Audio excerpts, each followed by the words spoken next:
number 11, come up please.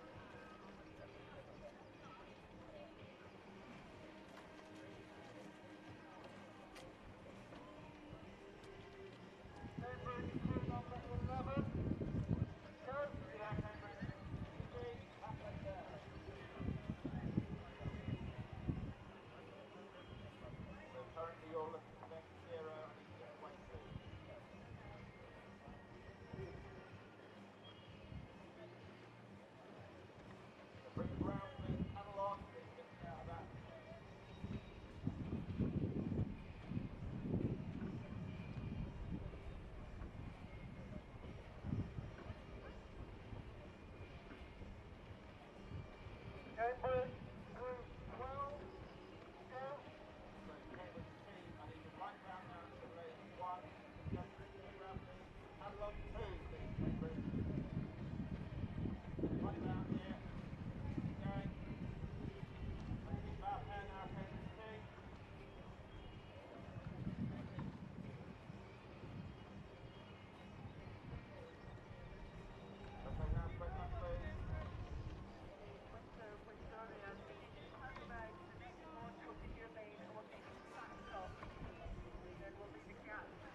something that you can do to help our rivers. Download the Big River Watch app and spend 15 minutes looking at one of your local rivers. There's a few questions on the app, and fill in your questionnaire, and when you submit it, your data will be part of a whole host of data from across the nation that's going to help us understand our rivers better.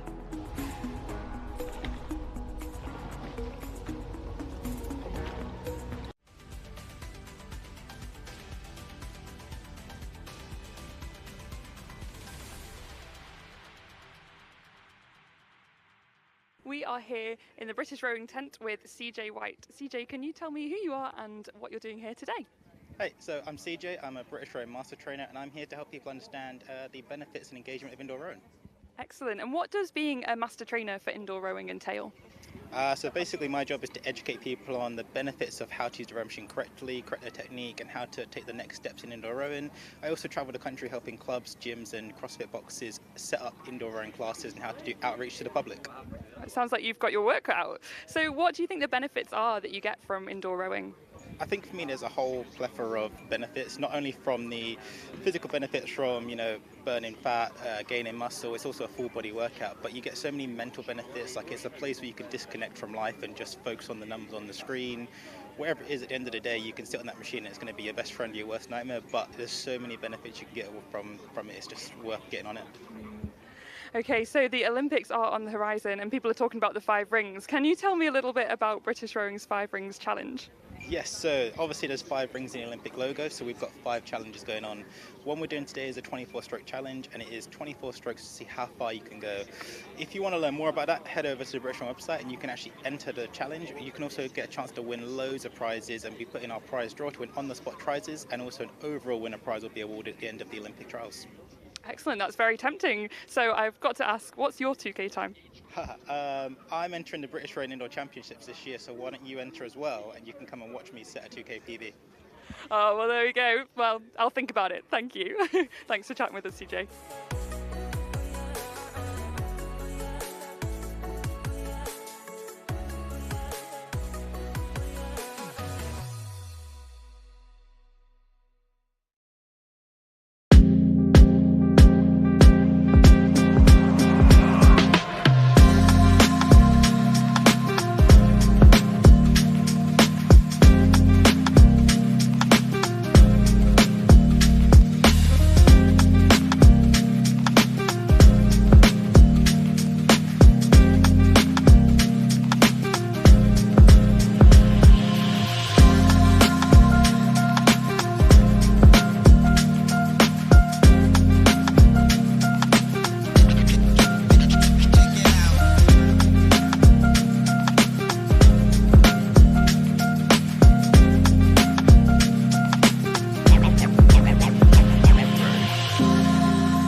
We are here in Coach's Corner with Rachel Hooper. Rachel, can you tell us a little bit about who you are and why you're here today? Sure. So I'm Learning Education and Development Manager at British Rowing, and one of the initiatives we want to really promote is wellbeing for coaches, particularly on race day. It's a really lovely hot day, but we know that coaches are notorious for putting everybody else first other than themselves, so we want to create that space where coaches can really come in and talk to us, offload and have a bit of a rest as well. How key are coaches to an event like this? Well, it's not just about race day. There'll have been an awful lot of work that's gone into getting people here today. On race day itself, coaches play a lot of roles. So they're a tactician, they're a nutritionist, they're making sure that athletes are getting lots of rest. And as I say, coaches will put everybody else first and they'll be really, really busy and they don't get that rest time on race day. So we need to make sure that they're getting that downtime as well as and when they can. Absolutely, and you made a good point about that need for coaches to be cared for as well. So why is it important to have a space like this where coaches can decompress? Yeah, so sometimes just getting away from really valued supporters and just having a little bit of quiet time.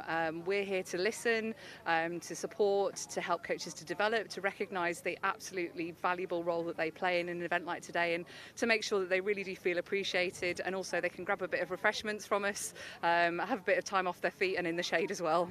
Sounds like a really lovely offer. So if coaches do want to reach out, how can they come to you if they'd like to talk? Yeah, so they can come and see us at the British Rowing Gazebo today, and we're here tomorrow. We're also available from the Learning, Education and Development team online, so education@britishrowing.org. Anything relating to coaches, coaching, developing as a coach, becoming a new coach, please do get in touch. We always love to hear from coaches and talk to them.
So we are here with Marika and Chris. Can you start by introducing yourselves and letting us know why you're here today?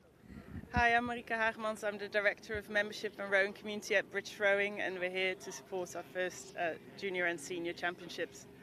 And hi, I'm Chris Farrell. I'm the Head of Community for British Rowing, so again here to support all the clubs that are taking part today. Wonderful. This is the first championships in which juniors and seniors are combined as one event. What do you think that means for the community? Well, I think it means a great deal because we've been waiting to run senior championships for a long time, and after consulting with the community, this was what came out as the preferred solution, is to bring junior and senior champs together. And I think as an athlete or someone watching here, it's great to see all ages competing, a big range of different clubs. So we're super excited to be here, and it's finally happening. And what do you have planned for the community this summer? Well, to be honest, it's one of the biggest years as we have of sport. It comes around 4 years, the Olympics and the Paralympics. So we've got 3 things that are happening. First one is we're doing a summer Learn to Row programme. So clubs can get involved in basically signing up to this programme where we have funding, we have coaching support and all the tools and materials they need to really help them thrive and hopefully get loads of people interested into the sport that have shown interest from seeing it on the big TV.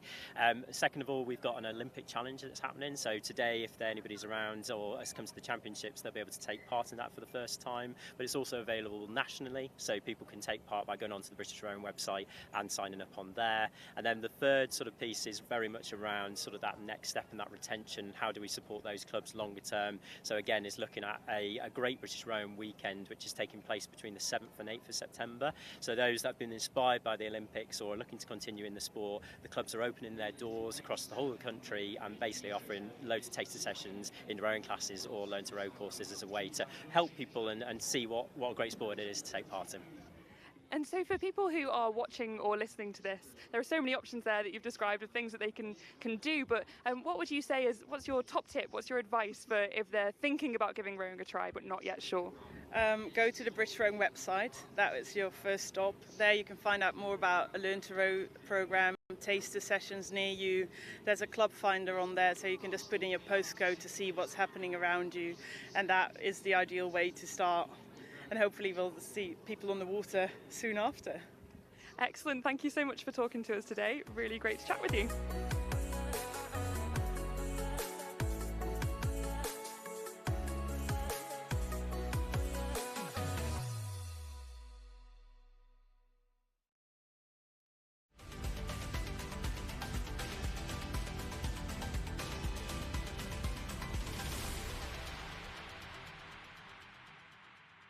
Can you start off by introducing yourself and letting us know what you're doing here today?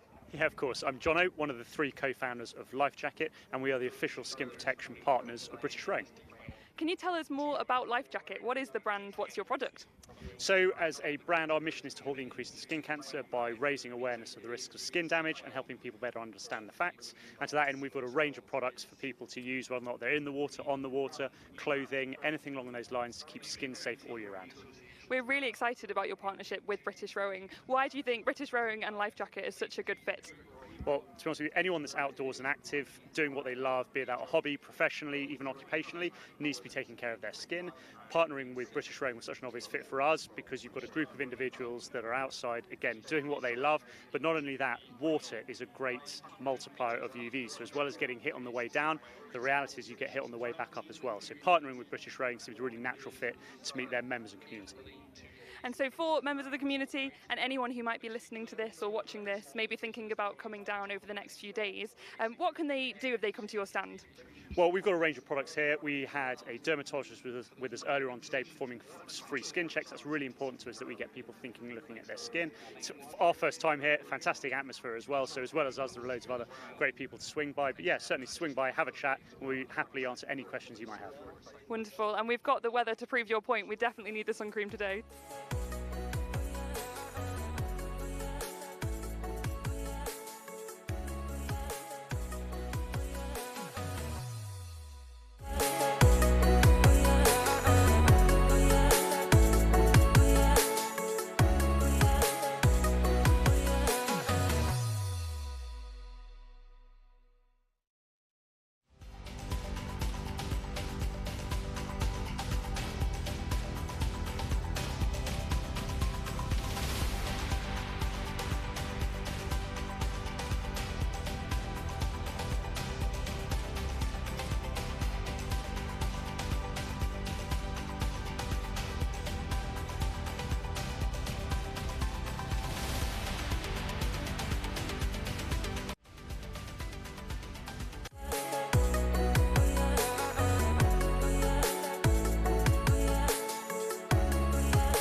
A very good morning and welcome to day 3. This is Chance Live here at the British Rowing Junior and Senior Club Championships 2024. Time to get our first side-by-side races of the day underway. Let's head up the tower and join our commentary team.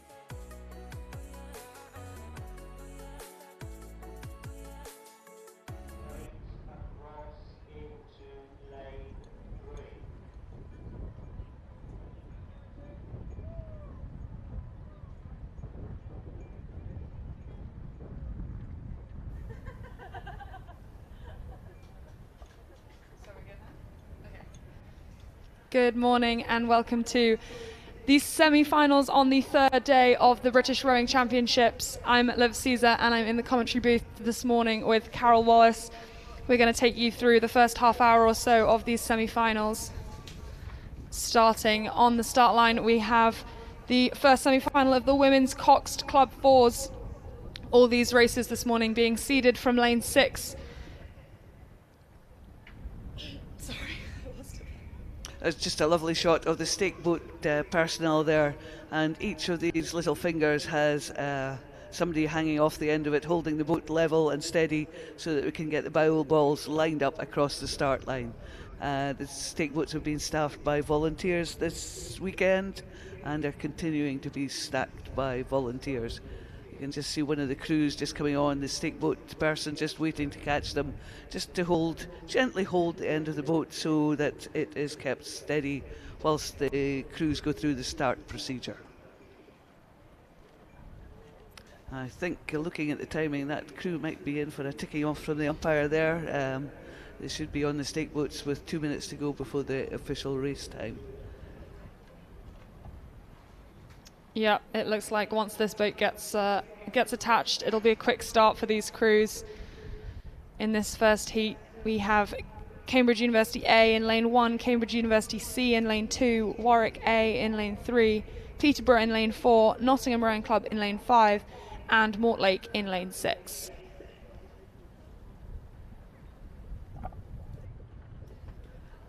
I was just thinking that's not the best way to start a race, sort of being late on the start and having to rush to get yourselves onto the stake boats. It's not the most settling of experiences before you start a 2k race. I would rather be there much in advance of the race so that I'm got into a settled zone before you go through the start. What about you, Liv? Absolutely, I'm the same. I don't want to be there too much before. I don't want to be bored waiting at the top, but at the same time, I want to give myself plenty of time. I'm sure these girls will just be taking a deep breath, making sure that they're centered before they come under starters' orders.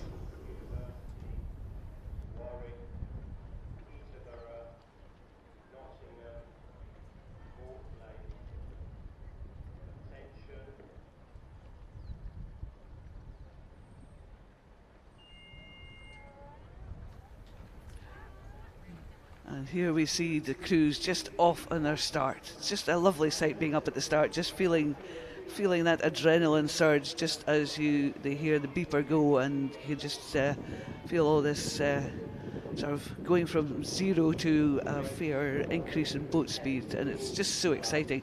And it's so great that we've got a sort of camera on the start so that you can see these great starts. Absolutely, fast and frenetic often these starts. If you're here at the Water Sports Centre, wander down, have a look. It is an excellent viewing all the way down there, and you really get to see these crews, see what their early moves are going to be, how are they going to take off down this course. At the moment, all crews look like they got out cleanly, so we will wait and see how things pan out as they come to the first marker at 500 metres.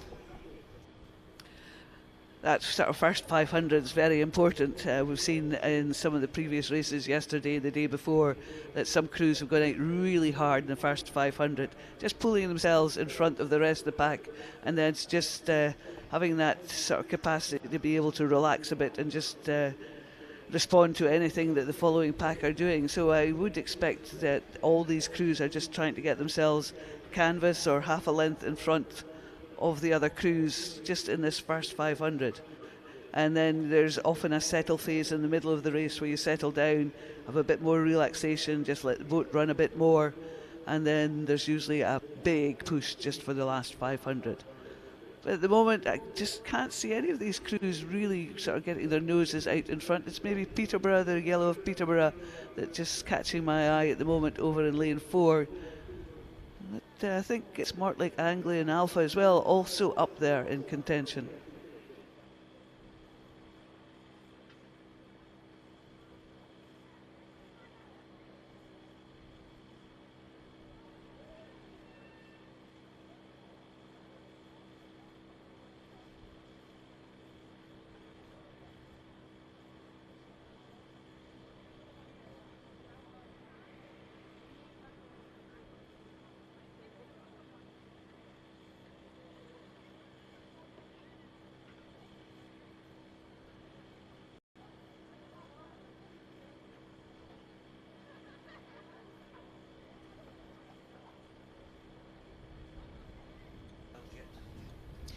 Coming through 500, it looks like these crews are going based on their seedings. Mortlake Anglian Alpha over in lane 1, taking the early lead. Nottingham Rowing Club and Peterborough City following close behind them. Not too much currently to separate these top 3 crews. Nottingham and Peterborough City really giving each other a good run for their money.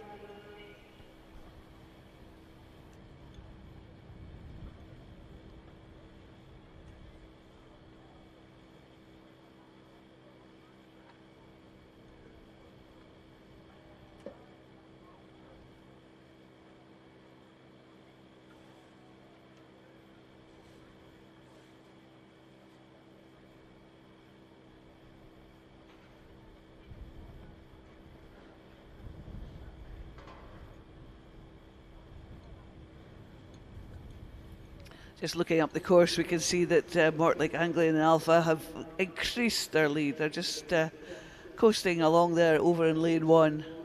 In fact, no, sorry, lane 6. I had it set in my head and said the wrong thing.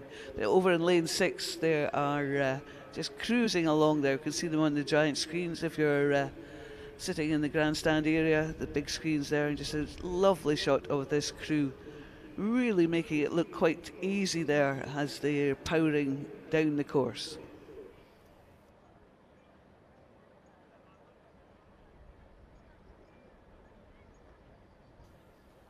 We're just having a discussion. The first 3 of these boats going through into the A final, the other 3 into the B final. And then, as is often the case, there'll be a good battle going on for that 2nd, 3rd and 4th places, because you don't want to miss out in the A final.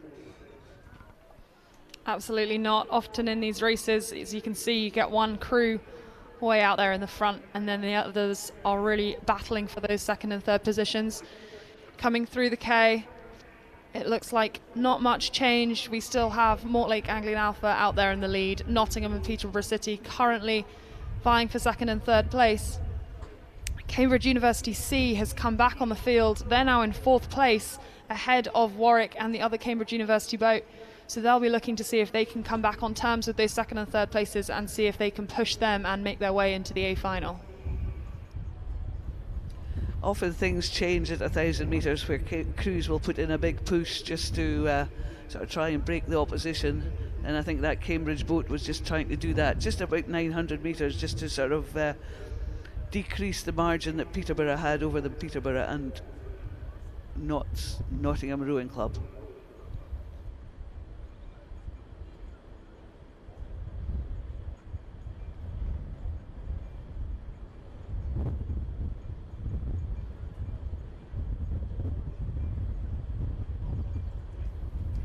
Slightly cooler conditions today, but still glorious sunshine here in Nottingham. I'm sure there'll be lots of spectators out watching these races early this morning. But it's still a good performance from Mortlake, still in that 1st place. They pulled themselves out early on in the race, and they're just staying there out of danger from everybody else. Just a quick glimpse of the corner of your screen, you see all the start of that 2nd semi-final of the women's club Coxed Fours.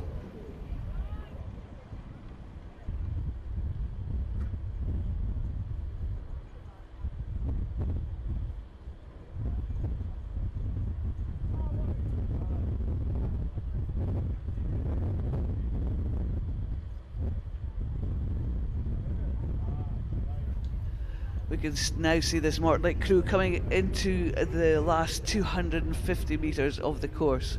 They've still got this big lead over the rest of the field, and it is Peterborough and Nottingham vying for second and third. Cambridge in lane 2 really mounting a real impressive performance, trying to catch up with the Peterborough 4 in lane 4.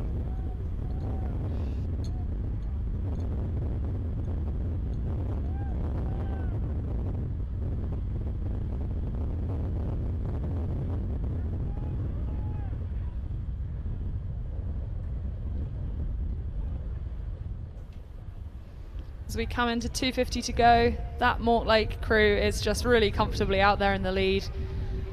They know that they've got this done coming into the last 100 metres.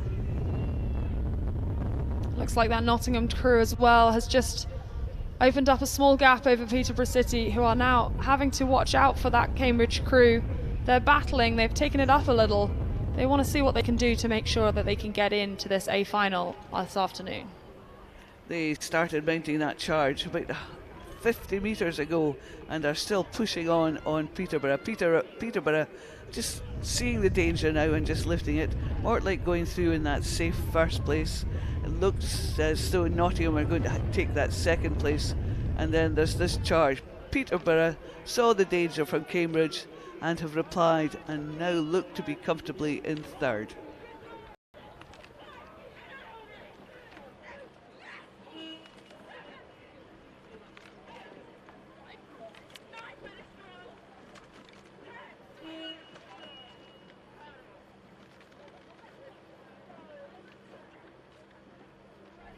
Cambridge C crew in lane 2 just crossing line with Warwick in 5th place, and then we've got the Cambridge A crew in lane 1 just with their last few strokes to take of their semi-final.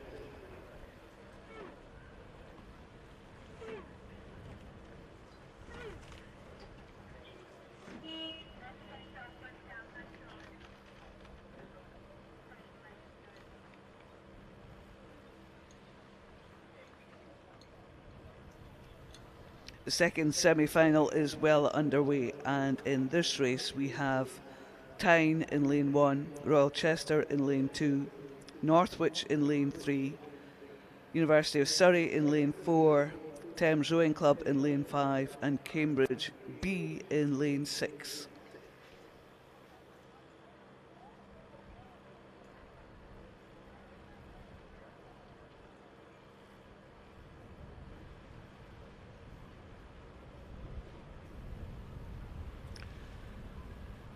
Just looking on the screen and looking at some of the times, there's a great battle going on between Surrey, Thames and Cambridge for those 1, 2, 3 places. Surrey just managing to overhaul Thames just in the last few strokes to pull themselves into that second place, with Cambridge B leading the field at the moment.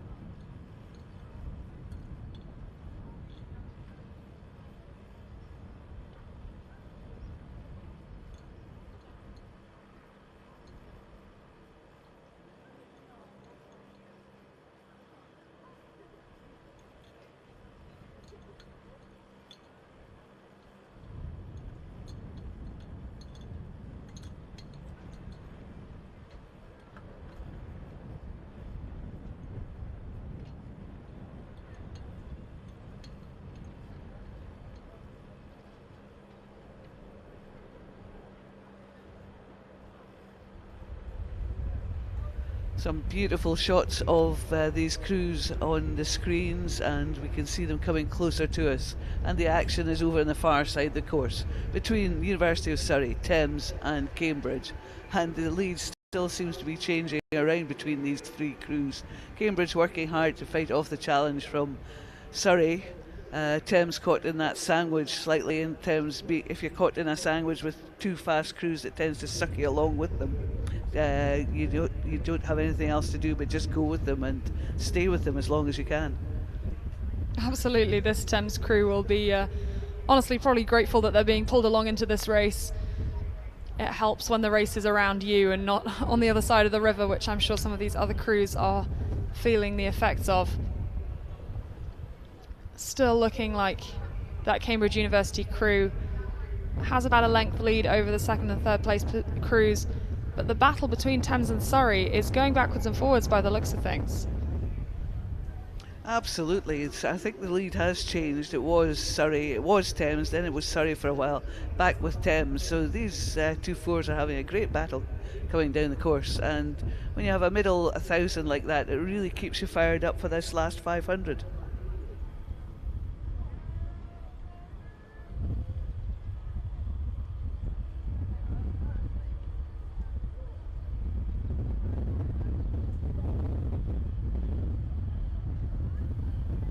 Liv and I just taking time to have a look at these crews, just looking at the performance, and they're all really good crews.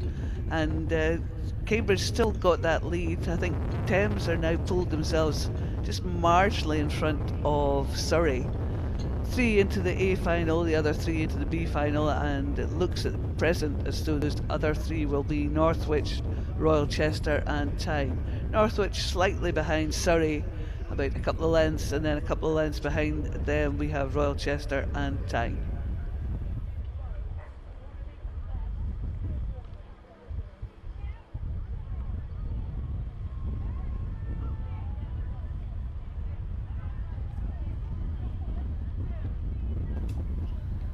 The last 250 now, and it looks like those 1, 2, 3 positions might be tied up.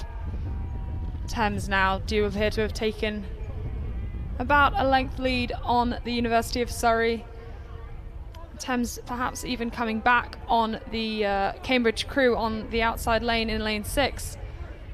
But these 3 crews have a big gap now back to the 4th, 5th and 6th place crews in this second semi-final. Maybe these 3 crews are just keeping some of their energy for meeting each other in the A final later. They know they've done enough to get into the A final and are probably quite happy just to sit there and just take these positions. Of course, they're also racing for lane order, and with this sort of slight crosswind, that is important. But it's Cambridge going through first, Thames in that second place, followed by Surrey.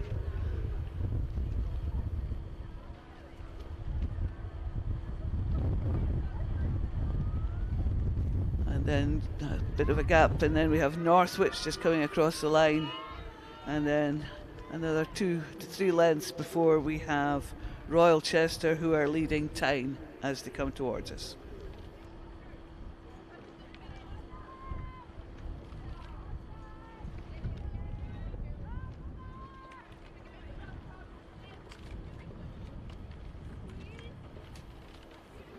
Straight off, and already it looks like coming up through the 1,000 and towards the 1,500 metre mark is the first semi-final of the Open Championship doubles.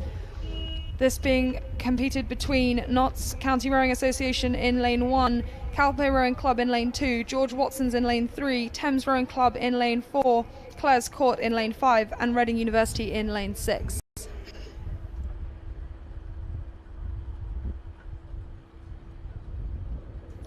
Reading University got a great pedigree in sculling races, sculling events, singles, doubles and quads.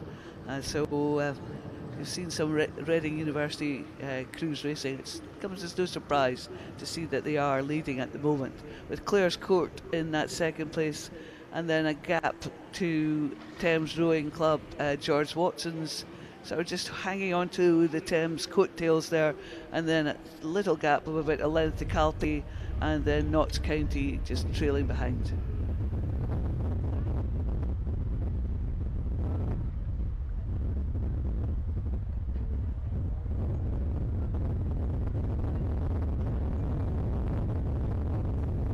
As in the previous 2 races, the first 3 will be going through to the A final, the remainder into the B final later on this morning.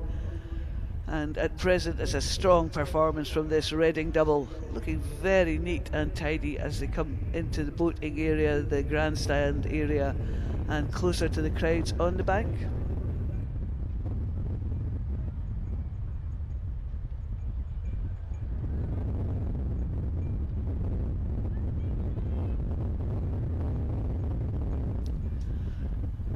Just caught a glimpse. I could see the Thames, the Reading double out of the window. I can also see them on the screen, and it just they look really neat, very tidy together, and they make that race look as though it is easy. But that's the trick, isn't it, to make it look easy? And you know they are working very hard.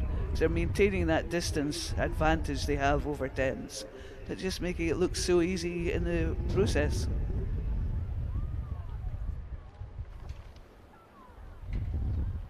Yeah, this Reading double now just closing out a really classy race.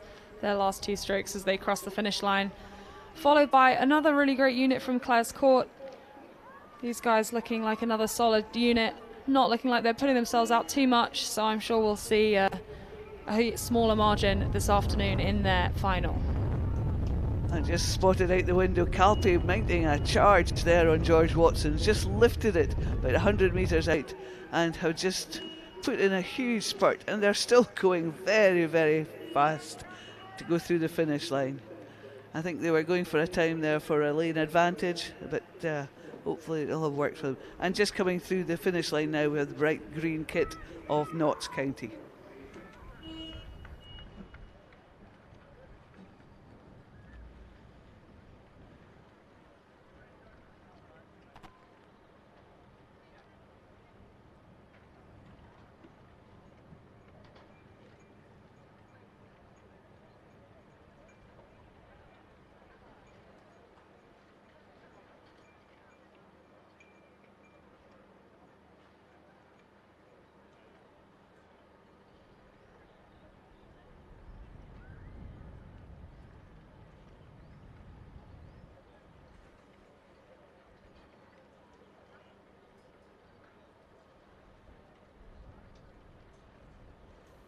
So the second semi-final of the Open Championship Double Sculls is underway. In this race we have Hexham in lane 1, Newark in lane 2, a composite from Leeds and York University in lane 3, Sudbury in lane 4, a composite of Windsor Boys, Windsorian in lane 5, and a composite of Stirling and Glasgow in lane 6.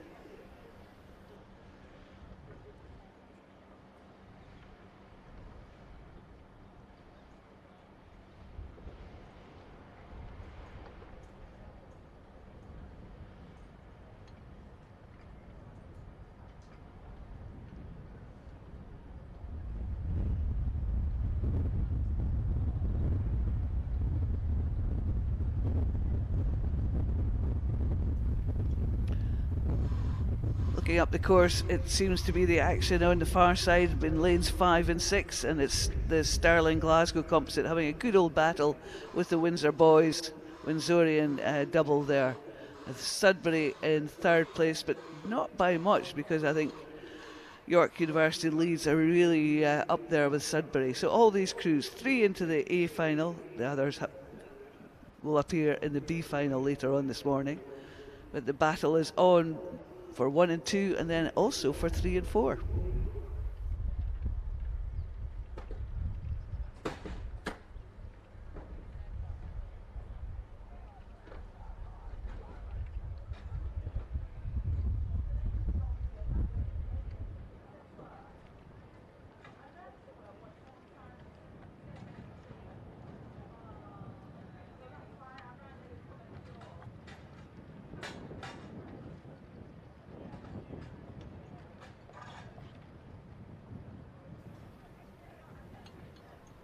Liv and I are just having a debate as to who's 3 and 4 in this race, as to whether it's Sudbury or York University Leeds, and it was Sudbury at about 1,000 metres, and I think the composite, York Leeds composite, have just come through them in that last 500 metres. They're having a great race.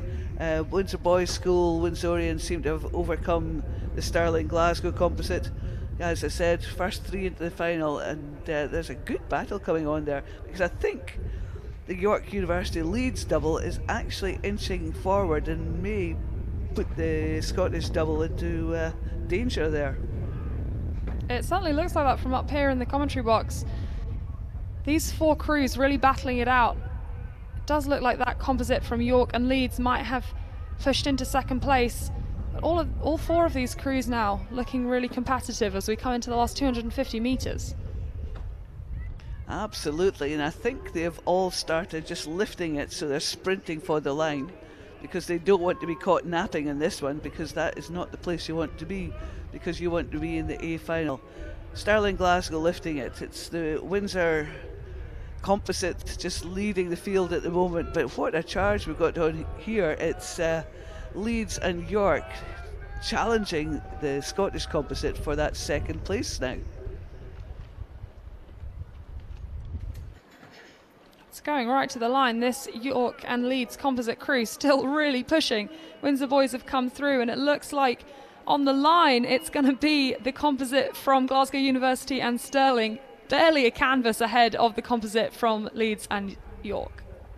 And Sudbury having to settle for the B final later this afternoon. And just coming towards us, we have Newark in lane 2. They realised that they weren't in with a chance, and I think they're just taking this last few strokes to just relax into the final phase of the race. And look at Hexham. Hexham have going through their race plan. They've decided to lift it for the last 250 metres and just sprint for the line.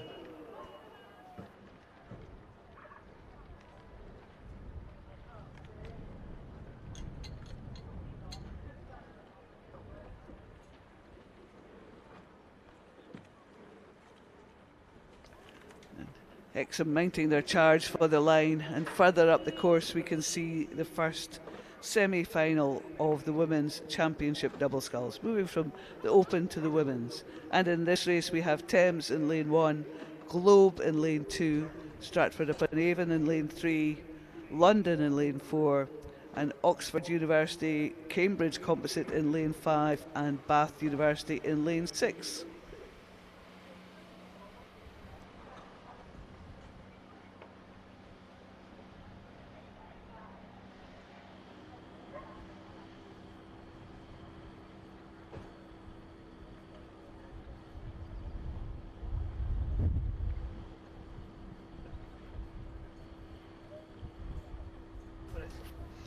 It's not often you see an Oxford University, Cambridge University composite. Carol and I just having a good giggle about that, but looking at the names, it looks like that's the twins Gemma King and Catherine King, who parted ways this year to do opposite boat races, and they've come back together now to compete in this double. They're looking solid over there. Looks like they might be in third place at the moment. Bath University just out in the lead through the 1,000. And the London Rowing Club crew currently in second place. We'll see how that changes as we come into the last 500.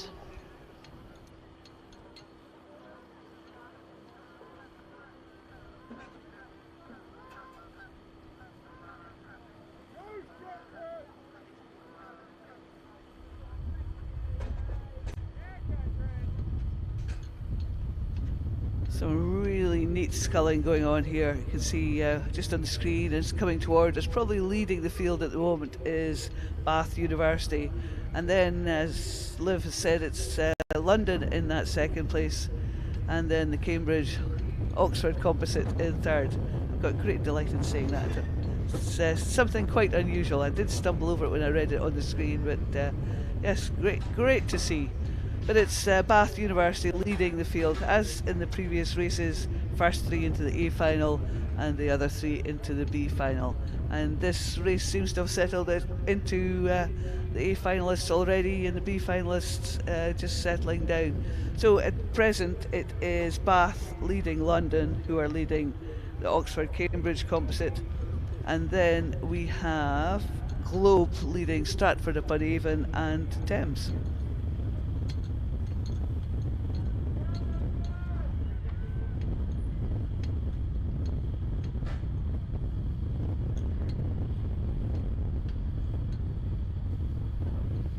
Bath just extending their lead. They're not doing anything fancy into the last 100 metres of this race. They're just going to keep measuring their effort, ready for the final later this morning. Looks like that London Rowing Club double just going to do enough to keep ahead of the composite.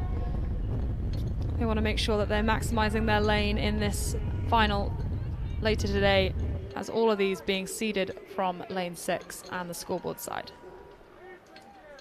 Indeed, and it's just the Bath going through the line first, London second, and then the composite in third place. And then there's this other part of the race for places in the B final, and it's still Globe leading the charge for the line there, just picking it up, just as I mentioned their name. They've just picked up the rating and are just pulling themselves into that first place. And then it is Stratford upon Avon now in that second place, and Thames will be third into the B final.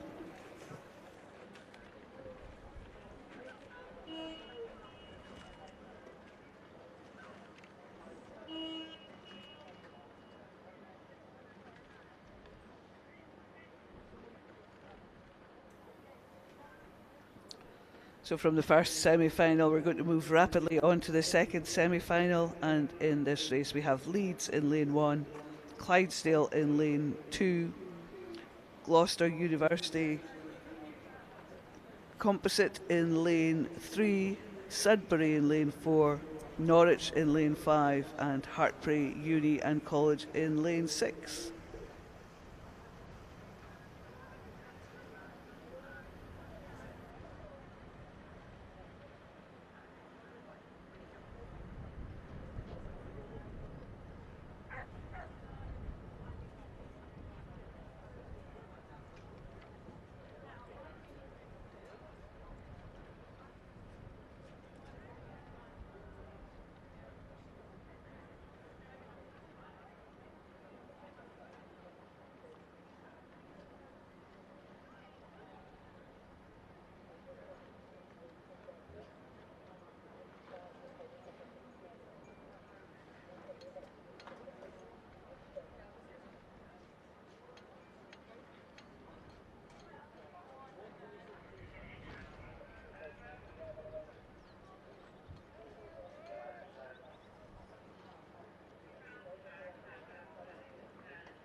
If you've been listening in or you've been on the bankside in the last few days, you'll have heard this name quite often from the lips of the commentators, but it's Hartpury Uni and College leading over on the far side.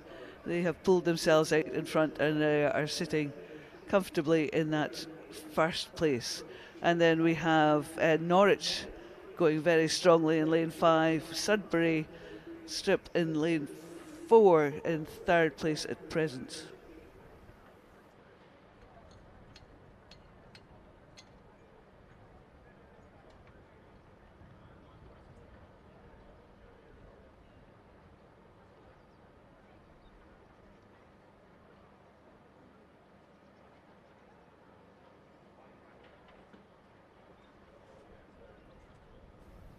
Just having a debate as to the composite that didn't have on my screen as to what it was, but I've just seen the colours of the strip, and it's Notts County and Gloucester composite in lane 3, and then we've got this distinctive blades of Clydesdale in lane 2, but it's still the lead with Hartpury Union College in lane 6.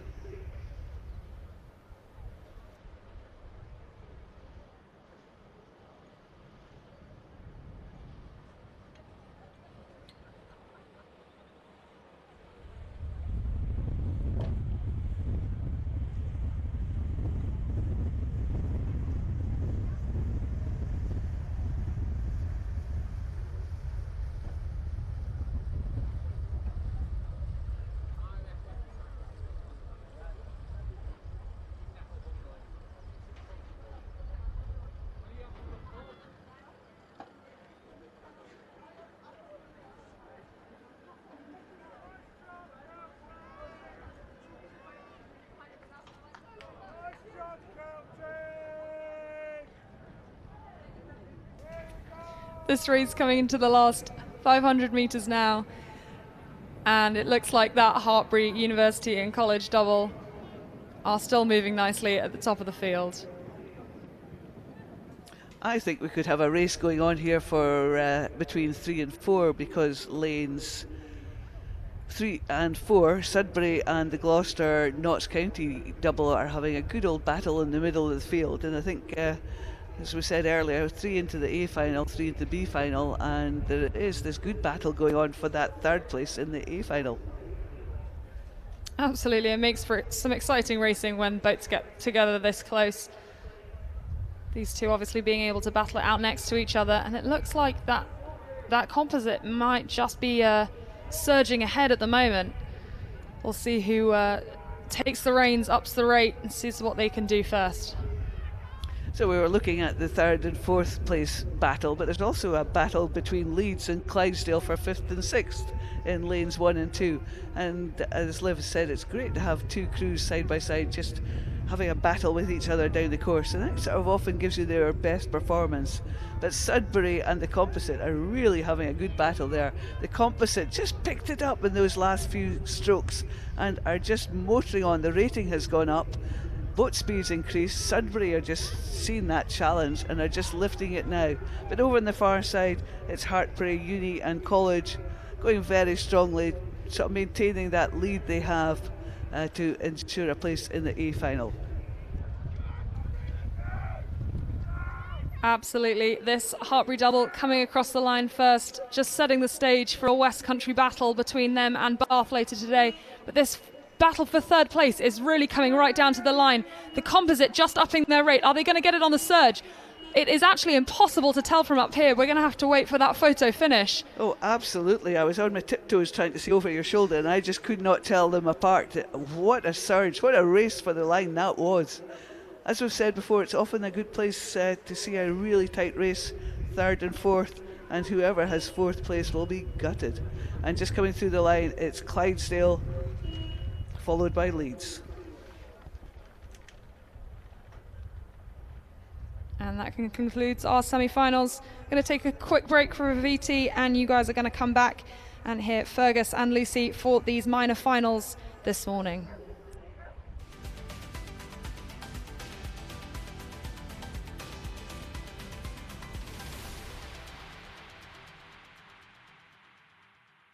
Thanks for joining us on Champs Live. All set for our first medal races of the day. 18 finals to come in the next 90 minutes or so, 8 of which are A finals. Let's enjoy the action described by our commentary team.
I propose to start this race early.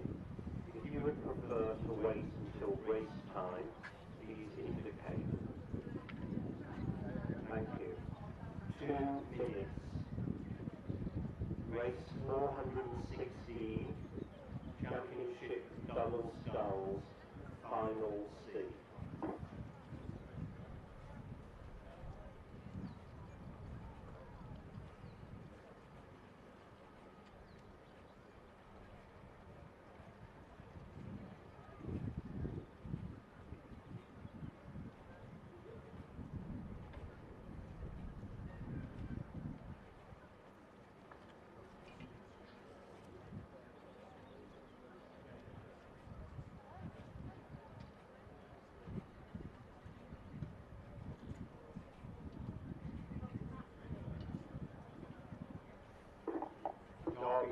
Newcastle, Royal Chester, Mersey, attention.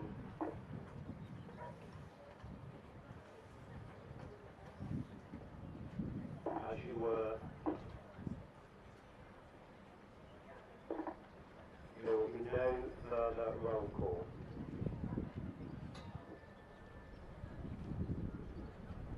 Attention.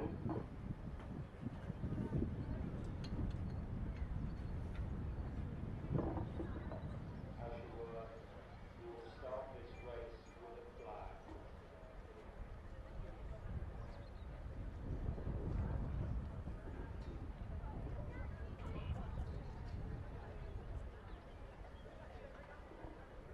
Attention. Go.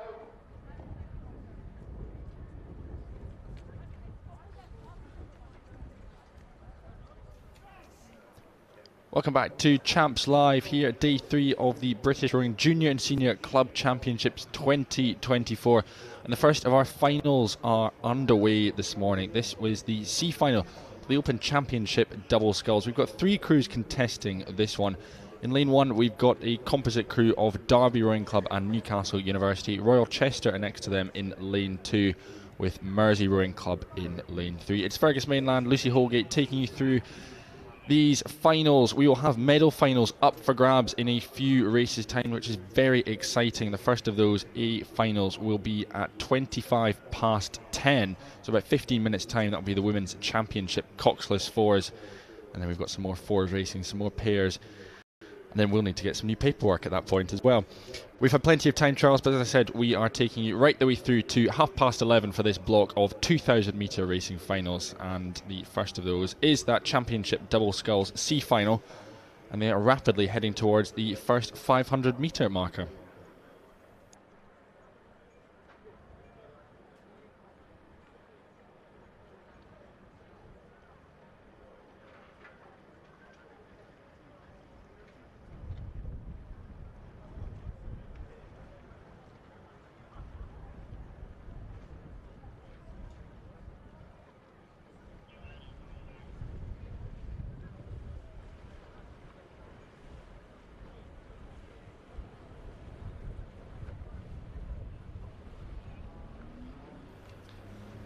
So as we said, approaching the first 500 metre mark at this point. 3 crews, Newcastle University and Derby in 1, Royal Chester in 2. Mersey Rowing Club in lane 3. Still got a long way to go at this stage, but I think, Lucy, at this point the momentum is probably with the crew in the middle of the course. Probably Royal Chester are early leaders. Absolutely, Royal Chester taking an early lead in this race, but Mersey alongside them in lane 3, not to be counted out. They're matching the pace pretty well up at the front. It looks like the composite will have work to do from Newcastle University and Derby, but work to be done here in 1,500 metres left of this race. So those crews now through the 500 metre marker. We've got the time starting to appear, and it is very tight up in front. Half a second separating our 2 leaders. It was Mersey that went through on the surge ahead of Royal Chester. So they are in the top position. They've got 1,500 metres left to go, and it looks to be those 2 crews establishing a bit of an advantage over the composite crew. About 10 seconds up on the composite through the first 500 metres. We're looking forward to seeing what that composite can do. Perhaps they're just a little slower out of the blocks. We'll see what sort of momentum they can gather over the next 1,000 metres through the middle of the course. But yes, it is Mersey Rowing Club, Royal Chester, just starting to pull away, just starting to have a little bit of a race of their own through the middle phases of this C final.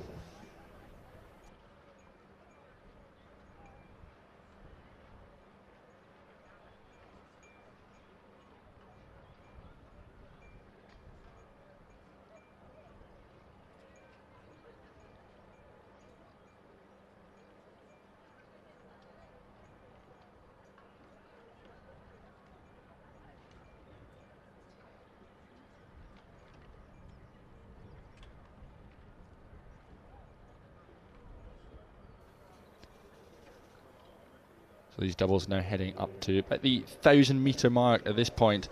And we talked about how close it was at 500 metres. The crew's now passing our camera position. It's still incredibly close between Royal Chester in second place and our race leaders, Mersey Rowing Club. Absolutely. The overlap has maintained between these two doubles, which means anything can happen down the rest of the track.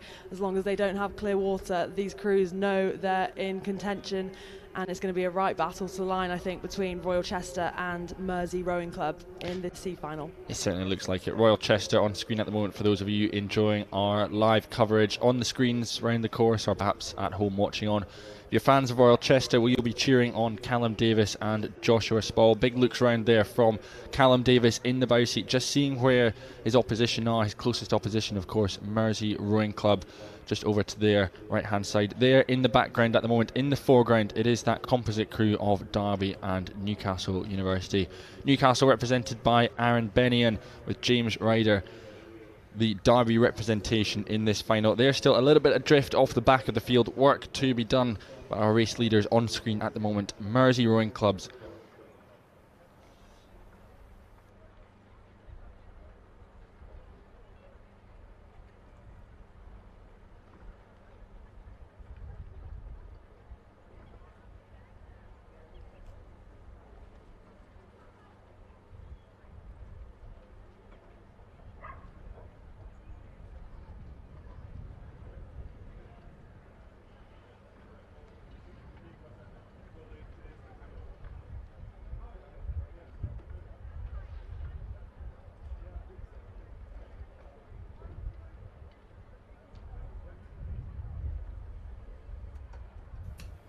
So now through halfway in this C final of the championship double sculls, and what we saw in the beginning of the race, we saw Mersey rating just a little bit higher than the likes of Royal Chester, and at this point, just through that marker, the camera shot tells us that there is still overlap between those two crews. Royal Chester still have contact to Mersey Rowing Club, and the advantage is still ever so slim. It's probably up to about a second or so. So Mersey Rowing Club have etched out a little bit further, but they're not able to break clear. But I think what's quite interesting at this stage, Lucy, is that Mersey have just dropped their rating ever so slightly, perhaps matching Royal Chester a little bit more. So now it comes down to a battle really of distance per stroke. Absolutely, and I think efficiency will be key in these conditions today. That Mersey can see what Royal Chester can do. Great advantage there. They know when to start their sprint to make sure they can keep their bows ahead, and still Mersey looks like they've still got the advantage just over Royal Chester, heading into the final 250 metres now of this Open Champ Doubles C final, racing for positions 13th to 15th between these three crews, but the battle for the first place still between Mersey and Royal Chester. Royal Chester taking a look over their shoulder, as do Mersey. Looks like Royal Chester is starting to wind. Final 200 metres now for these doubles. This has been a really exciting contest right the way down the course between Callum Davis, Joshua Spall of Royal Chester, and Felipe Osvaldo Mercado and Yuri Smirnov of Mersey Rowing Club. It's Mersey who have had the advantage for so much of this race, but as with so many of our finals that we've seen over the past couple of days here at the National Water Sports Centre, it's going to come right down to the line between these two crews. Never more than a length separating all the way down the course, locked in combat, lanes right next to each other. Mersey Rowing Club still have the advantage. Let's see what Royal Chester can do. One last look over from Royal Chester as we're coming up to the line. It's 50 metres to go. What sort of response as the two crews start to get quite close together in their lanes? Royal Chester surging. They're moving up the bows. Let's see if they're going to run out of water or not. Mersey Rowing Club desperately trying to hold onto the line, and it will just be Mersey Rowing Club on the line, provisionally winning that C final of championship double sculls. A commendable charge down from Royal Chester, but just too little too late, with Mersey provisionally winning this C final.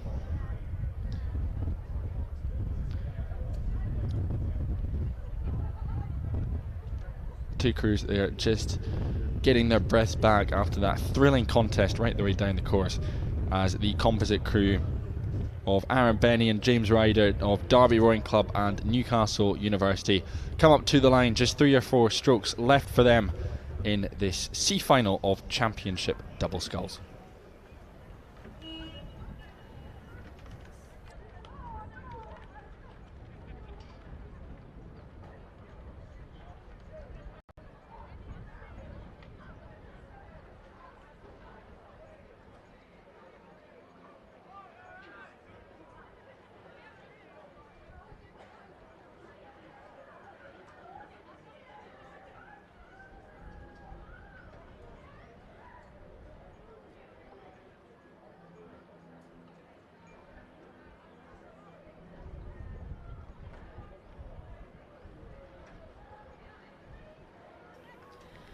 Next on the course already, we have the Women's Championship double scull. This is the C final.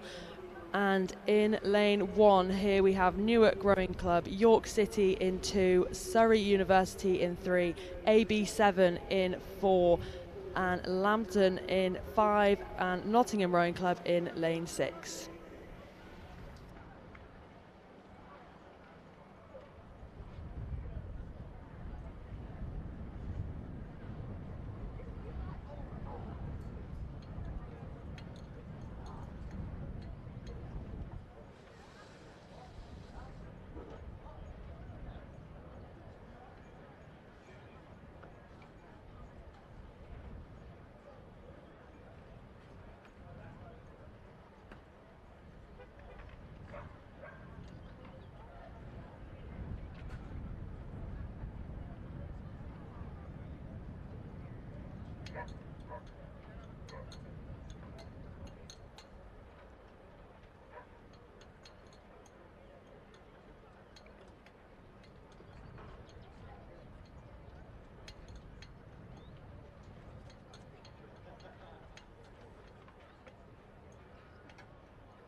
So this C final, the Women's Championship double sculls, coming up to the halfway point, only about 800 or so metres in. So at this point, it's really starting to hurt. They're deep into their race rhythms at this point. Newark Rowing Club, as we said, in 1, York City in 2, Surrey University in 3, AB7 in 4. They're having a fantastic regatta, AB7 so far. Lambton in 5, and Nottingham Rowing Club on home water in lane 6.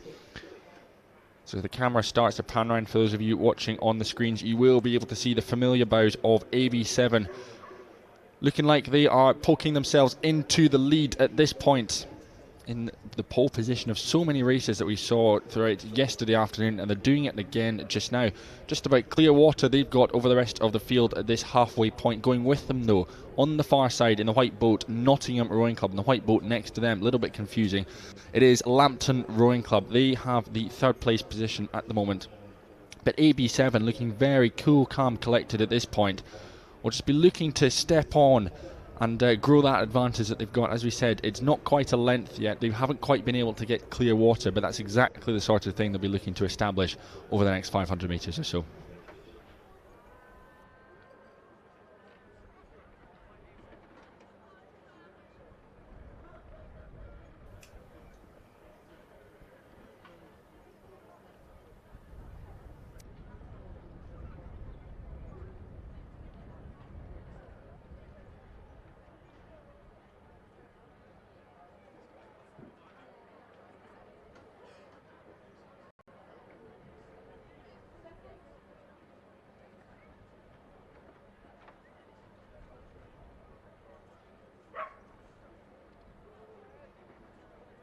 So we're seeing there the two crews on the right hand side of the course. That is Lambton and Nottingham Rowing Club.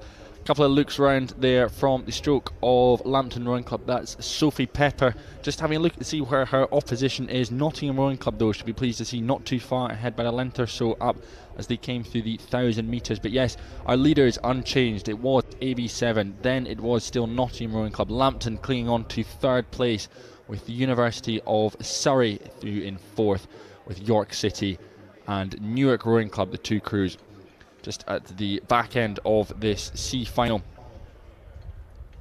The bows at the moment of Nottingham Rowing Club, surging on the far side of the course, looking to build a bit of momentum.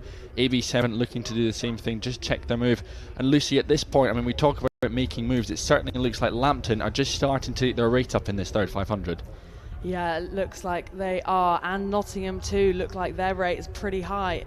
They are gunning for AB7, about 2 seconds ahead of them now, approaching the through the 1,500 metres. Yeah, Nottingham Rowing Club, a boat of 2 juniors, these really impressive from these girls in a women's championship event. I think the same can be said though for AB7, the leaders of this race. There's some junior action in their double as well. And they still, it looks like there's been a change of lead through the 1K. Through the 1500, sorry, Nottingham Rowing Club have taken this race on, followed by AB7 and Lambton Rowing Club, but all crews still in contention for the top spot. Yeah, we talked about the rhythm that AB7 had, perhaps just almost a little bit too relaxed in that boat. That move that is really starting to come now from Nottingham Rowing Club on the far side of the course is really starting to pay dividends. They were about a length or so back on AB7 and now at least a length or so up, so they've moved 2 lengths up on AB7 in the past 500 metres of this race. That is a monumental move that Nottingham Rowing Club have put together over the past minute or two, and they continue to move on this. They continue to move away down this course. Lambton Rowing Club as well, just stepping on a little bit, perhaps closing the gap ever so slightly on AB7. So let's see what sort of response we can get from AB7 in the closing stages. Early leaders in this race, perhaps faded a little bit. They'll be looking to wind up and finish on a high in this C final of Women's Championship doubles. Those 3 crews, though, they've moved away from the rest of the pack. It's 3 races at the moment, or 2 races I should say, in this C final, between Nottingham, Lambton, AB7 for positions 1, 2 and 3, who are up on Surrey, York and Newark in that order. Nottingham Rowing Club, can they hold on to this lead? Fantastic effort through the third 500. Huge shift from these junior women. AB7 though putting up a fight. They want to try and keep the lead they had, but Nottingham Rowing Club now a length up. They're going to cross the line first in this C final. Overlap from AB7, and Lambton just missed the pace in that final 200, but a valiant effort for them, crossing the line in third. Fantastic racing.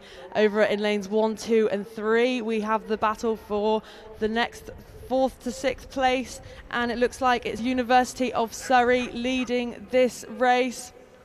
Over in lane 3, University of Surrey will take 4th place in this C final, followed by the double from York City Rowing Club. And rounding out the field we have Newark Rowing Club in lane 1, sprinting all the way to the line to finish this C final.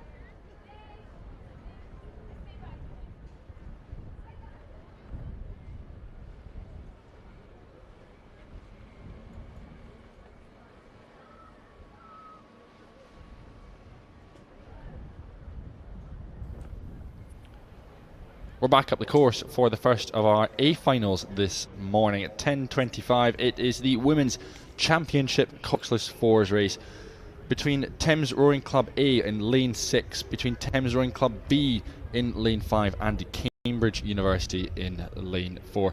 The crews now into the third 500. They are through the opening half of this race. As they came through that timing marker, it was Thames Rowing Club A out in front ahead of their clubmates from Thames B with Cambridge University.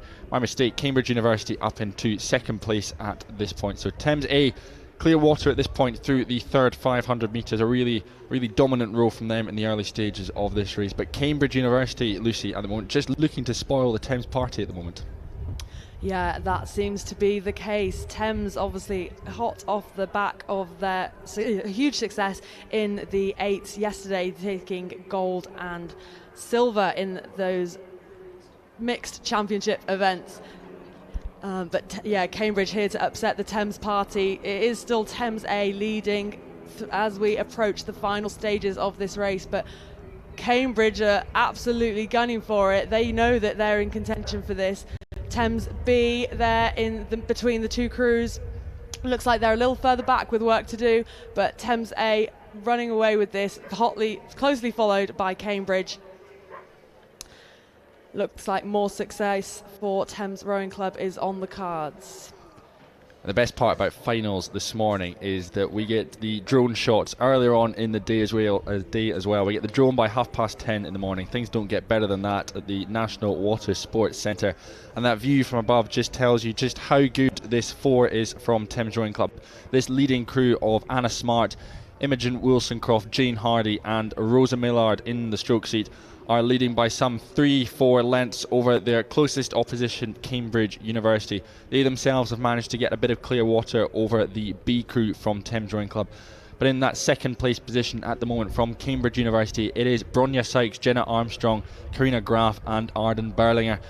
The 4 of them, of course, heavily involved in the boat race earlier on this year.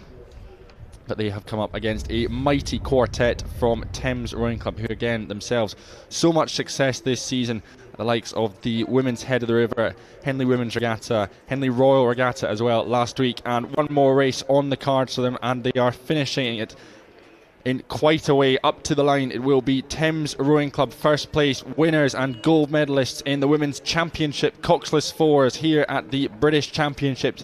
Clearwater win for them over Cambridge University, who will cross in second place. And they themselves have about a length and a half of Clearwater over Thames Rowing Club B, who come through in third place.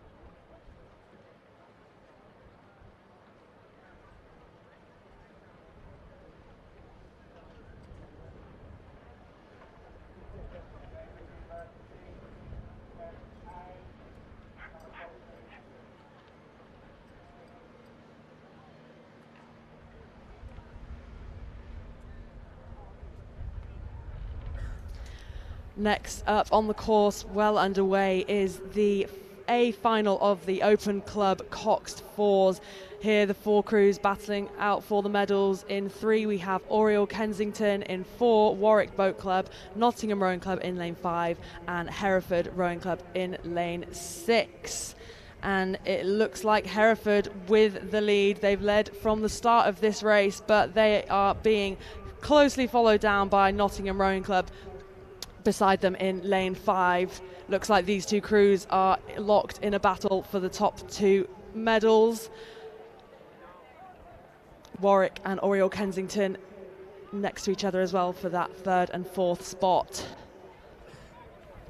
Yeah, Hereford, your early race leaders at the moment, going through that timing marker though, about half a length up or so on their opposition from Nottingham Rowing Club. So much to play for in the final stages of this race. Then we've got a gap to the rest of the field. Oriel Kensington just through that 500 metre marker. Clearwater that they've got over Warwick Boat Club sat in 4th place at the moment.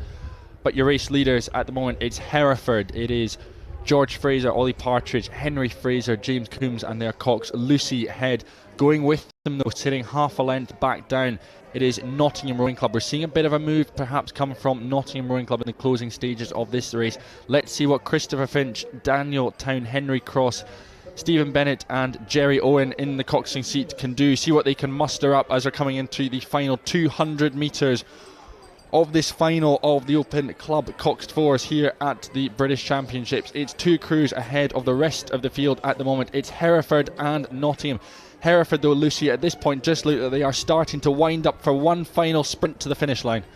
Absolutely, Hereford have got going through their gears nice and early, but Nottingham still in contact. They know that this is possible. Jerry Owen in the coxing seat, the beach sprints rower. He also was racing here himself in a single, and now he's in the coxing seat for the first time ever. Great debut for him, but Hereford running away with this one. They're holding just a length maybe over Nottingham in the final 5 strokes. Hereford are going to take the honours of this Open Cox 4 club final, closely followed by Nottingham Rowing Club.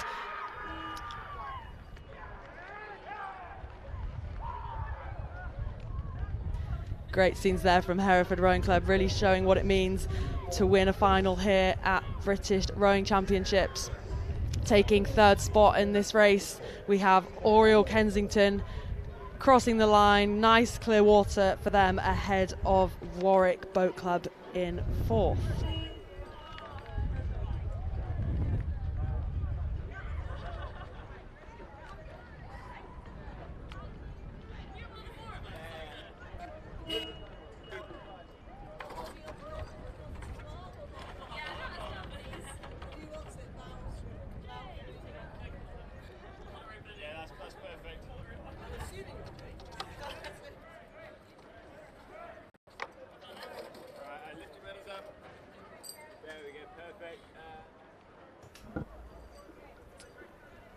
We're back to a B final now. It is for the Open Club coxless pairs, 2 boats in this field.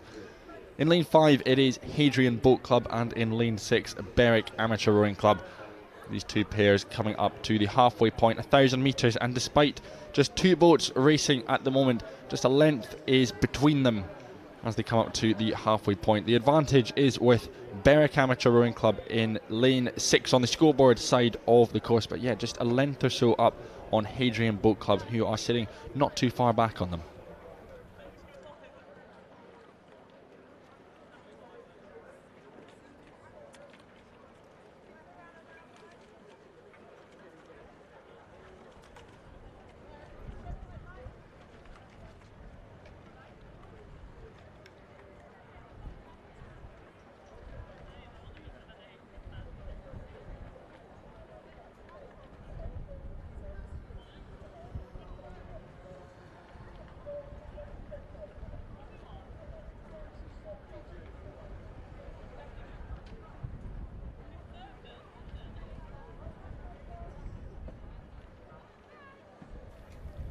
So 2 crews at the moment, still about a length or so separating them. Berwick Amateur Rowing Club, your race leaders at the moment, up on Hadrian Boat Club. Hadrian's Benedict Gibbard and Ben Ryrie just in second place at the moment. Painful expressions on the faces of those 2 in the Hadrian Boat Club here. They've been working so hard to keep themselves in contention in the early stages of this race, and they've got much work to do if they're going to keep themselves in the mix and perhaps challenge for the top spot in this B final.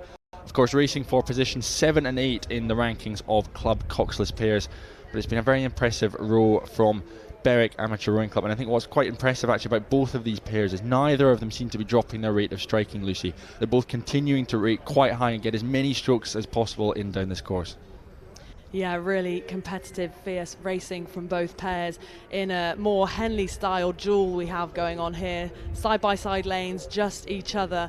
They know exactly where they've got to be to take the first place in this race, but the advantage remains with Hadrian Boat Club in those white all-in-ones, blue blades.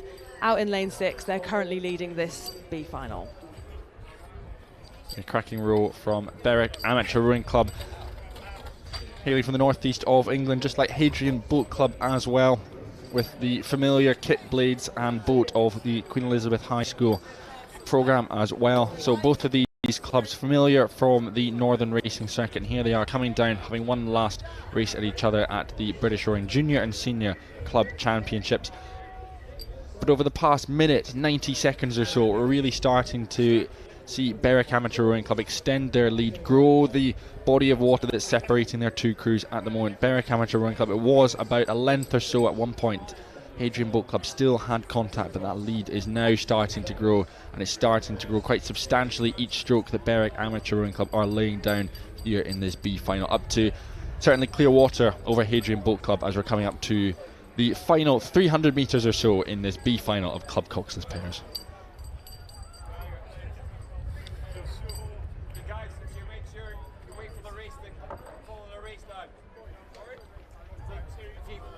So with 200 metres left between Berwick Amateur Rowing Club and Hadrian Boat Club.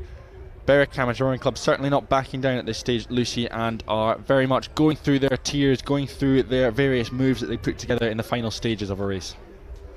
Yeah, both crews wanting to put out a great performance here in their final race in this pair of the weekend. And it looks like Berwick are really making the most of this final sprint. They look like they've got this wrapped up, but they're going for more. Evan and Owen Gurin, sounds like they're brothers, and that's really paying off for them in this pairs race. Leaps that they've really extended their lead. Off the start it was nice and close, but they've now got masses of clear water now in this club pair over their opposition from Hadrian Boat Club. Berwick ARC crossing the line now. Huge victory for this pair, and Hadrian Boat Club, sorry, Berwick Boat Club will take, Hadrian Boat Club will take second place. Apologies there. Great racing from both pairs.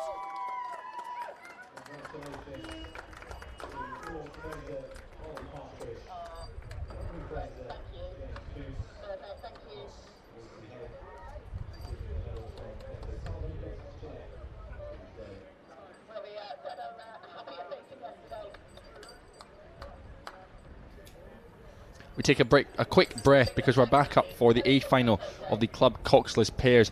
A really tight field. This one is starting to unfold as they head through the 1,000 metre point halfway through the race. I'll take you through the runners and riders though. In lane 1, it is the University of Surrey, Notts County Rowing Association A in 2, Derby Rowing Club in 3, Peterborough are in lane 4, Notts County B are in 5 with Aberdeen Schools Rowing Association in lane 6. You can see on screen some of the shots at the moment from Surrey just coming into view, just heading out of shot. Derby and Notts County. We pan across though, they're in the yellow and blue kit. Peterborough, again, there's the B crew from Notts County Rowing Association. Going very well at the moment out in lane 5 over on the scoreboard side of the course.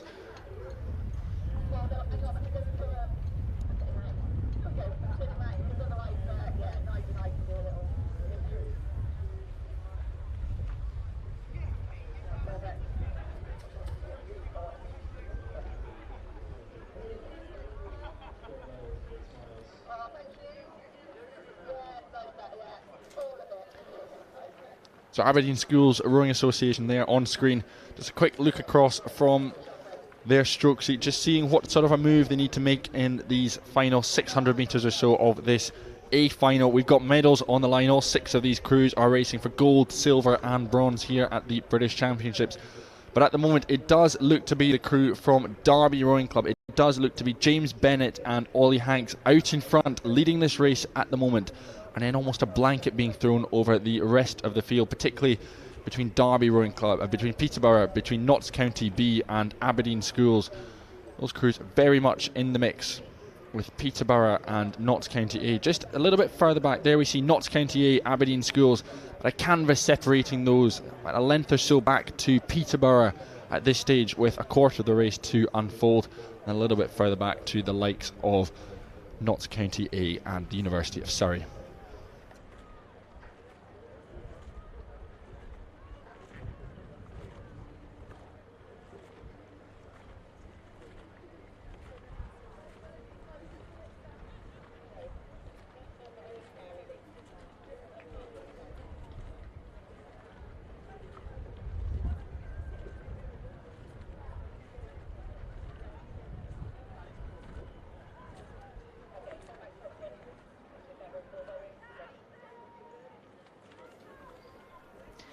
Final 250 metres for the final of the open pairs, and it looks like Derby, a fantastically timed race from this crew. They were in 5th place at 500 metres, but they've worked their way up all the way to first, leading the field now into the closing stages. But a battle for the silver and bronze medals with Notts County in 5. Derby running away with this one. They're brilliantly timed race, going through the gears. Looks like they're on for the gold, but a huge battle from Notts County B in lane 5. Alongside them, Aberdeen and Peterborough as well. But Derby looking sensational here. They're looking confident. They are going to wrap this up, leading the field about a length up over Notts County. Derby crossed the line. provisionally first place, taking the gold medal in this race. Nottingham County B crew across the line. Second, just a length ahead of the Aberdeen pair. Peterborough there just stopped short of the line, but they'll finish in 4th place. Looks like they ran out of beans there just towards the line. And the other Notts County pair in lane 2, these junior boys, valiant effort, punching above their weight in the champion in clubs pairs.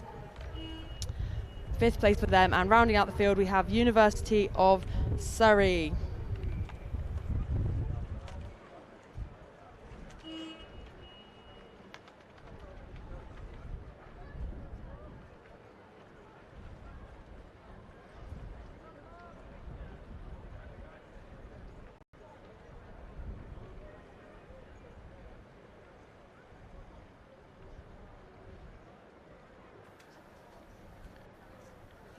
So from pairs we move to Coxless Fours, the Open Championship Coxless Fours. 4 boats contesting this final between Nottingham Rowing Club, Hinksey Sculling School, the composite of Derby Rowing Club and Oxford, and Thames Rowing Club in lane 6. These crews into the final 500 metres of this race. On screen at the moment it is Nottingham Rowing Club, just a little bit off the pace of the rest of the field at the moment.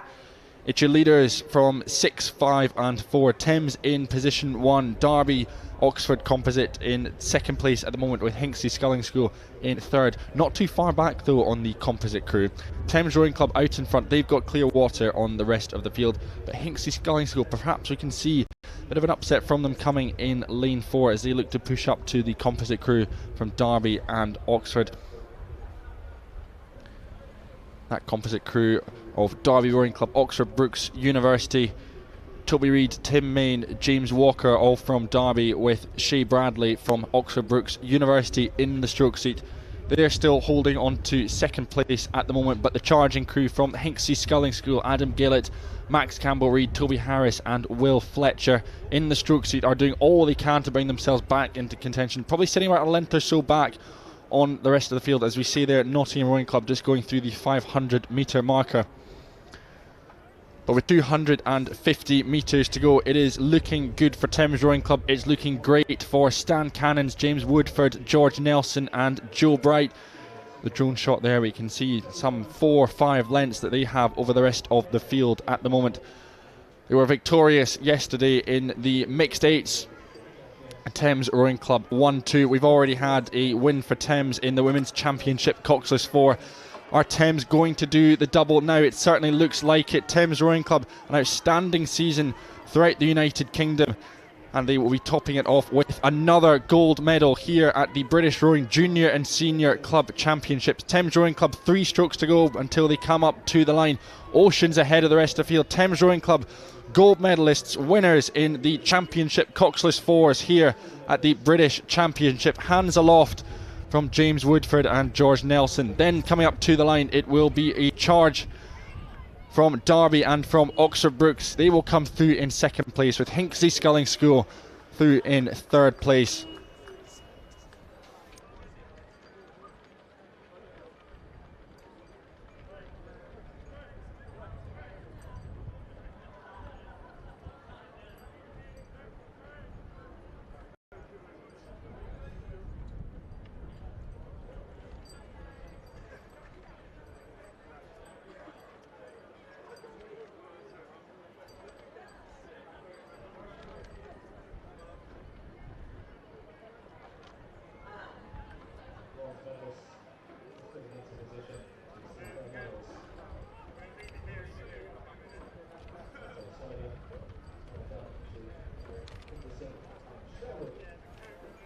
Riding out this A final of Championship Coxless Fours, Nottingham Rowing Club up to the line. Josh Cope, Alfred Andrews, Rui Little and Ryan Gillard. That completes this field.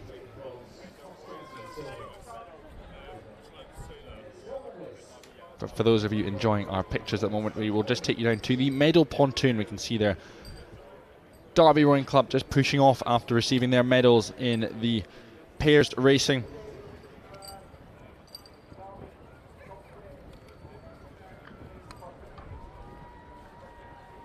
Derby, of course, gold medalists in the club coxless pairs, ahead of Notts County and Aberdeen Schools Rowing Association.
So hello to everyone enjoying Champs Live coverage on the big screen or at home watching in.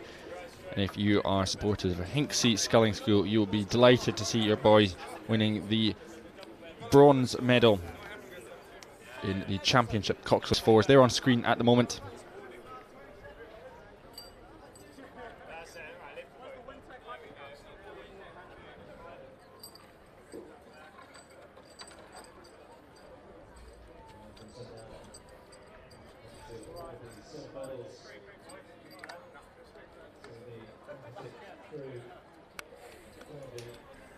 Our silver medalists there, the composite crew of Derby Rowing Club and Oxford Brookes University, silver medalists in the Championship Coxless Fours.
Now on screen it's the gold medalists, the winners of Championship Coxless Fours here at the British Championships. In the stroke seat, Joe Bright, they're receiving his medal in the 3 seat. It is James Woodford. Stan Cannon's there at 2. George Nelson in the bow seat.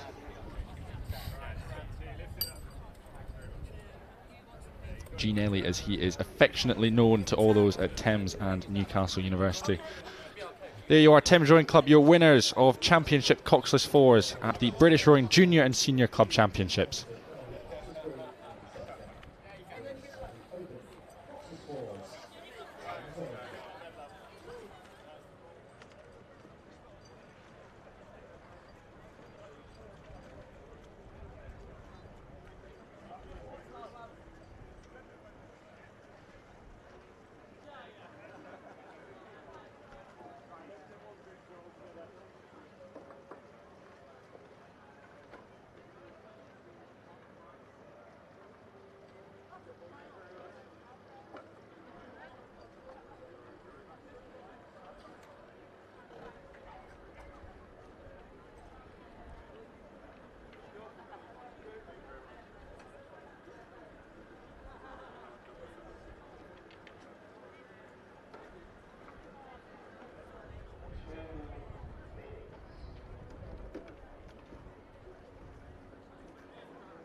Welcome back to Champs Live. Our coverage continuing now with the B final of the Women's Club Coxed Fours. And just to keep you on your toes ever so slightly, as we like to do, we have a little bit of a rejig of some of the lanes here. Cambridge University in lane 6 aren't taking part, so we have bumped everyone up. So Norwich Rowing Club are in lane 6, Royal Chester are in 5, Warwick Boat Club are in 4, Cambridge University A are in 3, and Tyne Rowing Club are in lane 2. So everyone's still running in the same order, but just one lane further to the scoreboard side, or to the right hand side of the screen if you are watching on one of our live streams. 426 Women's Club Coxed Four Final A.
So we're through the opening stages of this B final of the Club Coxless Fours. Of course, as we said, 5 crews racing: Tyne, Cambridge A, Warwick Boat Club A, Royal Chester and Northwich Rowing Club in lanes 2, 3, 4, 5 and 6. Through the 500 metre marker these crews are now, and it does look to be quite a tight race unfolding. However, if we look to the left hand side of your screen, one crew does appear to be moving away from the rest of the pack, and that is Northwich Rowing Club. Northwich sitting about 5-6 seconds up on the rest of the field at the moment, so a nice comfortable gap, a nice big cushion that they've been establishing over the early stages of this race. But then it's looking like quite a tight race is unfurling between lanes 2, between Warwick and Royal Chester, just a second or so between those, and then again by the second and a half back is the crew from Cambridge University. So these two crews very much still in the mix as we're heading through the second 500 of this B final of Women's Club Fours.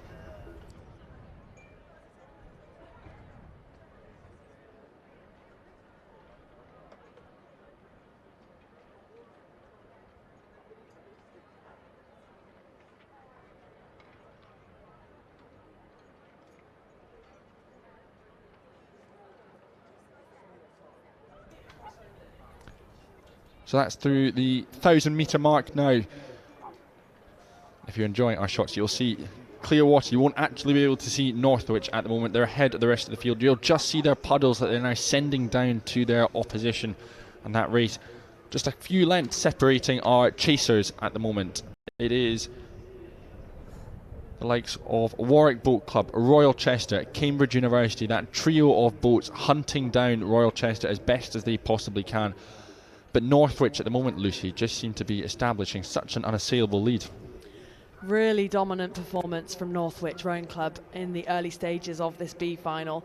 Clear water over the rest of the field, and especially impressive when the rest of the field is also tight. They've really done something special here in this 4 great shots we're seeing on screen now. But they're still working hard through the middle stages of this race. They've got work to do to hold that lead. as the battle heats up between the rest of the field.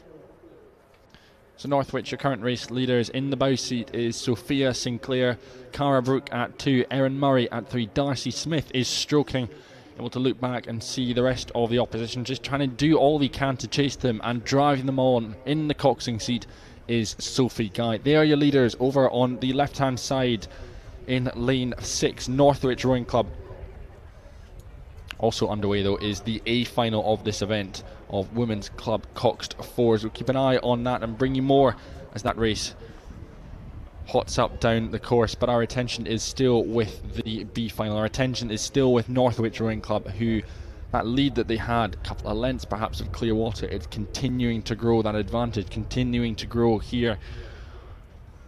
But again, that race for second, third, fourth place, it's probably the most exciting race that is happening in this B final at the moment, between Royal Chester, between Warwick, between Cambridge. And at the moment it does look to be the boat just in the middle of that battle, just flanked either side. So Warwick Boat Club look to be holding on to second place at the moment. Cambridge University perhaps their closest challengers for second place, because Lucy, it looks a little bit like Royal Chester have just dropped back since the halfway point. Royal Chester, yeah, they just off the back of this group of 3, it looks like Warwick and Cambridge have just started to go through their gears a little bit earlier than them. Royal Chester off the pace now. We see them going through the 500 here. Yeah, a little bit behind the second and third crews. Northwich still holding that lead, but great racing over here from Cambridge University and Warwick Boat Club, locked side by side. It's going to be a real battle all the way to the end, heading into the final stages of this race towards the spectator area. Northwich still leading.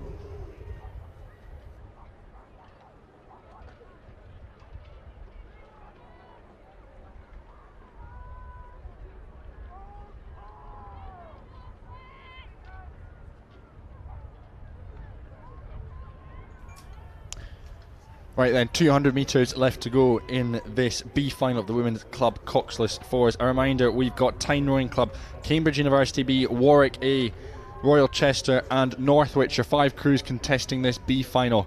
Northwich well out in front at the moment. They're coming up to the Red Boys. Right, 13 strokes left for Northwich in this B final, racing for positions 7 through 11 at the moment. And Northwich looks set to take that top spot though. Although we look back on the rest of the field and that position that Warwick Boat Club were in, second place in this B final, still holding on to it. Cambridge University though, we can see their light blue blades just splashing away at the moment, doing all they can to close the gap on Warwick. But Warwick again just stepping up just another gear at the moment. They're in a stern loader boat. Their cocks will be in the fantastic position to look down on their crew, just see how hard they're working and just calling at them to get more as we come into the final 50 metres here up to the line.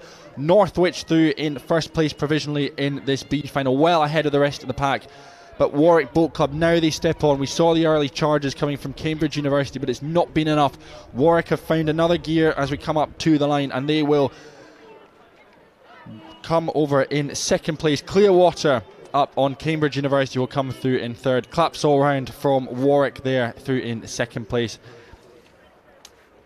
We then have a couple of lengths back to Royal Chester, who will come through in fourth place, and they are a length up on Tyne Amateur Rowing Club, who come through in fifth place, rounding out this B final of Women's Club Fours.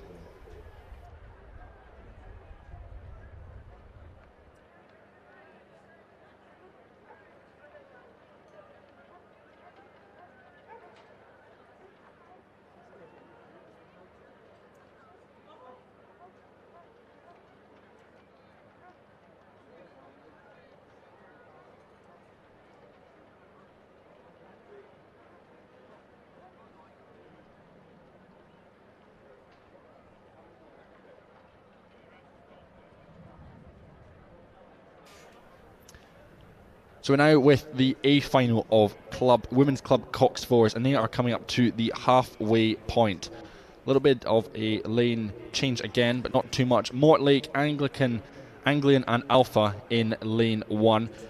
University of Surrey in 2, Peterborough in 3, Nottingham Rowing Club in 4, Thames Rowing Club in 5, and Cambridge University B in lane 6.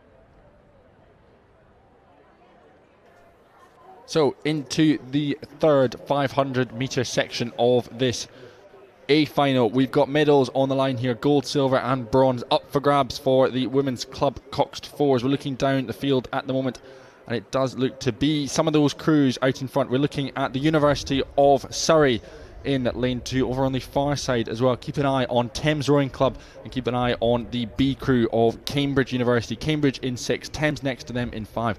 But perhaps out in front at the moment, Lucy, it looks to be an incredibly strong performance from the University of Surrey in lane 2, quite close to us on the scoreboard side. Absolutely great to see University of Surrey up there in the top spots in this Club 4's race for medals A final here.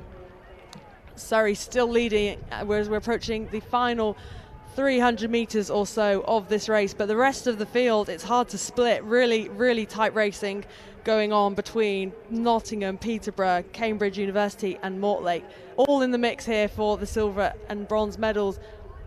But it looks like University of Surrey hold their advantage heading into the final stages.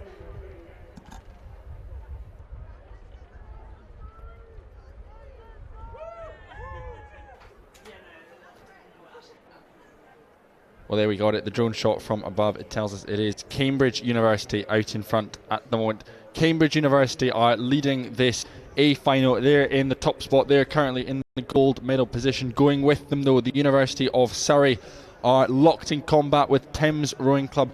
No more than a canvas separating those two crews as we come into the final 200 metres of this final.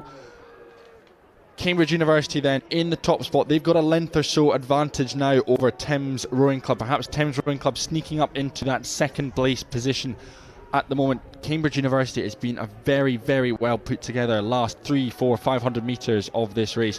It looks now clear water that they've got on the rest of the field. But Thames Rowing Club, University of Surrey, this is a race that is going to come right down to the line.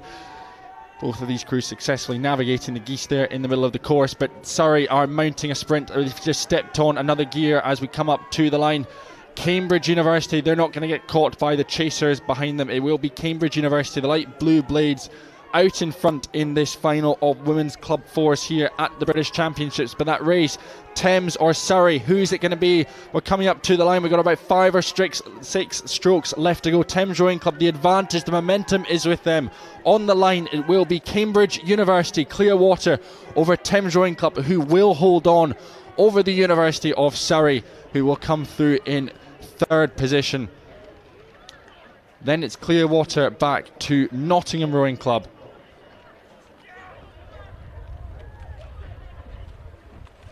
With the second of our crews from Cambridge University coming through in 5th place, with Peterborough rounding out this A final of Women's Club Coxed Fours.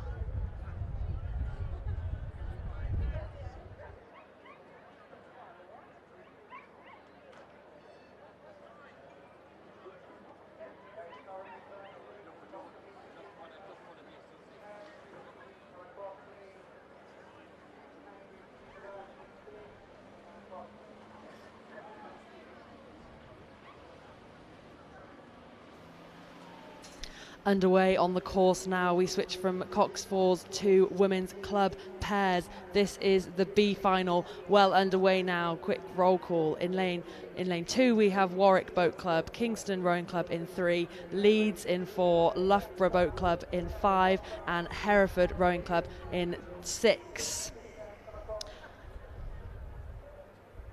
Hereford Boat Club here in their hoops. They have led this race from the start through the 1K marker.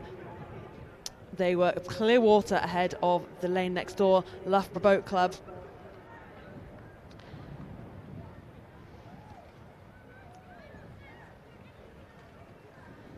These pairs now approaching within the final 500 metres now of this race. Anything can change in these small boats. makes it really exciting to watch. But Hereford out there in lane 6, leading the charge into the final sprint.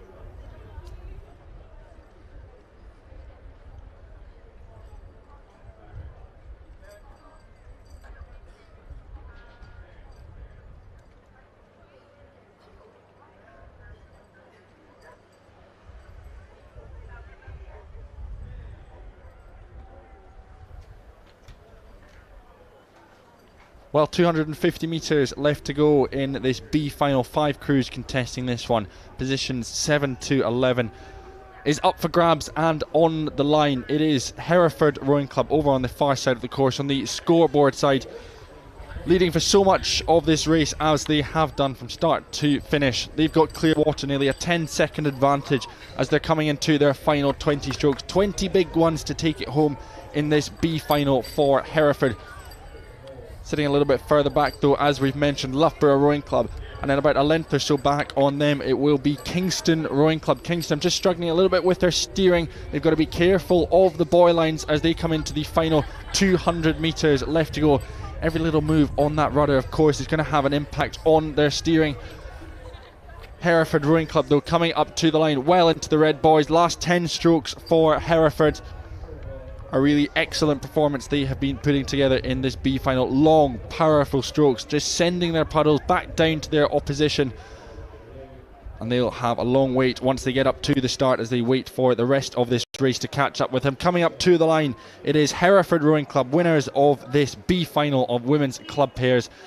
Then it will be the crew from Loughborough Boat Club coming through in lane 5, sitting a few lengths up on Kingston Rowing Club, who again just got to be careful with their steering in these final stages. Watch the buoy lines, particularly on their stroke sides. Perhaps that's allowing Leeds Rowing Club just to close the gap ever so slightly, but it won't be enough for Leeds Rowing Club. Kingston will come through in 3rd place, ahead of Leeds Rowing Club in 4th.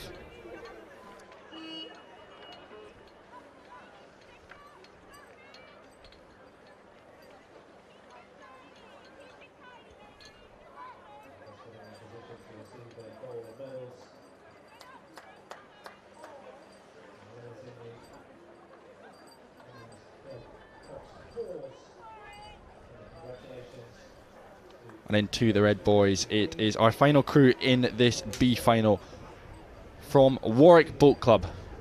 It is Jessica Lindley and Anna Christian Dombrinsky.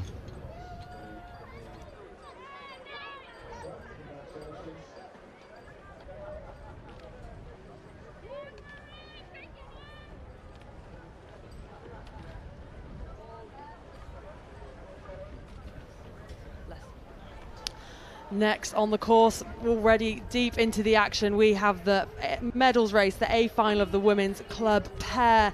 It looks to be Leicester Rowing Club out in lane 6 leading this race, but plenty of overlap amongst the whole field here. Leicester Rowing Club leading, Notts County next door in lane 5. They're in the mix as well, alongside Warrington Rowing Club from lane 1. This race is already within to the final 500 now. It's going to go right to the line. Leicester Rowing Club's Sophie Connolly on board, fresh off her victory in the club quads yesterday. Can she get another gold medal to add to her collection?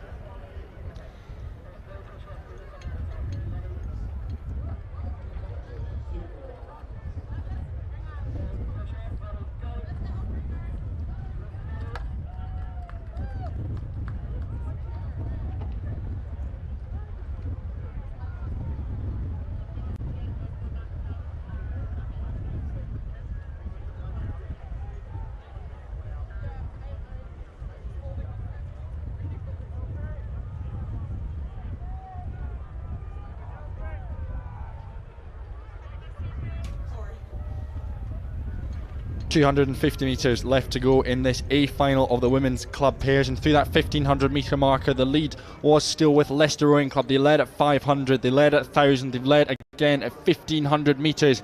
Let's see what sort of a sprint they can muster with about 20 strokes to go, separating themselves from a gold medal here at the British Championships. Going with them though, the field is closing down, it's getting closer and closer, the margin between the rest of the field. We've got our eyes on the bright green kit of Notts County Rowing Association. their rate's going to have to start rising, because just a couple of lanes over, sprinting for the line, it is Calpe Rowing Club, Nottingham Rowing Club going with them as well. Nottingham Rowing Club are just on the outskirts of a bronze medal at the moment. Calpe are clinging on to that third place position. Nottingham have just got to watch their steering as they come up to the line. Perhaps Notts County are going to get caught up in this race as well, but out in front it is still Leicester Rowing Club. They've got Clearwater on the rest of the field. They come up to the line. First place gold medalists in the women's club coxless pairs. Notts County will hold on for that second place by about a length over Calpe Rowing Club. And it will be heartbreak for Nottingham Rowing Club. The sprint wasn't quite enough. They come through in 4th place in this A final. 4th place just ahead of the crew from Warrington Rowing Club, and York City through in 5th and 6th place, concluding this A final of women's club coxless pairs.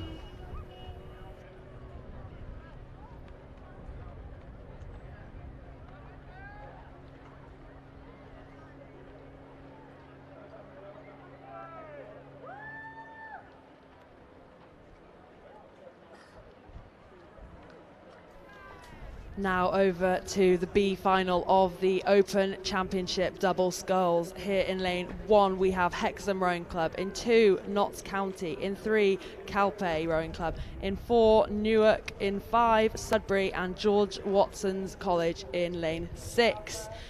In the early stages of this race it was Newark taking on the lead, but it's tight across the rest of the field. In 2 was Sudbury, and closely followed by George Watson's.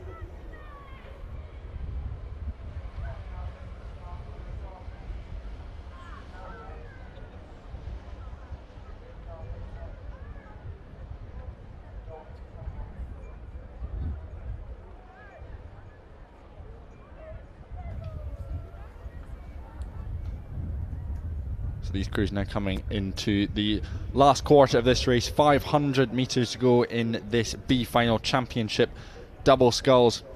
Does look like our leaders are still Sudbury Rowing Club. They've got Clearwater over George Watson's College in 2nd place at the moment. Newark not too far back, just a second or so back on George Watson's. Newark then in 3rd place, with the rest of the field catching up the likes of Notts County, Hexham Rowing Club just a little bit further back on the rest of the field. Calpe still in the mix.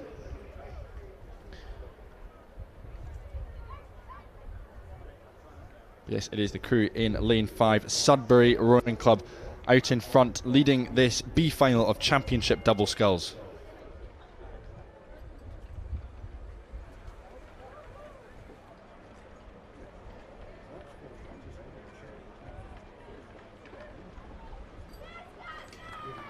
So we're getting into the business end of the championship double sculls. We can hear the cheers for Sudbury Rowing Club. We know at the start the A final is underway, and we will pick that one up in a few minutes time, but we are with the B final.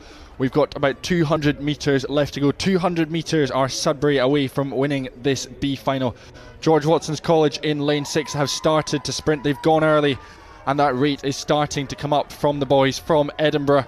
Going with them as well, it is Newark Rowing Club and Calpe, the two crews in the middle of the course in lanes 3 and 4 respectively. Not much between those crews, not much between them and George Watson's College as we're coming up to the line. Sudbury with less than 100 metres to go, but Lucy, that race for that 2nd, 3rd and 4th place is so close at the moment. It is so exciting here up from the finish tower. Calpe, I just saw, done an absolutely sensational sprint. They are the highest rating double on the course, but George Watson's as well, absolutely sending it over in lane 6. They look like they're going to secure the silver medal behind Sudbury, but the battle for bronze, it's Calpe and Newark in the middle of the course, but Newark just taking the edge, half a length over Calpe. A massive sprint needed there to earn that 3rd spot.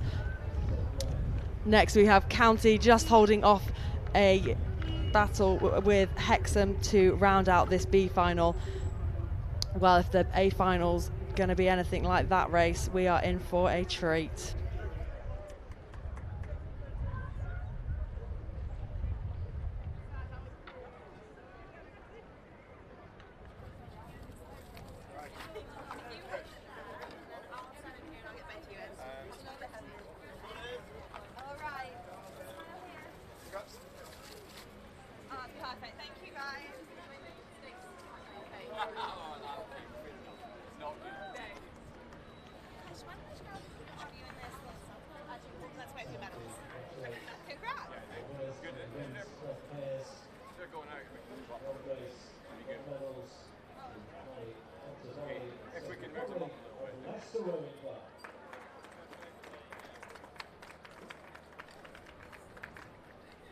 Okay guys, can we move up a little bit so we can finish up a little bit? Back in action now, the race for medals. This is the Open Championship double sculls. In lane 1, the composite from York University and Leeds. In 2, Thames. In 3, Clares Court. Lane 4, Stirling Rowing Club and Glasgow. In 5, the Windsorian composite. And in 6, Reading University. Through the 500 marker, it was Reading University putting about a length between the rest of the field already. Early leaders from Reading, but it's tight up there between the rest of the field.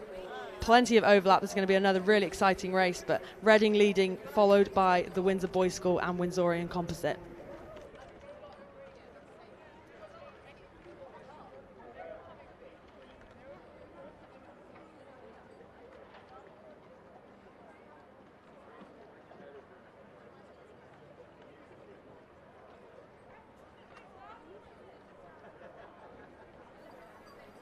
Through that 1,000 metre mark, and yeah, no surprise to see Reading University out in front in this final of Championship double scull, specialising just in sculling, do Reading University.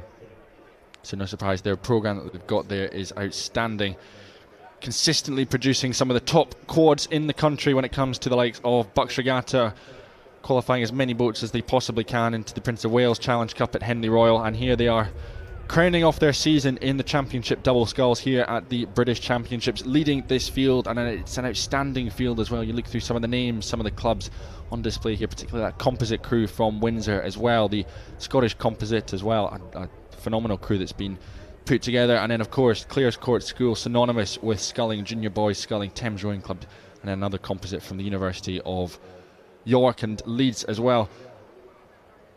Couple of those crews on screen at the moment. That's Thames Rowing Club in the foreground. In the background, the crew from Clares Court School. That combination of Jonathan Cameron and Alex Richardson. But our race leaders at the moment on the left-hand side of your screen, the left-hand side of the course, as we're looking down, Joe Diver and Sam Cuthbertson from Reading University.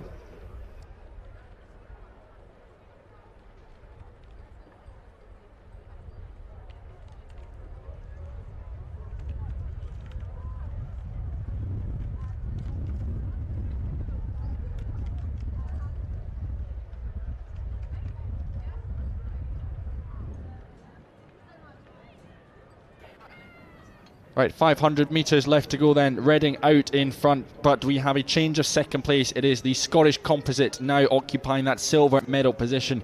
The composite of Gregor Hall of Stirling Rowing Club, Robbie Waddle of Glasgow University. Those two synonymous when it comes to the likes of beach sprints and coastal rowing. Sure, we've seen them in action up in St Andrews in just a few weeks' time for the British Beach Sprint Championships, but they've got a race on their hands at the moment if they're going to defend this silver medal position here at the National Water Sports Centre. Reading University out in front look to have that gold medal well and truly wrapped up as they're coming into the last 200 metres. But that race between those two composites, between the Scottish composite of Stirling and Glasgow University and the Windsorian Boat Club and the Windsor Boys School, what a race that is going to be for second and third place respectively. But at this stage we're not counting out the likes of Clares Court School, who are probably sitting in fourth place at the moment, going with them as well in lane 1, that composite of University of York and Leeds. But it is Glasgow and Stirling up against that Windsor composite for that second and third place at the moment. So Red Boys now 100 metres left. Reading University aren't leaving anything for chance. The rate has come up. They are absolutely motoring towards the finishing line here. And the same thing is happening in the Scottish composite. Gregor Hall and Robbie Waddle, the weights going up and they are pulling away from the Windsor Boys composite. Jack Caldwalder and Dylan James have got their work cut out if they're going to catch up with Stirling and Glasgow. Up to the line though, it will be first place and gold medals to Reading University in the Open Championship double sculls. Then it will be that Scottish composite. It will be Stirling and Glasgow University on the line for second place. They will beat the Windsor Boys School Windsorian Rowing Club composite into third. And then it will be ever so close between Leeds and York University, who just pipped Clare's Court into fifth place. And then just taking that last few strokes, rounding out this A final of the championship double sculls, will be the Thames Rowing Club crew. And as Thames cross the line, we will bounce straight back up the course. We're sticking with doubles for our last two finals from this block. This is the B final and then the A final of the Women's Championship double sculls.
Through the 1,000 metre mark now in the Women's Championship double B final. It's Sudbury leading this race over Clydesdale next to them in lane 4, but closely followed again by Globe Rowing Club out in 6th place currently through the 1K.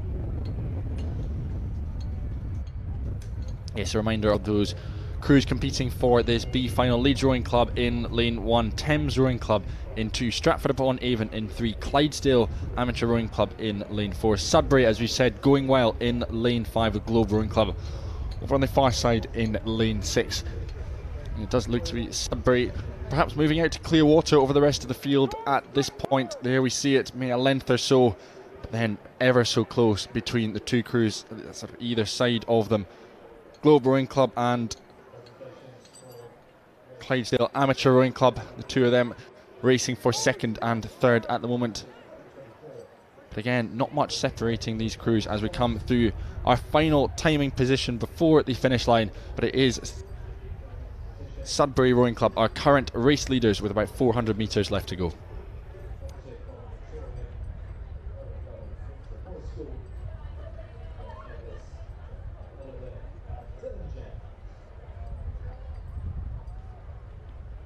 Again, repeatedly in these finals today and yesterday afternoon, constantly calling out the names of the likes of Sudbury Rowing Club. They've had a tremendous regatta, as have Clydesdale Amateur Rowing Club as well. They had a very good quad racing yesterday. Very thrilled to see how their double scull is getting on at the moment, and it's getting on particularly well. It's probably in third place at the moment as we're coming up to the line. We've got a fast finishing crew from Stratford upon Avon though. They're in lane 3, still in the middle of the course. Going with them as well over in lane 1, Leeds Rowing Club.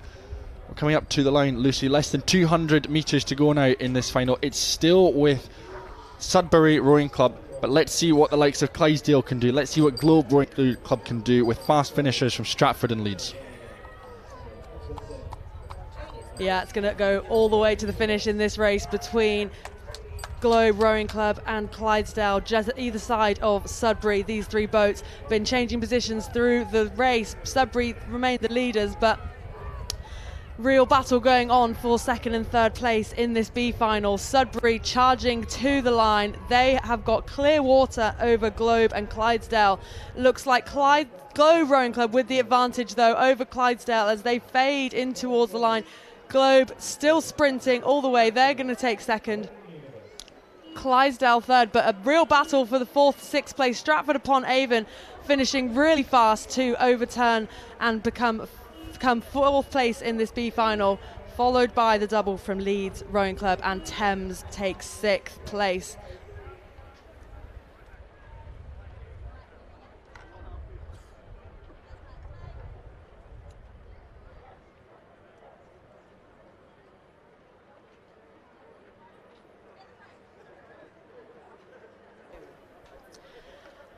Underway now, we have the A final of the Women's Championship double sculls. In lane 1, it's Gloucester University composite. In 2, it's the Oxford University and Cambridge composite. In 3, London Rowing Club. Norwich in 4, Hartpury in 5, and Bath University out in lane 6. This, of course, the all-important race for medals and also dry robes.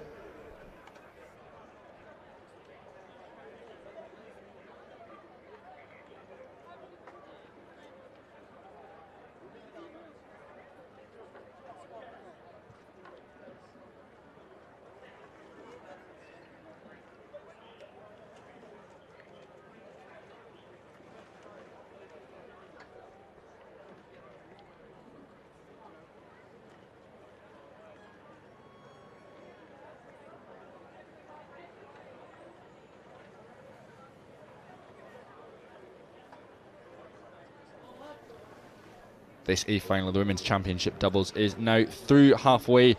Less than 1,000 metres to go in this field, and it is Hartpury University and College.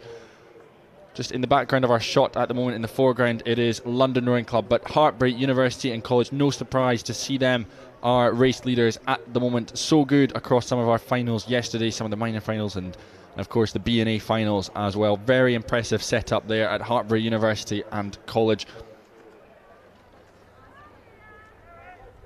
You see there, they're sat in lane 5. Just over to the left of them on your screens, though, it is Bath University. That combination of Ella Fullman and Rebecca Court. Your race leaders of Eleanor Dash and Chloe Shepherd are leading this field. Always good, though, to see a combination coming together from Cambridge University and Oxford University. Of course, locked in battle for so much of the season as they head up towards the boat race in March and April time. But this combination of the two King sisters, Catherine and Gemma, putting aside their light blue, dark blue rivalries and coming together and racing here at the British Championships in the Championship double sculls. They've got a bit of work to do in the closing stages of this race if they're going to hunt down some of our race leaders, the likes of Hartpury University, the likes of Bath, but certainly in the mix for one of our minor medals at the moment.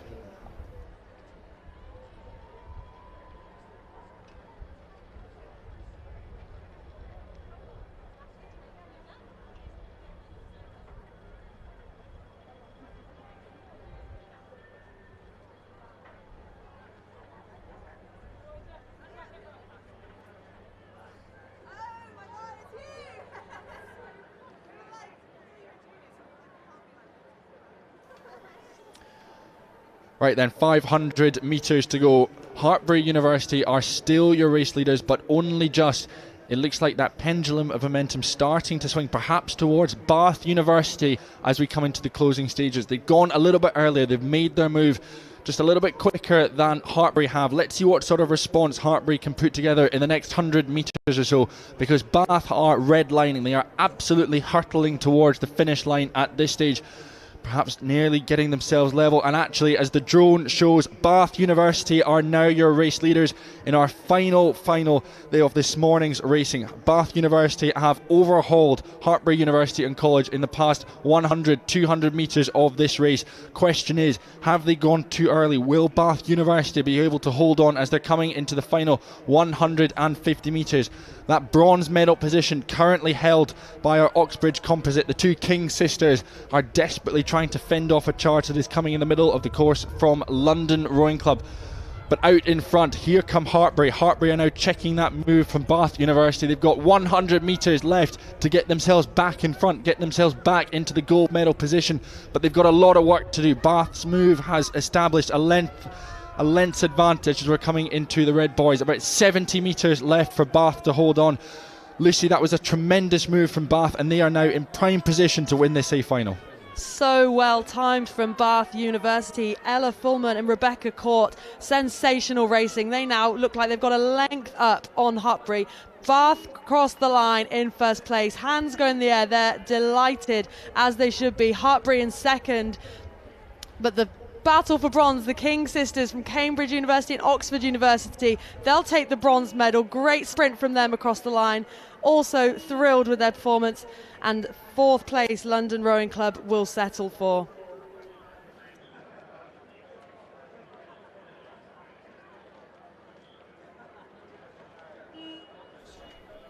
Norwich there crossing the line, taking 5th place, open water ahead of the composite from Gloucester University and Notts County, who will round out the field, sprinting all the way to the line to take 6th place in the championship women's doubles.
We hope you are enjoying our coverage here on Champs Live of Day 3 of the British Rowing Junior and Senior Club Championships. Our block of side-by-side racing has come to an end. Crews will next be back on the water in action for some time trials from midday, running right the way through to 20 to 3 this afternoon.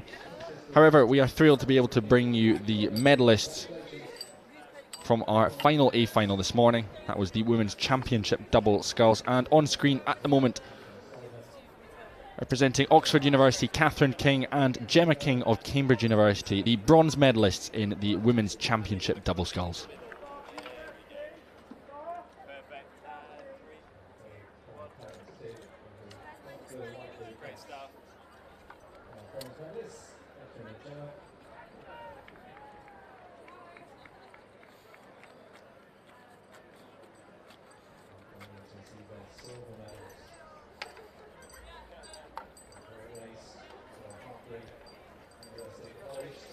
Next up on the pontoon is Eleanor Dash and Chloe Shepherd from Hartbury University and College, receiving their silver medals in the Women's Championship double sculls.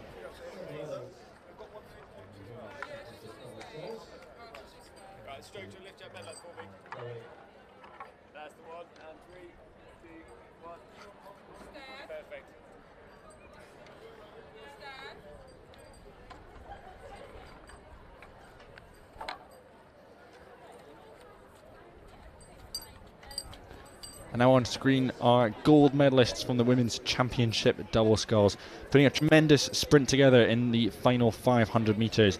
It is Bath University, and it is gold medals to Ella Fullman and Rebecca Court, winners and champions in the Women's Championship double sculls.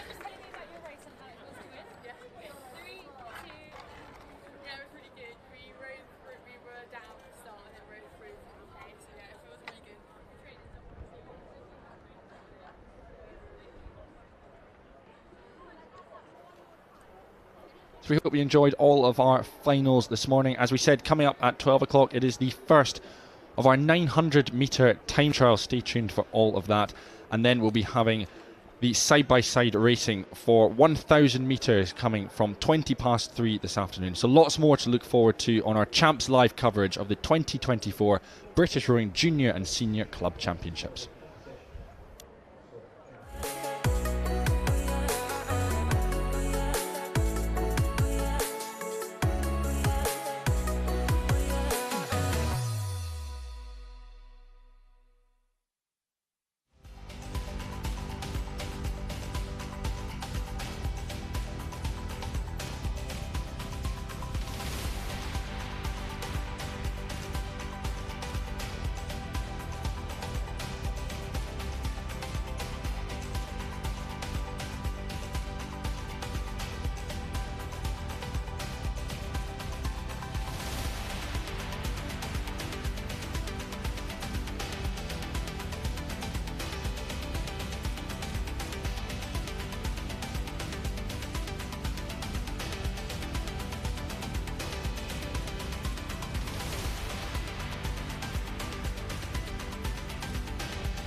So hello from the commentary tower here at the British Rowing Junior and Senior Club Championships. Myself, Alex Darby and Liv are up in the commentary box, and we're just going to be calling the crews as they cross the line. We're just seeing the last couple of J14 women's quads crossing, and then we're expecting the J14 open doubles, and we can see the first two of those, both from Brentford. We're expecting to be crossing the line very, very shortly. So just coming onto your screens, those watching on the live feed or watching one of the big screens, you'll see Hinksey. That'll be the last of the women's J14 quads crossing the line, and then the next crews that are going to come onto the screens are going to be the J14 doubles. And it looks to me like we should have, looks like a regatta's broken out really. It's Brentford versus Brentford. But of course these crews are just time trialing to find out which final they end up in later in the day. So we can see crew 167 and crew 170. Ooh, one of the Brentford crews does catch a buoy just 2 strokes from the line, but both those crews proceed through the finish line, and then they'll be looking for what finish position and which final they're going to be in a bit later on.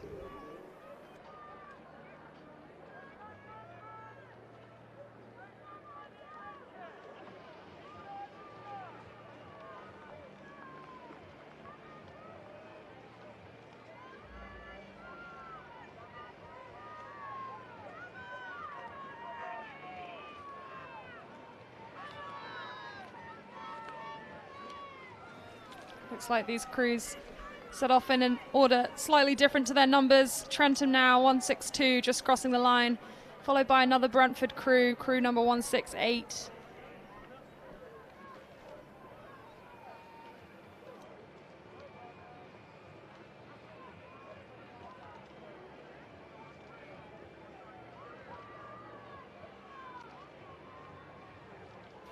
So next crew coming through is the very distinctive green of Barn Elms. They're based in West London, just near to Hammersmith Bridge. So these athletes have made the trip slightly north up the M1, and they're going to be crossing the line next in this J14 doubles.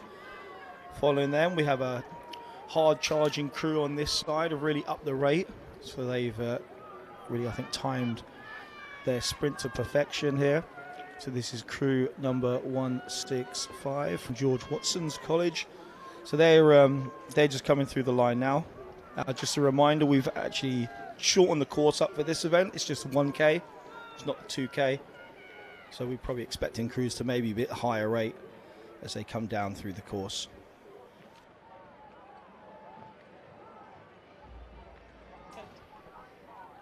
Another Brentford crew there just crossing the line. 4 doubles already for this Brentford Rowing Club Juniors. That's very exciting to see.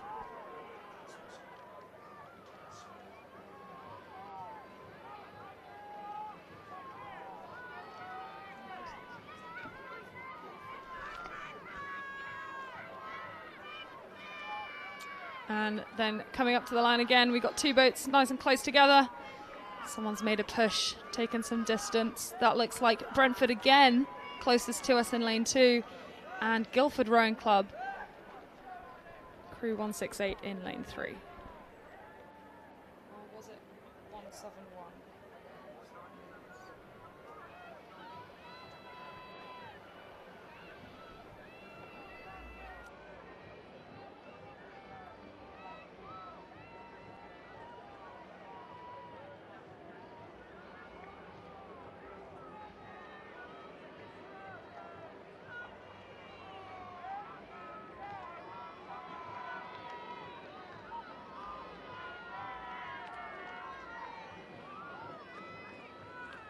Next crew coming to the line now, Falcon Rowing Club, crew 169. They've also just sort of upped their rate of striking. They crossed through the line there.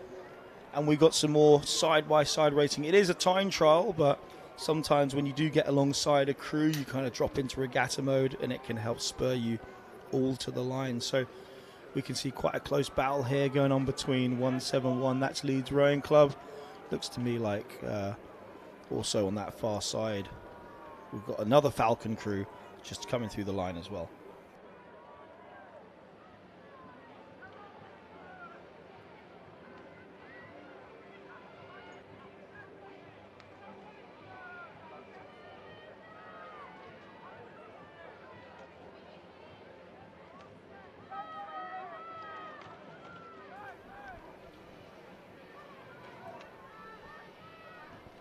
Crew 173 just coming up to the line now. This is Wallingford. They're just contending with the boy line a little bit. They are just taking their final strokes across the finish line now.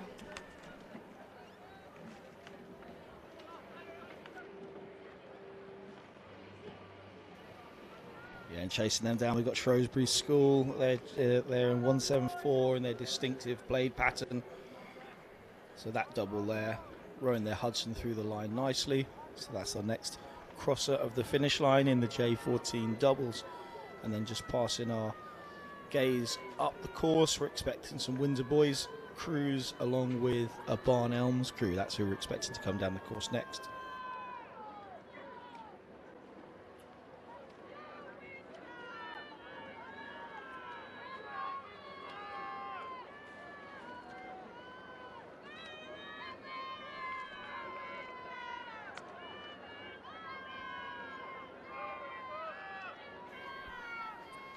Yep, Crew 175, Barn Elms, just crossed the finish line there in this Junior 14 open doubles time trial.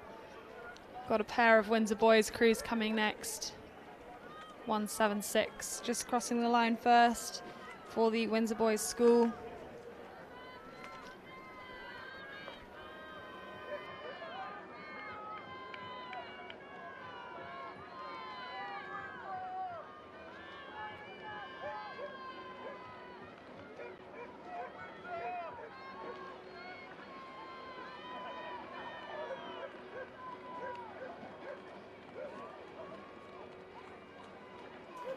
So yeah, we can see Windsor Boys, Crew 177, just pushing their Wintec over the line. They're being chased down by another Barn Elms crew, crew number 178. You can see just approaching the line. Bow has a little look over the shoulder.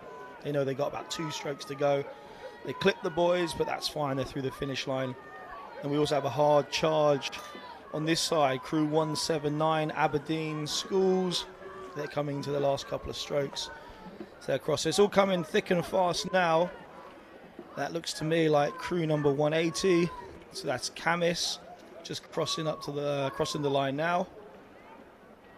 And following them, the very distinctive colours of Peterborough Rowing Club. I'm sure a lot of us will be competing at Peterborough Summer, the jewel of the summer regatta season, some would say.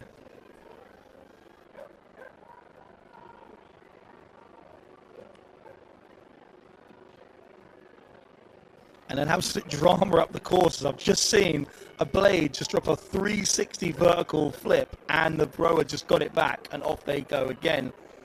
Fantastic stuff there from the Durham School athlete. So a little bit of drama out there. It doesn't look like the blade's broken or anything, but it was definitely an absolute helicopter of a blade move. But they've got these back, legs down. They got the free speed of the back caps, as is in style at the moment. So yeah, this is going to be a final spurt to the line here by Durham School. Well recovered there, gents. Good stuff.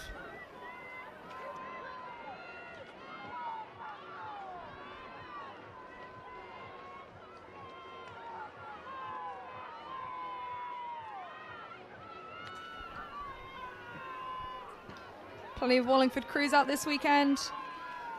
Got a little Wallingford double hit right now, 183, just crossing the line.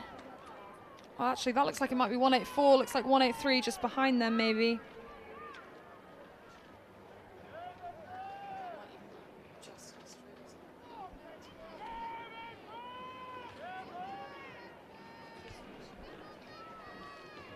Durham School here, just coming across. Looks like a composite of Durham ARC and Durham School. Look like they've put in a big spurt to the line.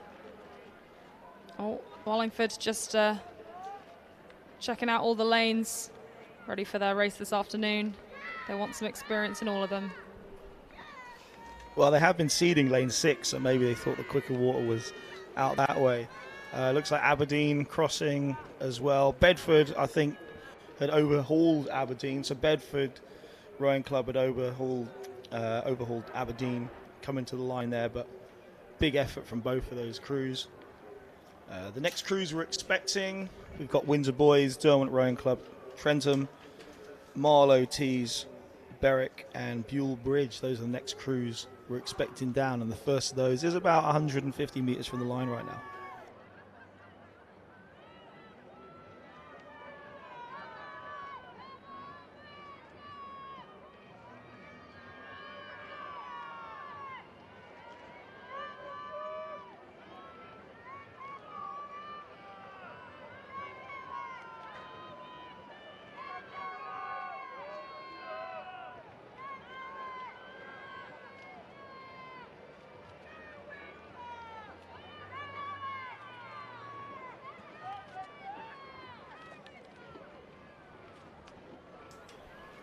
Looks like Derwent there, just crossing the line. Crew number 190, so they may well have overhauled this Windsor Boys crew 189. They're still racing hard all the way through the finish line.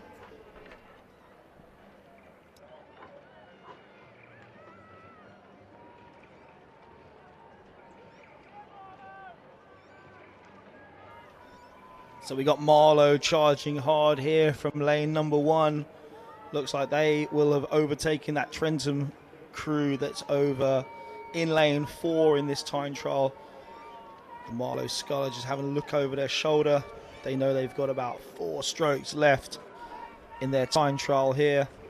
So they'll cross the line now. So a big effort from them down the last 100 metres. Trentham as well, they go through the finish line.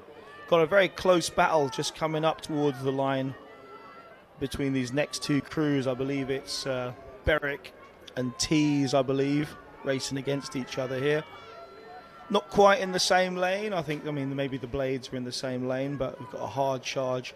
So the crew in front here, Tees just trying to hold off the charge of the Berwick ARC crew that's charging at them. Both these crews just crossing the line now, but yeah, hard fought battle, and hopefully that battle will carry them into higher finals a bit later on. Just looking up the course, I see the white all-in-one with the kind of the green trim, green bottom half and white trim of Buell Bridge. They'll have come up here from Kent to compete at these junior and senior club championships. Look very together here, these two, and the carbon stayed Filippi.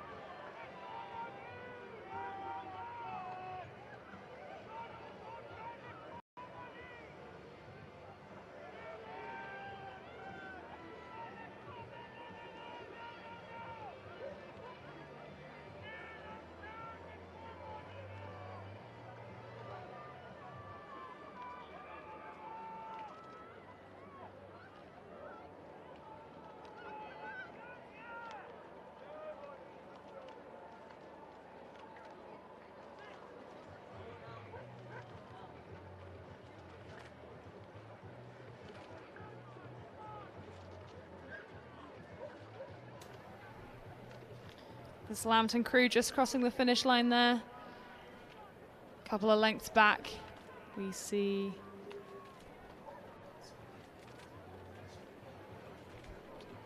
the High Wycombe Grammar School boat just coming across the line.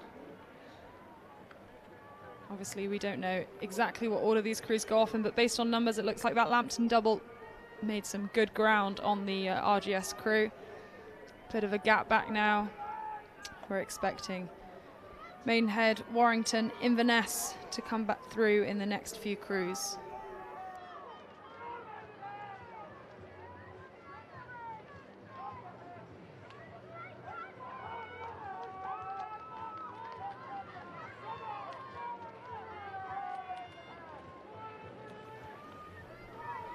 So the distinctive colours of Maidenhead approaching the line now. So they're just up and through. It's always easy to spot a Maidenhead blade. And then chasing them looks like Warrington, just crossing through the line now. And then following them, a very, very brightly coloured Inverness Rowing Club. I like that distinctive look. I do appreciate a distinct blade from up here in the commentary booth. Always a good spot from up here. I mean, I don't know how you are on your flags, but for a moment I thought it might be Burundi have turned up. That is excellent flag knowledge, Alex, and I'm actually a bit of a flag buff myself, so I do appreciate that little flag trivia.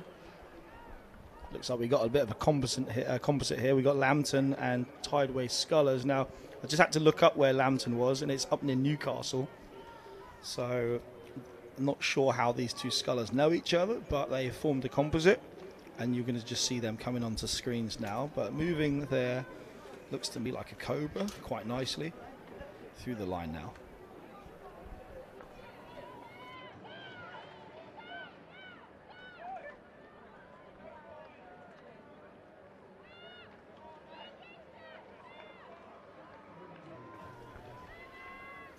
On approach to the line, looks to me like Kingston Rowing Club. The very distinctive Where's Wally kits. This Kingston crew closest to us just got to watch out for the landing stage here. They've come for a little tour of the tower. It looks like they're going to avoid this launch and navigate safely across the finish line. Crew 202 for Kingston there. Followed not too far behind by the second Kingston crew.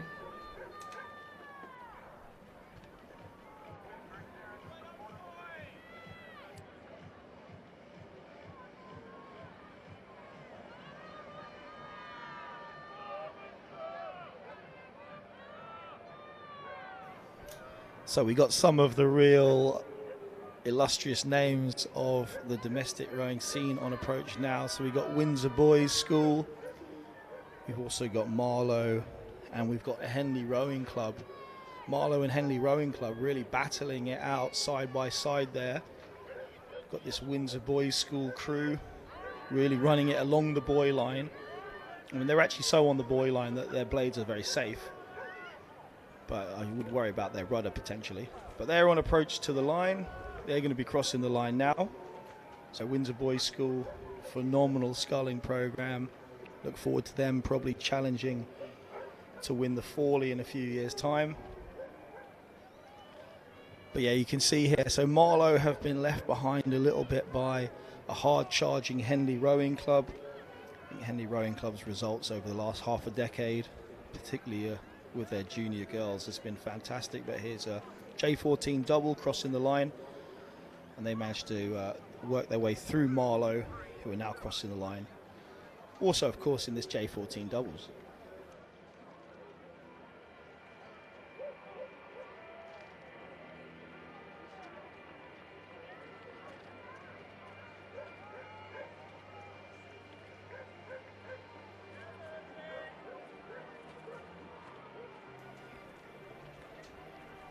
Mersey double, crew 207, just putting on a little spurt across the finish line there.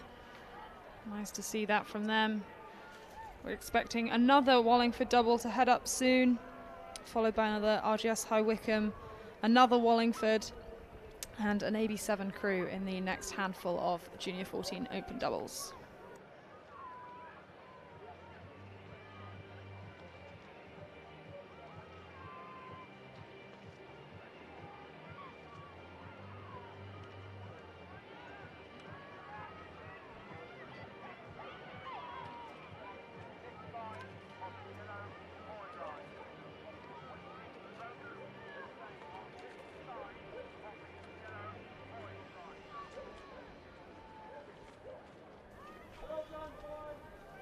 So yeah, a bit of cheering from the bank there as Wallingford cross the line. So they've just done their their 900 metre time trial. They'll have to see where they get placed in the minor finals. Following Wallingford, we are due to have an RGS High Wycombe crew come through. To me, that looks like an AB7 crew though, just based on the blades. I think it is crew 211, AB7. The very distinctive black blades with a white spot. Easy to see an AB7 crew coming towards you. Next crew coming down, can't identify them, but working very, very hard in the middle of the course there.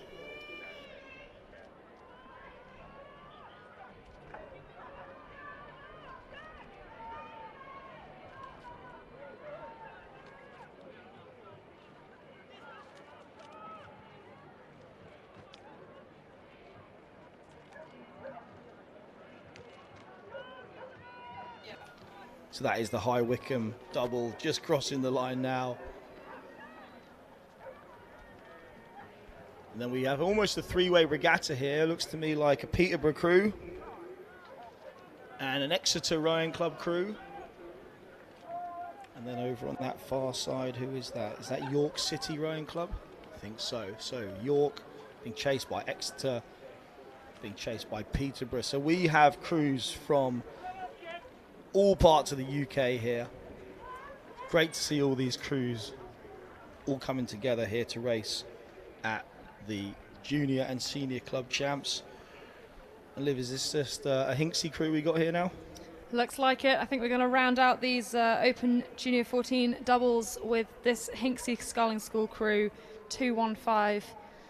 Little gap now, and then we will see the beginning of the women's junior 15 doubles, who are already about halfway through the course. They'll be approaching the finish line very shortly.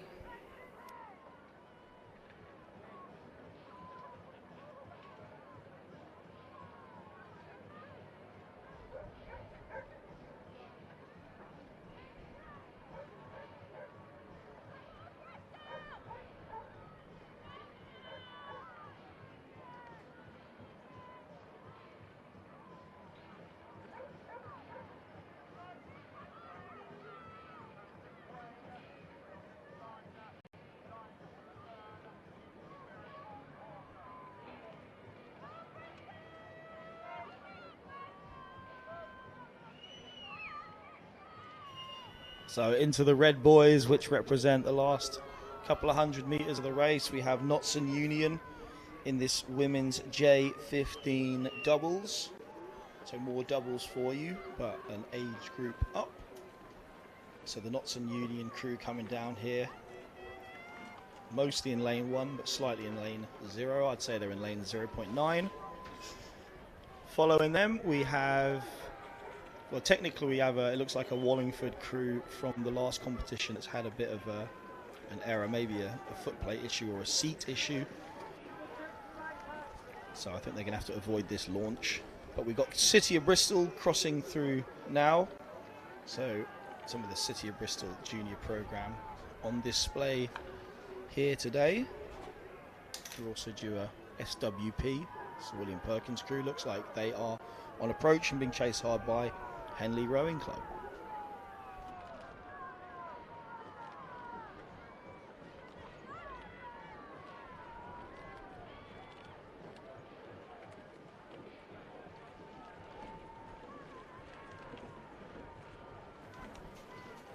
Yeah, that's William Perkins' crew just across the line there, followed closely by a nice, neat-looking unit from Henley Rowing Club, crew 219. Couple of lengths back, we see this Marlow Rowing Club crew just upping it, making sure they maximize their time, or minimize, I suppose.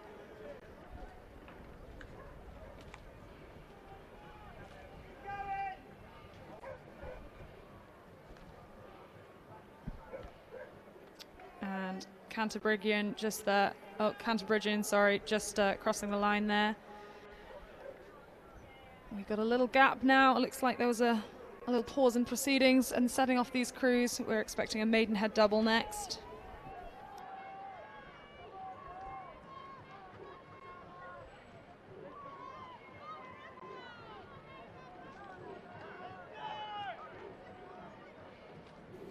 Yeah, so on approach we have Maidenhead. So they're just pressing through their last few strokes. They'll be looking for that yellow buoy line that signifies they've finished their time trial. And then following them we have Thames Scullers, who I think have the most distinctive blade colour on the circuit at the moment. I can't think of anyone more distinctive than those. You're certainly going to see them in every light. That is some wonderfully fluorescent oars there from the Thames Scullers.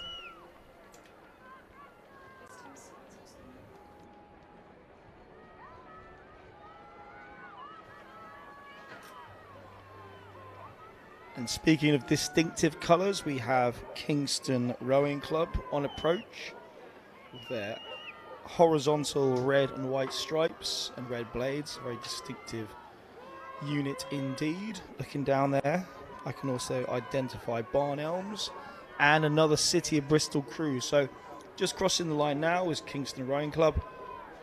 And they're locked in quite a tight battle. It looks like Maidenhead are just slightly ahead of Barn Elms.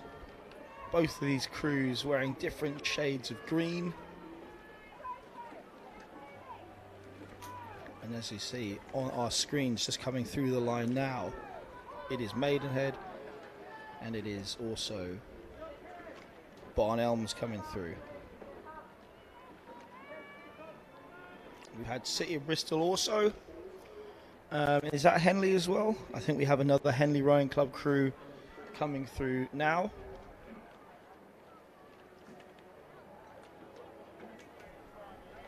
Followed by the looks of things by another Sir William Perkins School double. Lots of familiar names entering lots of boats in these small boat class divisions, pitting themselves head to head. Some intra-squad within this larger British Championship event.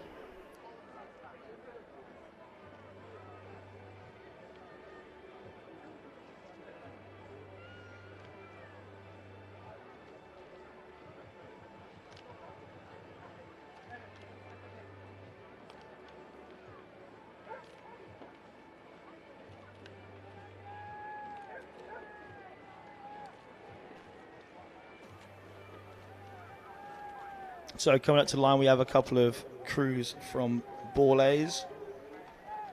So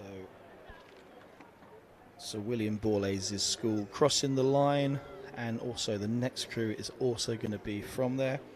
And then following them, we have yet another Henley Rowing Club double. So a lot of crews from Henley we've seen so far. We're also expecting a few more from the same club. Like, I'm looking down the list, we have another City of Bristol crew, another Kingston crew, for example. I can see another Henley Rowing Club crew. So going to have multiple entries from different establishments. Just crossing the line there, 231. That is the Henley Rowing Club C crew. We've just crossed through the line now. And then on approach, looks like we may have a Guildford crew on the way.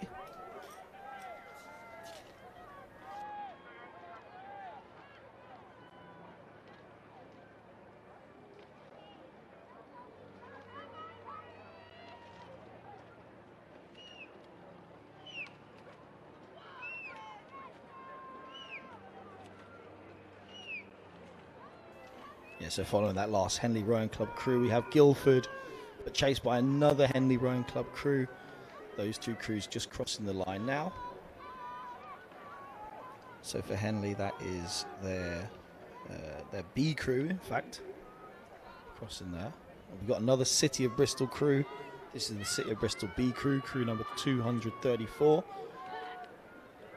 They're just about to come onto our shot in a moment, so you'll see them crossing the line in the next couple of strokes. So that is City of Bristol's next entry into this competition. And following them, it looks like we've got George Watson's. I believe they're based in Edinburgh.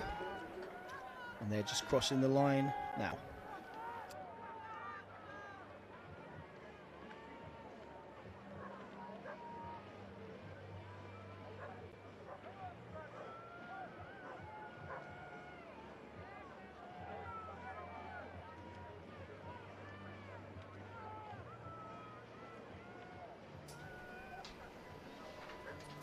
Stratford-upon-Avon double just crossing, just approaching the finish line here. They were in a bit of a desert of other crews out there on their own. Sometimes these time trials bunch up. Sometimes you end up doing the whole thing very much on your own, as is the case for these Stratford-upon-Avon girls. Next up, looks like we've got another repeat. Guildford Rowing Club, crew 273, approaching the last 100 metres or so. Just up in their rate, making sure that they eke out every second that they can. Absolute mammoth number of entries in these doubles. These girls want to make sure that they are doing everything they can to get in that top 12, ready for the AAB semi-finals later today. Of course, we will have minor finals all the way down for the rest of these crews.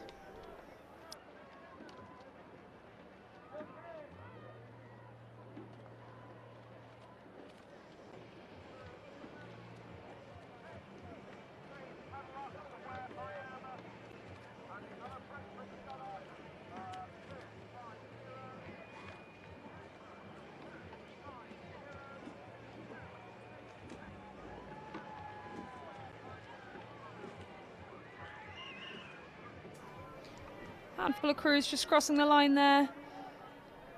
He had Guildford Rowing Club, Kingston Rowing Club, Windsor Girls School, and the very distinctive bright green of Notts County Rowing Association.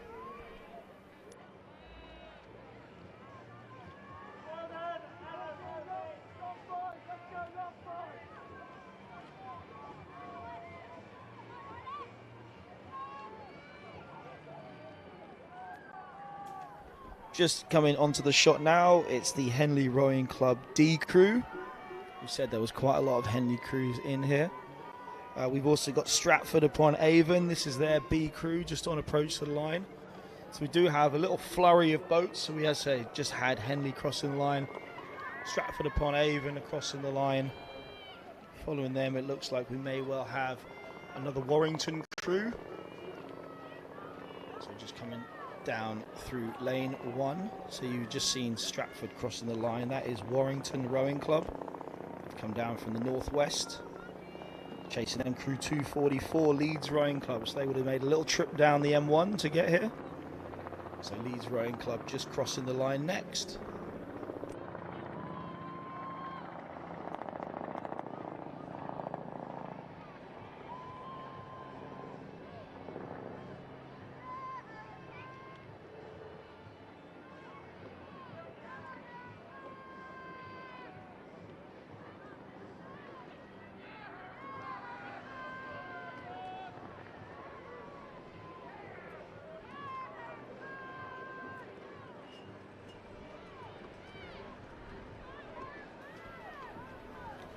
So William Perkins D crew here just coming through.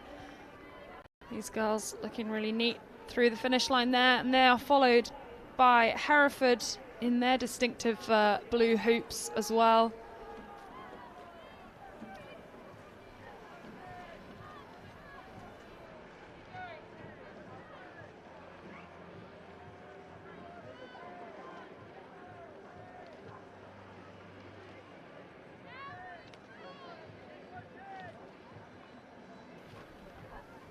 So two more distinctive crews coming down. The blades have that similar diagonal top quarter, bottom quarter. I'm sorry, top half, bottom half on the diagonals. That's Hinksey just crossing the line there, and they're going to be chased by Wallingford. So it's different colours. You've got the classic red versus blue, but this is Wallingford crossing the line now, just out of shot. I think it was very cool. The Hinksey scullers just turned and just high-fived each other. I always think that's a nice touch. Crossing the finish line, just that crew solidarity. Looks like we might have another Stratford upon Avon crew just working their way through now. This is at least the third one. Just looking at the lineup, it is their C crew. So yet another Stratford upon Avon crew racing here. Shows that we've got good depth in these junior programs, and of course junior rowing, such an important part of rowing in the UK. These athletes at some point we hope to transition up to being university athletes and then eventually club athletes after that, and hopefully rowers for a lifetime.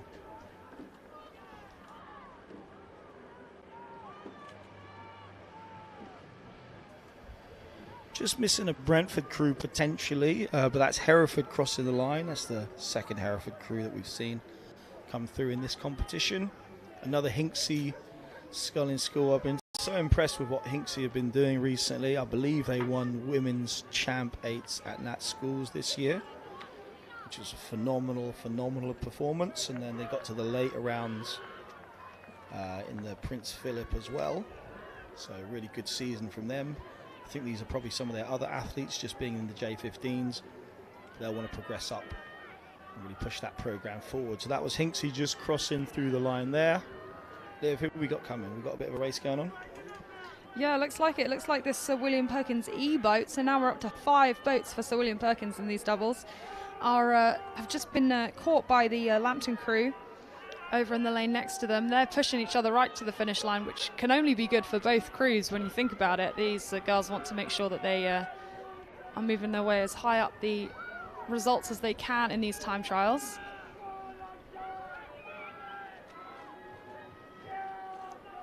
Lambton just looks like they might be getting the better of the Sir William Perkins crew. Straight as an arrow down the centre of that lane, which is always helpful. So yeah, Lambton just crossing the line, about half a length in front of the Sir William Perkins double there. And they are followed by a composite crew from Millfield and Avon. These girls training on my home Learn to Row course down near Bath. So I'm always delighted to see junior girls from that area. Well done to them.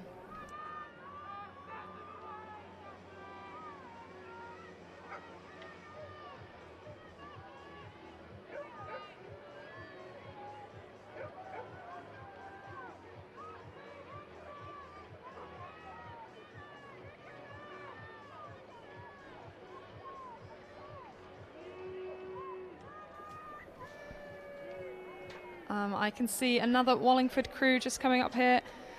I actually know for a fact that Cecily Swinfen in the bow seat of this double, her grandparents are at home watching on the live stream, so hello to them. Hello to all parents and grandparents watching on the live stream and here on the course. We are always delighted to have the support from parents and family members at these junior events. This double looking really nice as they cross the finish line, and they're followed not too far behind by the Tees Rowing Club double, crew 257.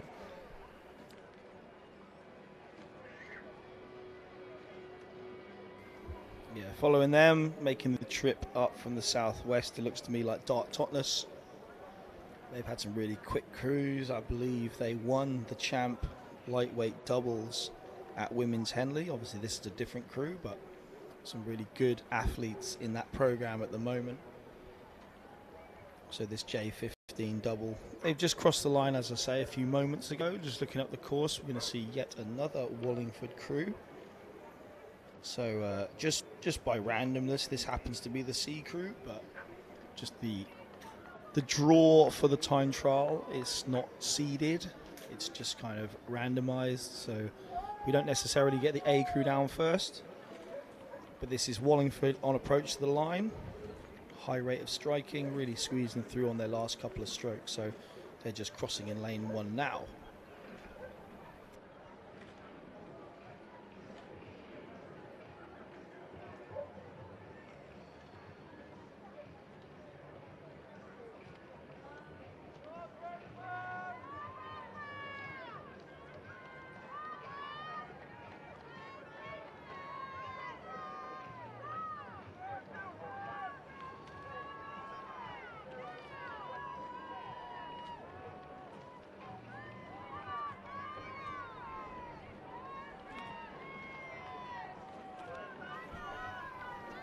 Another Guildford Rowing Club double just crossing the line now.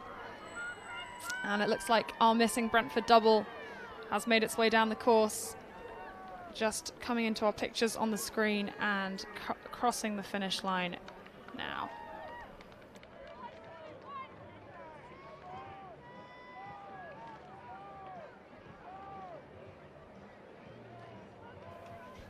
Following Brentford, we have a Maidenhead crew just on approach. They're going to come onto our live screen soon. So obviously those of us at the venue, we can watch this whole way down, but you can see now that's the Maidenhead crew crossing the line.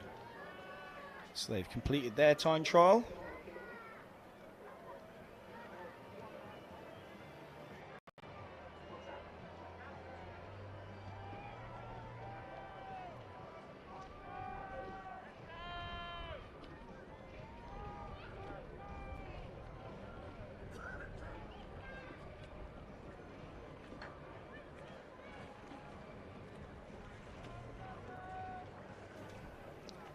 Crew 263, another great bright blade there.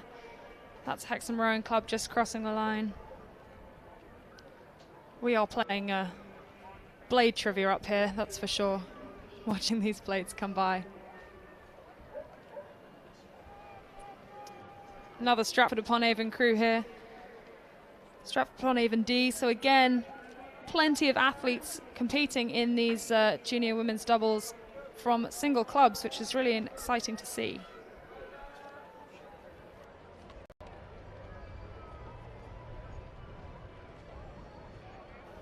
And then coming up to the line now, we have Evesham.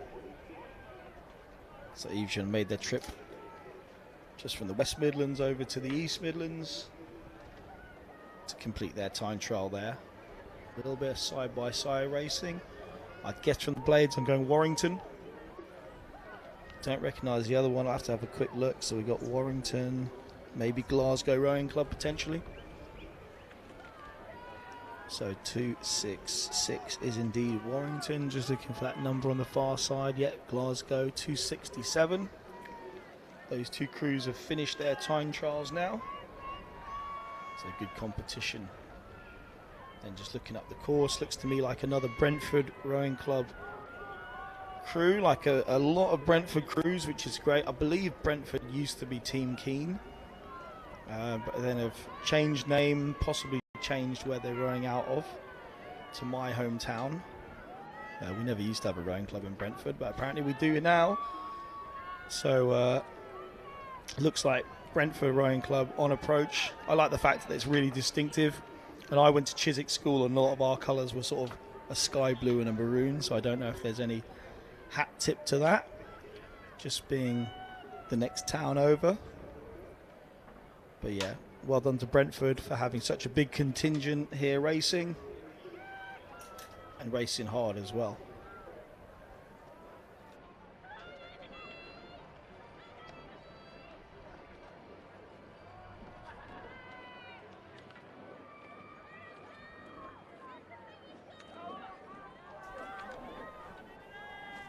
Looks like Monmouth Comprehensive just crossing the line there.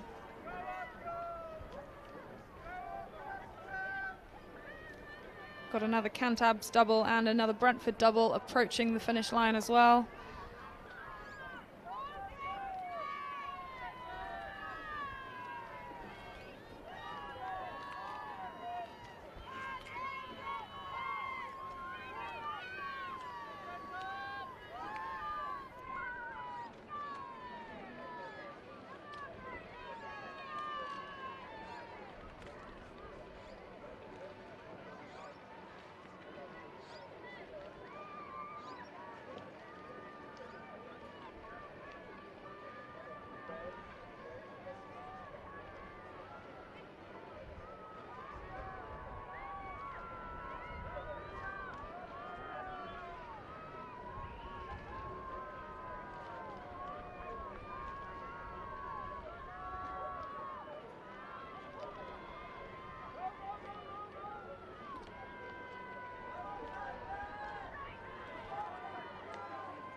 So Calpe absolutely storming it. Travelled all the way here from Gibraltar. Absolutely ripped that time trial.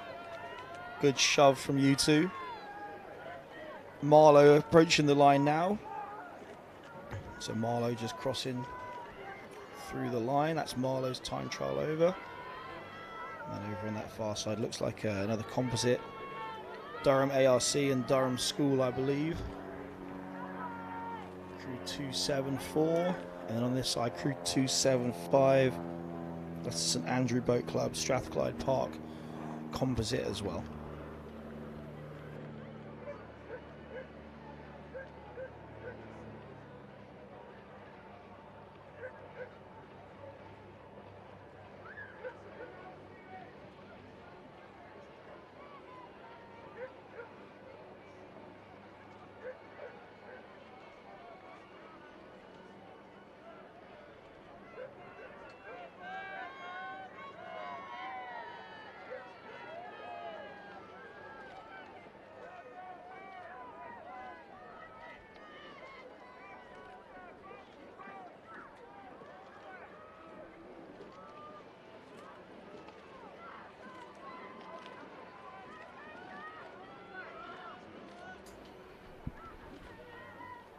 Windsor Girls School just crossing the line there, crew 276, followed closely by an Exeter Rowing Club double, crew 278. So it looks like we might have a Sir William Perkins doubles 277 still to cross the line. I can see them now just out there in lane number 3, just about 5 strokes from the end.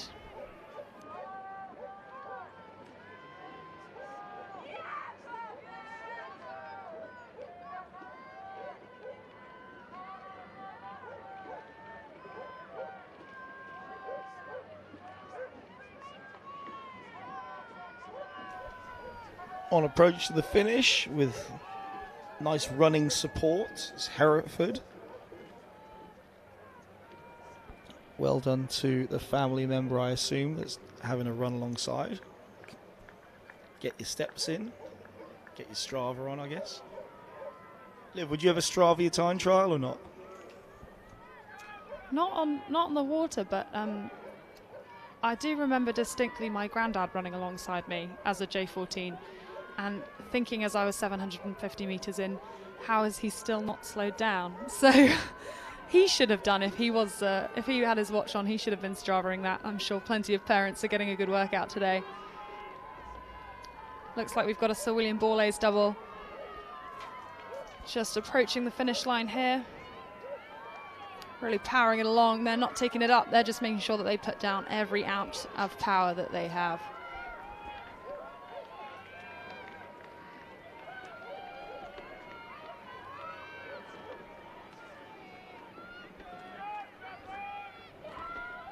A little group of crews now. This looks like Hereford Rowing Club, or Trafford Rowing Club even, just crossing the finish line. Followed by another Calpe crew by the looks of things, although slightly different uni.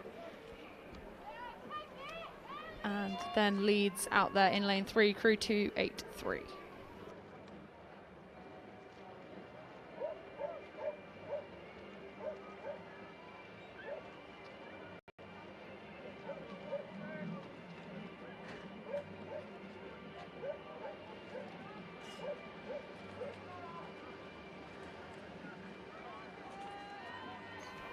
So crew 284, we've got next Cantabs crew coming through the line now. So that's Cantabs. Still a few more of these J15 women's doubles to come. Quite a deep field. There's at least, I guess, at least 80 crews in here.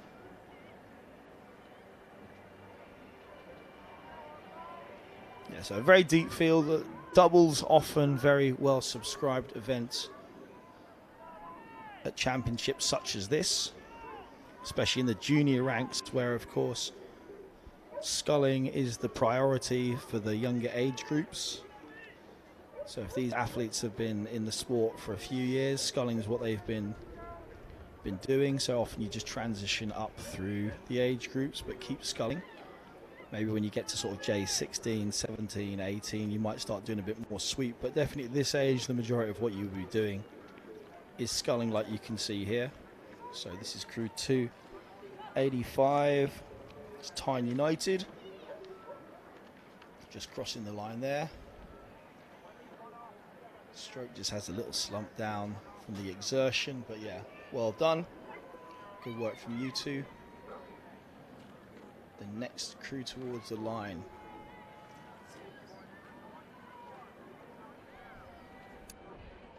That's North Staffs another crew that wears the green and yellow. We've had a few of those. I think like Northwich wear the same.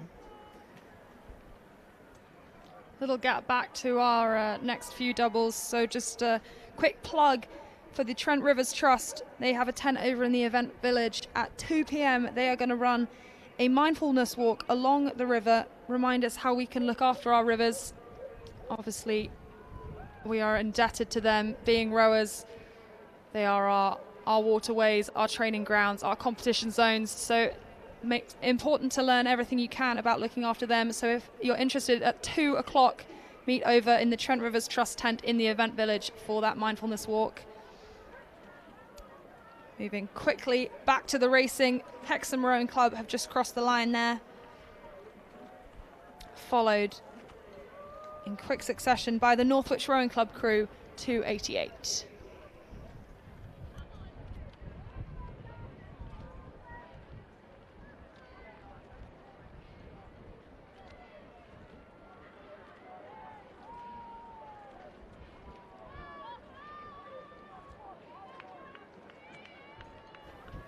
So I believe this is Rob Roy crossing the line now. I did have a quick look at who Rob Roy is. I think he's a Scottish folk hero, like a Scottish outlaw potentially, but yeah, it didn't stick that hard. Hexham again, very distinctive. They're crossing the line there. So that's the Hexham B crew. It looks like we've got a Lambton, Torkington composite due down. Lambton, quite a new club based near Chester Street up in the northeast.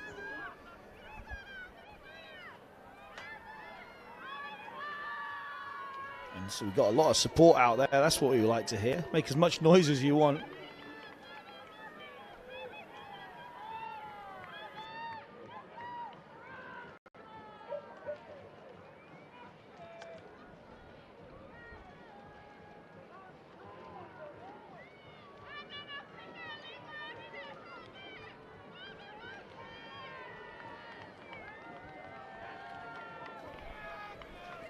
This composite double just flirting with the boy line here, but they are crossing the line in quick succession with the crew from Tyne Rowing Club next to them. Nice cluster racing there from those two girls.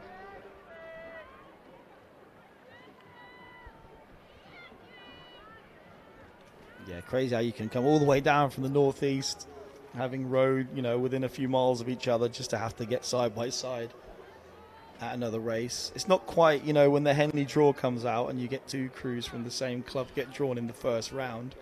It's not quite that, but not too far off. Who was that just crossing there? Was that Queen Elizabeth High School potentially?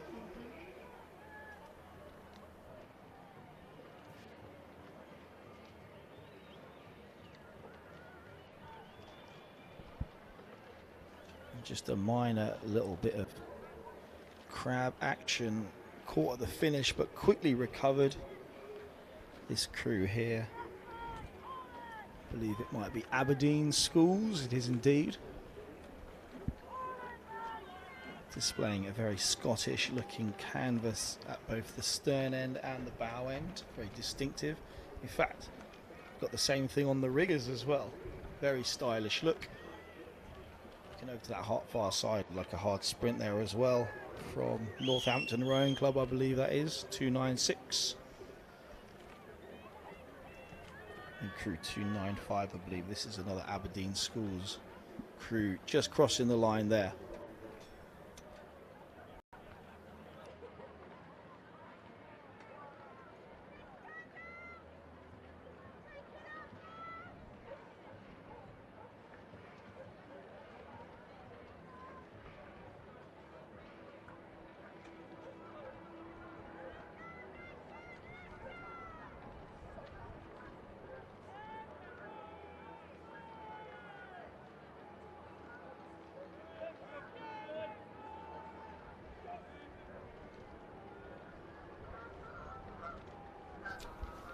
So just doing a bit of quick math, we think you need to be in about the top half to make it through to a minor final. So these crews really have to just blast it along. I think we got something like 90 entries into this double, and we think it goes to G final, which will be about 42 crews to proceed. So it's about a 50% attrition rate. So crew 297, I believe that's another Aberdeen Schools crew just crossing through the line now. 298, that's Bedford Rowing Club. Yeah, I recognise those because we've had some of those come to Birmingham. Seems to be a bit of a Bedford to Birmingham pipeline, or there was in the last decade. Little plug there, Alex. Well, anyone who's good at rowing that wants to come to Birmingham will make you better. We were the most winning university in the UK last year, 44 wins. 10 more than Brooks. We're not better than Brooks, but we did win more than them.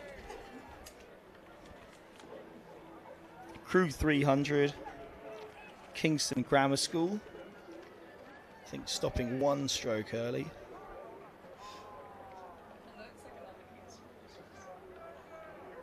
So I think that's 2 Kingston Grammar School crews have just crossed the line there.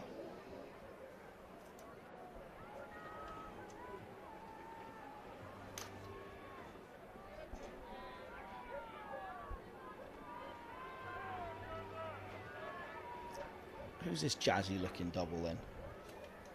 I think that is the Orange of Grosvenor Boat Club over there. Or Rowing Club, sorry. Got to get my B's and C's right. Yep. Crew 301, Grosvenor, just approaching the line now. They sure do. Little G on the back. Little giveaway there.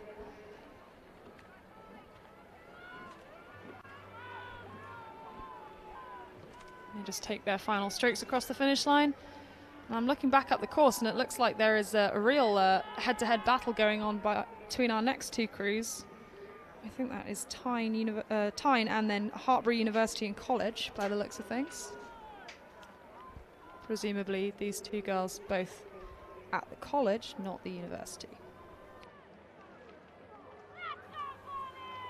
Just got to give a shout out as well to these Brentford Boat Club loons. Very, very stylish. Good stuff. I'm sure Autumn will appreciate the loons shout out as well. If you're interested in any of these very, very stylish trousers, go over to the cellar area, where of course there are some other fantastic brands, along with the official event t-shirts as well. So crew 303, Hartpury just crossed through the line there. So we've just got last few crews: Tyne, Hartpury, Kingston Grammar School, Glasgow Academy. We've got Notts County, Cantabs, and Lee Rowing Club is what we're expecting, and that'll round out the sort of 90 or so women's J15 doubles.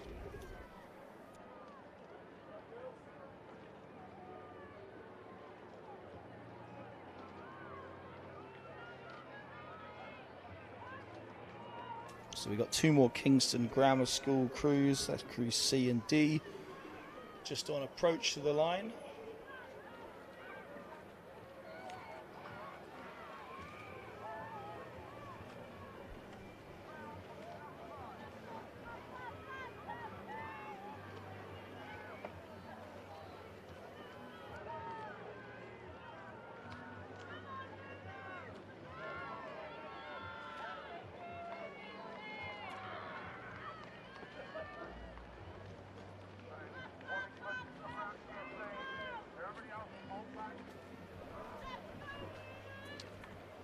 Last of our Kingston Grammar School boats just crossed the line there.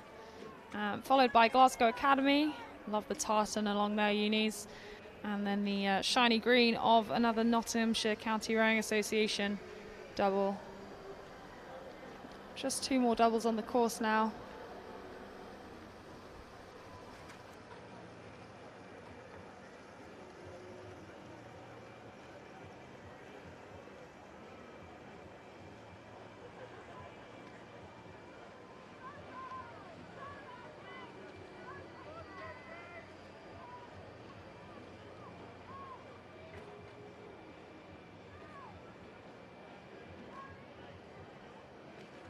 So our penultimate crew to cross the line is going to be Cantabs. So they finish their time trial, and then the remaining women's J15 double is from Lee. They have about 200 meters to go. Flirting with the boy line just a little bit.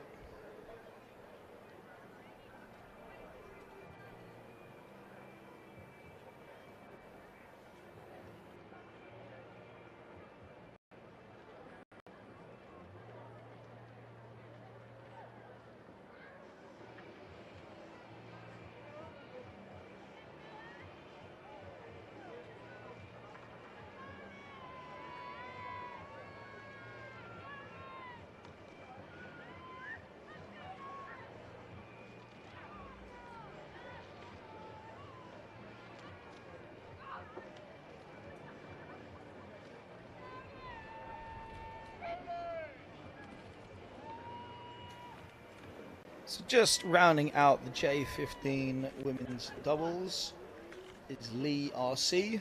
They're just crossing the line now. So those crews now will just have to see which finals they get placed into now that that competition has finally run its time trial. That was a lot of doubles, I reckon in the region of 90 of them. Following this, we have a few more people in a boat. There's in fact going to be 5 people in each of these boats. We have the Open J15 Coxed quads, and we're expecting Windsor boys to be the first couple of crews down the track, and I can see that those crews are on their way down. This is also just a 1K, so the time trial is basically about a 900 meter timed piece. For those unfamiliar, what will happen is the crews will be corralled up the course and sent down in closer numerical order using 3 of the different lanes. Looks to me like they're using lanes 1, 2 and 3 today. We won't set crews off simultaneously. One crew will be sent off a few seconds ahead of the next. Just helps our timing team be able to differentiate between different crews. And what will happen is the crew will be timed through the start and timed through the finish, and the difference between those 2 times is what's going to determine the length of their time trial. And then from that, we will split the crews down into basically like bands of 6. The first 6 will go to the A final. Next 6 will go to a B final, and so on. So it looks to me like we do have Windsor Boys A and Windsor Boys B are the first 2 crews coming down here. So coxed quads means they do have someone steering the boat, and at this sort of top level you'd normally expect them to be kind of wedged down into the bow section. They can see down the course a lot better, but then it is over to the rowers to make sure that they're rowing really well, because the cox isn't able to see the blade work. Speaking of blade work, I would say that this Windsor Boys A crew looking very neat and tidy. So is the B crew. Really good run on the boat between strokes here. Well drilled crew. They're just about to come into your shot now. So this is crew 310. Windsor Boys Schools A crew. They cross through the line now, and they're quite new looking Wintec. They're going to be chased by the B crew. Seem to be rowing a Janasek 2 stay. So they'll be crossing the line second. Both those crews looking really quick. They seem to have left Wallingford slightly behind. This is Wallingford approaching the line in their Swift. Their blade work fairly together, maybe not quite as efficient at the front end as Windsor, but still moving the boat nicely, pressing through. So that is going to be Wallingford crossing the line there, the 3rd crew across the line. And then it looks to me like we've got a Henley Rowing Club crew really charging down. We are Drill Walbrook. Can't see Walbrook though. They've got a distinctive kind of Jamaican look to their blades and kit. So this is Henley Rowing Club pressing through their last few strokes. Cox has a little look to his left, sees that they've crossed the line. So that'll be Henley Rowing Club just finishing their quad time trial.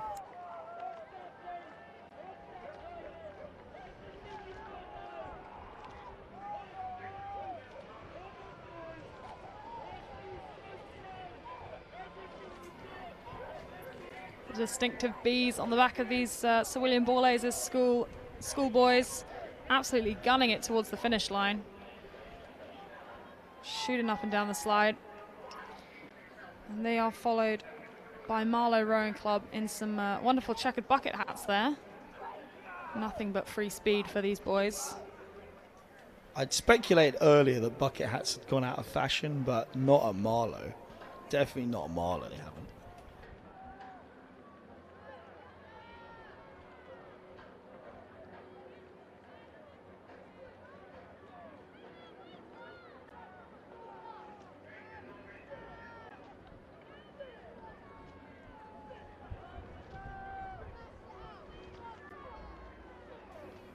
Now, if you just said to yourself, what I need is more Windsor Boys quads, then here you go. Here's the next one. So Windsor Boys, their C quad, crossing the line now. For all the Windsor Boys fans, parents, relatives, and other. So that's Windsor Boys again crossing the line. Just looking up the course with Dewhampton School crew, and it is indeed the distinctive black-backed, yellow-fronted blades of Hampton School. So their quad just pushing their way through the line now. So they take their Stamfley through the line. Looks to me like they're being chased by a Maidenhead rowing club. A lot of these clubs very well renowned across school rowing. So Maidenhead, they're pushing their quad through. The Cox will be asking for those last couple of strokes, and there they go through the line. So that's Maidenhead crossing. And it looks to me like we've got Clare's Court, a crew that's really stepped up in the last few years. Clare's Court on approach to the line. That'll be the next quad coming through.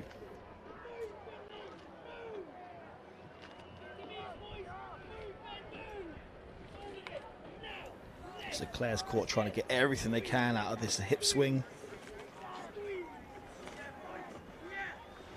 And that'll be Clare's Court crossing the line next.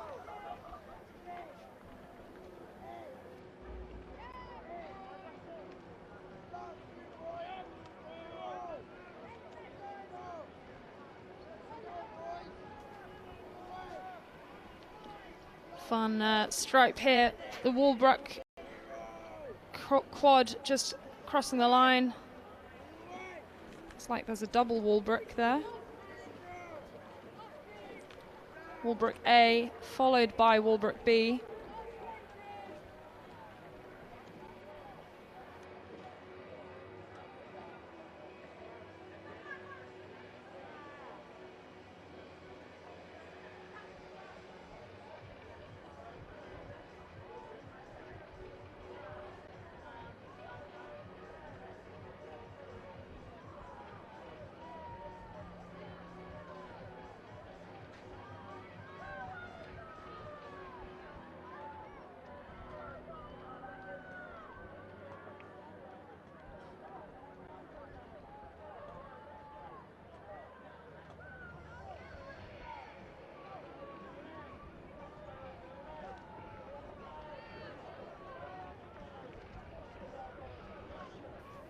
Absolutely flying towards the line now as a Wallingford Rowing Club. This is their B quad, but absolutely ramped it up. Kicking their Hudson through the line here. They got about 4 strokes to go. Yes, that's the Wallingford B crew finishing their time trial.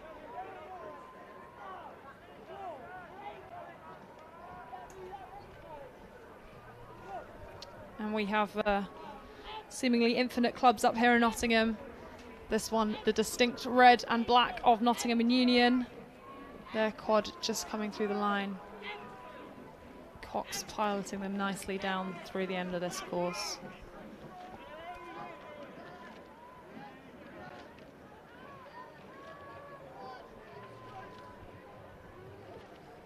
Yeah, and then following them, we have another Hampton School quad. They have about 5 strokes to go. I'm sure the Cox will be screaming that last effort, taking through the line. And it does look like they've just crossed there, so that is Hampton School. Cox sits up just to get a little bit of a better view of where to head back into. Now we've got the very distinctive Tideway Scullers there on approach. One of the quicker looking crews we've seen so far. Got a nice run to the boat between strokes. Very famous programme based in Chiswick over in West London. They'll be pushing their Filippi down through the line there. So that'll be their time trial finished.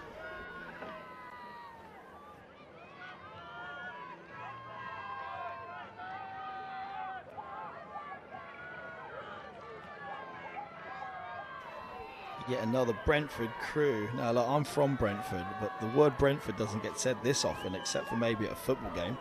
So many Brentford entries. They are on approach to the finish line here.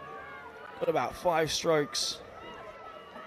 Big performance from those guys. They cross through the line, pushing away from a Kingston Rowing Club crew that has about 100 meters left in their time trial.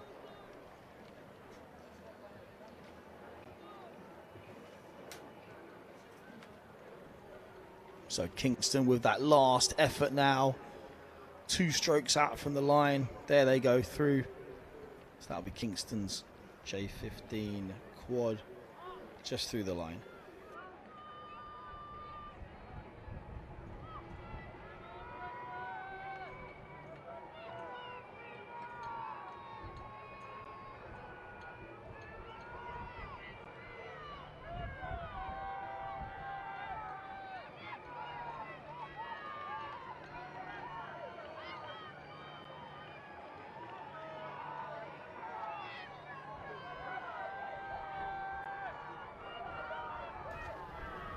Just going to keep topping up on our Brentford fix. Their B quad coming through into the last 100 meters or so now. Their cocks sat in the stern of their boat, looking at their rowers. A little different from the boat following them, the Peterborough City Rowing Club boat, whose cocks is tucked away down in the bow. Just see his little head popping up.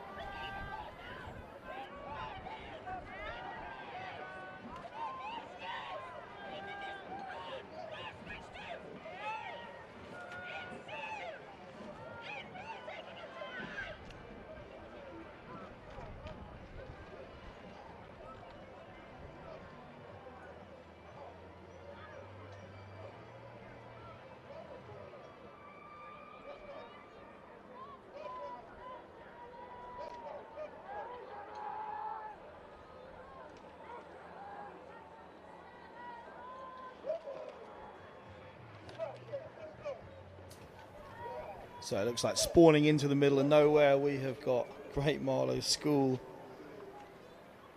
I believe is the alma mater of Sir Steve Redgrave, if I remember rightly. But just crossing through the line there is Greater Marlow School. Got a little bit of a gap back to Clare's Court B crew. They're the next crew, about 200 metres from the finish line. So we've got Clare's Court and George Watson's due as our next 2 crews down.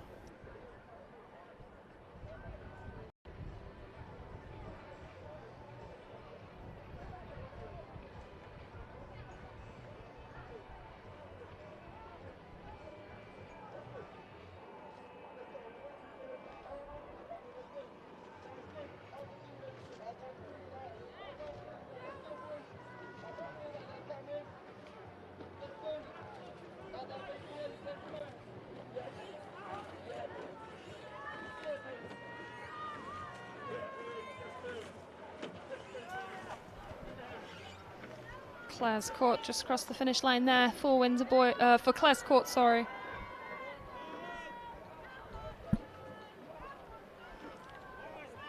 They are followed by George Watson's school there. Crew 332.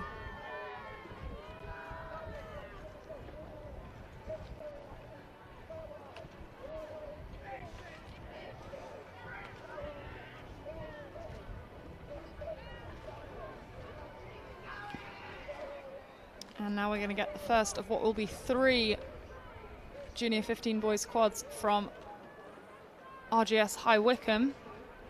They just crossed the line there. Little gap now to our next crew, who we are expecting to be one of Queen's Park or Weybridge Rowing Club.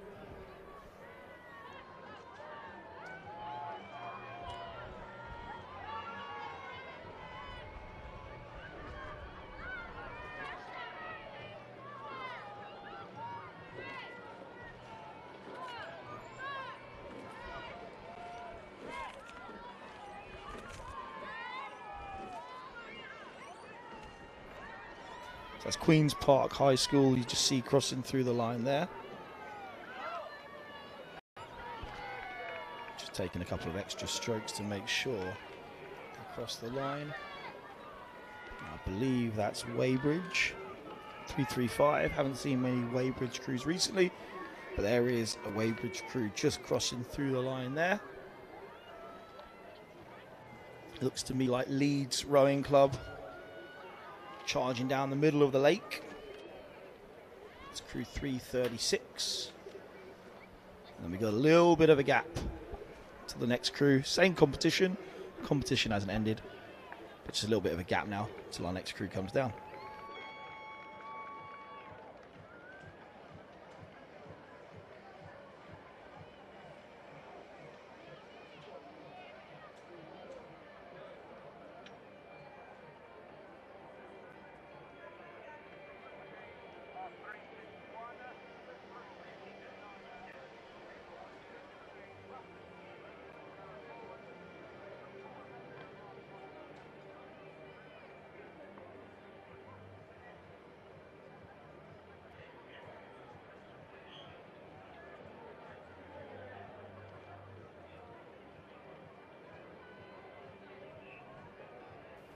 So we're expecting RGS High Wycombe, North Staffs and Brentford. Now, those of you who know, Brentford is just a bus stop in Hounslow. So if you want to cheer that at Brentford, you go ahead. Come on, you bees. So before that, we've got RGS High Wycombe. We've got North Staffs. And then we got the old bus stop in Hounslow, home of Corrupt FM, the old Green Dragon Estate. But yeah, we have RGS High Wycombe being chased hard by North Staffs.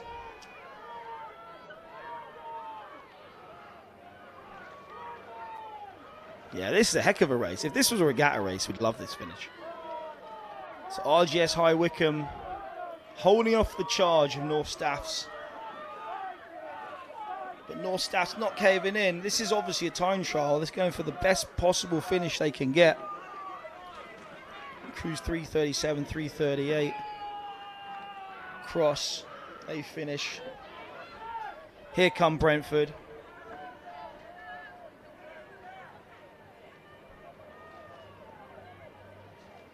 Come on, you bees.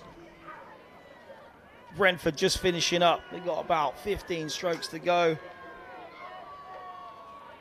Really putting themselves on the map here.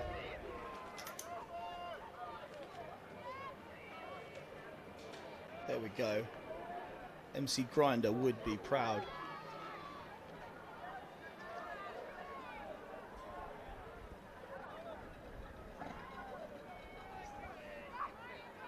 The maddest thing about that as well is, like, I was at school, the person in the year below me was actually Steve's from that show, People Just Do Nothing. Hilarious seeing Steve Stamp on TV, but great to see Brentford put on the map for a different reason with this rowing. Following them, we're expecting some more Queen Elizabeth High School crews, crew 340. That is indeed Queen Elizabeth High School, just on approach to the line now. And for whatever reason, I'm not sure why, Liv, we've got quite a lot of gaps here. We've been coming thick and fast until like more recently. Yeah, there's been a couple of bigger gaps between these squads. I don't know whether there's some tactical faffing at the start so that they get a clear run. Maybe they don't want to be surrounded by people. We are expecting about 6 or 7 more crews in these Open Junior 14 Coxed quads. Looks like we might have another RGS High Wycombe and another Queen Elizabeth High School crew to come down. So another clutch of athletes from these programs that we've been mentioning so often.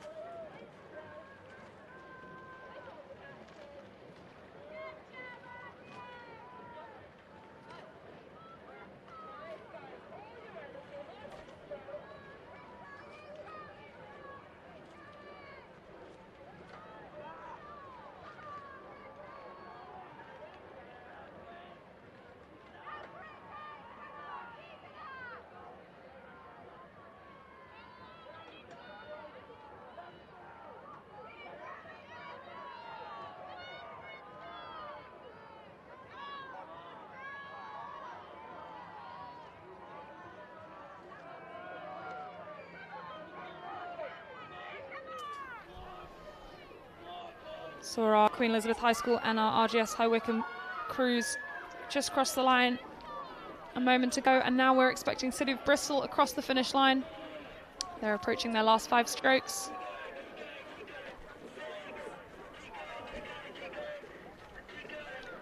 They're followed by another Wallingford crew.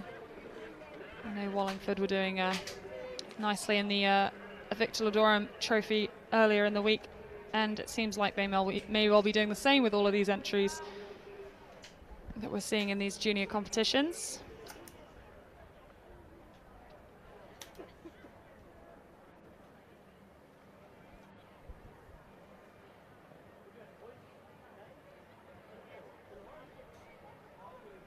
Couple of very large gaps now, back to our last 2 crews. We're expecting Kingston Grammar School, and the final quad will be Hartpury University and College. And then just up here in the commentary tower, I can see a plethora of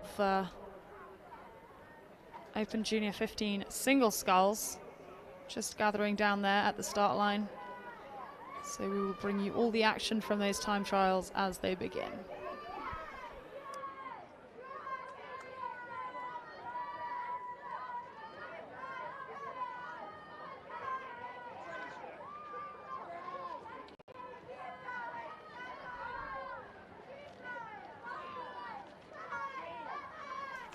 Wonderful shouts from supporters.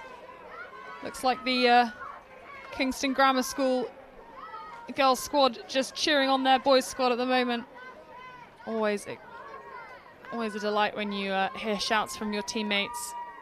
So good job to those boys, and we now will wait for our final crew in this Open Junior 15 Coxed Quads, which will be Hartpury University and College. They have about 250 meters before they reach the commentary tower and the finish line.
That concludes our Open Junior 15 Cox Quads.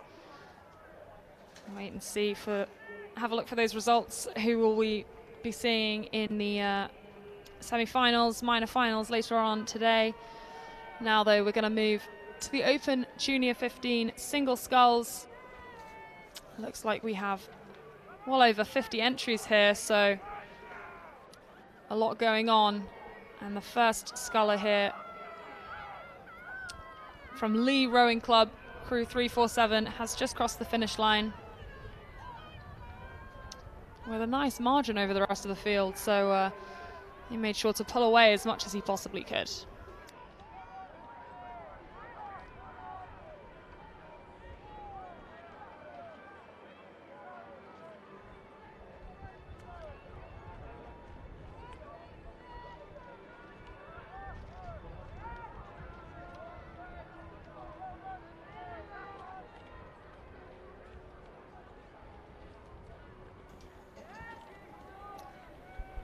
Saw the hoops of Hereford there, coming between those big orange boys.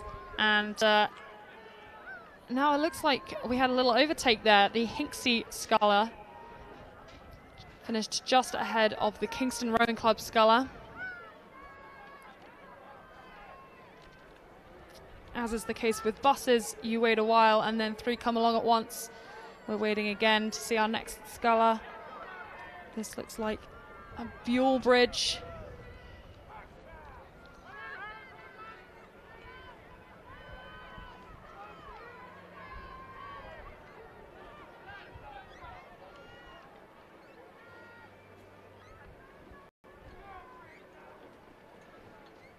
Got a whole group now of the Hereford and Buell Bridge. We have another Hereford sculler just approaching the line now, followed by 2 Buell Bridge scullers. Plenty more backwards caps. So I'm putting you on the spot here, Liv. What would you call a collection of single scullers? You got a name for it? Oh, wait, that's a good question. Let me think. My immediate reaction was to say a clutch of scullers, but I don't know why, and I feel like I can't come up with something better, so I'll have a think and I'll let you know in a minute.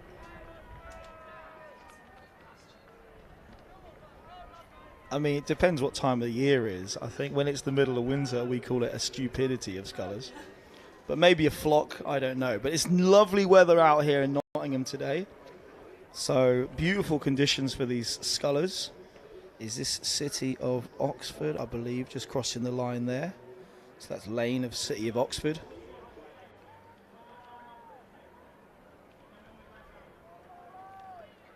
We are just looking up the course, and we have our next little group of scullers just making their final sprints to the line. I think this is William Borlaids' school sculler, looks like Hackett, just on approach to the line,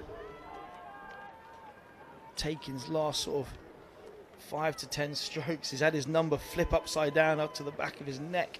Hopefully hasn't disturbed the sculling too much. He crosses the line there. We have 2 more scullers side by side on approach.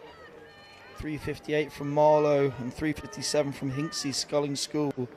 So Bondsmith and Roberts of Hinksey and Marlow respectively. And another side-by-side race happening next.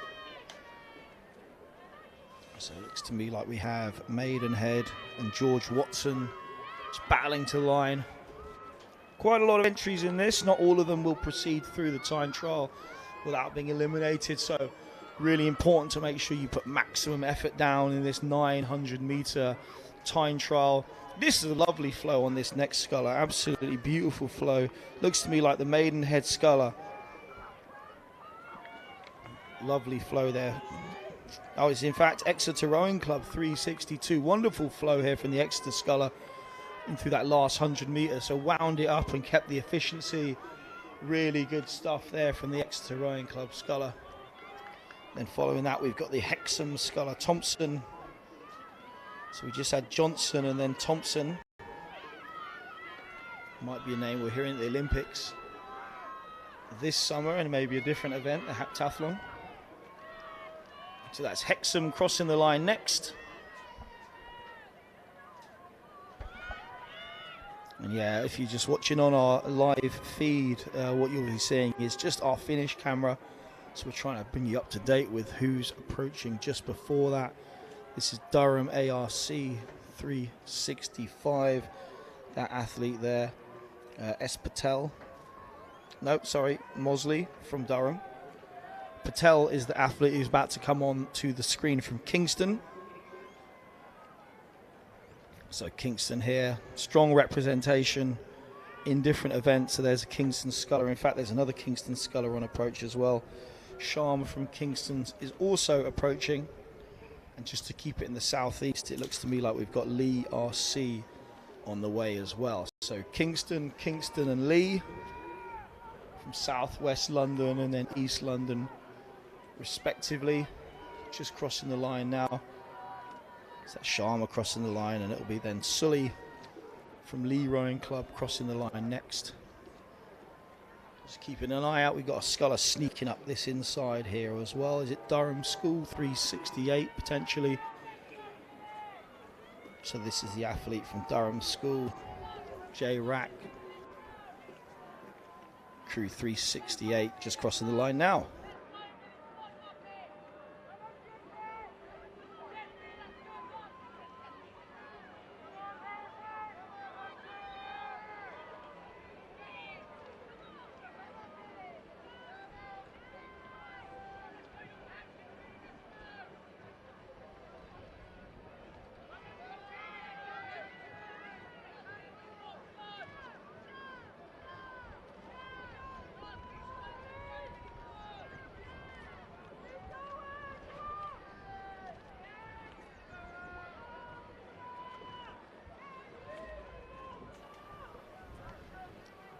Our next wave looks like Hereford here, those hoops, followed by Peterborough just crossing the line there.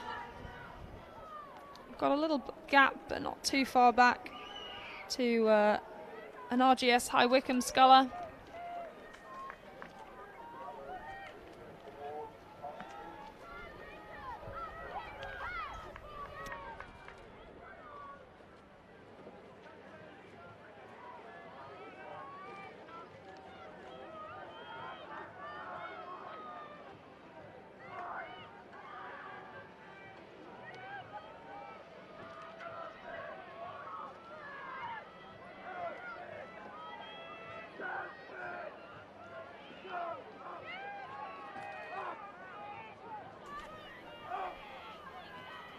New one here. Ross Scholar just crossed the finish line there. Took me a second to fact check that one. And then Wallingford E. So plenty of Wallingford representation in these J15 open singles.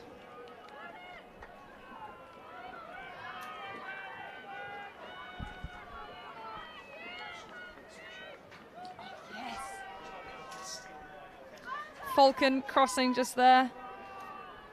And followed by Monmouth Comprehensive, it looks like.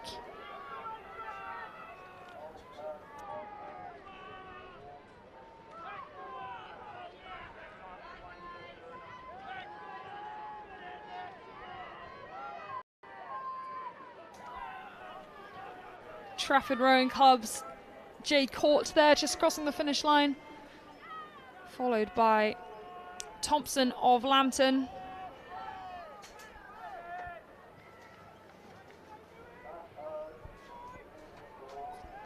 It is really quite satisfying to see this procession of scullers coming down the course in these lanes 1, 2 and 3. From up here in the commentary booth, you do get the full view of the lake, and you can see pretty clearly what's going on from a kilometre down. So we've got a good view for this afternoon's 1,000-metre semis and finals. Reading Rowing Club just crossing the line, followed by Crew 379 from Bedford Rowing Club.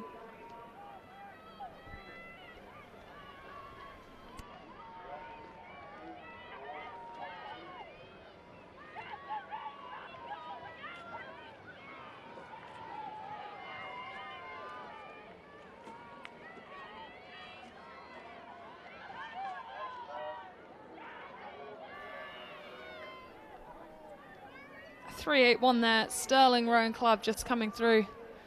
He's taken a deep breath, he's worked hard through that time trial. Not all of these crews will make it into the minor finals and the semis, so they want to make sure that they are not one of the crews eliminated.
So just coming up to the line now, it looks like the Sculler from Leeds Rowing Club. It's just crossed there. A little bit of a gap, so didn't have anyone to really push off of. To me, I haven't looked at the lineup, but this looks like Liverpool Victoria all in one to me. So we do, yes, indeed, Liverpool Victoria. Just on approach to the line, last few strokes, last efforts, really trying to get the everything's got left. Looks quite spent at this point, so it must have been 850 hard crafty meters. And now crossing the line, following that Liverpool Victoria. Sculler, we're expecting Royal Chester, just looking down on this side, looking for number 387. It is indeed 387 Royal Chester. So there's Royals, Sculler, just crossing the line now. Good work from the Royals. And then we're expecting another Dart Totnes crew.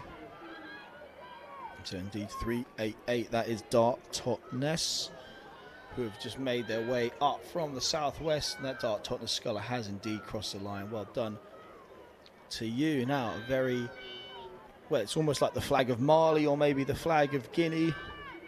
Just over on that far side there. Depends which way around you're looking at it, I suppose. I mean, maybe it could be,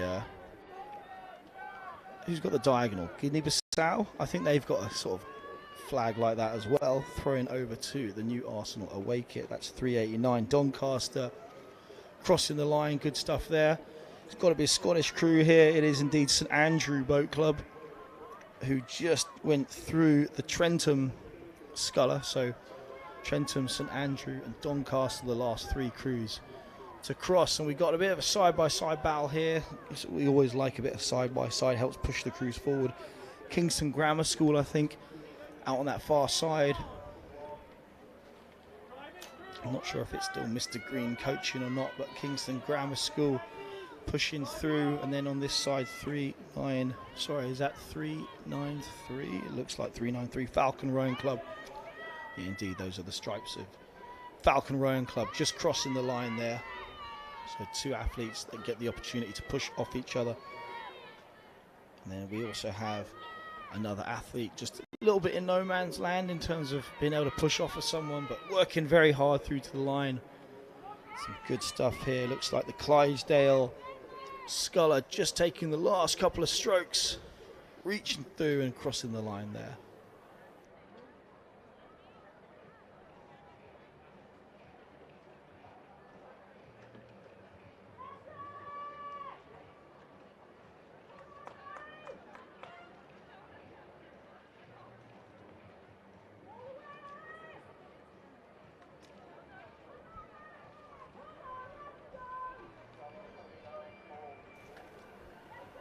Next, Liverpool Victoria Sculler coming through now. A long time ago, Liverpool Victoria became a little bit famous because there was a reality TV show that took place in 2006 where Steve Redgrave and a group of coaches was trying to get a Liverpool Victoria boat of total beginners to qualify for the Thames. I don't actually think it ever went out on TV, and I haven't seen the second part. Spoiler, I don't think they did qualify for the Thames that year, I'm afraid. It looks like St Andrew Boat Club again, just crossing through. But I did try and get a copy of the second part of it. The first part you can find on YouTube. It's quite a good watch, actually. But I haven't seen the second part. So if anyone did work at ITV and can hook me up with the second part, it'd be very appreciated. We might even put it on Uni Rowing.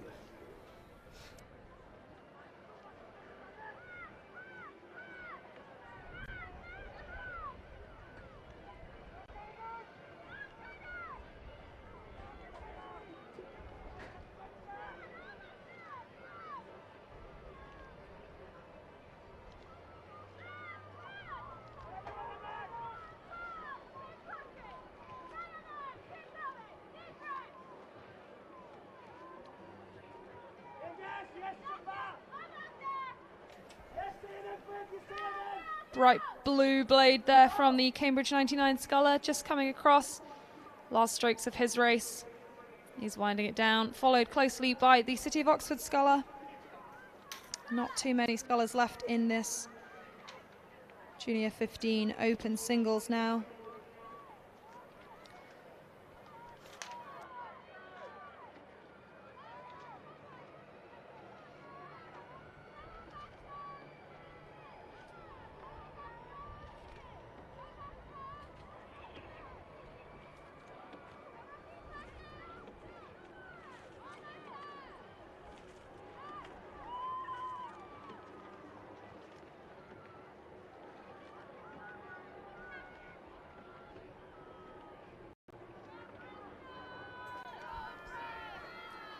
Kingston Grammar School there, just across the finish line. He's already heading down to the cool down.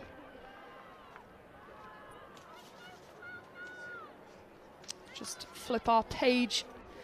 So many scholars coming down today. Looks like we've got City of Bristol up next, over there in lane 3. Oh, still in lane 3. Little crab there. He is back up and running and through the line. Over here in lane 1, we've got the Wallingford Sculler.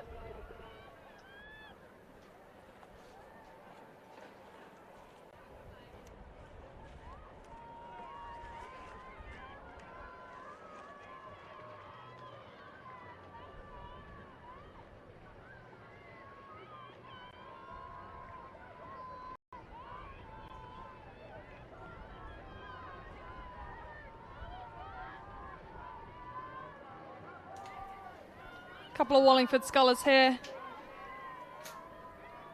Over there in lane 3. Looks like that Wallingford Sculler just playing a bit of whack-a-mole with that boy line. He's up in the rate though.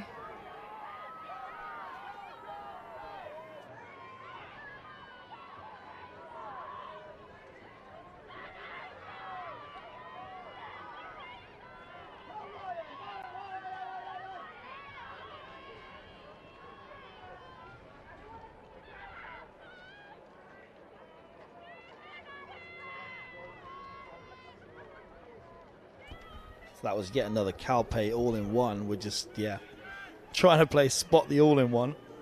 That was Calpe. This one's all right, Tyne Rowing Club. Recognise that one. So Tyne Rowing Club just on approach to the line, last few strokes. And then following them, looks like the Blades of Hinksey. Crew 406, it is indeed. Hinksey Sculling School. And I think that rounds out the singles. What we do have coming up in a moment, slightly different. We have some adaptive competitions going on. So those will be the next crews we have coming down. That time trial, that first adaptive time trial is due to start in about 3 minutes' time.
From up here in the tower, I can see that the time trial for our women's and opens adaptive 1 and 2 single scullers is underway.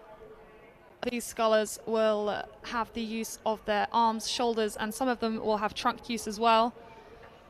So it'll be a little different from the rowing that you've been watching so far, but mighty impressive when you see these scullers come along down the course. It looks like we have our first sculler just approaching the last 250 meters now. So everyone get to the bank, come and cheer on these guys. It is so impressive to watch them.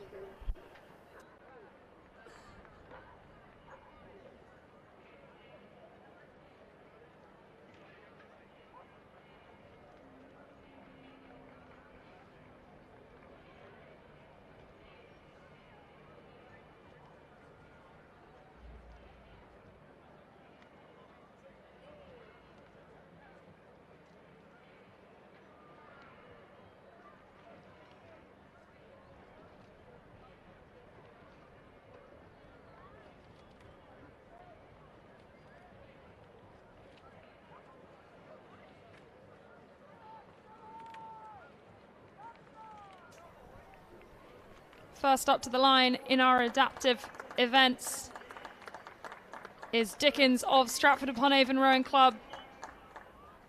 Dominant performance. He's got miles out there on this next contender. Really strong time trial from him.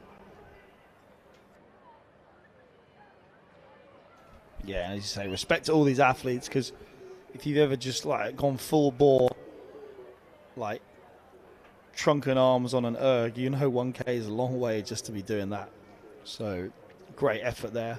Got quite a good side-by-side happening with these next two athletes on their way down with Drew Sudbury and Maidenhead. I think we also have the Guildford athlete out there as well. So all of these athletes on their way towards the finish line.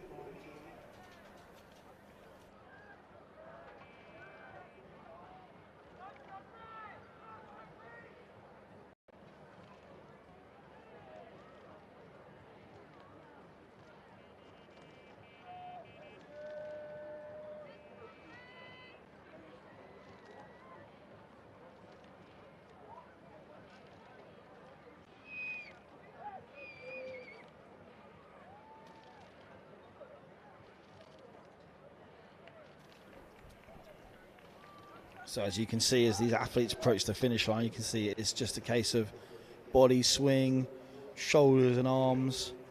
The boats have been adapted slightly to be slightly more stable, but still not perfectly stable. You've just got to do a good job of maintaining that stability yourself. So we have, as I say, Maidenhead just crossing the line. Looks to me like Sudbury as well. I'm just awaiting the Guildford sculler to round out this event here.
And just rounding out this time trial in the women's and opens AR 1 or 2 singles is Bradshaw from Guildford Rowing Club.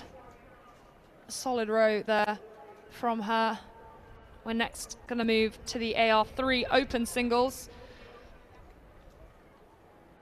This is a different classification. All of these athletes have leg, trunk and arm movement and can utilize the sliding seat in comparison to the athletes that we've just seen rowing. They will all have some kind of small physical or learning impairment. Coming up to the line now, Stratford upon Avon. Moritz in his last 10-15 strokes.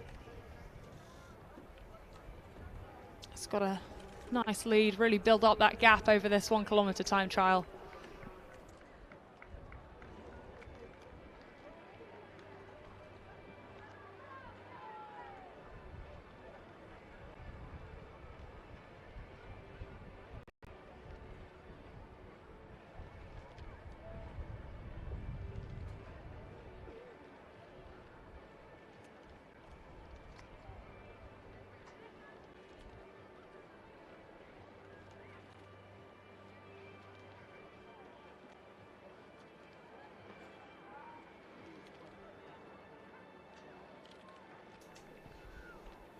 Wallace of D-side Scullers there, just opening up, moving away from Boys of Guildford Rowing Club, who is just crossing the line in the next few strokes. He's just appeared on our screens.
So just rounding out the AR3 open single is the Runcorn Sculler Bailey. So last few strokes for the Runcorn Sculler.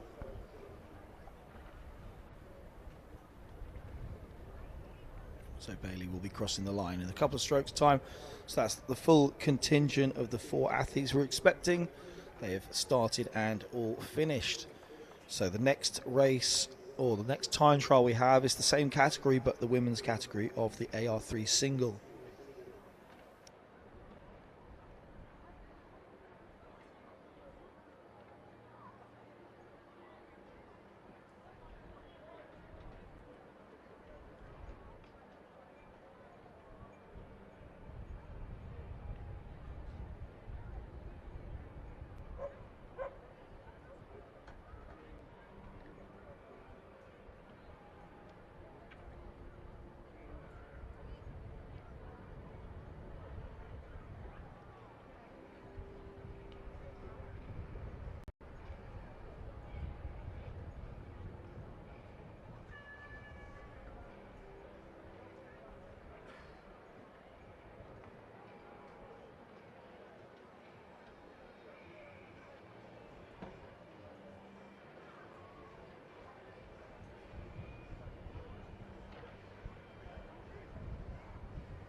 Looks like we had a handful of athletes scratch in this women's category of the AR3 singles.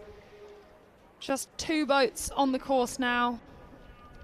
First up, approaching the finish line, we believe is boat number 415 from Marlow Rowing Club. That's E. Holloway.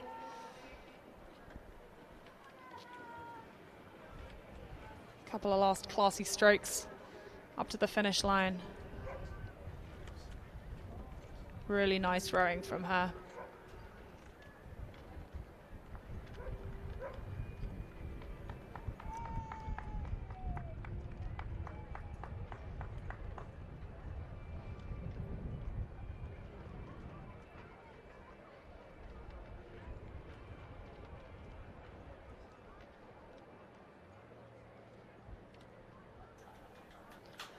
Our last time trialist approaching the line now. This is Boulogne 92, or I suppose in France, Boulogne 92, practicing for Paris there. T. Leroux just crossing the line now, crew 418. And on our big screens, we're going to head now to some ads and some interviews from our Olympic Village, our Event Village vendors. Sorry, jumping the gun there, already got my head in the Olympic Games next week. So enjoy those, and we'll see you back for some finals, semis later this afternoon.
There's something that you can do to help our rivers. Download the Big River Watch app and spend 15 minutes looking at one of your local rivers. There's a few questions on the app, and fill in your questionnaire, and when you submit it, your data will be part of a whole host of data from across the nation that's going to help us understand our rivers better.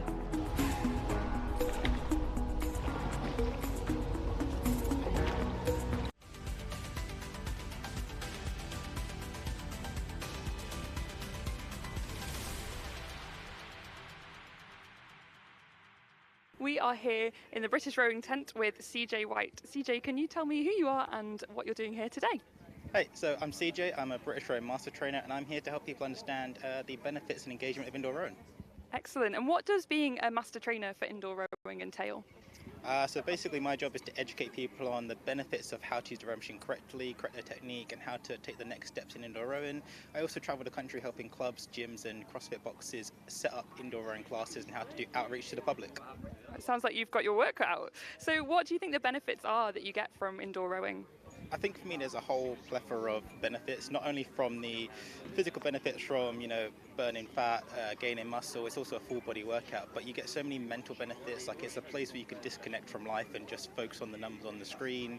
Whatever it is, at the end of the day, you can sit on that machine and it's going to be your best friend, your worst nightmare, but there's so many benefits you can get from it, it's just worth getting on it. Okay, so the Olympics are on the horizon and people are talking about the 5 rings. Can you tell me a little bit about British Rowing's 5 Rings Challenge? Yes, so obviously there's 5 rings in the Olympic logo, so we've got 5 challenges going on. One we're doing today is a 24-stroke challenge, and it is 24 strokes to see how far you can go. If you want to learn more about that, head over to the British Rowing website and you can actually enter the challenge. You can also get a chance to win loads of prizes and be put in our prize draw to win on-the-spot prizes, and also an overall winner prize will be awarded at the end of the Olympic trials. Excellent, that's very tempting. So I've got to ask, what's your 2K time? I'm entering the British Rowing Indoor Championships this year, so why don't you enter as well, and you can come and watch me set a 2K PB. Oh, well, there we go. Well, I'll think about it. Thank you. Thanks for chatting with us, CJ.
We are here in Coach's Corner with Rachel Hooper. Rachel, can you tell us a little bit about who you are and why you're here today?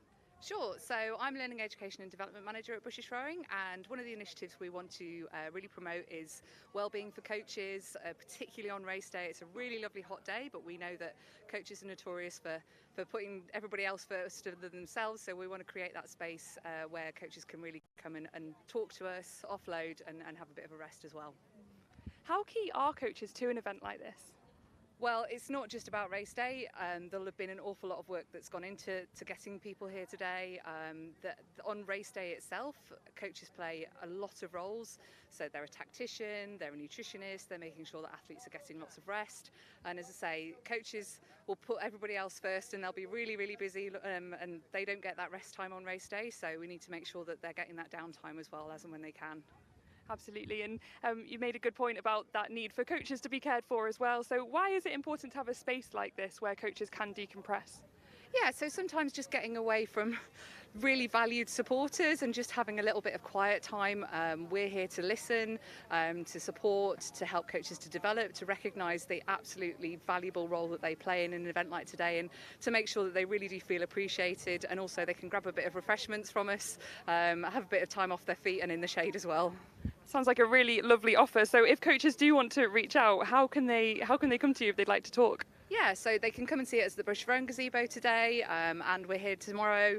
We're also available from the Learning Education and Development team online, so education@britishrowing.org. Anything relating to coaches, coaching, developing as a coach, becoming a new coach, please do get in touch. We always love to hear from coaches and talk to them.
So we are here with Marika and Chris. Can you start by introducing yourselves and letting us know why you're here today?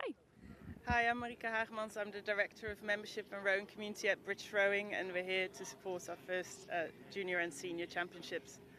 And hi, I'm Chris Farrell. I'm the Head of Community for British Rowing, so again here to support all the clubs that are taking part today. Wonderful. This is the first championships in which juniors and seniors are combined as one event. What do you think that means for the community? Well, I think it means a great deal because we've been waiting to run senior championships for a long time, and after consulting with the community, this was what came out as the preferred solution, is to bring junior and senior champs together.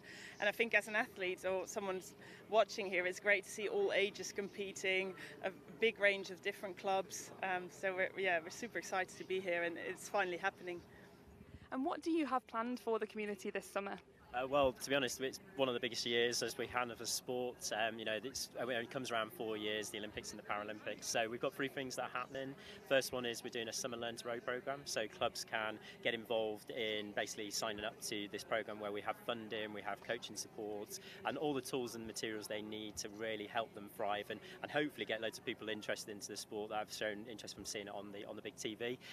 Second of all, we've got an Olympic challenge that's happening. So today, if anybody's around or has come to the championships, they'll be able to take part in that for the first time, but it's also available nationally, so people can take part by going onto the British Rowing website and signing up on there. And then the third sort of piece is very much around sort of that next step and that retention. How do we support those clubs longer term? So again, it's looking at a great British Rowing weekend which is taking place between the 7th and 8th of September. So those that have been inspired by the Olympics or are looking to continue in the sport, the clubs are opening their doors across the whole of the country and basically offering loads of taster sessions in rowing classes or Learn to Row courses as a way to help people and see what a great sport it is to take part in.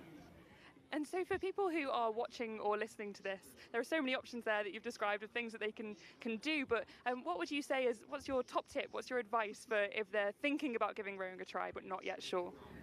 Go to the British Rowing website. That is your first stop. There you can find out more about a Learn to Row programme, taster sessions near you.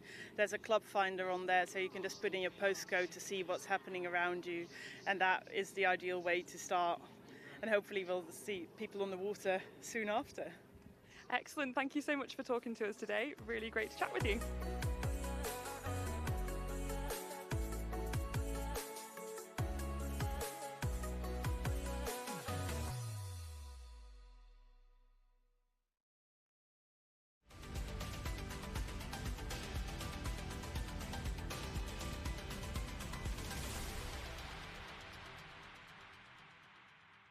Can you start off by introducing yourself and letting us know what you're doing here today?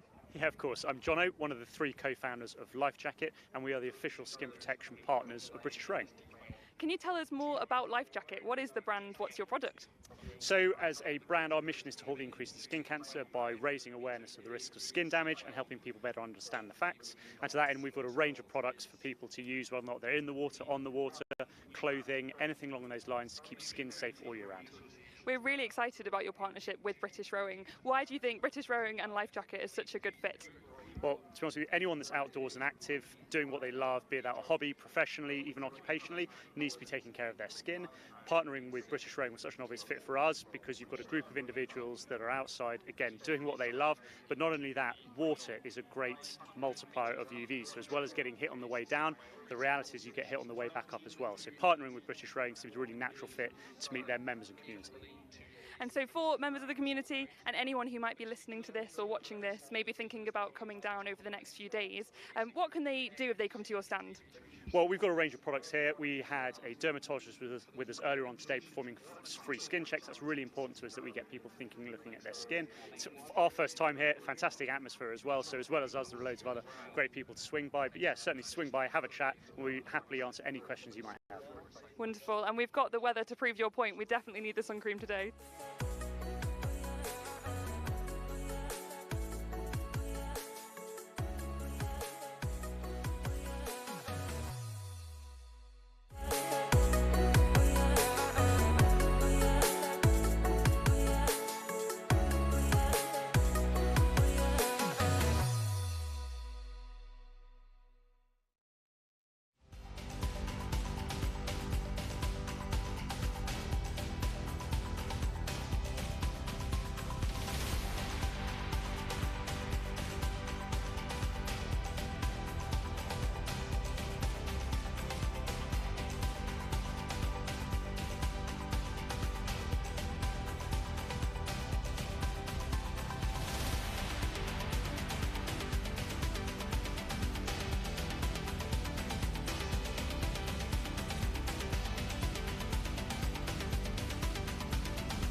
Welcome back to Champs Live. More races on the way shortly.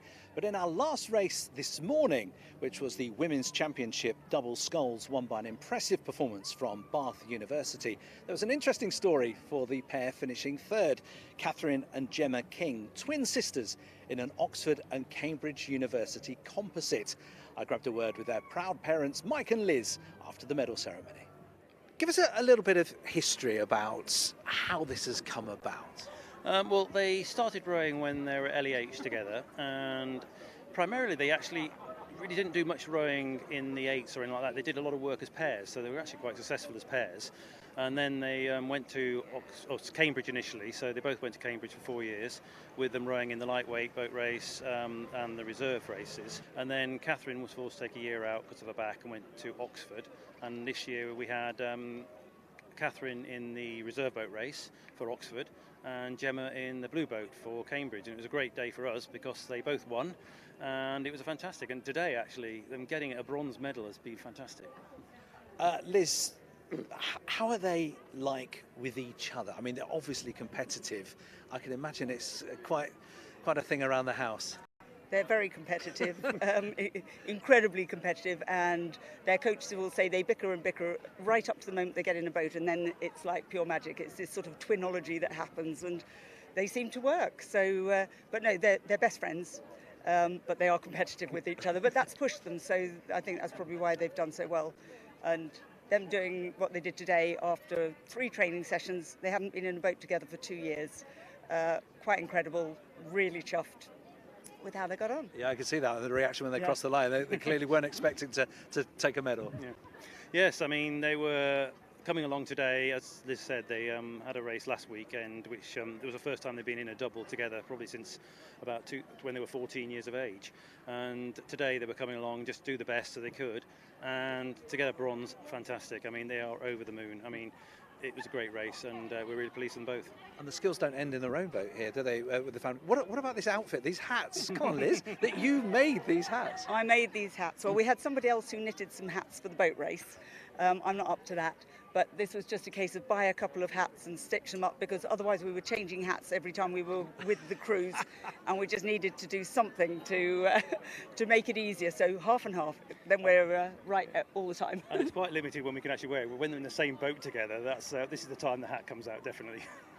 Hats off to Catherine and Gemma King. This is day 3 of the British Rowing Junior and Senior Club Championships 2024, the first time that this event has been staged as a combined championships, a fact which was hugely pleasing to the British Rowing Chief Executive, Alistair Marks. I think it's been absolutely fantastic. I mean, I did the medals on Friday night, the smiles on people's faces when they were coming off the water. The sunshine obviously helps here at Nottingham as well. So it's been, everything I've heard so far has been absolutely fantastic. Everything I've been seeing has been fantastic. And actually the blend of the senior competition and the junior competition has worked really, really well. I've heard it's even taking some of the pressure off the juniors as well, and they're not being quite so pressurised. And I think so far it's been absolutely fantastic, and delighted that we've actually got it running after such a long time of it being away. And of course it's a big summer of rowing, not least this event, the Olympics around the corner. How important is it to have rowing in the shop window, as it were? I think it's absolutely huge. We actually had our team send-off yesterday at Caversham, so I was back in Reading yesterday saying goodbye to the team as they head off to Paris today. And I think it's absolutely vital, because whilst there isn't necessarily a huge correlation between inspiration and of the Olympics and people participating in the sport, clearly for an awful lot of people it is a dream, it is an aspiration, and you've all got to start somewhere. And who knows, there might be some people in the J14s, J15s, 16s that we might see on the podium again one day for the senior GB team or even the junior teams as well. So it's absolutely vital that the sport's in the shop window. People know it's accessible and available, and we're trying to do a lot more to make that the case and make it feel like it could be for me, whether I'm from a comprehensive school, whether I'm from elsewhere. And I think it's really important that people know it exists and know they can take part. And just back to the action here, I mean, there is such a massive range of rowing happening, isn't there? We've talked about the different age groups, but we have adaptive rowers as well taking part. That must make you feel incredibly proud. Massively so. I mean, it's absolutely vital, actually, that we maintain all forms of what we call classic rowing. So we've got adaptive here, we've got lightweight rowing here, we've got juniors, we've got seniors together, and I think it's absolutely vital that we maintain that level of accessibility across the sport. We've done a huge amount of work with the adaptive community to try and make adaptive rowing a lot more accessible, a lot more visible in more and more clubs, and we've nearly doubled the number of clubs that are actually offering anything to adaptive rowers at all, which is fantastic. So it's brilliant to see those crews here today. We hope it's going to go from strength to strength to strength, and certainly we hope that there are going to be at least double the number of adaptive clubs offering something within a couple of years' time. So this is a huge area for us, and it's brilliant that we're all here side by side, just as you see at the international events too. British Rowing CEO Alistair Marks excited for this afternoon's racing. Let's get into the side-by-side finals this afternoon. We're on to the shorter course of 1,000 metres. We've had the time trials. It's now time for the semi-finals. Let's join our commentary team.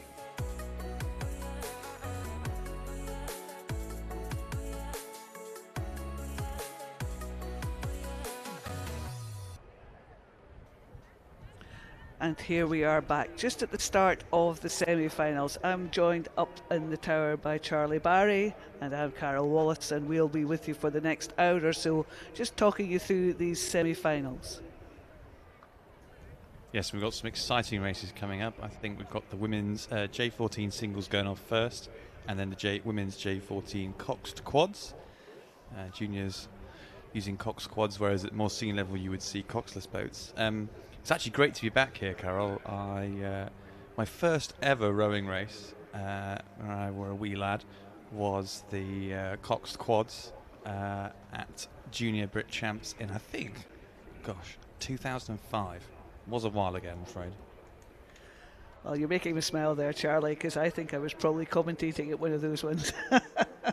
Yes, a wee while ago. So still here, still doing it. Well, you're clearly in safe hands of the commentary team then today.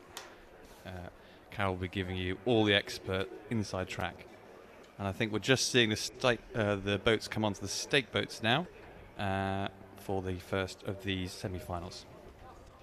Of course, this will be a different view for most of our viewers watching from home and even from the bank, because we're starting at 1,000 metres. This tranche of racing, rest of the afternoon is all 1,000 metres. So they've pulled out stake boats into the middle of the course. We're not using the top 1,000 metres at all, and the umpires are on a floating pontoon starting in the middle of the lake. So they'll be quite pleased that it isn't particularly windy, because standing up there can be quite seasick inducing at times. But we just see these scullers coming onto the stake boats. We were talking about the stake boats earlier this morning, and the stake boats are being manned by volunteers, and we're grateful for them giving up their time to help this championship run so smoothly.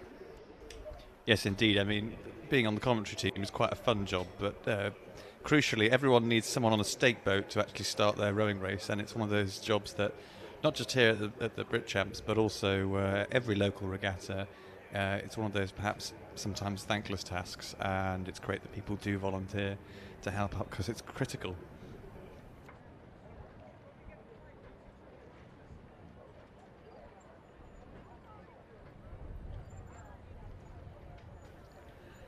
So we just see these Junior 14 single sculls backing onto the stake boat, just getting themselves lined up. There will be an aligner looking at their bow balls, getting them in a straight line so that the bow balls crossing the line is they all race 1,000 metres. But this first semi-final, we have Walker of Hereford in lane 1, Tabashniksa of Cambridge 99 in lane 2, Burton of Derwent in lane 3, Hampton of the Hinckley Sculling School in lane 4, Tuloni of Falcon in lane 5, and Lewis of Camas in lane 6. And we're also still on slightly different lane seeding than conventional. Normally what you'd see is the fastest two crews from the time trials be given the middle two lanes. But what we're seeing here is that the lanes have been seeded from lane 6 having the fastest slot to lane 1 being the slowest in the time trial comparatively. And I think that's because the race management committee have decided there's I mean, to be honest, it's pretty slight, the wind now. I don't know what it was like earlier, Carol, but I think they're just seeing the potential advantage just coming from being on that far side in lane 6. Yeah, definitely windier earlier this morning because the flag was flapping around a bit more. You can see the windsock on the far side just lifting slightly. I think the wind has dropped, but I think once you've started seeding 6-1, it's best to just keep that process going. Yeah, I mean, ideally we wouldn't have any wind at all. That would be the dream. It's always quite hard to achieve on a 2K lake. Big square open rectangle. But from what I can see, actually, it looks pretty much direct. So hopefully some nice fair racing. We'll see in a second. I think the wind just adds to the whole excitement of the sport. There's a bit of jeopardy in there with the wind, and we have to remember we are an outside sport, so we have to take the weather as it comes. And as Brits love speaking about the weather. Well, indeed. And actually, one of my favourite races of all time in my rowing career was here at Home Pierpoint. It was the final of Bucks Regatta 2013, and we had the world's largest tailwind coming down from the start to the finish. And they actually had to shorten the course because the waves were so big on the second half of the lake.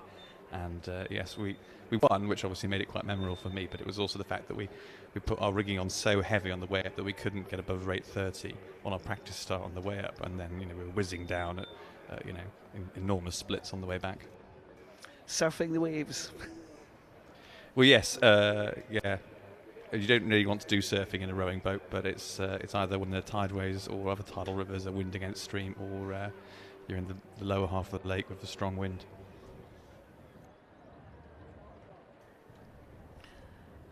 Looking up the course, we can see these scullers are now all attached, and if you're looking on the screen, you can see them sitting there, just coming under starters' orders, just get themselves prepared for the race. The starter will be calling them to attention shortly and giving them a roll call, and then they will be off. I forgot to mention, Carol, as well. I mean, I'm so impressed that we have J14s here racing in single sculls. I mean, I do adult learn to row stuff at Lee Rowing Club, and I can tell you the idea of putting them anywhere near a single scull fills me with dread. So the idea that these rowing clubs have been able to teach their J14s, who've probably only been sculling for about a year or so, maybe 18 months, to be here at a national level competition in a single scull and deal with the difficulties and stresses of getting on a state boat and organising yourself, etc., completely on your own. It's really impressive. I think juniors just have this, they don't have the same fear factor that some adults have. When you see an adult, you put an adult learn to row in a single scull, and you can just feel the nervous tension coming out there. The shoulders tense up, everything just tenses up. And once you're tense in a sculling boat, that's when incidents happen. Well, I've only raced a couple of times in a single scull myself, and I did it rather embarrassingly on the start, where I was all poised and I practiced my start beautifully when I was out on my own, and then come race day I washed out massively on one side and almost flipped the boat on the start. It was rather embarrassing, and I gave my opponent 2 lengths in the first 3 strokes, so it doesn't look like I've seen that happening, and I think we're just underway now, Carol, with the racing. Indeed we are, and being 1,000 metres, this will be a short race, probably about 4 minutes or so, thereabouts-ish. So yes, we'll have to keep our eyes peeled and just keep an eye on these crews. So it's Camus over on the far side, and then Falcon from the left-hand side of the screen, then Hinksey, Derwent, Cambridge 99 and Hereford. And I think Camus has just got out a little lead there over Falcon, but not by much. No, and obviously on these sort of long shot angles, it's a little hard to tell. But yeah, I would say probably maybe half a length or so to Camus. Although, to be honest, her competitor from Lane 5 from Falcon Rowing Club, which I think are in Oxford, to be honest, looks pretty level here. Maybe only quarter of a length, half length back. With these semi-finals, the first 3 will go into the A final and the remainder into the B final. And I can see a race coming on here between Derwent and Hinksey Sculling School for that 3rd place. I think Camus is out in front, Falcon close behind them, and then there's this big battle between lanes 3 and 4, as I said, Derwent and Hinksey, for those minor places. And I think it's Derwent just got their noses in front now. Yeah, and actually just looking back at the results of the time trial from earlier today, it looked like the Camus were the standout performers, but behind them the crews ranked from 3rd through to 11th. So that's 8 crews were all within 4 seconds of one another. So we should see, hopefully, some pretty tight racing. And indeed, as we get a nice panning shot here, presumably at around halfway down the course, yes, it looks like we're having quite a strong race between. Actually, it looks like Cambridge 99 there in lane 2 have actually caught up and possibly gone through Camus there in lane 6. I know, with such a small spread of times between these crews, it is quite spectacular, and we are looking for a really good race. So Camus were just leading by about just over 2 seconds at 500 metres, being chased very strongly by Cambridge 99, and I think that's still the case. I think Camus are in danger of losing that first place. But if you look at these, Camus, Cambridge 99, both out in front, and then there's this huge battle between the other 4 crews for that 3rd place in the final. And I'm just stretching my neck out of the commentary tower window, and to be honest, I would say there's nothing between lanes 1 to 5. Lanes 6 to 2. I could see any of these crews potentially coming through and scoring a position in the A final later. Certainly the Cambridge 99 crew we're talking about, probably vying for Camus. I think Camus still thrown in head, but also the crews from Falcon and Hinksey also in there. The thing about single sculls, particularly at this level, is probably just trying to be relaxed and calm under pressure, but certainly at the higher levels of single sculls, you will see people come back from 2 or 3 lengths behind in the last 100 metres because they do some sort of mad sprint to the finish. Maybe we'll see something like that as the pressure's on, but certainly the crews here are all quite closely bunched together. Quite exciting racing now. Very exciting indeed. I think Hereford in lane 1 have maybe dropped off the pace. Derwent slightly in front of Hereford, and then we've got these other 4 crews vying for these 3 places. To my eye, it looks, I'm going to have to stand up here to get the angles. I think it's Camus maybe leading Cambridge 99 still. But over the far side, Falcon have come back on Cambridge 99, mounting a charge. We have Hinksey. Oh, this is going to go straight to the line. I think as we come into the last 50 metres now, Camus have got the lead, but it's probably then Falcon second, Cambridge 99 just falling back slightly to 3rd, and it looks like Hinksey might go through them for that 3rd place. Really tight now for this progression into the A final. It's the first 3 through to the A final. Camus looks secure, but I'm not sure who of the remaining 3 are the 2 that are going to progress. Camus going through the line, and I think Falcon taking that 2nd place, and it's going to come down to the charge for that 3rd place. To my eye, I think that was Hinksey. I thought Hinksey too. Yes. With Cambridge Very 99 close. just having to settle for a place in the B final. I mean, that was then, literally the distance between the bow ball and the nameplates that settled that. And Derwent and Hereford also into the B final.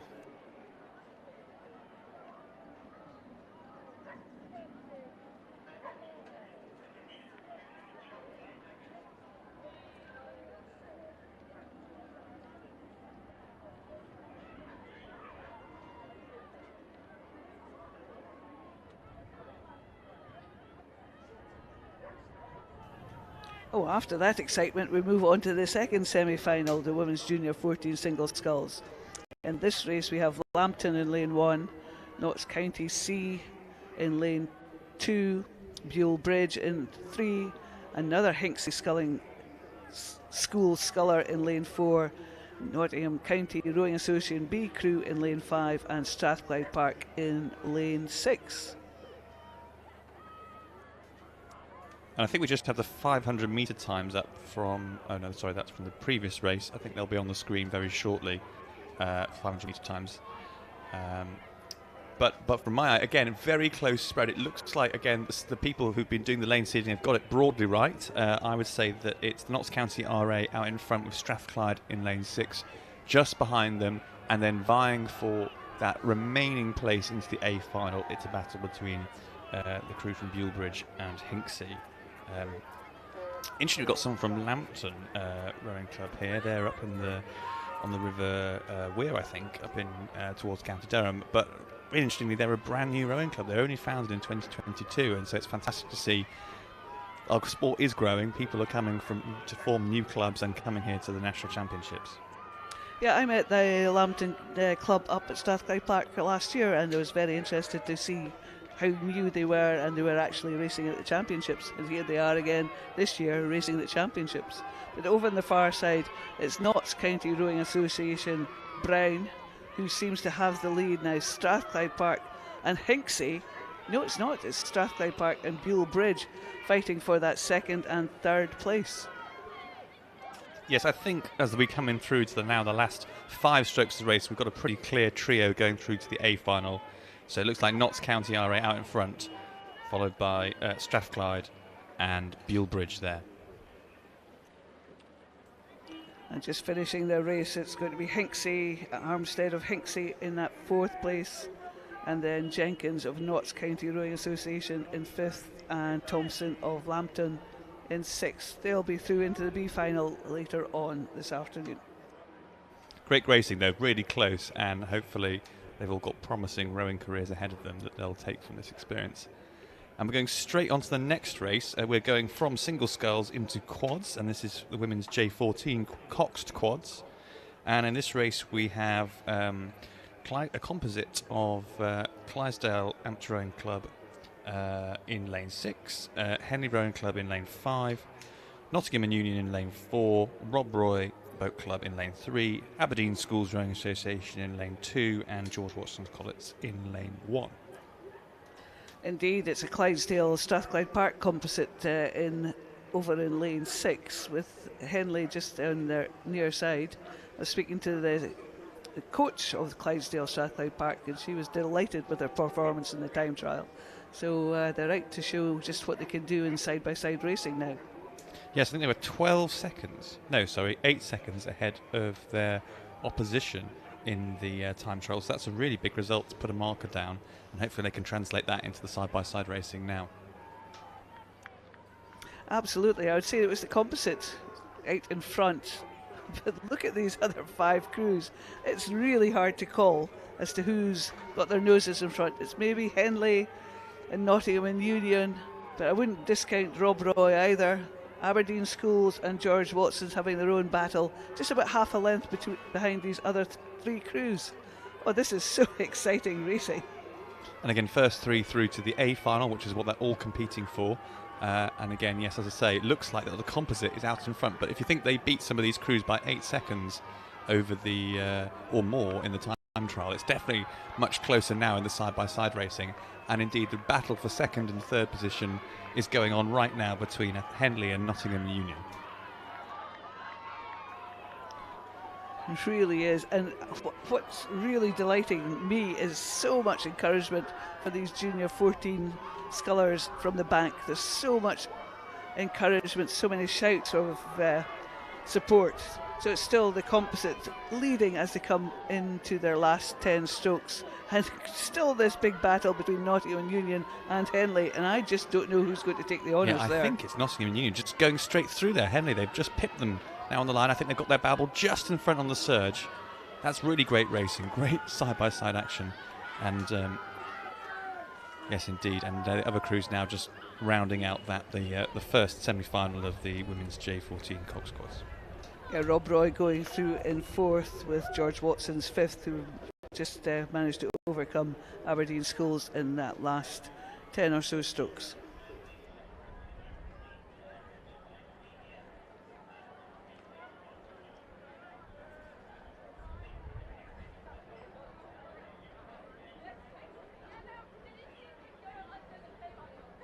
And we should now be straight on to the other half of the women's J14 cox quads, the other semi-final. And this is between, from left to right on your screens, we have Maidenhead Rowing Club in lane 6, Trent Rowing Club in lane 5, Marlow Rowing Club in lane 4, Durham Amateur Rowing Club in lane 3, Trafford Rowing Club in lane 2, and Shanklin Sandown Rowing Club in lane 1. We've been watching Shanklin Sandown over this weekend, and they've been having some really good successes. Good success in, I think it was the junior 16 single scull yesterday, and just showing that they've got depth in the club for more junior racing. So some good performances there.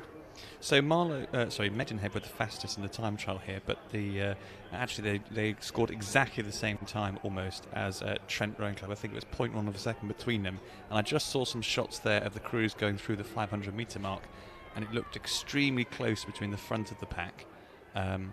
I think indeed I think only 2 seconds separating the front 4 crews, which is going to make for a very exciting race, because as again 3 crews are going through to the A final, and at the moment it looks like that we've got 4 crews in contention.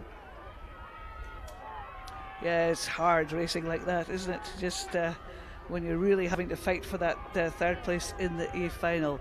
And it's Trent, to my eye now, I've stood up and I can see the field much better. Trent with Maidenhead one side, Marlow on the other side, pretty much level. And then Durham really coming back on that Marlow crew. Trafford and Shanklin Sandown having their own tussle in lanes 1 and 2. And just insetting your pictures as well, you can see the Open J14 doubles just aligning themselves for the next race on the start line. But meanwhile, it looks like pretty clearly, to my mind, that it is Trent who've stormed out in front of ahead of the opposition, and it's now side-by-side battle for the honour of taking second place between Marlow and Maidenhead. I think Durham, who we thought were perhaps in the mix for the A final, have fallen a bit further back now. I think they won't be progressing through to the A final, judging what I can see in front of me. But who's going to take second or third between Marlow and Maidenhead? It's all going to be revealed in the next 10 or 15 strokes. Of course, they're racing for lane advantage in the final as well, so it is important where they finish, second or third. And to my mind, and it looks as though Maidenhead have done enough, just about half a length in front of Marlow. But it's going to be Trent going through in that first place, with Maidenhead second, and then Marlow. And then it's going to be Durham just taking fourth and into the B final, with Trafford just winning that battle they were having with Shanklin Sandown over the last 1,000 metres. So Trafford beating Shanklin Sandown. They will meet again in the B final later on today. Yeah, and you're absolutely right about placing higher, giving you lane advantage. It's also great that we've been modernising the format. It used to be, back in my day, that you would get knocked out, and so the top 3 would go through to the final, and everyone else would go home. But it's nice now that we've got minor finals and that people are able to have multiple races throughout the day, making it all the more worthwhile. But anyhow, enough of my retrospective. Let's go straight on to the Open J14 doubles. And this is again the first of the semi-finals. We have from left to right on your screens, George Watson's College in lane 6, Bedford Rowing Club in lane 5, Bealbridge in lane 4, Falcon lane 3, Camas lane 2, and Guildford Rowing Club in lane 1. And I think just seeing the camera pan round at the 500 metre mark, it looks very tight. In fact, to be honest, I would say that we have the 2 crews on the far side, George Watson's and Bedford, level, and then the crews in the middle, Bealbridge, Falcon, Camas and Guildford, there was nothing between them. In fact, there's a times 0.3 of a second between the top 2 crews, and then the remainder within a length of each other, 2 seconds between them. So I think the battle for who's going to take the 3rd slot into the A final is wide open. Absolutely, and just looking up on, just standing on the tower, just looking up the course, I think that sort of differential has narrowed, because they look even closer than they were earlier on. I think the action is over the far side between Bedford and George Watson's College, but coming back hard and fast is Falcon, I think, in lane 3. Yes, clearly just after the 500 metre mark, clearly some pre-planned race pushes, because actually I'd say the field has narrowed considerably between all lanes. I'm not so sure that the far lanes, Watson's and Bedford, can confidently say they're going through to the A final at the moment, because there's stiff competition coming from Falcon, and I think Bealbridge also in the mix, probably a length down. If they could get a good push in now, maybe they could push themselves into the A final, and again, as you say, also lane advantage at stake. It's very hard for the Watson's crew because they won't be able to see what's happening on the far side of the course. They won't be able to see Falcon nor Bealbridge because Bedford are in their way, and this is such a close race. I think Guildford are just trailing the rest, this other 5 crews at the moment. Yes, I wouldn't write off. Sorry, Carl, I wouldn't write off Camas in lane 2 either. They've also done a big push and taken the rate up and are moving through. And I would say we now have 4 crews within half a length of each other, who are fighting for those 3 places, with only Bulebridge slipping slightly further back. But here we go, as we enter the last 5 strokes, it looks like Watsons are going to go through first. I can't tell second and third place quite yet.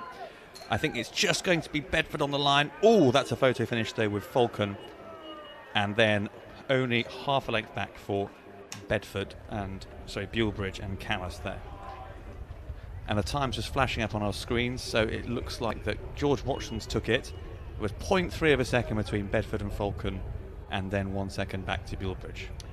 Such close racing, and these are some amazing results we're seeing.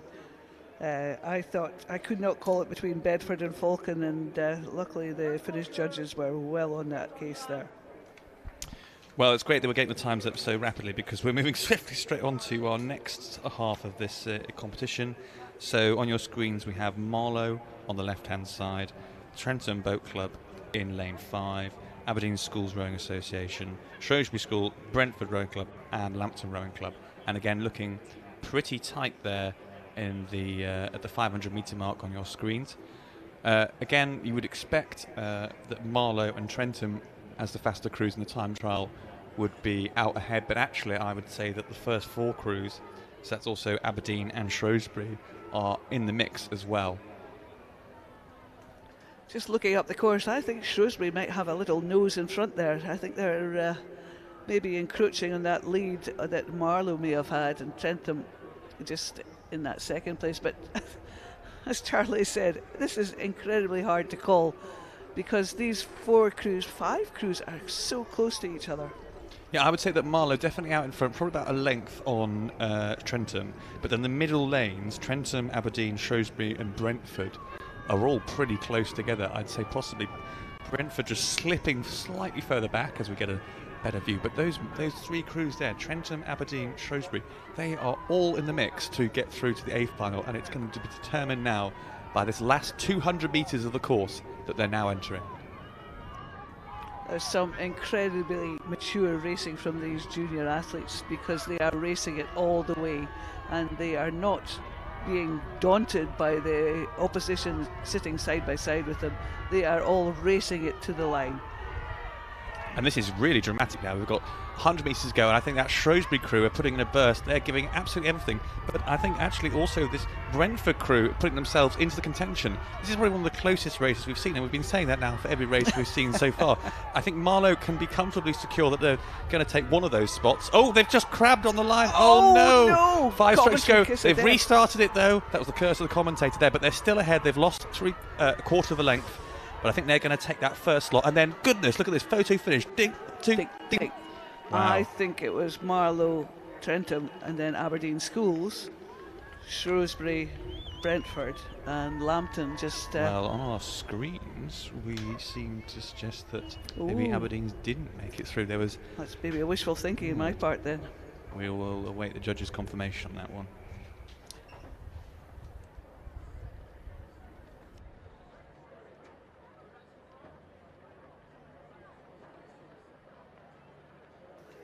Anyway, well, the results will be on the British Rowing website to confirm very shortly, no doubt.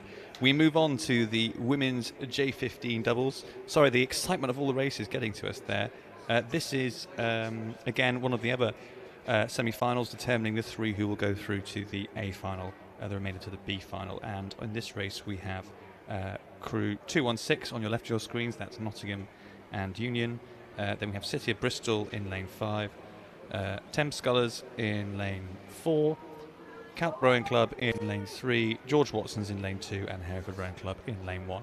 And the camera flashes round as we go through the 500 metre mark, and looking very tight there between lanes 2, 3 and 6. This is, the last few races have been so exciting. I think we're only on for a short shift, Charlie, but I think our adrenaline surge will be carrying us through the rest of the day. We were just flashing over the 500 metre times. 4 seconds between these crews. 4 seconds from first to fourth. That's nothing. That's a single length. Really quite incredible. I mean, I don't know what black magic has been cast upon this regatta to produce such exciting racing, but we're running out of superlatives here in the commentary box, and we're only, 4 races in. So really quite incredible. And as you say, really mature racing from these rowers to be able to keep a level head, deal with the pressure of being in this format. For many of these people, this will be only their first or second time in a multi-lane format like this, and be able to execute a race plan and hold their nerve all the way to the finish line. To my eye, I think it is Calpe in lane 3, pretty much level with Nottingham and Union, but going with Calpe, it's George Watson's College. And then slightly behind them we have Hereford, Thames Scullers and City of Bristol. So such tight racing.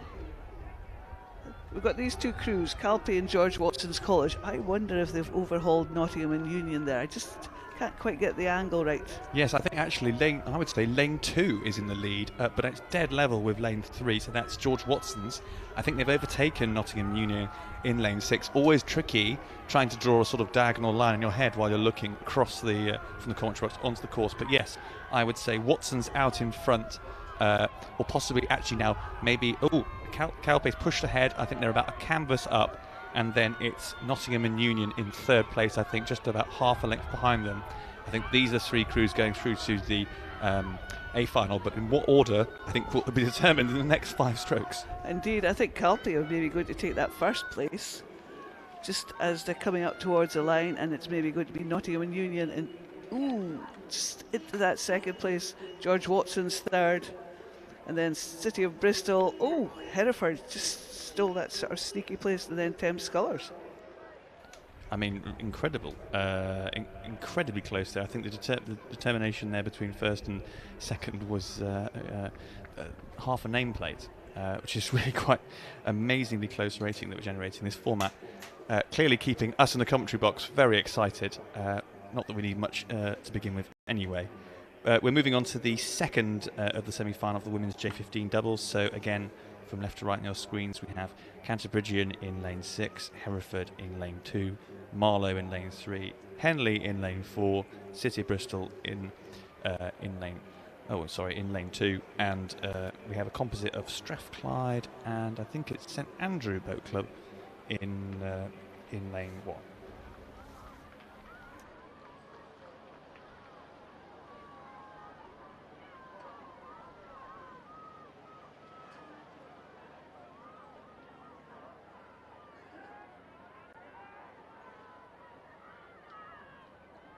And just on your screens, that's the Scullers from Hereford there in lane 5. I think they have the advantage there. I'd say it's pretty close, just sticking my neck out of the commentary tower window. It looks like that Hereford in lane 5 and Cantabrigian in lane 6 are out in front, as you would expect from the seeding of the lanes. So far, except for the race we just watched, that's generally been the rule of thumb for who's going to progress, because it's based on the time trial times. But as always, often crews don't quite pace the time trial right, and they find an extra gear when it comes to side-by-side with the competition. And sometimes crews flounder a bit when they've got the pressure of having people next to them. Absolutely. And I was just looking at the course. I think that St Andrew Strathclyde Park composite's going very well in lane 1. I think maybe the side-by-side racing has lifted their game, and I think it's Hereford and Cantabrigian leading, but I think that Scottish composite is possibly in third place at the moment. If they are, it is not by much, because Marlow are also in contention, as are Henley. City of Bristol just slightly behind the other 5 crews. Yes, and I think this is the first race where we've seen the crew in lane 1 really put themselves in contention to progress through to the A final. And I think, yes indeed, there's 2 crews on the far side, so Hereford and Cantabrigian out in front. But who's going to take the third place spot? I do think it is the composite, given this, but there is a concerted effort going from Marlow now to put themselves into that A final. It's over on the far side. Cantabrigian just secured that first place into the A final. Distinctive stripes of Hereford, and we've seen a lot of them in good finals over the past few days. And look at this surge for the line between the Scottish composite, Strathclyde Park, St Andrew, and they have just pipped Marlow on the line to take that third place in the A final. Marlow just having to settle for 4th with Henley and City of Bristol. And we're now on to the next event, I believe. We should be seeing very shortly the Open J15 Cox Quads coming down the course. and there they are on the screen there, just under starters' orders on the stake boats. The umpire raises his flag and it's down, and off they go. So in lane 6 on the far side of the course to us and left of your screen, we have Great Marlow School, Walbrook Rowing Club. Then in lane 5, Clare's Court. Lane 4, Henley Rowing Club. Lane 3, Wallingford Rowing Club. Lane 2, Windsor Boys. And in lane 1, Great Marlow School.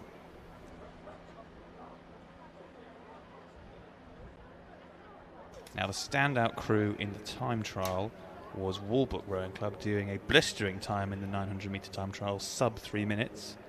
But again, this is a very close event. These top 12 crews, only 10 seconds separated first and 12th, and as soon as you take off the first 2 crews, we're talking 5 seconds between the middle of the pack. So I think again we're going to continue to see some extremely close racing. 5 seconds is about a length and a half in a quad.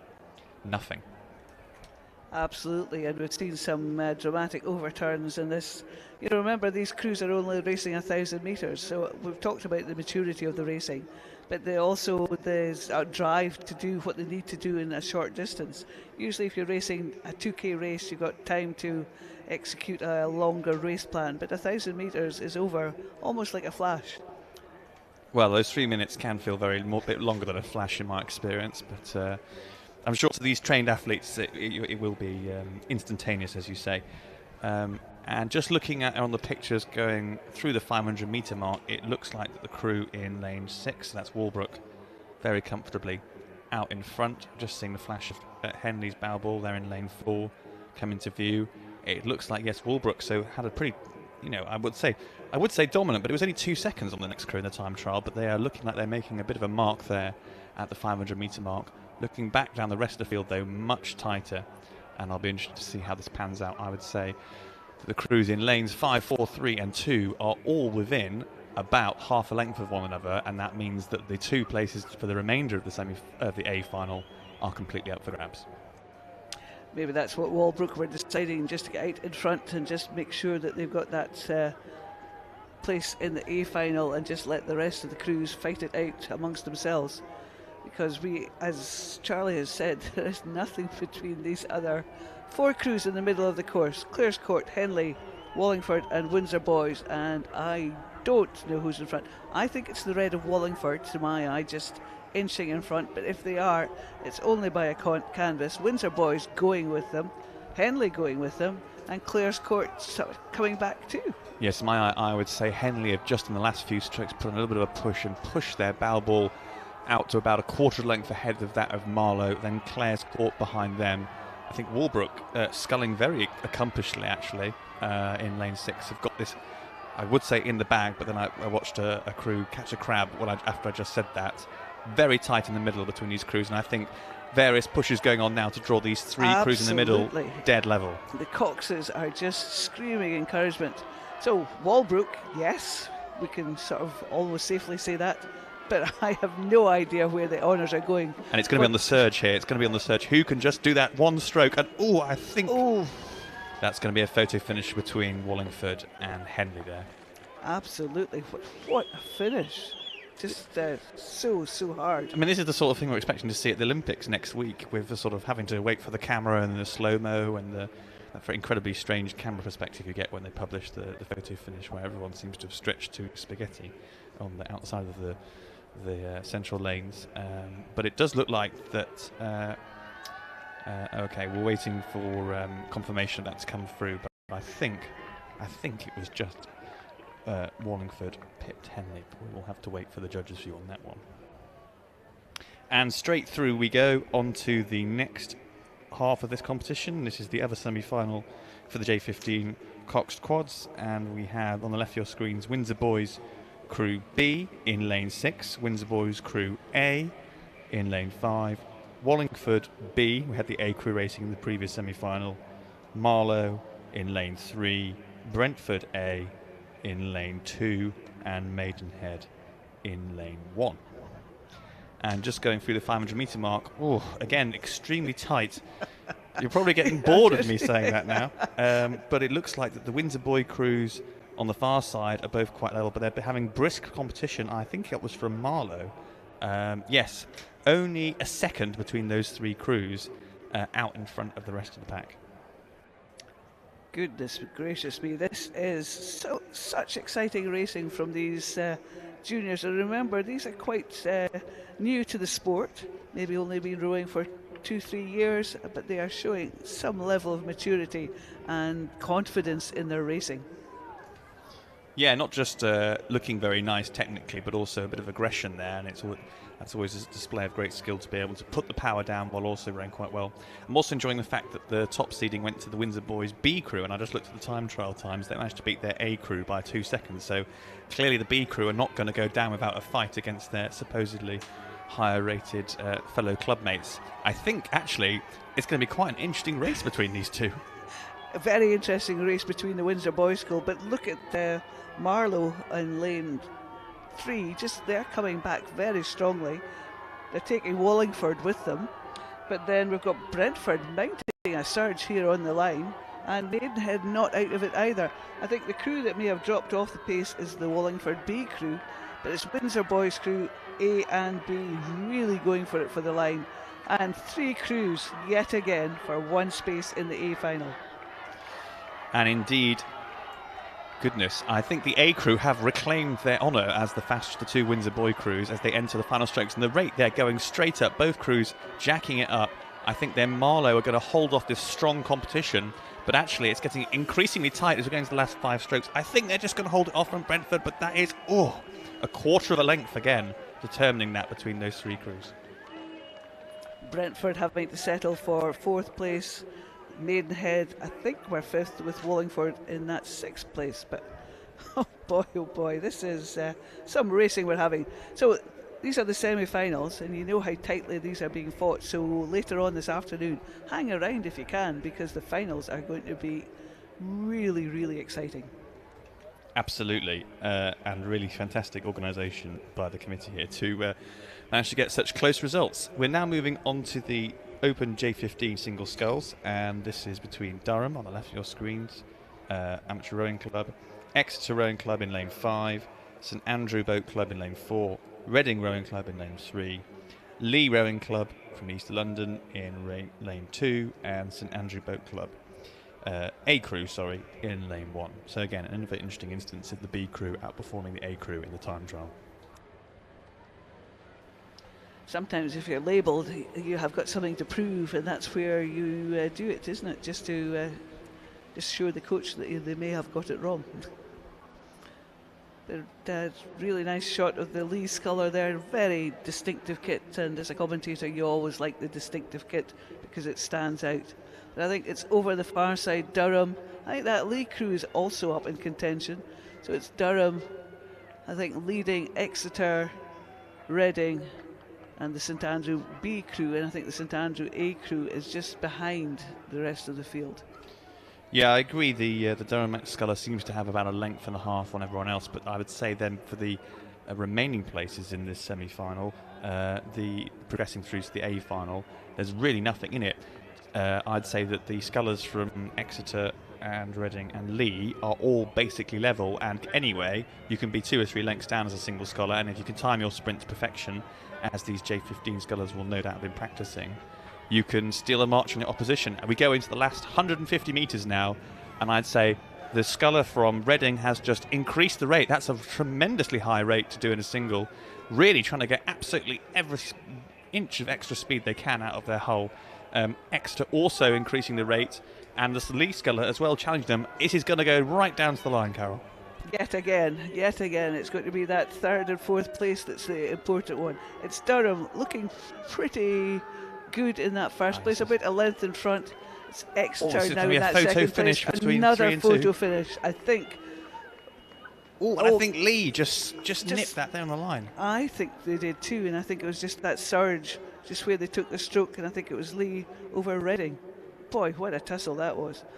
And then we've got the 2 St Andrew scullers settling to come back and see us in the B final.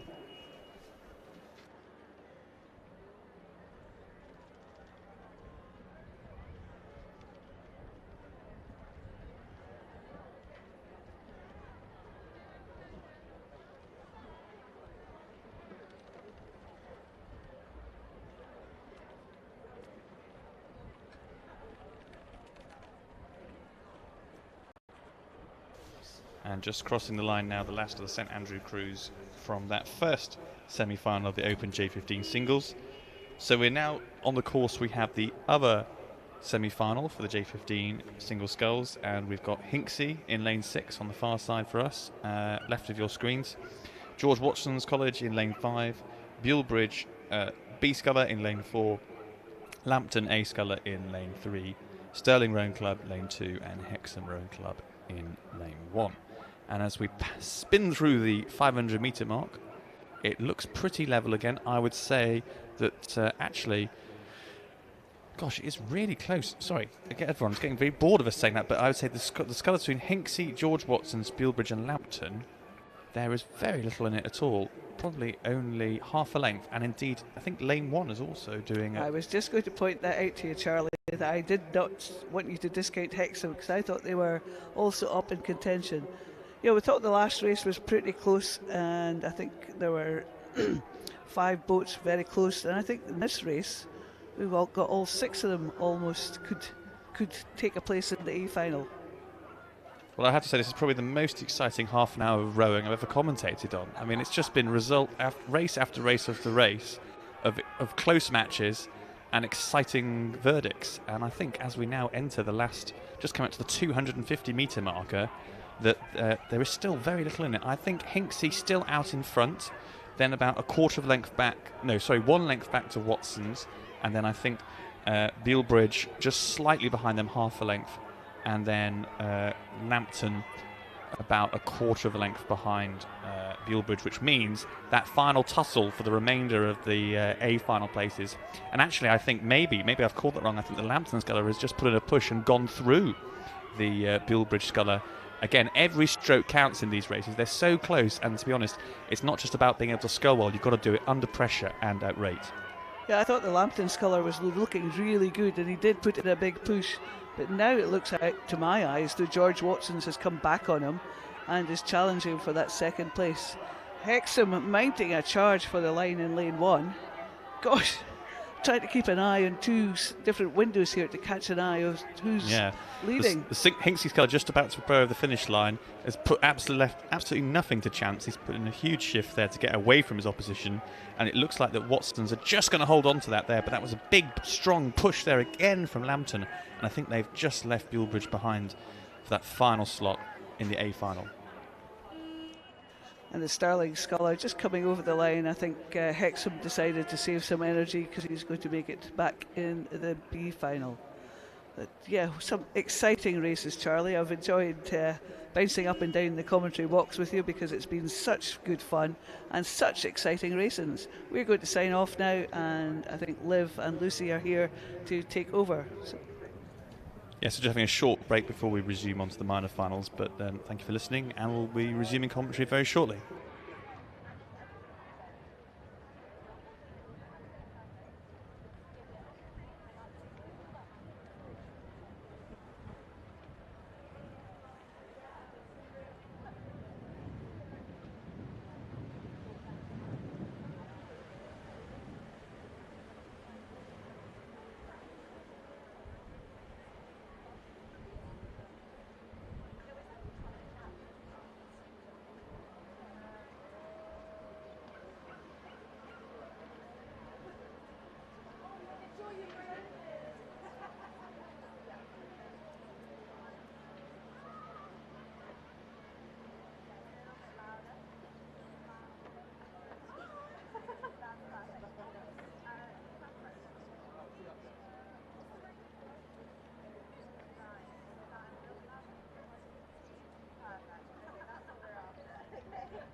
Hello, welcome back to our coverage on Champs Live and here at the home Pierpoint course. We're going to take you through some minor finals now. We've got C down to F finals in some of these. We've got quads, singles, doubles across the junior 14 and junior 15 categories. These races, of course, being run over a 1,000-meter course. We've got a nice view up here from the commentary tower of the start line and the finish line right down below. Lucy, what are your thoughts on these? We've had some exciting semis. What are your thoughts for these minor finals? I think we are in for an absolute treat with these minor finals, whether it's an E final, D final, C final, F, whatever it is, we're in for some tight racing with this fast and furious 1K course. And kicking us off first will be the women's J14 singles. This is the E final. We can see for our viewers on the screens that they are all attached to the start, ready and raring to go. In this race, quick roll call. In lane 1, we have Felicity Turner from Guildford Rowing Club. In 2, Ellie Hawes of Durham School. In 3, Imogen Clarkson, Sir William Perkins School. In 4, Jessica Sampson, North Staffordshire Rowing Club. In 5, Sophie Smith from City of Oxford. And in 6, Dana Simpson of Durham School A.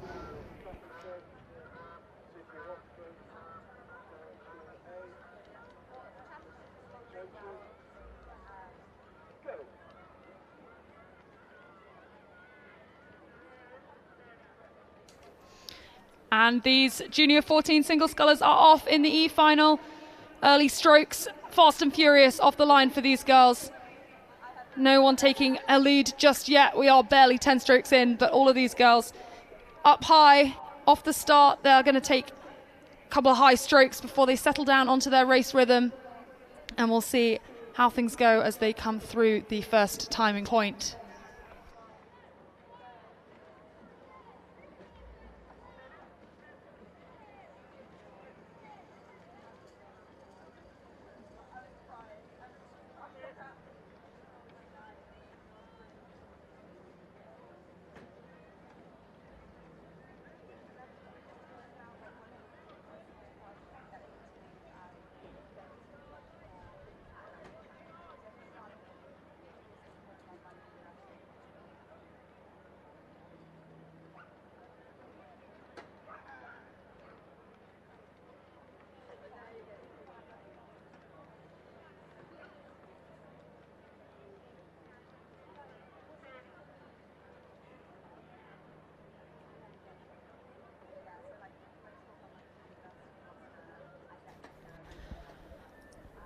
These women's J14 singles well on their way to the halfway point of this race right now.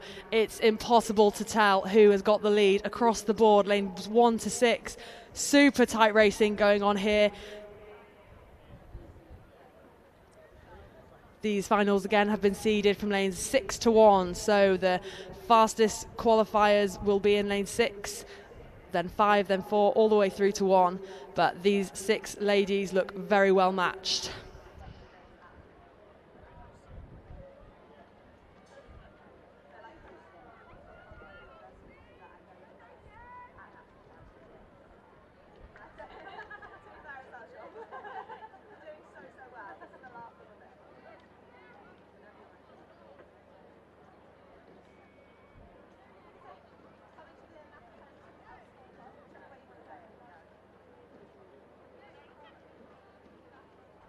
Well, Lucy, having said these are seeded from lane 6, it looks like we're seeing people take the race on all over the course. Out in lane 1, the Guildford Rowing Club sculler looks to have a little distance, as does the Sir William Perkins School sculler in lane 3 and the Durham School sculler in lane 6. These 3 girls just a little inching out ahead, it looks like, but no one clearly out yet. There is less than 5 seconds separating all of these girls as they come through the halfway marker.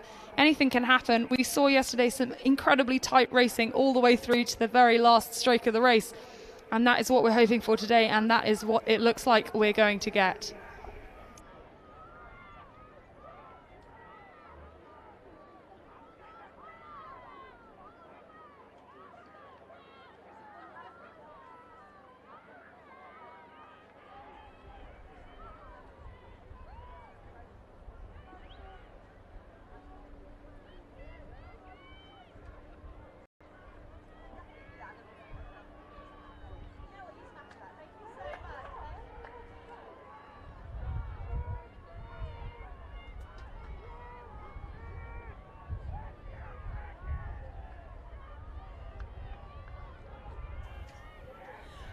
into the final 250 metres now of this E-final, and it looks like the middle lanes over in 4 and 3. So William Perkins School, Clarkson looks to be leading this race, but only just between the remaining scullers. It's stroke for stroke. All these athletes looking over their shoulder, looking for the line, looking for each other. So William Perkins School, Clarkson making her move. She looks like she's stretching out ahead, but beside her in Durham School B and North Staffs, it's going to go right to the line here, approaching the red boys, the final 100 metres for these J14 singles.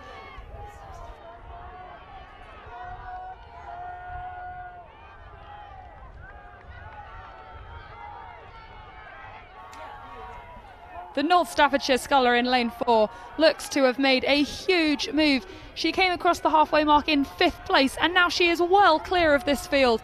So William Perkins sculler Clarkson is still hanging on currently to that 2nd place, but it is neck and neck. We've got the sculler in the Durham School boat in lane 2, who's also moving really nicely. She's looking around for that finish line. She's putting on her sprint now. Over in lane 6, the other Durham School girl is moving really nicely. She's trying to make the most of it. But it was our North Staffordshire County rower who came across the line first in this E-final of the Junior 14 single sculls, followed by Sir William Perkins School's Clarkson and the Durham School sculler Hawes in lane 2. To round out that race, we had the Durham School sculler over in lane 6 coming in 4th place, followed by our Guildford Rowing Club and City of Oxford scullers. An excellent start to our first minor finals of today, and we're going to move straight down the track back to our D final still of this Junior Women's 14 single sculls. Roll call here. We have another Guildford Rowing Club sculler in lane 1, Leeds Rowing Club in lane 2, Northampton Rowing Club in lane 3, Maidenhead in lane 4, Thames Scullers in lane 5, and Hereford Rowing Club in lane 6.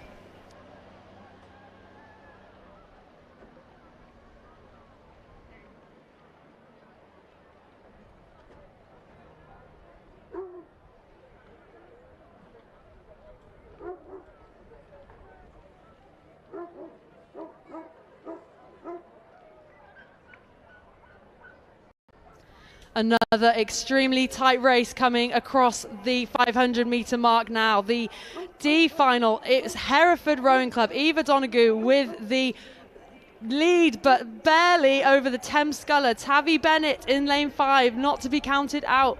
All these scullers, 1 to 6, again, extremely close. This is going to go all the way.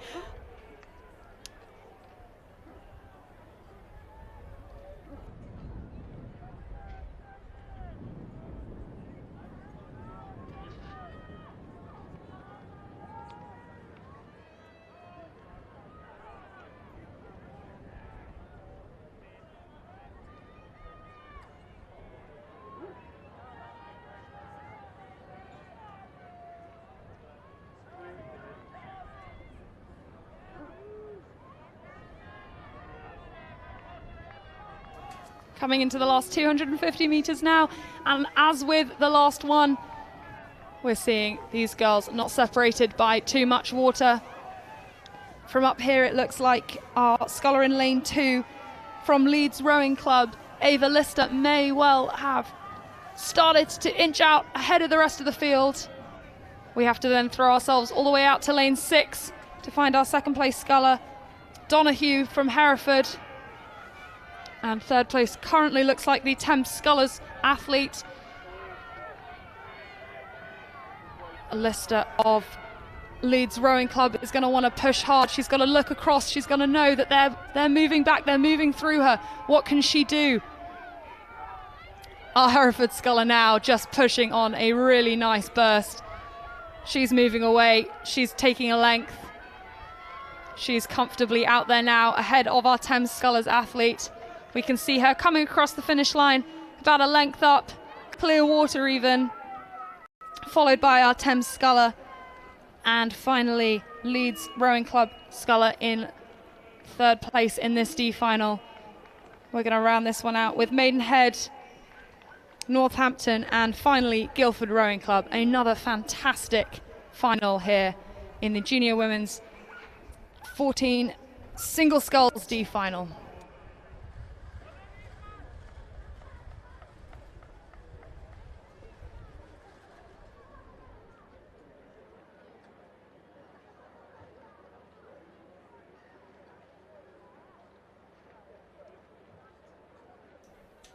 Already hot off the start line, we have women's J14 singles C final. In lane 1, it's George Watson's. In 2, Dart Totnes. In 3, Notts County. In 4, AB7. And in 5, Brentford. And in lane 6, Guildford Rowing Club.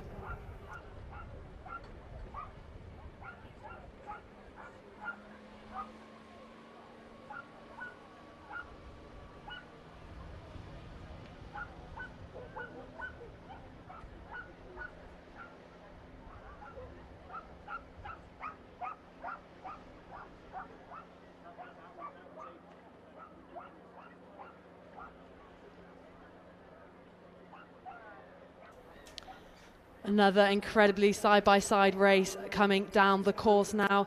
These J14 singles obviously battled their way through extremely highly entered time trials this morning, so they've done really well to get to the C final today.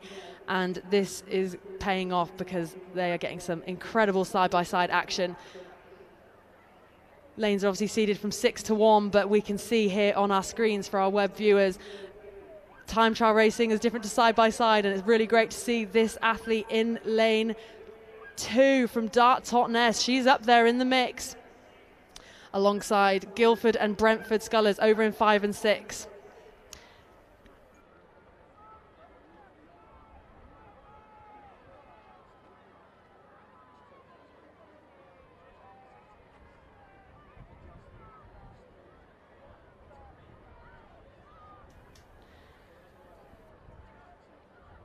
Through the 500 metres now, it's the sculler from Guildford Rowing Club, Moorland with the advantage, but closely followed by Brentford Rowing Club and Dart Totnes out in lane 2. She's in 3rd through the 500.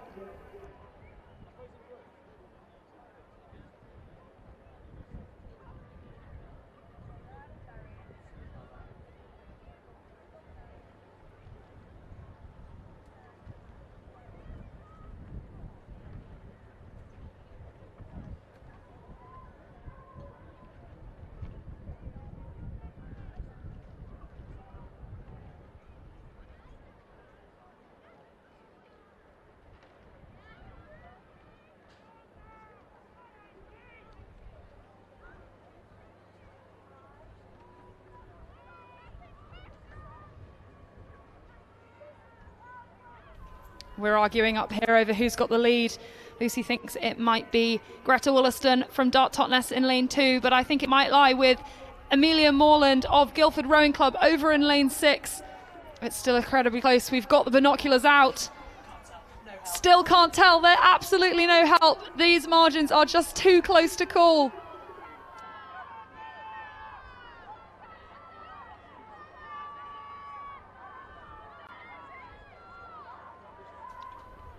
Huge shouts of support out either side of the bank for these J14 scullers. It's going to make all the difference as they head into the final 100 metres, hitting those red boys first. It looks like lane 6, Guildford Rowing Club, followed by lane 2, Dartford, and also Brentford Rowing Club sculler. Notts County starting their sprint. She's in the mix in lane 3.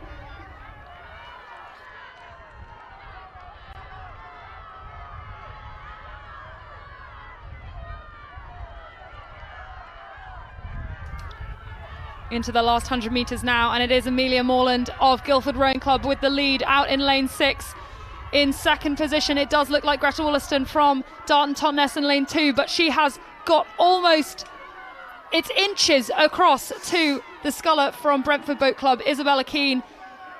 It's stroke for stroke, it's on the surge. It does look like our Dart Totnes sculler got it, but then a photo finish between Isabella Keane of Brentford Boat Club and the Nottinghamshire County Rowing Association sculler, Martha Keane. Brilliant racing from these girls. Rounding out this race, Bethany Asquith of AB7 and Chloe Richardson of George Watson's College. Another fantastic race from these Junior 14 women.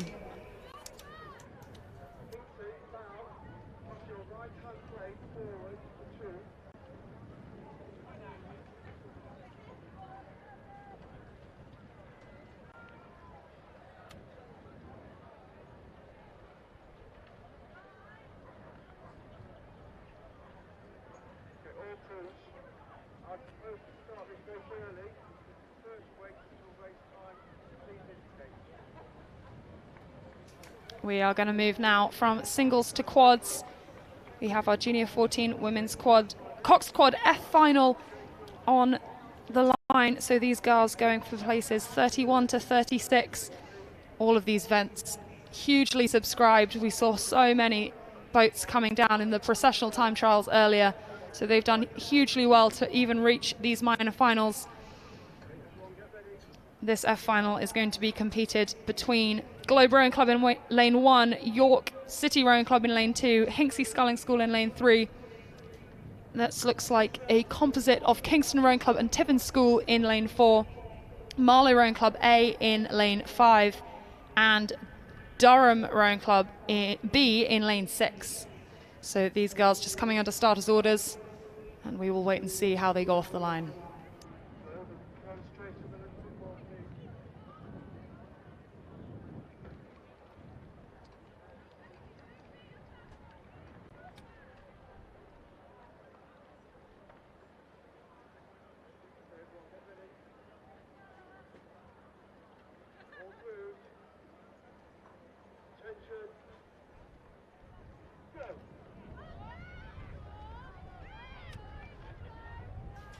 And we are off with the first minor final, the F final of the women's J14 Cox Quads. 6 boats aside, 1K of racing. Let's see what can happen.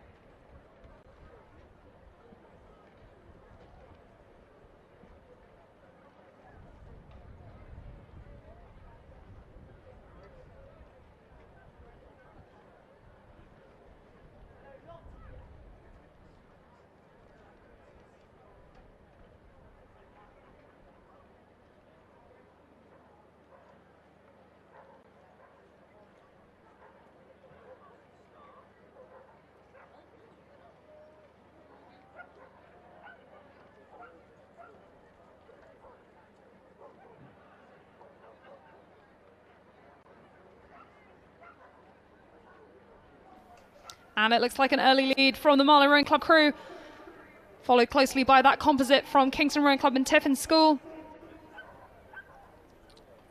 It's always difficult to tell from this high angle, but we can see on the screen as well these gorgeous shots that we're getting from our cameras along the course, that these crews, no one's taken a great advantage just yet, but it does look like over in lane 5, that Marlow Rowing Club school may have just started to establish their dominance, move away each stroke. They look to have about a length lead maybe on the rest of the field. The rest of the field though, neck and neck, stroke for stroke. More fast and furious racing from these junior women's quads.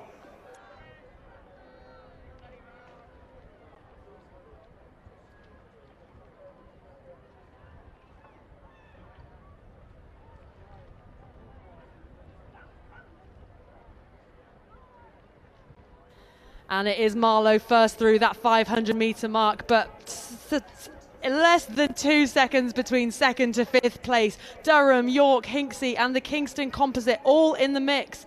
As we've seen in these previous finals, anything can happen in the closing stages. We just saw the Kingston Cox sit up. She's turning around, shouting at her crew. Looks like maybe her microphone is broken, so she'll be straining her voice, making sure that her girls can hear everything that she's saying. She's letting them know that they are right there next to the others. They're in with a shot of getting up there in the places of this minor final, the F final of the Junior Women's Cox Quads.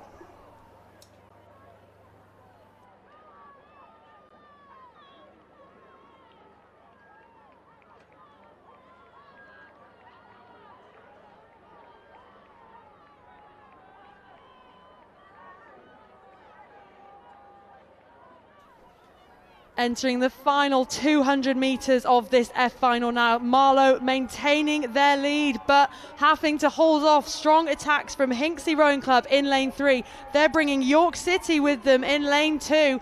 It's going to go right to the line.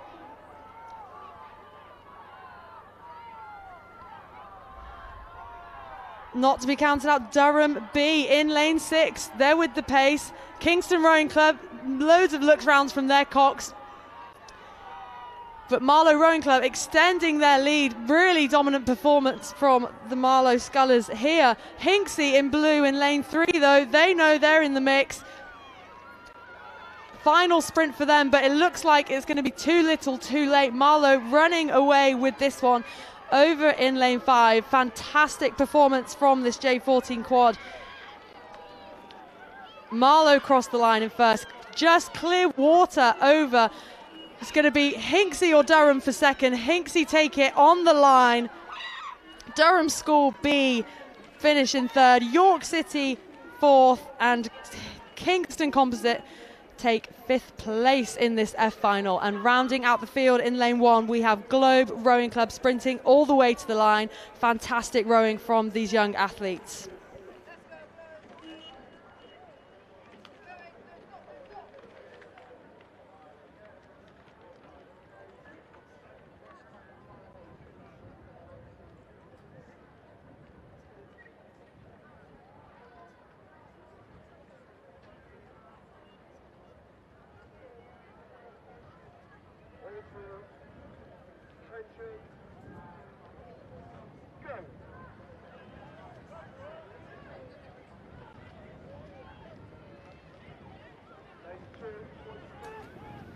Well, we are off in the E-final of the Junior Women's 14 Cox Quads.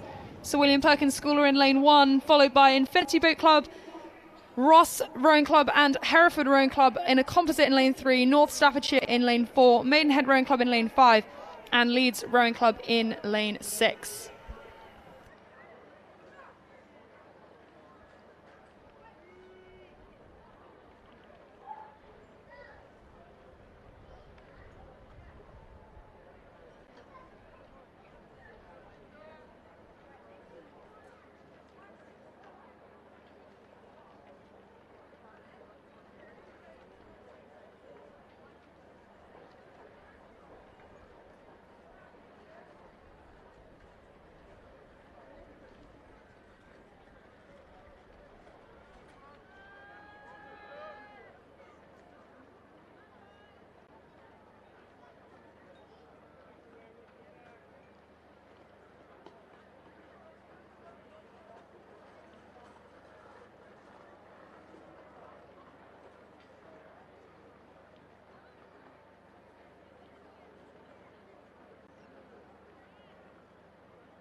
You guessed it, we have another super close race coming through the 500 metre mark now. This is the E-final Women's J14 Cox Quads, but Leeds Rowing Club out with the early advantage in lane 6. They come through 500 in first place, but hotly followed by the Ross and Hereford composite, it looks like, in second.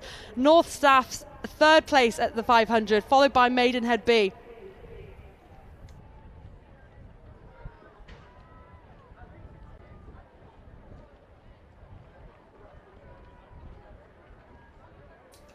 And it's been a busy day for the Lister parents of Leeds Rowing Club athletes. We had Ava just a few races ago in the Junior Women's 14 single scull, and her sister Grace is now in the Leeds quad that is still in the lead in this race. Really classy performance from these girls. Their Cox knows exactly what to do to get the best out of them.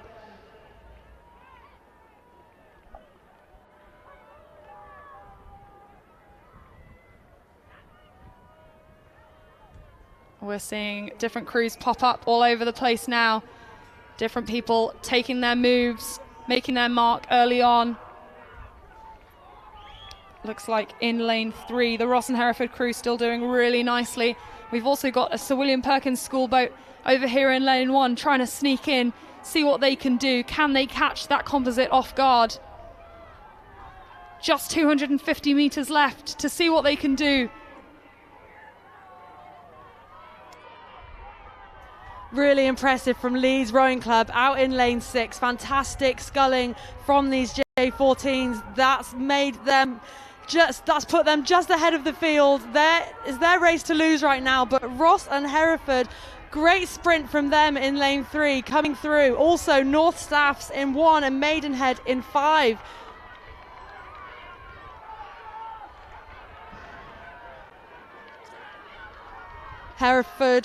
Leeds Rowing Club still running away with this one. They're sending it right to the finish line. These 5 ladies, fantastic race put together. Leeds crossed the line, first place in this E-final. And for second, it's going to go right to the line on third. Ross and Hereford versus Maidenhead. North Staffs between them, about a length down, but on the surge, I think it's going to be the Ross and Hereford composite take second, closely followed by Maidenhead, North Staffs, and then Sir William Perkins School in 1.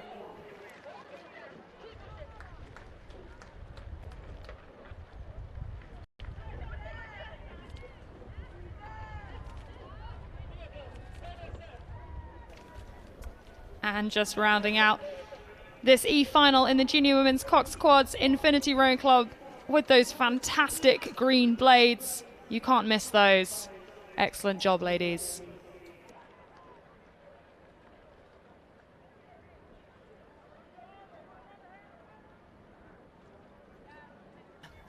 This racing is coming thick and fast. Already off the line, we have the D final now. Women's J14 Cox Quads.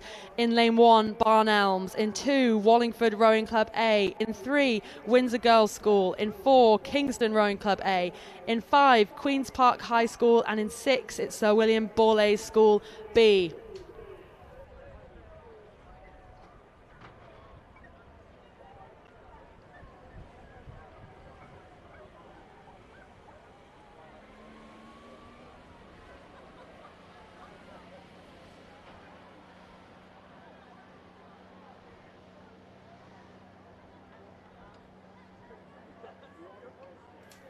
The Queen's Park High School girls and Sir William Borlase's school boats just contending with some geese there. They were bouncing around between the blades.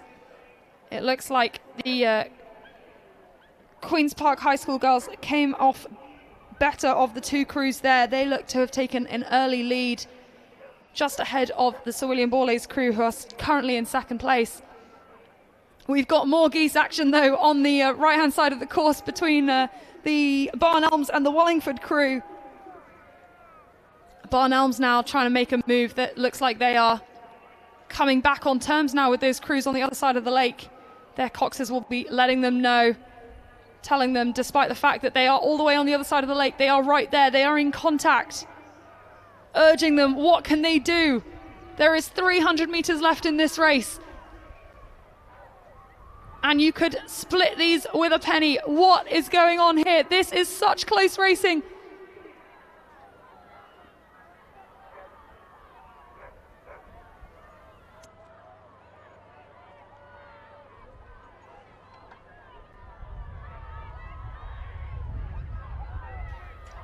It's hard to tell who's leading this race. These quads all overlapping, but it looks like Queen's Park High School out in 5.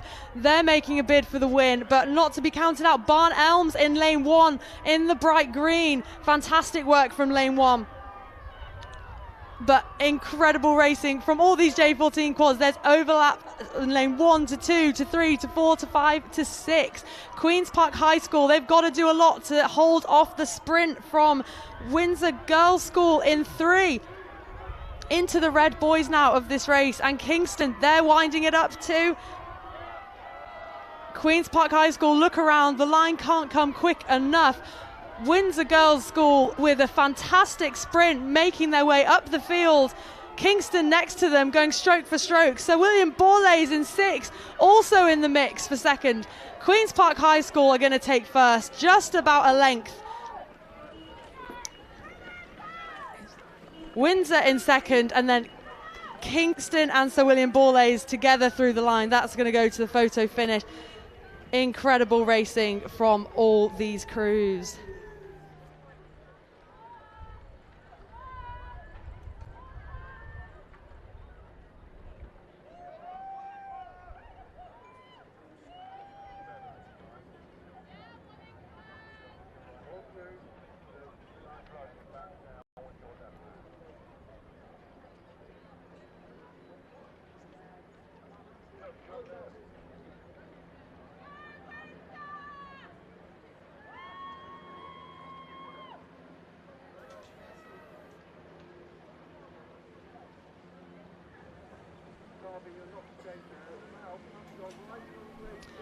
In their start positions now up at the 1K mark, we have the C final of women's J14 Coxed Quads. So in this race, lane 1 is Derby Rowing Club, in 2 it's Lambton, in 3 Brentford A, in 4 City of Bristol, in 5 Cambridge 99, and in lane 6 it's Trentham Boat Club.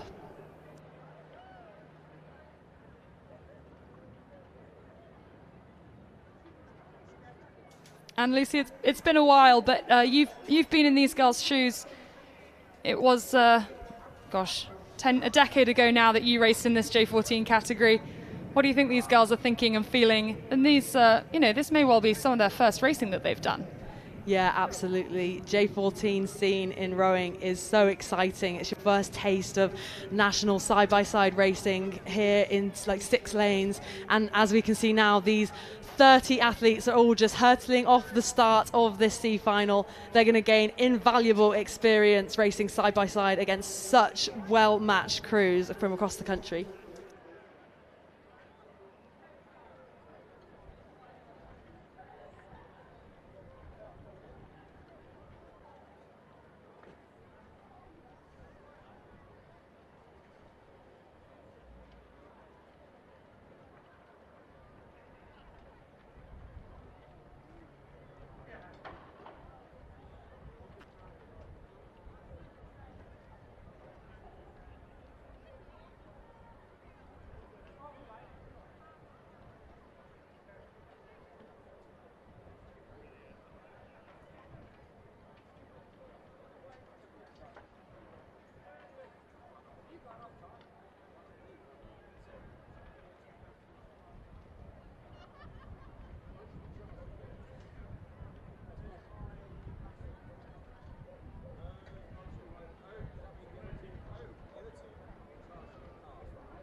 While the binoculars are coming in clutch at this moment in time, we think it looks like Trentham and City of Bristol just vying for the lead at the moment in this race, about a length up on the Cambridge 99 and Brentford crews.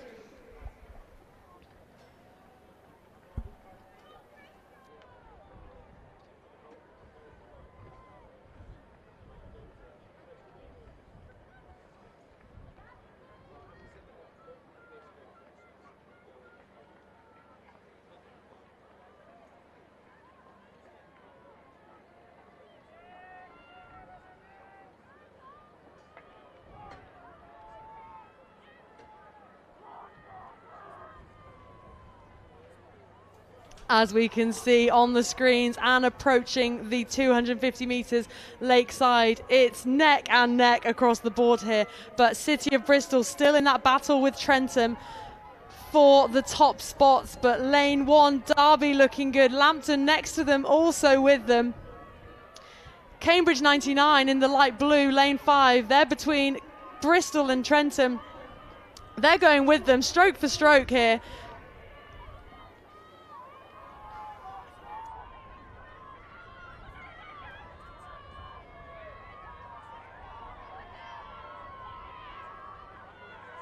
Incredible sprint finishes from all these J14 quads. The roars on the bank are getting louder as we get closer to the line. I'm sure there's loads of families and friends support watching online as well, screaming at their screens, especially fans of the Trenton boat right now, because I think they've got the advantage out in lane 6. Cambridge 99 and Bristol with them too. Derby in lane 1, it's going to go all the way.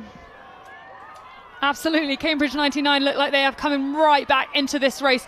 They're being pulled along. Oh my goodness, there's a crab in the Trenton boat. Can they pull it back in time? They're recovering, but they're still in the lead. But those two crews in lane 5 and 6, the Cambridge 99 and the City of Bristol crew absolutely capitalising on this. It's on the surge now. All three boats neck and neck across this finish line, and it looks like City of Bristol take it just ahead of the Cambridge 99, and those Trenton girls will be absolutely devastated. They kept that lead for so long.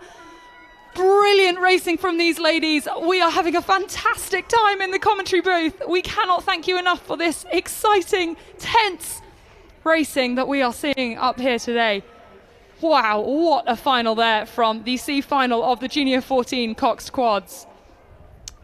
I'm going to catch my breath. Lucy, you take over for this next Junior Open double. Outrageous scenes up here from the commentary tower and Lakeside, but I hope you've caught your breath. I'm not even sure the ladies who crossed the line know where they finished, but no time. We are over to another minor final, but this time Boys Junior 14 double sculls. This is the F final. In lane 1, Aberdeen Schools B. In 2, we have T's. In 3, it's AB7. In 4, the Lambton Tideway Composite. Leeds Rowing Club in 5, and Trenton Boat Club again in lane 6. So busy day for Trenton fans. They're going to have sore throats by the end of this race, I'm sure, as are we.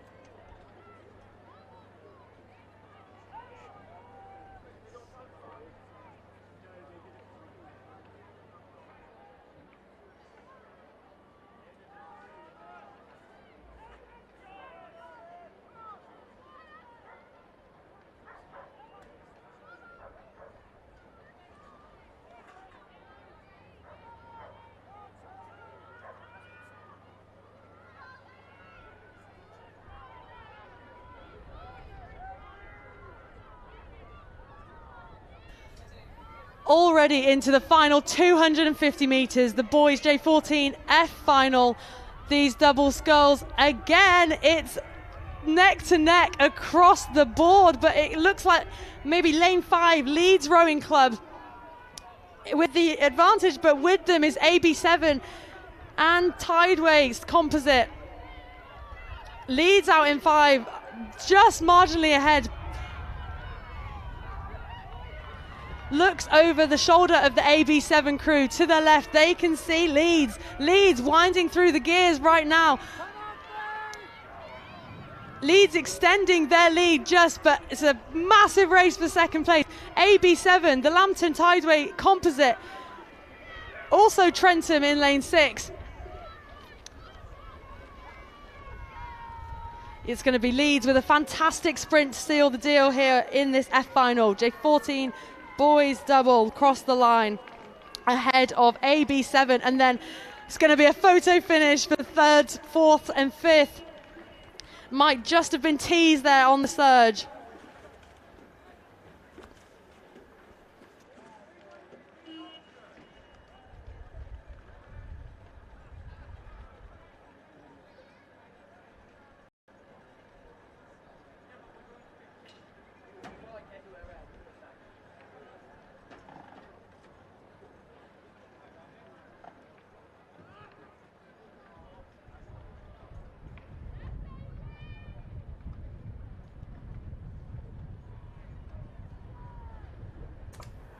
We are going to go back down the course now to the E final of these Open Junior Boys double sculls.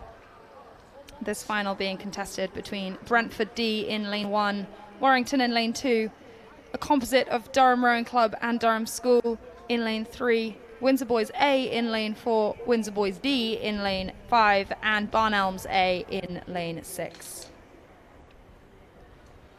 Looks like these boys just come through. About 250 now, approaching the halfway marker. Tough to call at the moment, but it looks like Barn Elms out in lane 6. And then possibly our crew in lane 3. The Durham composite might be nudging their way out in front.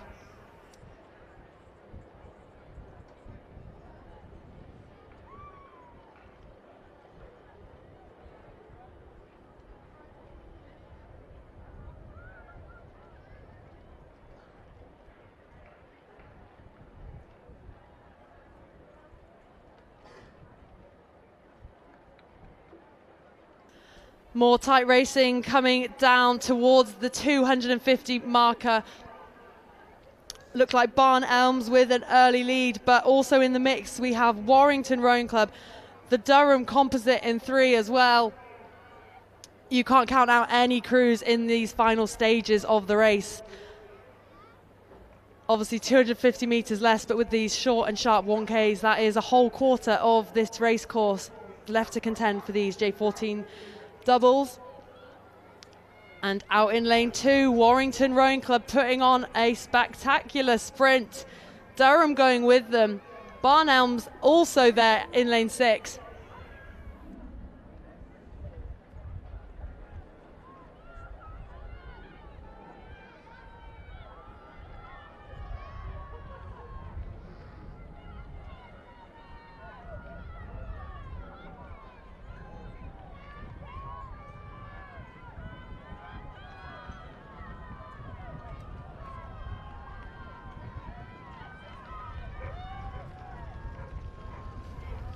The Barn Elms boys over there in lane 6, looking so good through this last 250 metres.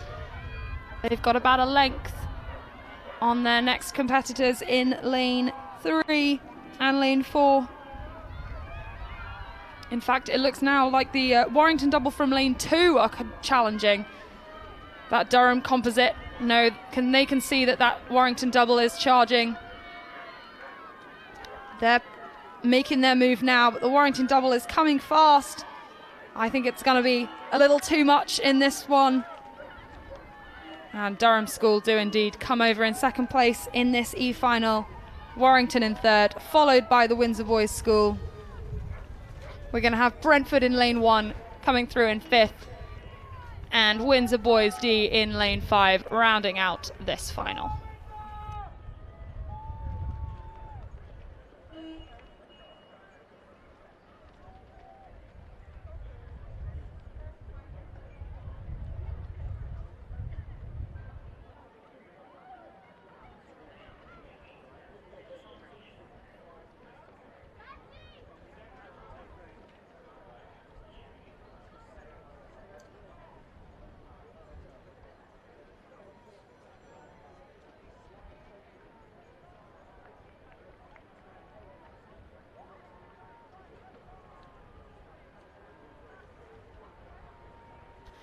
Next off the line, we have the D final, boys J14 double sculls. In lane 1, Peterborough. In 2, Barn Elms C. In 3, Brentford C. In 4, Exeter. In 5, Barn Elms B. In 6, Falcon B. These boys now at the 500 metre mark, and it's Exeter with the early lead, narrowly over Barn Elms.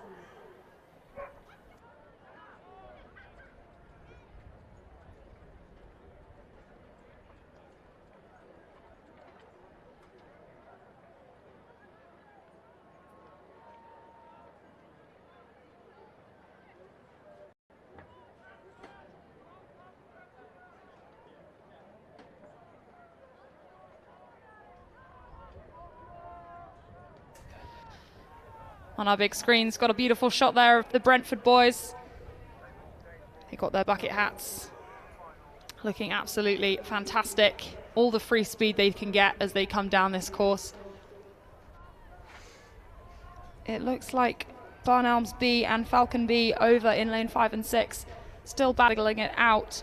with Exeter just ahead of them, currently in the lead, but it's tough to say. Those three crews really neck and neck, going stroke for stroke.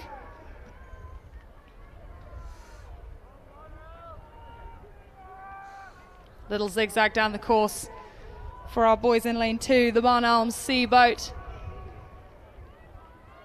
They're still moving nicely though. They're not letting this race get away from them.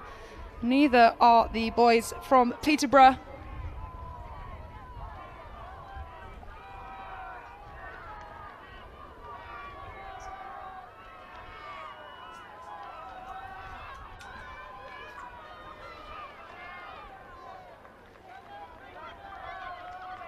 Lanes 4, 5 and 6 absolutely making a cracking race unfold in front of our eyes. It does look like this Barn Elms boat in lane 5 is just ahead at the moment.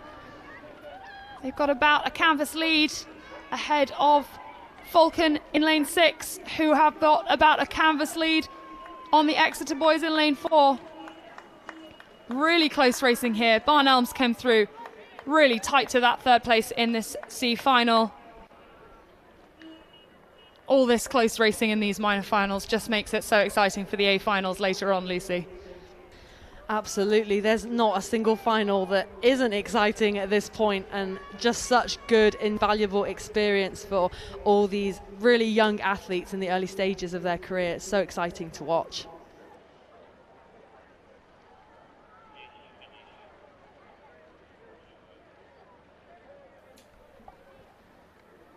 We are about 300 meters into the C final of the J14 Open Doubles. We've got Windsor Boys B in lane 1, we've got Henley in lane 2, Wallingford A in lane 3, Berwick in lane 4, Inverness in lane 5, and Derwent Rowing Club in lane 6.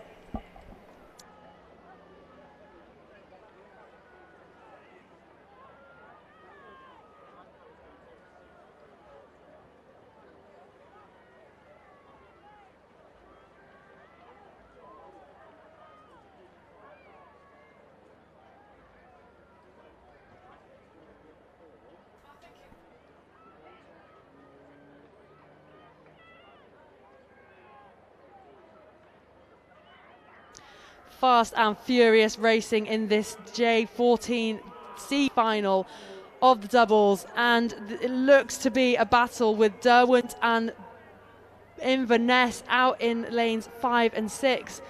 But coming into the final sprint, we can't count out any crews. We've seen all afternoon what can happen in the closing stages.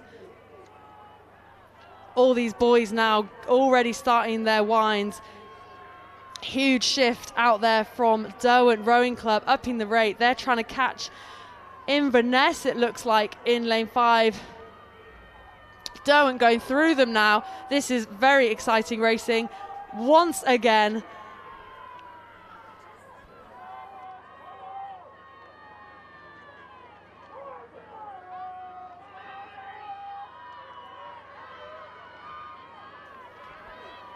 Inverness absolutely motoring towards the finish line. They've come a long way. They want to make this trip worth it. They've just upped their rate. You can see that. Derwent double on the outside of them. Can they respond? It doesn't look like it. It looks like they're fading. The Inverness boys just getting faster and faster into the finish line. Absolutely brilliant racing from them. They crossed the finish line in first place, followed by the Derwent School boys, Derwent Rowing Club boys, and the Berwick boys come across in third place of this C final in the Junior 14 double sculls. We're going to round out these open double sculls with Henley Rowing Club in lane 2, Wallingford Rowing Club in lane 3, and Windsor boys in lane 1.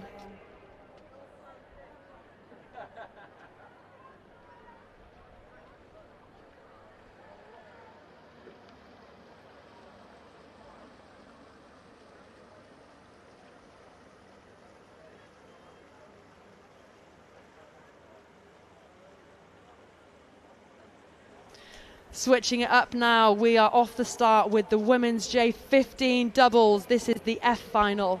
In lane 1, it's Tees. In 2, Hereford Rowing Club C. In 3, Stratford upon Avon C. In 4, Notts County B. In 5, Northampton Rowing Club. And in 6, it's Brentford A.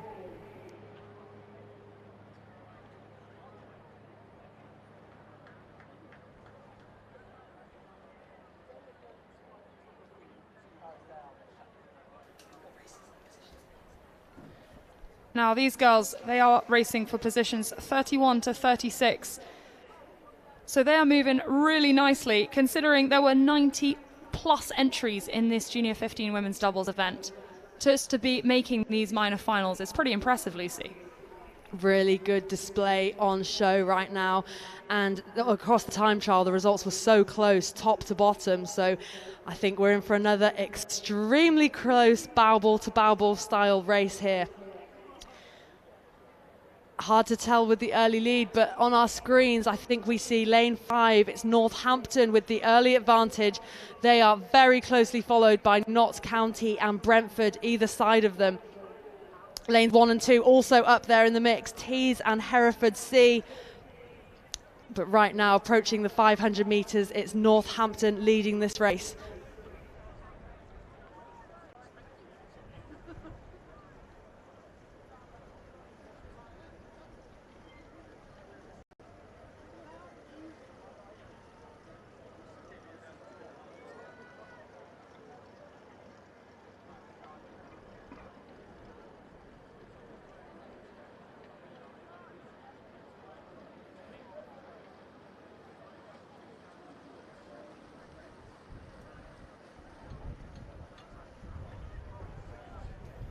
Coming into the final 250 metres now. The roar from the bank gets louder as they get closer to the line, and Northampton Rowing Club out in lane 5 in that black boat. I think they're in front of this race, but you can't count anyone out. Over in lanes 1 and 2, there's a really good battle heating up between Tees and Hereford C. They're going to push each other and consequently push each other into first position mix, but Notts County sprinting really nicely. They're on the toes of Northampton. Final 200 metres for these crews now. The battle in lanes 1 and 2. Tees and Hereford still hot. Hereford C maybe with the advantage, just but barely. And this battle in lane 1 and 2 looks like it might well be pulling them up into that battle over there in lane 4, 5 and 6. Looks like Hereford C may well now be challenging. What can they do? This Northampton crew has really been flying down this course. Really well drilled crew, looking fast and furious into the line. They're looking around for it. Is it going to be that they are there in first place of this F final? Really closely followed by either side of them, Brentford Rowing Club and Notts County B third. Hereford win the battle in lane 2 between them and Tees, and rounding out this field in lane 3, it's the double from Stratford upon Avon, crossing the line in style.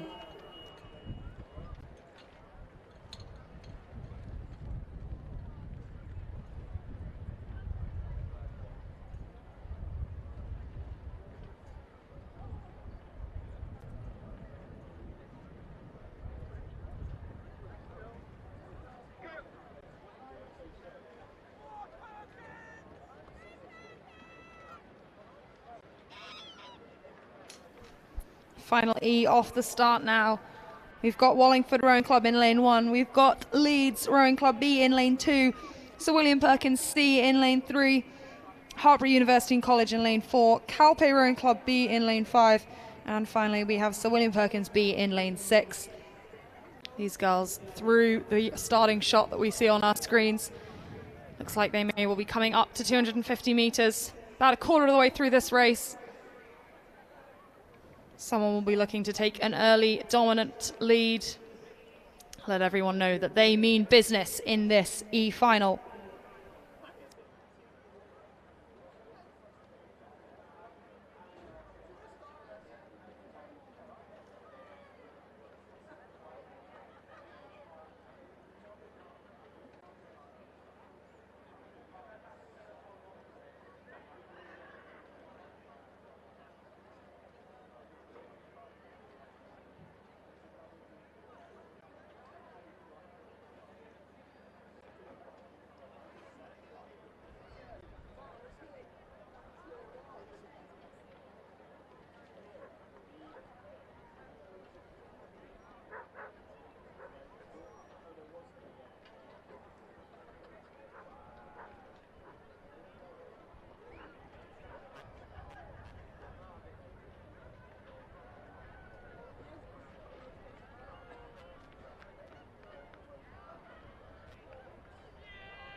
coming into the 500-meter mark of this women's J15 double E final. It looks like lane 4 Hartbury have taken the early advantage, but so hard to split the rest of the field. It's Hartbury, Sir William Perkins, then the crew from Calpe.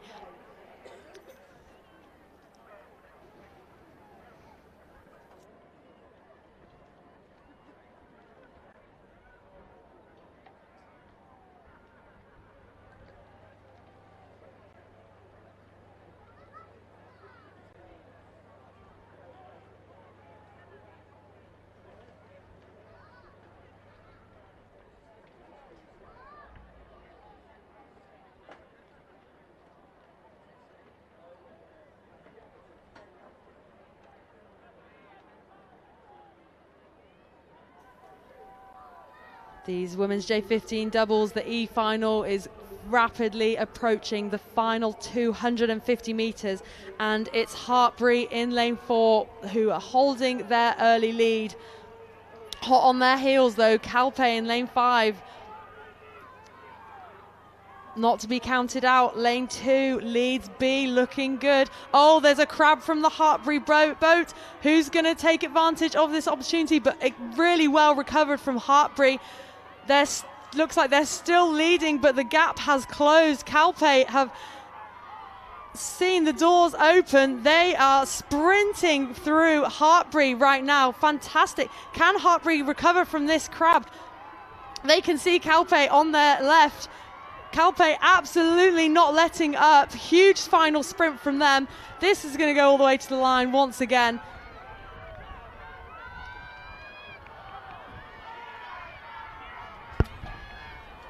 Absolutely huge from Calpe indeed, Lucy. These girls just keep taking it up. They are visibly higher on the rate than these Hartbury girls, and it is currently paying off for them. Calpe look like on the surge. They're now moving ahead. They certainly are. They've got a canvas. They've got half a length. They're keeping going. Hartbury struggling now, and Calpe come through with almost a full length over the Hartbury crew. What a brilliant sprint from those Calpe Rowing Club girls. In lane 2, Leeds Rowing Club going to round out 3rd place, then Wallingford in 4th. Sir William Perkins in 5th, and finally Sir William Perkins in 6th place in this, the E final of the Junior Women's 15 double sculls. Looking up the course, we can already see that the C final is underway. D final, sorry, we're going to see Maidenhead A, Exeter Rowing Club, Windsor Girls A, Kingston Rowing Club B, Dart Totnes and Warrington Rowing Club A competing this final. As it seems scripted at this point, nothing separating these crews as they come through the early stages of the race.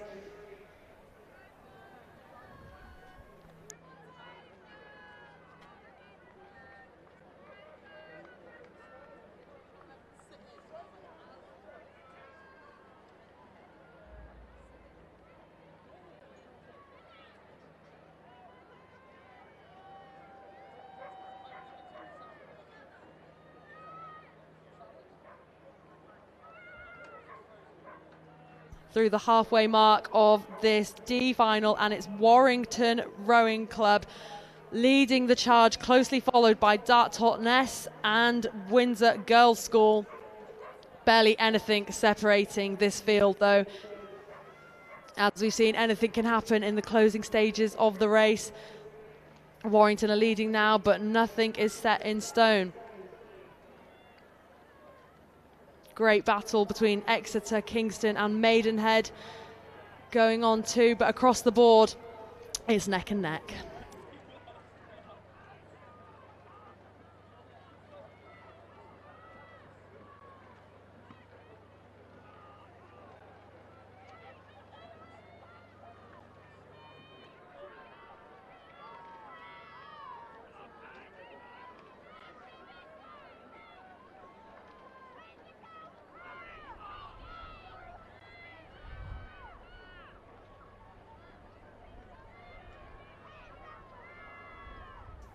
The battle out there in 5 and 6 between Dart Totnes and Warrington Rowing Club, really, really hot. Looks like the Dart Totnes crew are moving away now. They're inching out ahead. Oh, I don't know. That Warrington crew coming back now. It's so close between these two crews over in lane 5 and 6. The best of the rest at the moment looks like Windsor Girls School in lane 3. They're having a good battle with Exeter Rowing Club in lane 2. Tight there. Well, the battle between Dart Totnes and Warrington is just getting better and better as we come into the finish line. Warrington Rowing Club taking the rate up. We saw Calpe do this just now. Warrington are going to do the same thing. Can Dart Totnes respond? It looks like Warrington are going to take it. This slightly higher rate is going to pay off. They come through.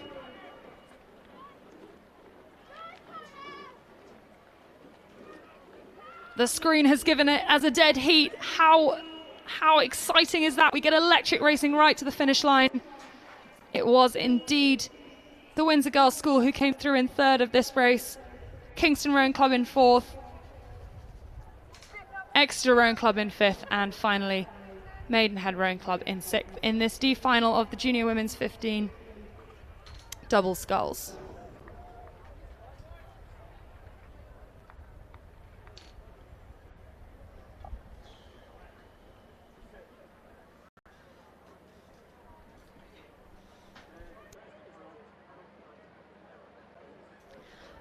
Turning up the heat now, we have the C final of the women's J15 double sculls already off the line. In lane 1, it's the Millfield Avon Composite. In 2, Stratford upon Avon B.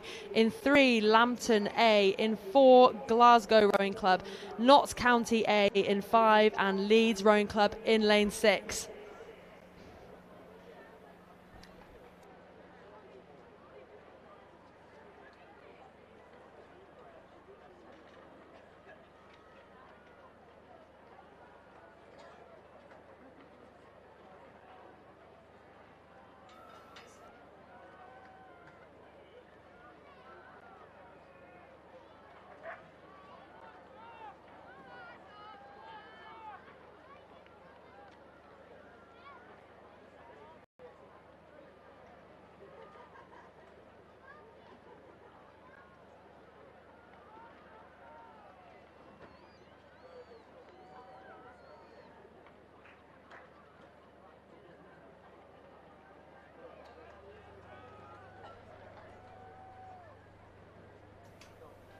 Looks like Glasgow Rowing Club over there in lane 4 have taken the early lead through this race. It's pretty tight out there over between lanes 4, 5 and 6. And lane 1 and 2 are not letting them go either. Lane 3, the Lambton Club, boat just a little off the pace at the moment, but they've got plenty of water. What can they do in this last 250 metres?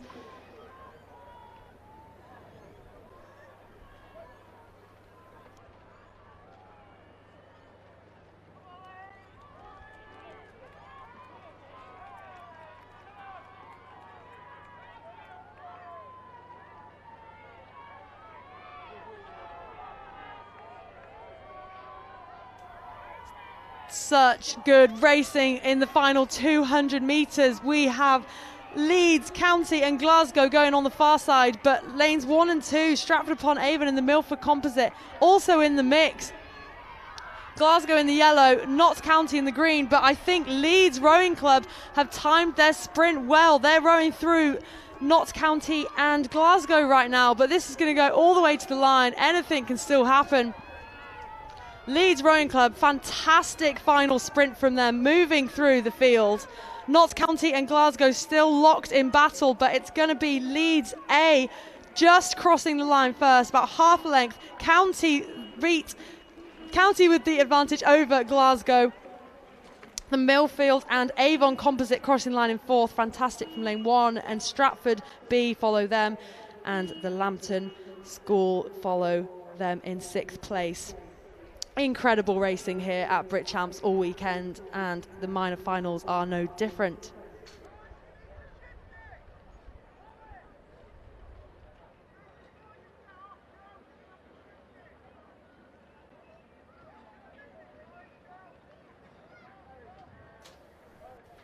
We are moving now to the finish line with these, from the finish line with these junior women's 15 double sculls to the start. The Open Juniors, Junior 15 Coxed Quads. We're going from the F final all the way through to the C final over the next 4 races. The F final will be contested between High Wycombe Grammar School, the Royal Grammar School at High Wycombe in B, City of Bristol Rowing Club in lane 2, Brentford C in lane 3, Queen Elizabeth High School B in lane 4, Kingston Grammar School in lane 5, and Wallingford Rowing Club in lane C. These boys in lane 6, apologies. These boys currently under starters orders, just waiting to get off the line.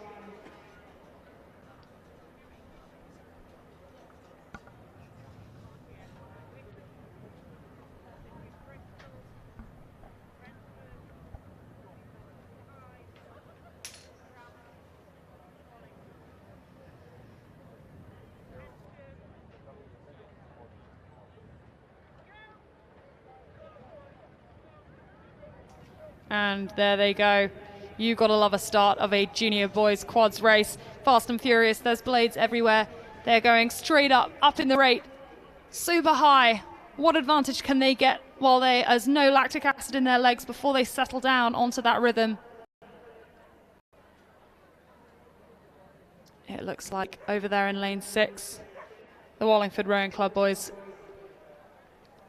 got out really quick, really fast. Took a small lead.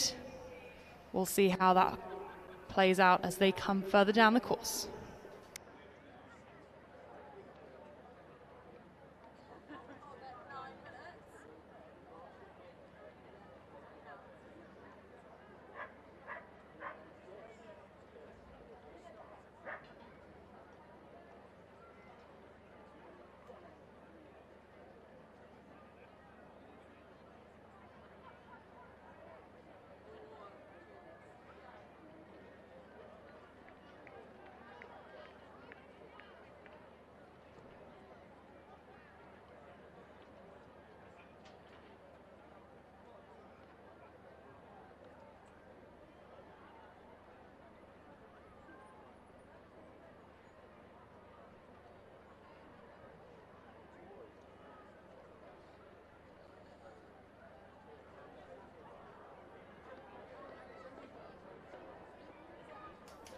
Well, if it was Wallingford from QEH early on, it looks like it's QEH from Wallingford as they come through the 500 meter marker, sorry.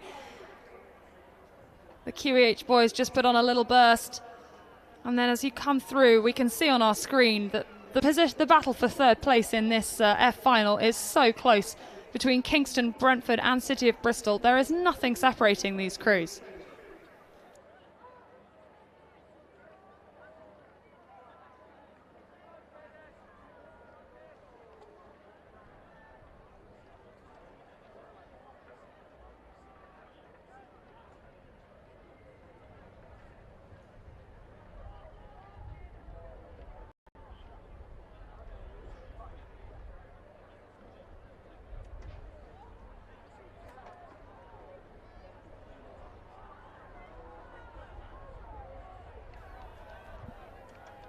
Barely anything separating these J15 quads now, already into the final 250 meters. These races are thick and fast, being only a K, and it might just be Queen Elizabeth High School in lane 4 with the lead, but also up there, Wallingford Rowing Club and City of Bristol, they're in the mix. Huge cheers from the bank. This is where it matters. This is what gets your crew across the line. Wallingford, huge sprint from them out in lane 6. They're turning things up. Queen Elizabeth, they're going with them.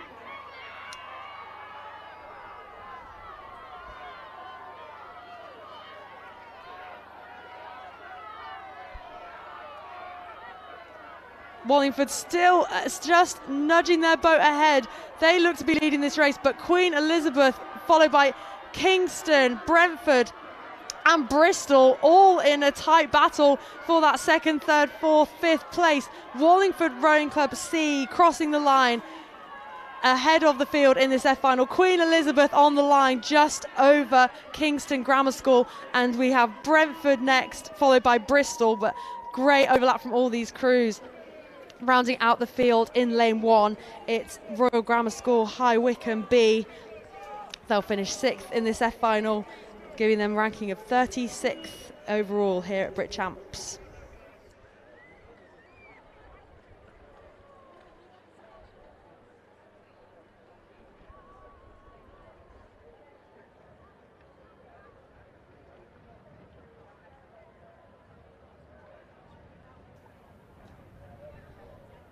Attaching to the start now, we're over to the E final, boys J15 Coxed Quads. In this race, in lane 1, it's Brentford B. In 2, Hartbury. In 3, Royal Grammar School High Wycombe A. In 4, Queen's Park High School. In 5, Kingston Rowing Club. And in 6, Hampton School B.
Little pause in proceedings there. Believe it or not, we are running ahead of schedule.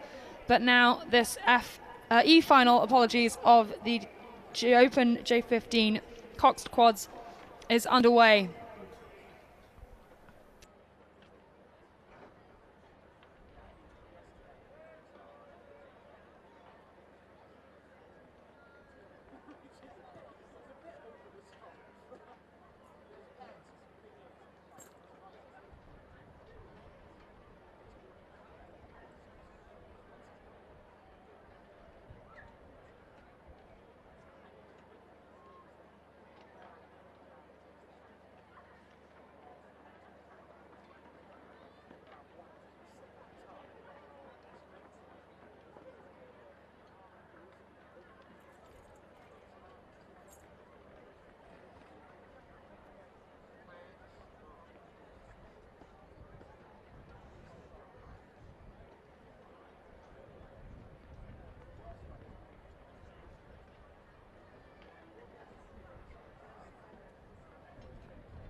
We sound like a broken record up here in the commentary tower.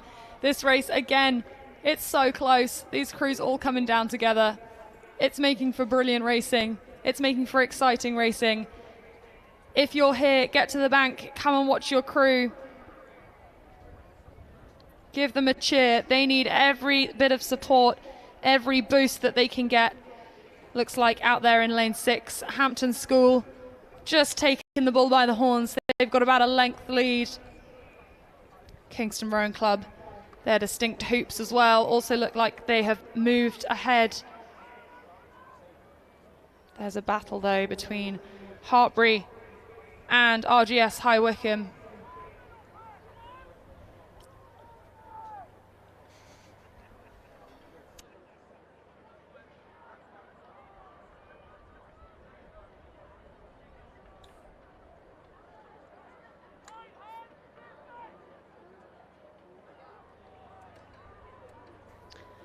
hurtling towards the 250 metre marker of this race, and barely anything separates all these boats. Super exciting E-final heading down the course. This is where it counts. The pressure's on. They're side by side. They've got to keep their heads in their boat. We've seen in earlier races, clipping a buoy, crabs, anything can happen. But it looks like right now Hampton School B out in lane 6. They've put together the best race. They've got the lead, but the battle for second, third, fourth, fifth, it is on. Kingston Rowing Club beside Hampton going with them. They look to have a slight advantage, but lanes 1, 2 and 3, Brentford, Hartbury and High Wycombe all together. Queen's Park High School also now getting back onto the pace. They're in the mix.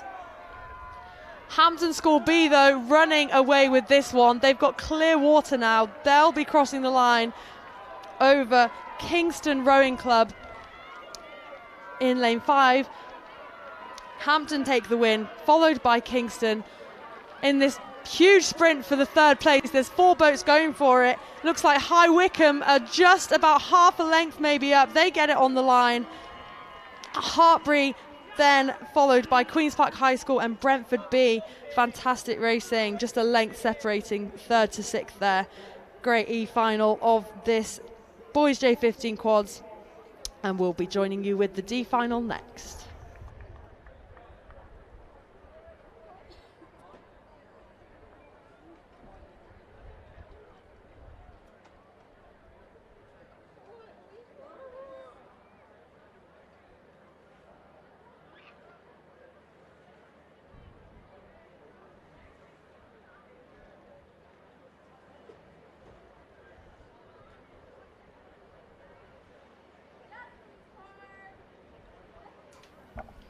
Well, if you were looking for a chill afternoon, you're not going to find one here. There is more racing already on the course. This is the D final of the J15 boys. Coxed quads, we have Clare's Court School B in lane 1, George Watson's in lane 2, Nottingham and Union in lane 3, Leeds Rowing Club in lane 4, Peterborough in lane 5, and Queen Elizabeth High School A in lane 6.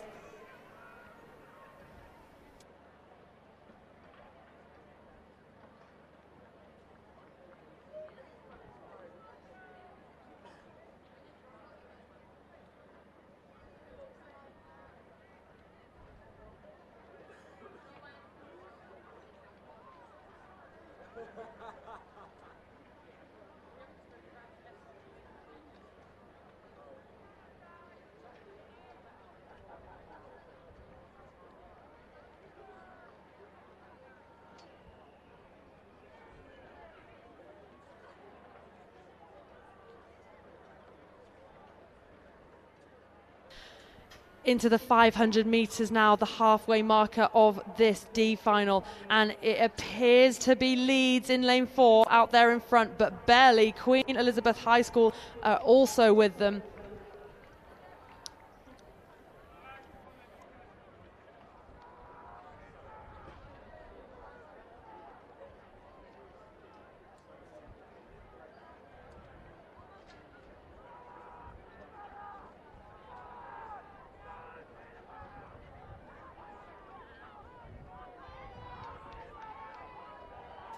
Well, we were hoping for some times as they came through the 500, but it appears they blew through so quickly.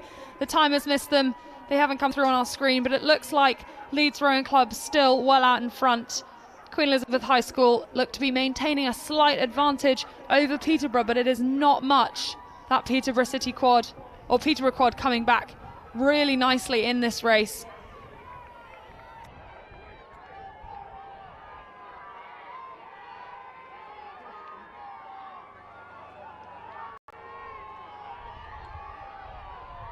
It's a 3-horse race over on the far side of the lake. Leeds, Peterborough, Queen Elizabeth High School. These crews going stroke for stroke now. Queen Elizabeth High School look like they've got the highest rate, but all crews matching each other's speed right now. Leeds Rowing Club had the early lead. Can they maintain it?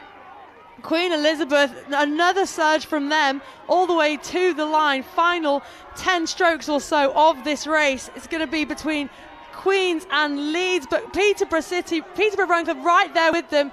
It's going to go all the way to the line. I can't call it. Leeds and Queen Elizabeth through the line together there. Peterborough hot on their heels. And taking fourth is Nottingham and Union, followed by George Watson's and Clares Court B.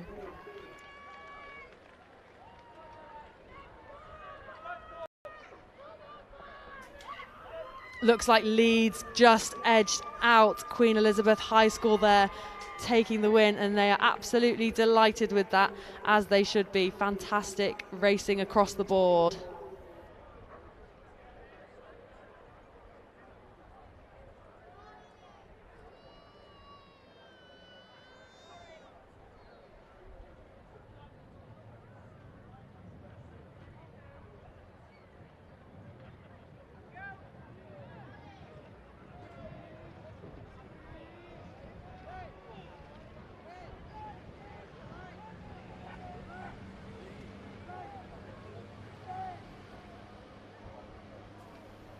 And straight back to the start. We've got the C final of the Junior 15 Coxed Quads. This is our last quad minor final before we head to some singles. We've got Walbrook B in lane 1, North Staffs Rowing Club in lane 2, Hampton A in lane 3, Sir William Borlase School in lane 4, Weybridge Rowing Club in lane 5, and Tideway Scholars School in lane 6.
Coming through the 500-meter mark now, and you can barely separate these quads. Lane 4, though, Sir William Borlase just take the edge through the halfway point over Tideway Scholars, closely followed by Weybridge and then Walbrook B. Hampton and North Staffs also in the mix. This could go any way between these 6 boats.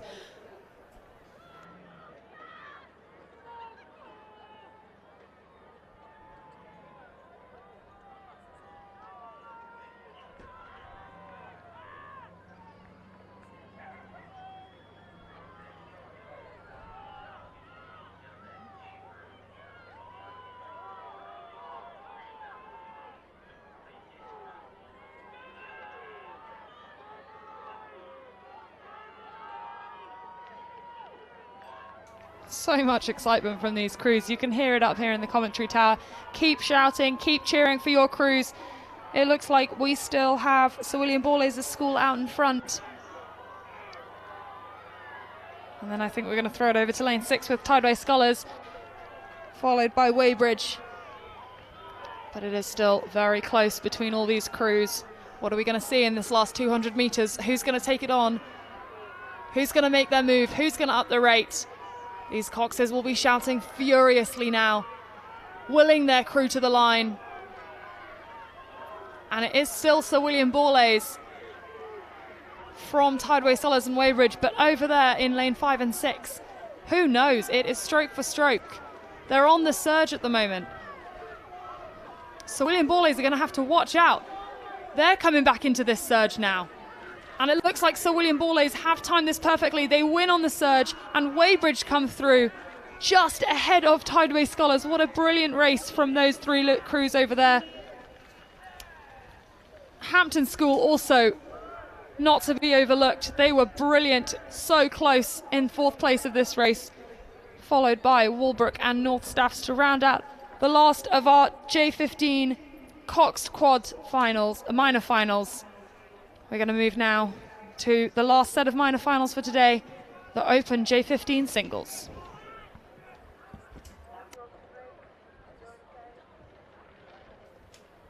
Already off the line now in the Open J15 singles F final.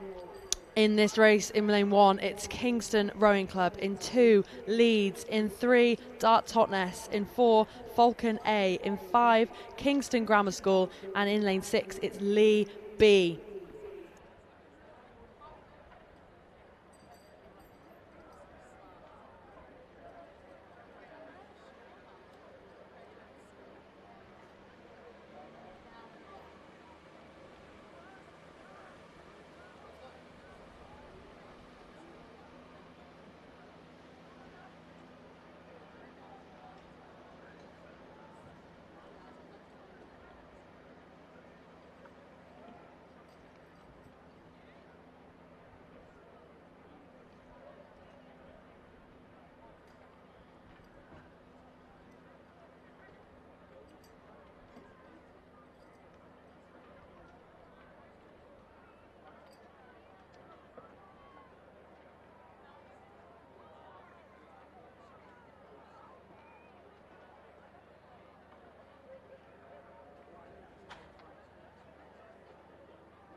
Rapidly approaching the 500-metre mark now, and it's lane 6, Suli from Lee Rowing Club, Lee B crew, out with the early advantage.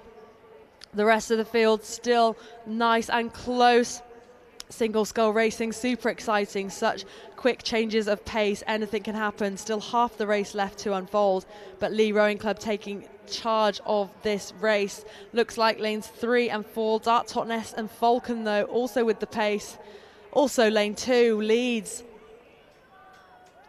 Another absolutely cracking race unfolding. Soon to approach the 250 marker now.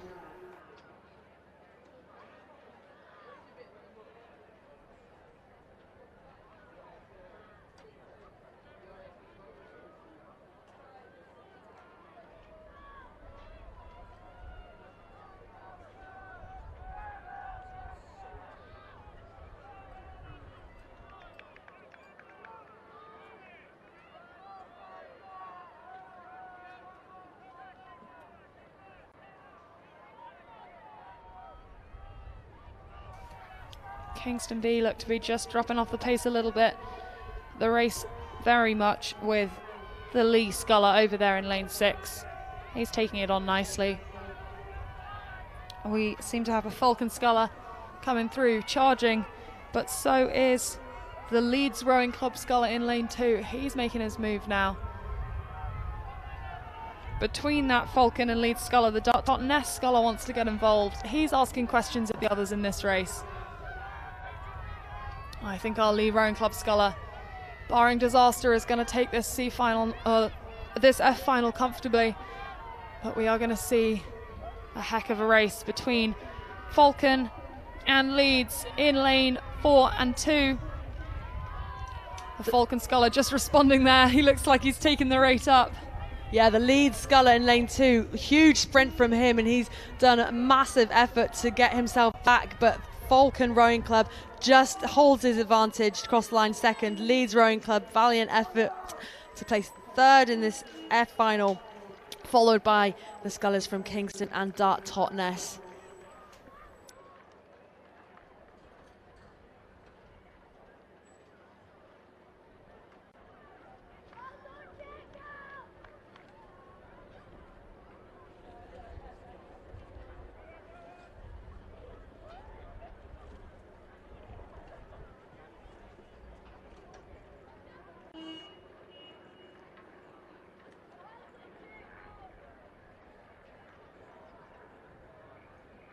Already well underway. It's the E final, boys J15 single sculls.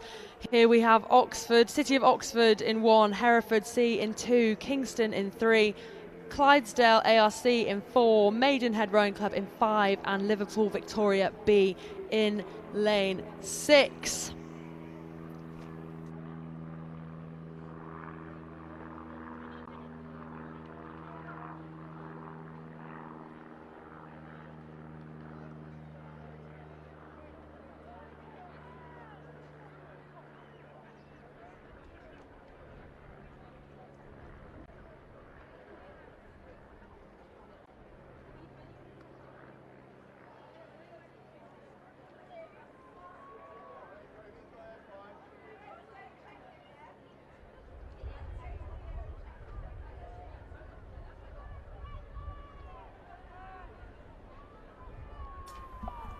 Well, it was Maidenhead in lane 5 as they came through the 500-metre marker.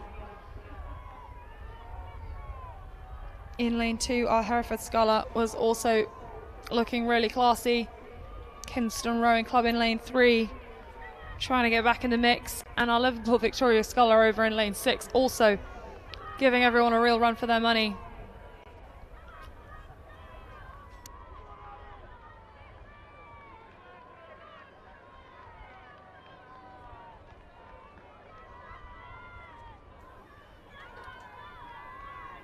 The battle for first is on. Maidenhead Sculler in lane 5. Huge change of pace from him.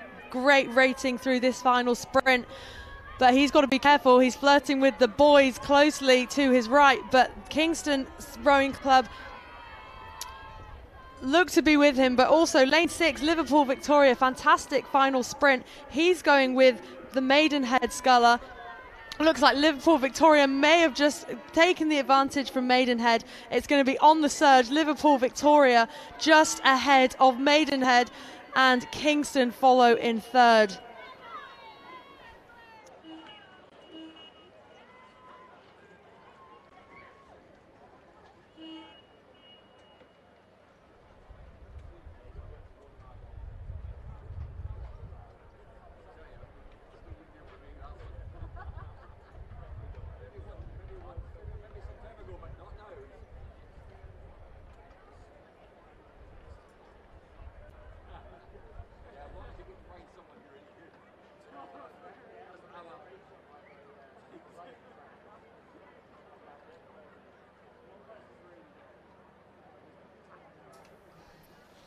So we are now approaching 300 metres in the D final of the J15 singles. We have Jacob Fitzpatrick of Ross Rowing Club in lane 1, Frederick Hendy of Wallingford Rowing Club in lane 2, Noah McPhee of RGS High Wycombe in lane 3, Jason Rack of Durham School in lane 4, Artem Solovyov of Falcon Rowing Club in lane 5, and finally James Court of Trafford Rowing Club in lane 6. We had a flurry of yellow flashes on our screen just there. Looks like they are all through that 500-metre marker now, or at least just approaching. And from up here in the commentary tower, even through these binoculars, it is tough to say, but it looks like out there in lane 5 maybe, the Falcon Rowing Club sculler Artem Solovyov is taking an early lead.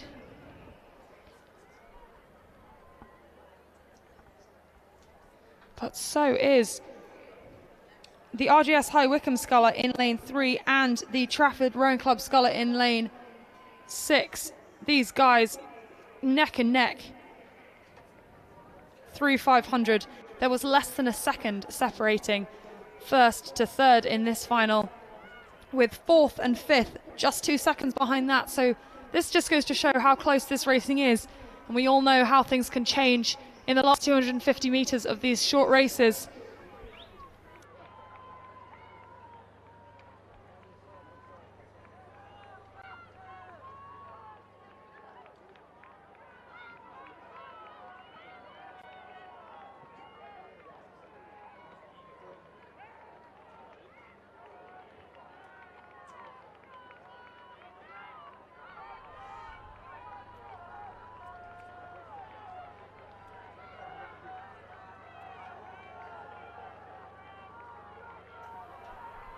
Final 250 metres now for these J15 singles D final, and it looks to be the advantage with lane 3, McPhee from High Wycombe.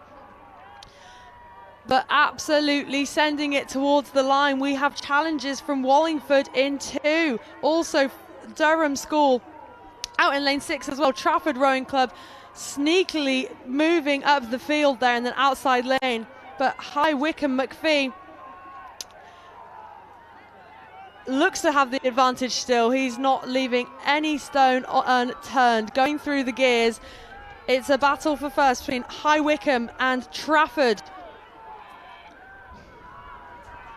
Wallingford also, huge shift from Wallingford in lane 2. Fantastic sprint. Is it going to be enough though to overturn the victory? Trafford Rowing Club on the, impossible to call. Trafford and High Wycombe cross the line together, followed by Wallingford, then the sculler from Durham School. Lane 1, Ross Rowing Club in 5th, followed by the sculler from Falcon.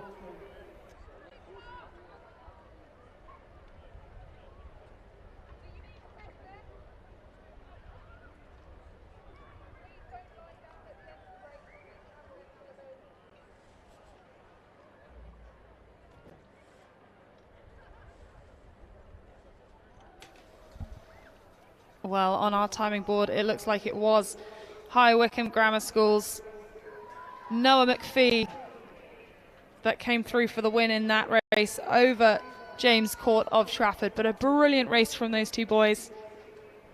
Excited to see what they do in future races.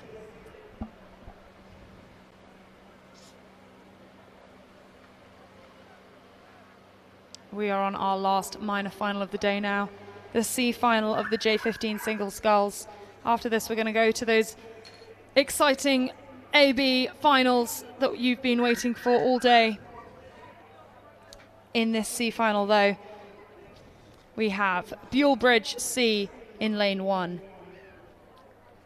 Hereford B in lane 2, Marlow Rowing Club in lane 3, Monmouth Comprehensive in lane 4, Buell Bridge A in lane 5, and City of Oxford A in lane 6.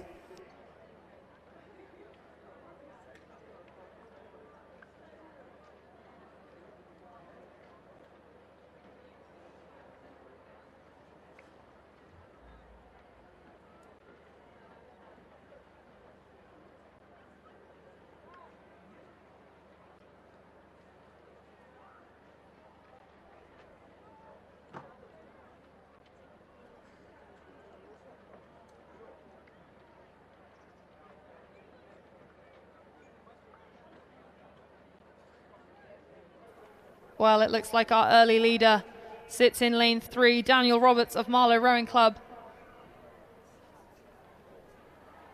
But over in lane 5 as well, Harry Goodwin of Buell Bridge.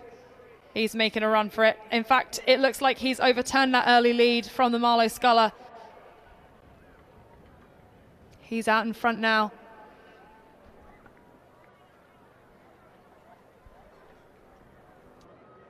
Fantastic rowing from the sculler from Buell Bridge. He's sprinted off the line and he's not settling till the end.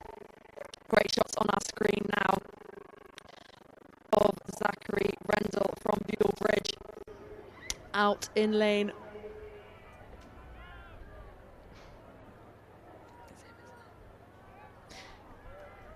Apologies. Buell Bridge A sculler Harry Goodwin it is with the lead. But all these crews looking fantastic, and again, barely separatable. Coming into the final 250 metres now.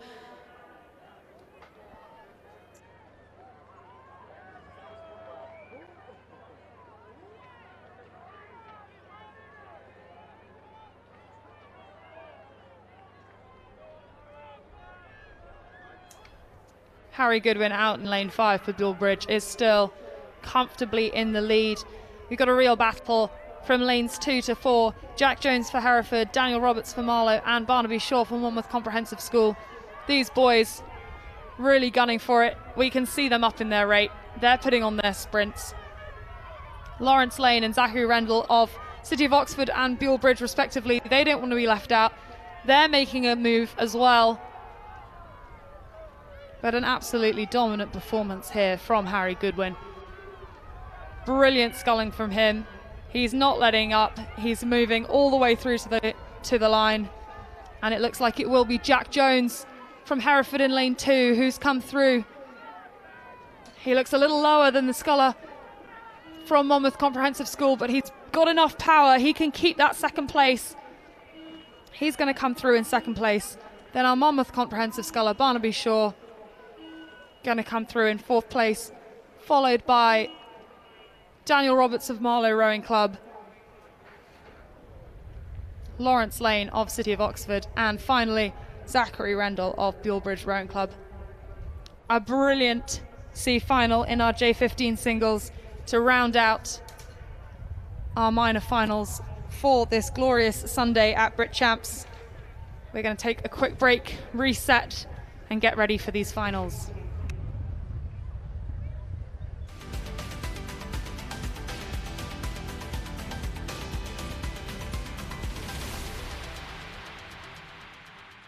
All set for our last session of the day. A and B finals on the way, including the first of our adaptive finals. Let's join commentary.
We are already underway with our first medal final of the day this afternoon at Brit Champs.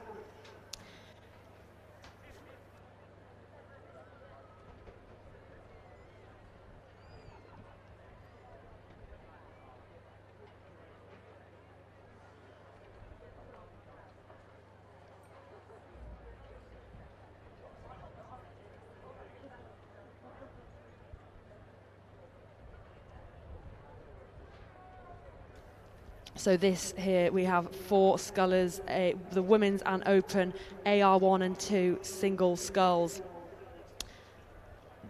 We have an interview about adaptive rowing joining us.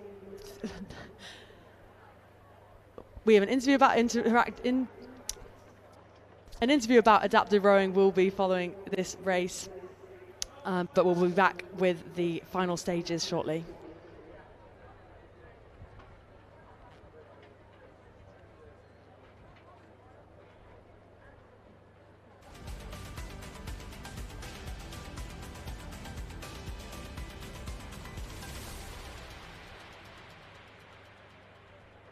Can you start off by introducing yourself and letting us know what you're doing here today? Yeah, of course. I'm Jono, one of the 3 co-founders of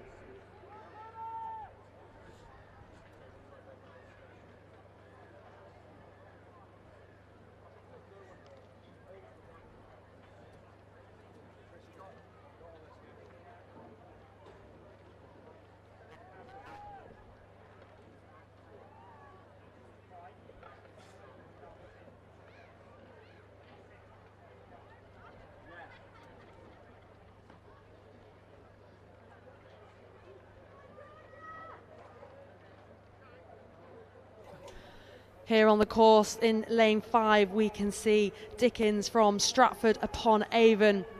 He'll be taking the win here, being the only man in this race, but great performance to see. Dickens of Stratford-upon-Avon now in the final few strokes of his British Championships final. The remaining 3 scullers, we have the women's race going on with Guildford in lane 2, Sudbury in 3 and Maidenhead Rowing Club in lane 4. And it's Maidenhead putting masses of clear water between her competitors. Yes, indeed, Lucy, and it's really great to see actually adaptive rowing here featured at the British Championships. To be honest, it's not something that I've really enjoyed before, but it is fantastic to have these events mixed in above with not just the junior and the senior events as well, but also getting enough prime time coverage in their own right, and some really fantastic performances coming through here.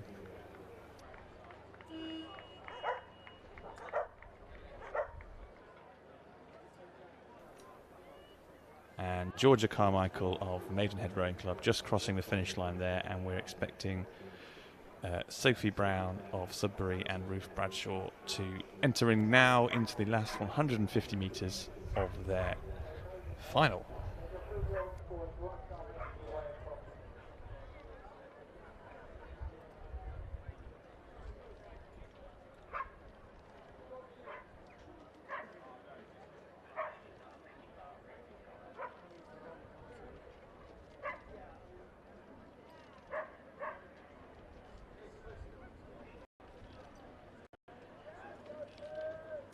And just approaching the finish line now, it's Sophie Brown of Sudbury Rowing Club.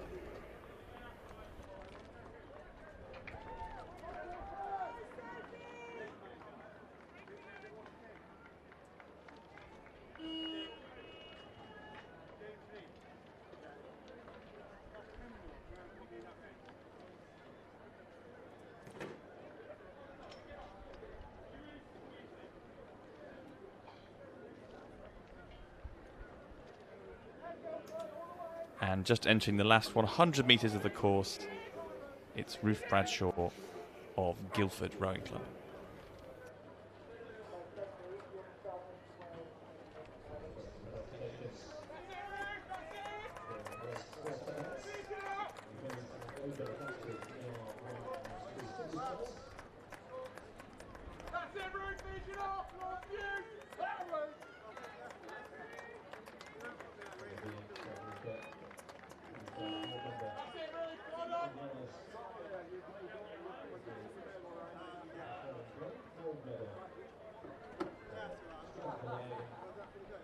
Now that was our first A final in these adaptive races, and we've having a short break, and then we should be moving on to the women's and open adaptive R3 single sculls. Now this is going to be this is an unusual race, Lucy. It's got quite a few people entering into it. We have both men's and women's crews racing in this next final, and indeed we also have a crew from a foreign club racing in a British National Championships final, so we've got that to look forward to. But on the screen now I think we're seeing Curtis Dickens of Stratford-upon-Avon Boat Club receiving his medal.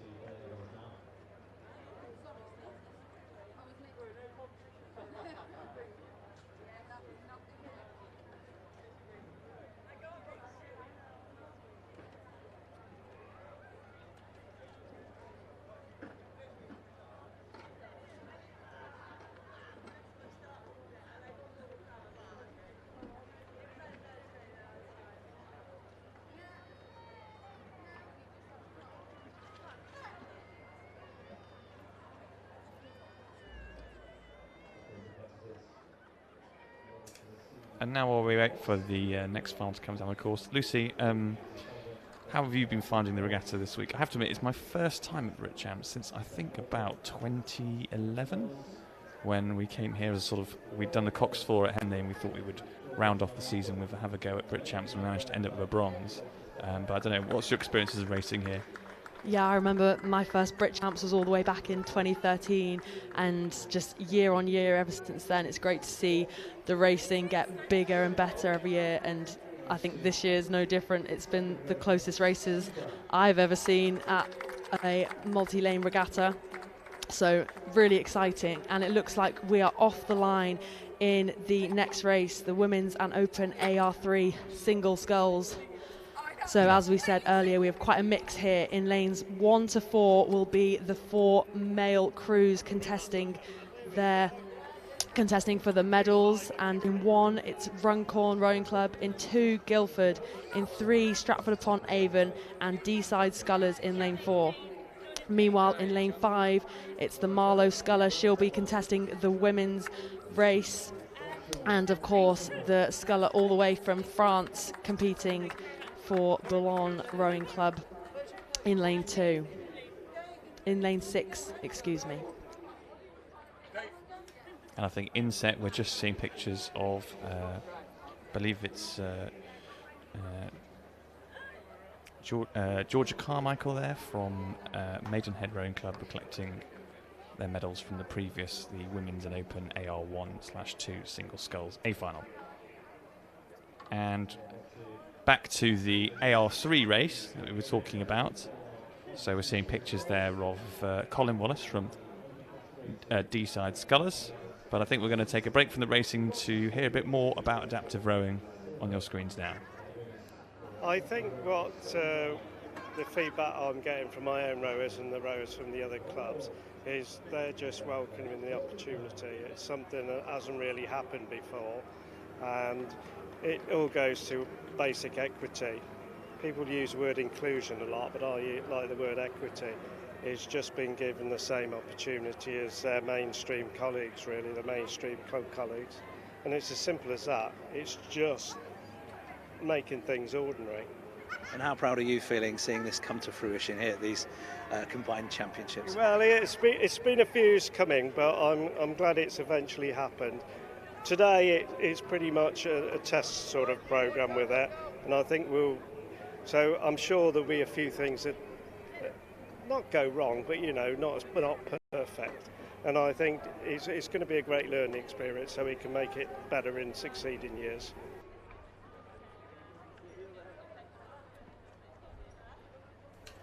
And great to hear about clubs that are promoting adaptive rowing around the country. And it looks like, from what I can see on front of my screens, that it's Colin Wallace of Deeside Scullers storming ahead to lay claim to the gold in the Open. That's the men's side, I suppose, of this competition.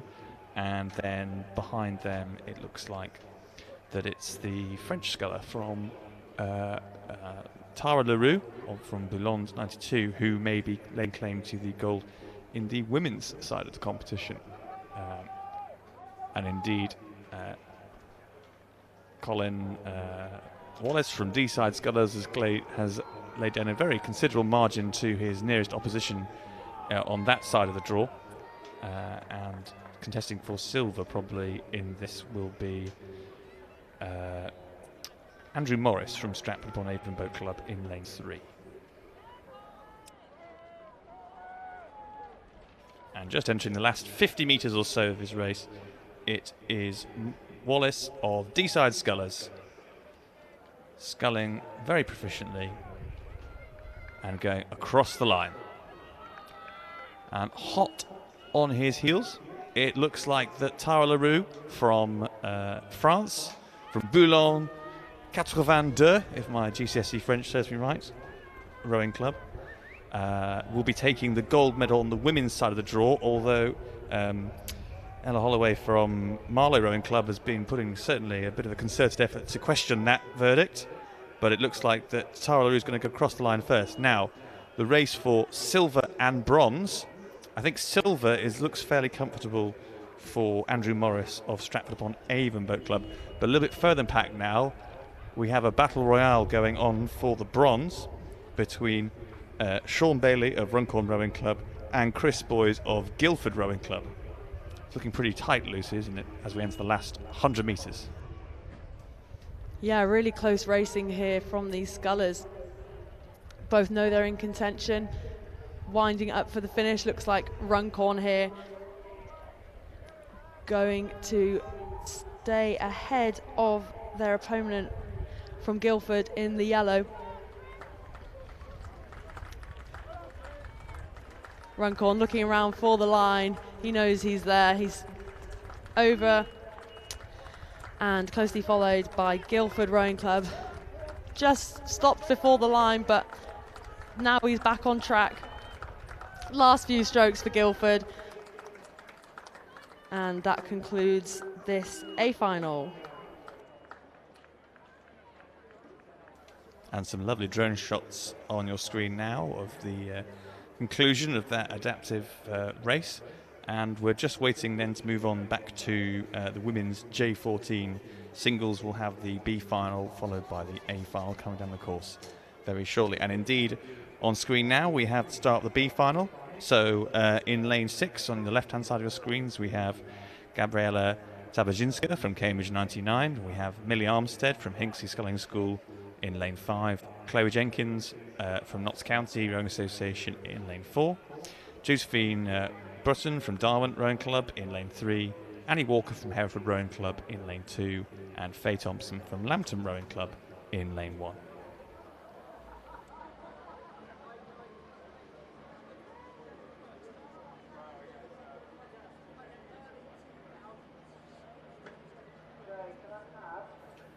And it's a little bit early to tell in the race as to who is ahead, but clearly good conditions for sculling. And I think the thing that I was saying this earlier, the semi-finals, I just think it's really impressive that you can get people to do single sculling of this calibre and quality on probably their first season ever. I don't know, Lucy, have you ever tried the single scull before? Oh yeah, I learnt to row in the single scull, but just like these J14s now, and they're going to build such a good foundation competing in high-level events like this against the nation's best at such a young age. But yes, such well-drilled crews already.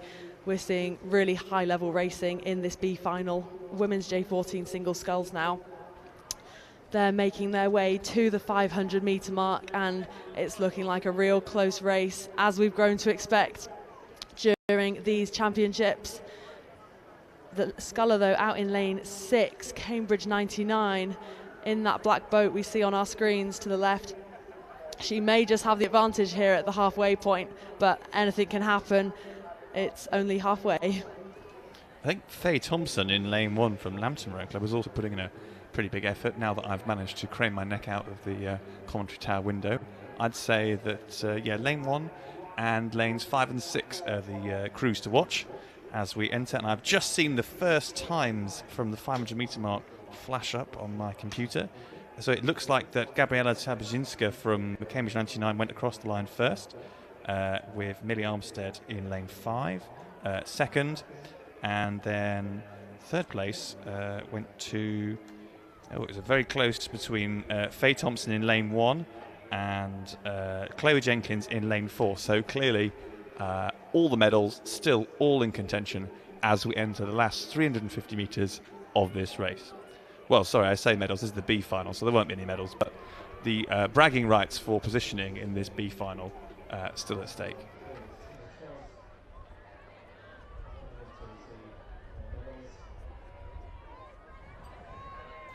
Yeah, great to see lane 1 up in the mix here, Lambton Rowing Club. Obviously these races are drawn lane 6 to 1, but the conditions now nearly perfect, so you can do anything from any lane. And Lambton Sculler in 1 is certainly taking advantage of that. But over on the far side, Hinksey Sculling School and Cambridge 99 also in battle. Cambridge 99 looks to have the advantage, but coming into the final 200 metres now, this race again is going to go all the way. Yes, indeed, I agree. I think it's Gabriela Tabajinska in lane 6 who is in the current leading position. But then hot on her heels, only about 3/4 of a length behind, as you say, is the sculler from Hinksey sculling Sulmilly Armstead. But then over on lanes 1 and lane 4, it is level pegging for that third place position. In fact, I'd say that would be going to a photo finish. But anything can happen in single sculls, especially in the last 150 metres. People can make up these great distances in no amount of time at all. And in fact, to be honest, I'd say that Hinksey has put some distance into Cambridge 99. Has certainly closed that gap. And I think that Faye Thompson from Lambton Rowing Club may just be inching her bow balls ahead to claim that third place position. It's going to be incredibly tight here between the two crews in third and fourth position as we enter the last 10 strokes of this race. And across the line for Cambridge 99, followed swiftly by Hinksey, and it will be the sculler from Notts County RA claiming that third place position. Just put in a final burst there to get clear of her opposition from Lambton Rowing Club. Some really great sculling there in the B final.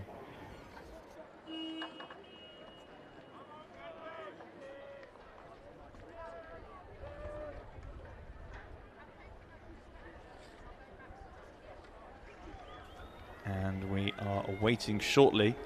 Having had the B final, we will now have the A final of this, the women's J14 single sculls on the course. And I think just looking at the camera commentary screen that the race has just started.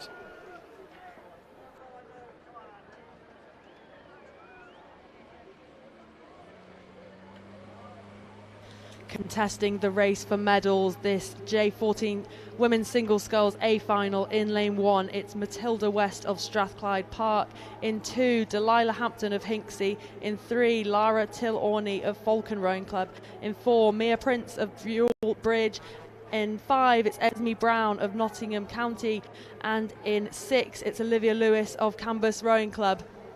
Early stages of this race, and these crews are all still neck and neck. It's going to be a proper barn burner all the way to the finish.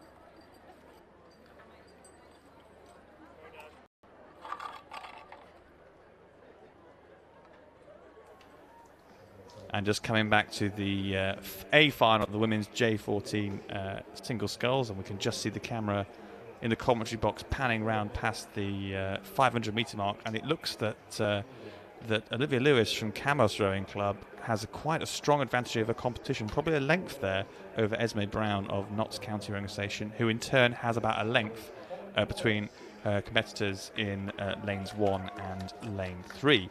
And indeed, I've just got the times flashing up on my screen now. So Olivia Lewis, out in first, a length behind Esme Brown in lane 5, and then behind her a length Mia Prince from Buell Bridge, and then just a second separates her from Matilda West in Strathclyde Park in lane 1, and a second further back to Laura Till-Orney from Falcon Rowing Club. So seems like we've got our gold and silver medal rankings sort of thrashed out, but who knows what will happen in the second half of the race. But the bronze competition wide open.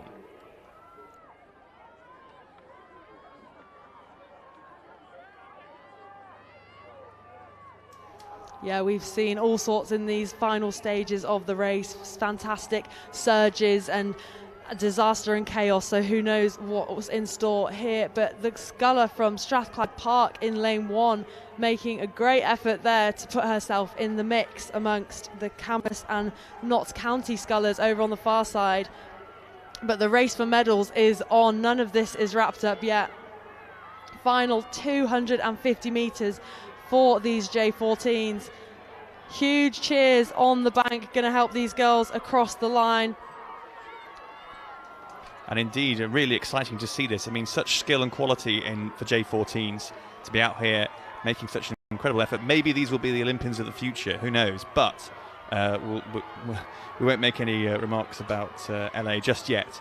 And it looks quite clearly that that Olivia Lewis from Camas does seem to have the gold medal position quite in her grasp. But then the race for bronze, and to be honest, also silver, hotting up.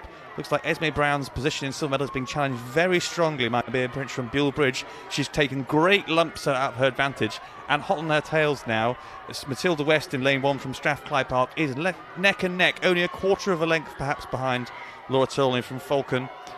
I think as we enter the last 5 strokes of the race, it looks like that Olivia Lewis will secure that gold medal. Silver medal, I can't call it. It's a few strokes in it. I think on the surge, yes, just on the surge, that was Esme Brown, and bronze going to Mia Prince of Buell Bridge. Really fantastic sculling. Great racing there. I mean, almost had it there, Mia Prince. It was just on the surge. Only a second, I think, between those two crews, which absolutely nothing. Really fantastic sculling.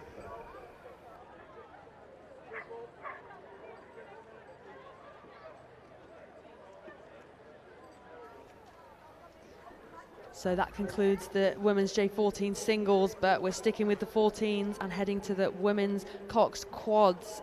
This is next up on the course, just attaching to the start. B final. In lane 1 will be Shanklin Sandown. In 2, Aberdeen Schools. In 3, George Watson's. In 4, it's Trafford. In 5, Durham ARC. And in lane 6, Rob Roy.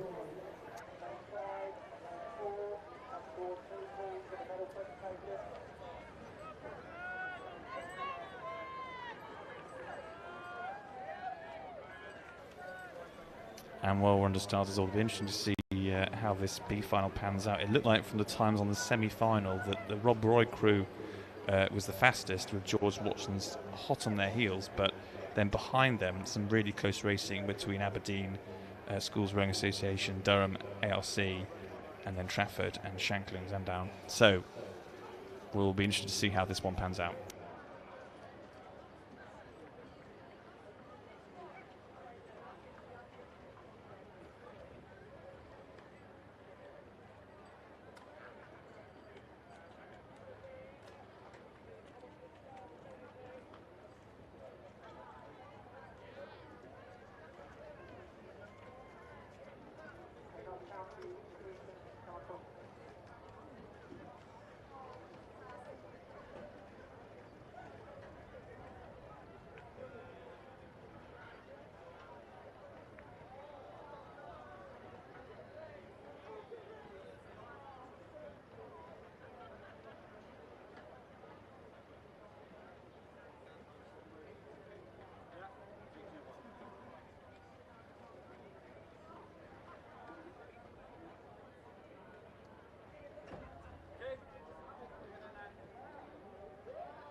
Yeah, so I think there's been some delay to the next race, some issues with some crews getting attached to stake boats, so a slight pause before we have that B final of the women's J14 quads.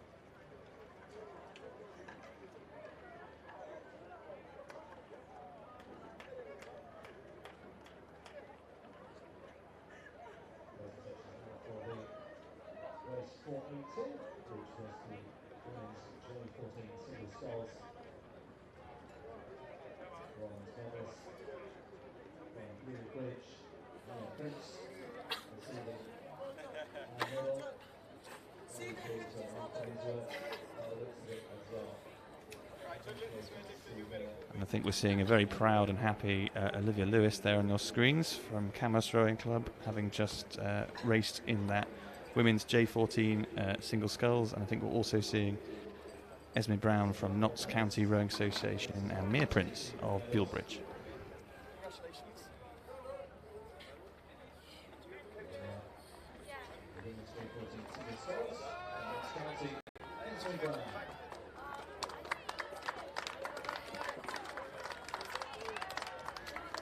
And J14 Cox Quads final B is now underway.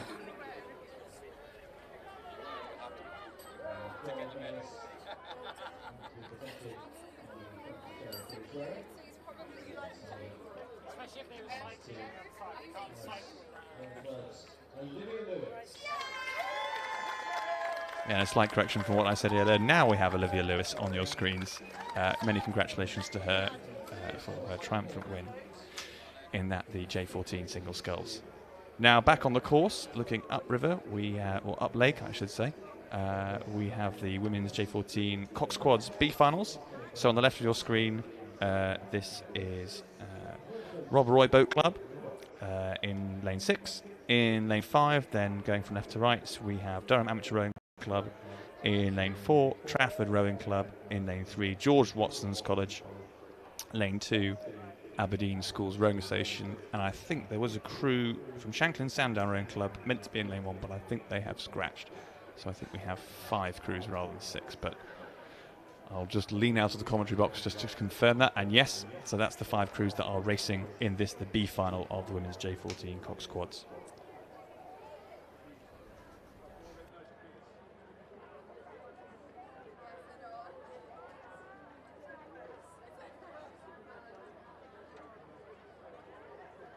So if you were to go on the times of the semi-finals, you would say that Rob Roy would be the favourite to win the B final. They were about 3-4 seconds ahead of the next fastest crew, and then George Watson's would be following them in second, and that's how that's broadly how the lanes have been seeded to reflect that. Rob Roy on the left hand, the far side of the commentary tower. But actually, do you know what? Despite that being the times of the semi-finals,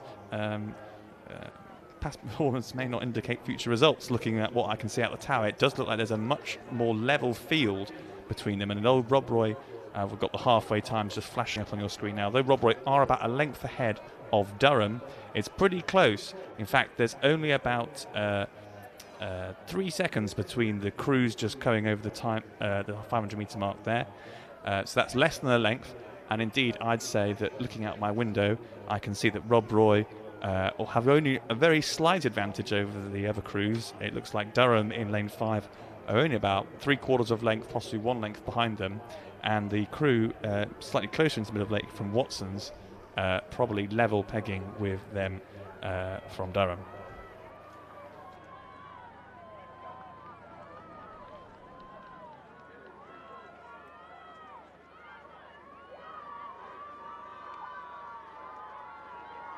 And although I'm wearing a full set of headsets here in the commentary tower, the roar of the crowd around us is absolutely deafening. The supporters from all these clubs making, quite rightly, making an absolute racket in support of the various crews. And a slight steering issue there, I think, from the Watson's crew. A bit of a weave there towards the boys, but they've sorted it out. But that's just brought the race back again into a more level footing. It looks like, though, that it is the Rob Roy crew, who were the fastest in the semi-finals, are still out in front. But do you know what? This race has tightened quite considerably. And I would say there's basically nothing in it between Durham ARC and Aberdeen Schools in lane 2. In fact, probably only a quarter of a length. Watson's about half length behind them. This is only the B final, remember, so no medals at stake. But I think this is going to be absolutely right on the line here. I think there's probably about... In fact, this crew from Aberdeen are doing an absolute charge in the last few strokes of this race. They've come, I think they've gone ahead. I think they're going to take the second place. It's just on the surge across the line. But I think it does look like that was Rob Roy first, Aberdeen second, and then Durham ARC third. So just Pip Durham's the post there. And George Watson's coming in fourth with Trafford Rowing Club across the line last. So that rounds out the B final.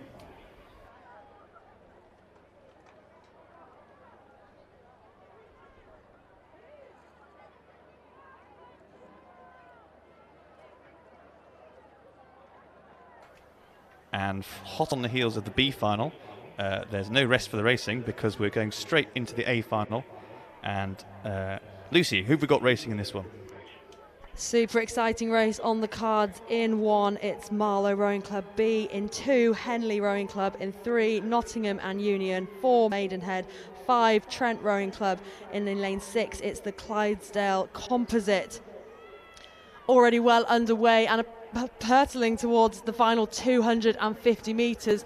It's close across the board here. I don't think I can call it, but lane 2 looking pretty hot from Henley. Great junior athletes on display here in all 6 lanes. Trent Rowing Club and Clydesdale obviously took the honours in the semi-final. Interesting to see them head to head.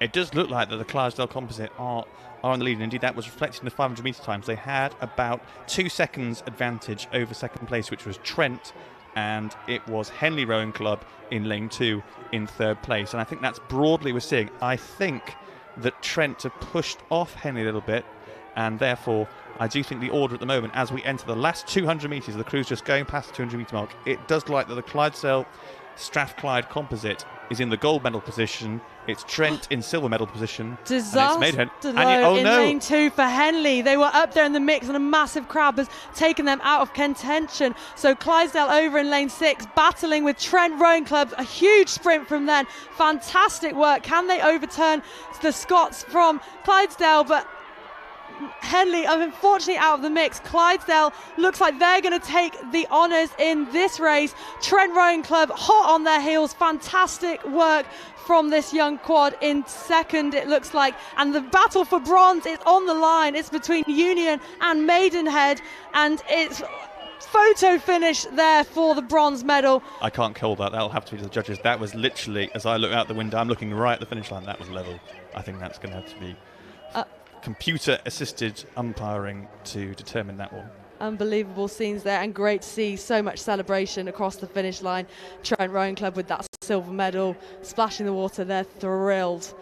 Devastating scenes though for Henley Rowing Club in lane 2. They were right in the mix there, and unfortunately disaster struck. They're crossing the line on their way, just 3 of them rowing now, but I'm sure they'll be back in the future. That is unfortunate, and I'm just absolutely gutted for them because they were doing a tremendous effort, and it's great to see the spectators there giving them supportive round of applause, because nobody wants to finish their race like this. So, and some really excellent sculling before. Unfortunately, that's racing though. Sometimes these things just do happen, and just have to scull on and move on to the next one, which unfortunately we are doing. We don't wish to be too brutal. We are moving on to the Open J14 doubles, and this is the B final. So this is the time of the boys. And just in this one, we have in lane 6, we have Camas Rowing Club. In lane 5, Shrewsbury School. In lane 4, Brentford Boat Club. Lane 3, Bulbridge Rowing Club. Lane 2, Guildford Rowing Club. And in lane 1, Lambton Rowing Club. And at the 500 metre mark, we've got the timed up on screen. It was Camas Rowing Club in lane 6 on the far side who were in 1st, but they were about 2 seconds up on Bulbridge in 2nd, and Guildford had 3rd place, but there was only 0.3 of a second behind back to Shrewsbury in 4th. So I think all of those medals are going to be quite vigorously contested. Lucy, how's it looking out of the commentary tower window to you? Yeah, neck and neck racing in this B final though, position 7 to 12, but super racing on display here. Hard to call. Lanes 2, 3 and 6 look up from the commentary tower, but again it's going to go right to the line. Lane 6 actually now, this is the double from Camas Rowing Club. Great sprint from them. Lane 3 going with them, it's the double from Bulbridge. This looks really tight, Lucy. I mean, look at that in the middle 2 lanes. I can't call that. We've definitely got Camas out in front in potentially gold medal position, and I would say lane 5 looks good for silver, but you know what? Lane 4 and lane 3 are now putting them under severe pressure, and I think, in fact, lane 3 is on an absolute stormer. That's the Bulbridge crew. I think they've gone through Brentford, and I think they're now challenging Shrewsbury School for that silver medal as we go through into the last 100 metres of the course. Yes, across the line, I think, first for the Camas crew. And then look at this. I think Shrewsbury are just eking out a quarter of a length. And then another photo finish between the 4th and 3rd lanes. That's between Brentford and Bulbridge. That one will have to go to the judges as the remaining crews from Guildford and Lambton cross the line. Really exciting racing. And what a brilliant day for it. fantastic scenes here in every race. That B final was fantastic, and I think it's going to be even closer in the A final, so get to the bank to support your crews. This next race, the one for medals, we'll have Aberdeen, Falcon, Bedford, Trentham, Marlow and George Watson's.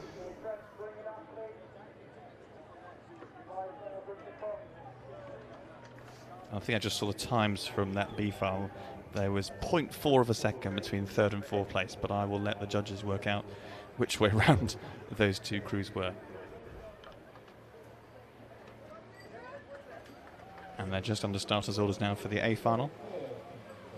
Got some nice shots of everyone looking relatively relaxed on the stake boats, waiting for the umpire to do the roll call and draw them forward.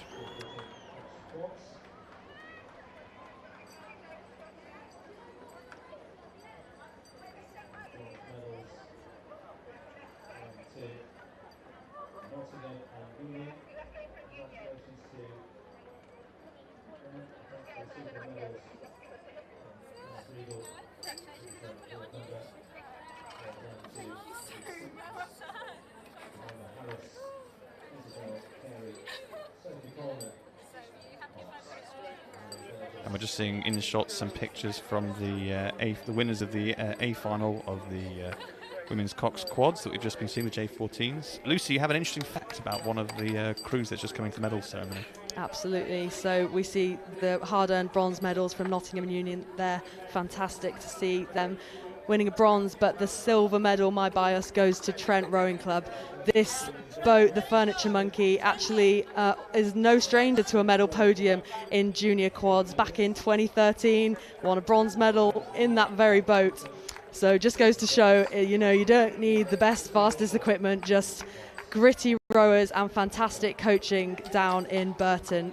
Kelly and Carl, their coaches, very proud of their athletes, as they should be. But we are off the line now in the boys J14 double sculls race for medals. It's the A final underway. And indeed, in this race, we have on your screens from left to right, we have George Watson's College in lane 6, Marlow Rowing Club's A crew in lane 5, Trentham Boat Club in lane 4, Bedford Rowing Club lane 3, Falcon Rowing Club lane 2, and Aberdeen Schools Rowing Association in lane 1.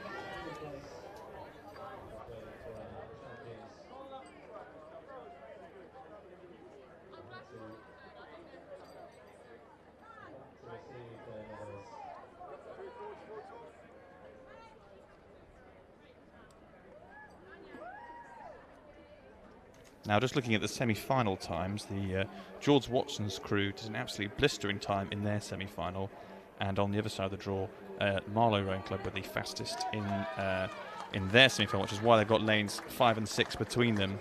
It would say that the Bedford crew as well also, and the Falcon crew, went faster than Marlow on the semi-final times, but again, you can't read too much into that. It always comes down to what happens side by side in the final. You can always have slight variations in conditions. And just seeing the camera now swing through at the 500-metre mark, it does look like that George Watson's are out in front, but I think they're being challenged very vigorously by this Trentham crew. In fact, I'd say so Watson's about a length, and then it's dead level between Marlow and Trentham in lanes 5 and 4. So, correction actually, sorry, it's dead level between Marlow and Bedford Rowing Club in lane 3. Trentham's just slightly further back, about their dead level with Falcon about 2 seconds back, and Aberdeen Schools are behind them about a second. So all pretty close. What was that spread? It was about 5 seconds between the 6 crews.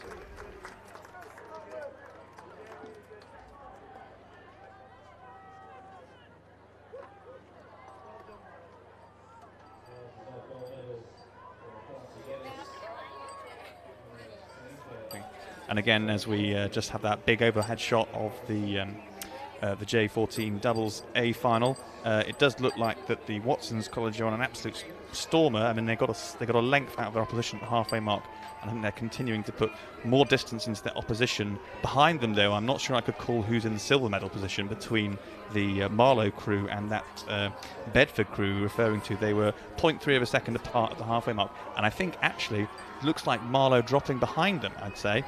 Looks like that Bedford crew of Henry Crisp and Isaac Pendle just starting to earn their right to maybe lay claim to the silver medal. They've probably got about a quarter of a length, although there has been a response from Marlow. They've just taken a look over the shoulder, up the rate. I think they've seen the challenge from the crew next to them in Trentham Boat Club, and they're trying to respond, and as a result that's bringing them forward. Great amounts of power being applied by the stroke of that Marlow double. He's really absolutely going for it, but I think the slightly smoother technique that we're seeing in the Bedford crew might see them through, although it's really close, Lucy, as we enter this final 100 metres. Yeah, barely a cat's whisker separating these three boats for the silver and bronze medals, but maybe on the surge it looks like Marlow take the silver. Can't call the bronze medal, but incredible racing here from the J14s. Yes, I think it might have been that Bedford just about held on to that, but a really strong challenge from Falcon there in lane 2, just crept right up on them in the last 100 metres and clearly timed that sprint very well.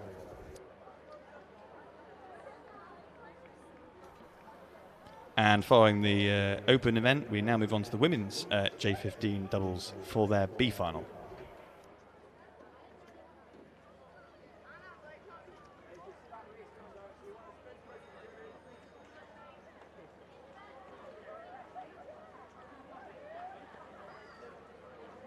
Okay, in this J15 double B final, it's Hereford through the 500 metre mark, narrowly over rivals from Marlow and Henley closely behind. Also City of Bristol and Thames Scullers in the mix. Once again, super exciting racing, and what can happen in the final 300 or so metres. Let's see. Yeah, so in lane 6 on the left of the screens, we've got City of Bristol Rowing Club. In lane 5, Marlow Rowing Club. Lane 4, Henley Rowing Club. Hereford in lane 3, as mentioned. Thames Scullers in lane 2, and City of Bristol Rowing Club. And to be honest, there was, 1.5 seconds between the front 4 crews at the halfway point. So this race is wide open. I'm just looking out of my commentary tower window, and I cannot call it between the crews in lanes 6, 5, 4 and 3. There is absolutely nothing in it. I'd say, if I was to venture a guess, that the crew in lane 3 from Hereford look like they're potentially just sticking their bow ball out in front of everyone else. They've clearly had a good last 100 metres or so to just move ahead, and then right behind them it looks like the Marlow crew, probably the next one's back, although actually maybe City of Bristol have now just gone through them. It's very, very close. Yes, I would say as we enter the last 100 metres of this race, it looks like Hereford have just about got the advantage over the other 3 crews for the gold medal. Looks like Marlow currently in silver medal position, and then City of Bristol A in the bronze medal position. But this other crew from Henley sticking their name to claim to one of those medals. It's going to be very tight, Lucy, as we enter the last 100 metres. Yeah, Marlow just being warned for their steering there, but they're back on track and battling for this gold, this first place in the B final. But Marlow just on the surge there, holding ahead of Hereford, it looks like, for second, and third it's so close to tell, but Bristol, I think, had the advantage there into the end. And I'm sorry, I feel like I discredited the Thames Sculling crew, who crept up on the inside, slightly blocked by our TV screens, and just, I think, didn't quite make it, but I think they really gave Hereford a fright there for that bronze medal position.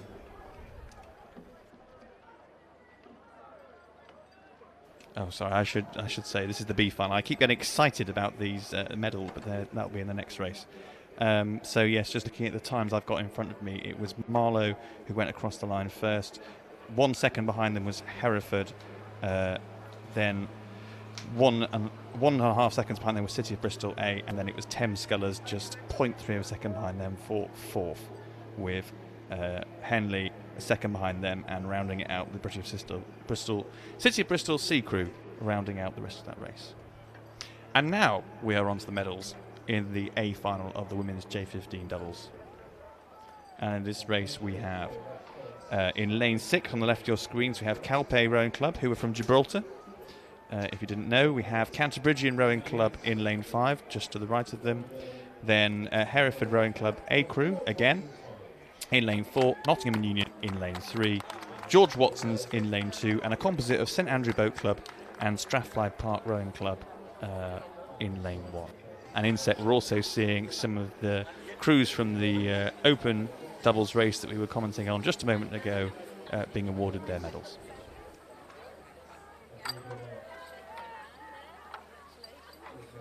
And we're just seeing on screen now that's the 500 metre times from this, the A final of the women's J15 doubles. It looks like that the crew from Cantabrigian were out in front, and indeed had about 2 seconds on the next crew, which was Calpe from Gibraltar, and then Hereford 1 second behind them, but only a second behind them in turn was Watson's, and then only a half a second to Nottingham Union. So actually, quite a lot is still up for grabs in this, the second half of this final, with what was that, 2 seconds separating the front 5 crews. I think that's going to be very, very tight as we enter the last, 350 metres. Absolutely, still all to play for the medals of this J15 double sculls. Challenges from lane 2. George Watson's turning up the heat for the final sprint. Going with them, Cantabrigian though, can they hold their lead over in lane 5? Calpe Rowing Club seeing great results from the Gibraltar crew, from the club across the board this weekend. They're going with them. In the middle of the course though, Union and Hereford battling it out. This is impossible to call. It does look like that the crew in lane 5 from Cantabrigian might think that they might have the gold medal in the bag, but they are being challenged very strongly by that Gibraltar crew in lane 6. A little bit further back, it does look like the Hereford crew are currently in bronze medal position, but actually I'm just seeing a bit of a surge now from lane 2. That's the George Watson's College crew. They're really going for it. There's a quick... The person that bows is looking over her left shoulder, and she's thinking, crikey, can we take in the last 10 strokes? Oh, and Cantabrigian just across the line first. Calpe only a third of length behind them. And then Hereford just managed to squeeze out a bit more advantage over Watson's, who scull over the line, followed by the remaining crews in this race from Nottingham Union and the composite of St Andrew Boat Club and Strathclyde Park Rowing Club. Absolutely fantastic finish there for these J15s, and so good to see both Cantabrigian and Calpe celebrating their hard-earned gold and silver medals. Fantastic racing across the board here.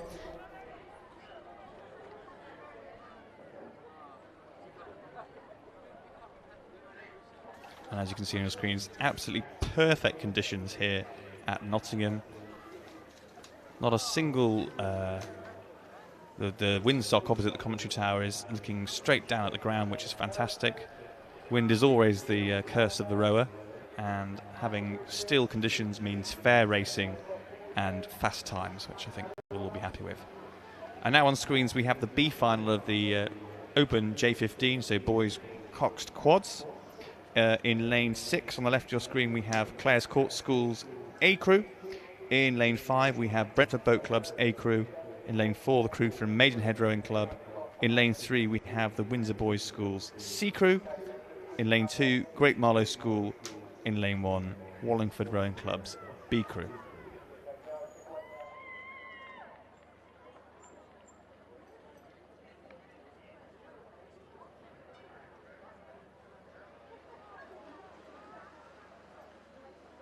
And the camera's just panning around now at the 500 metre mark.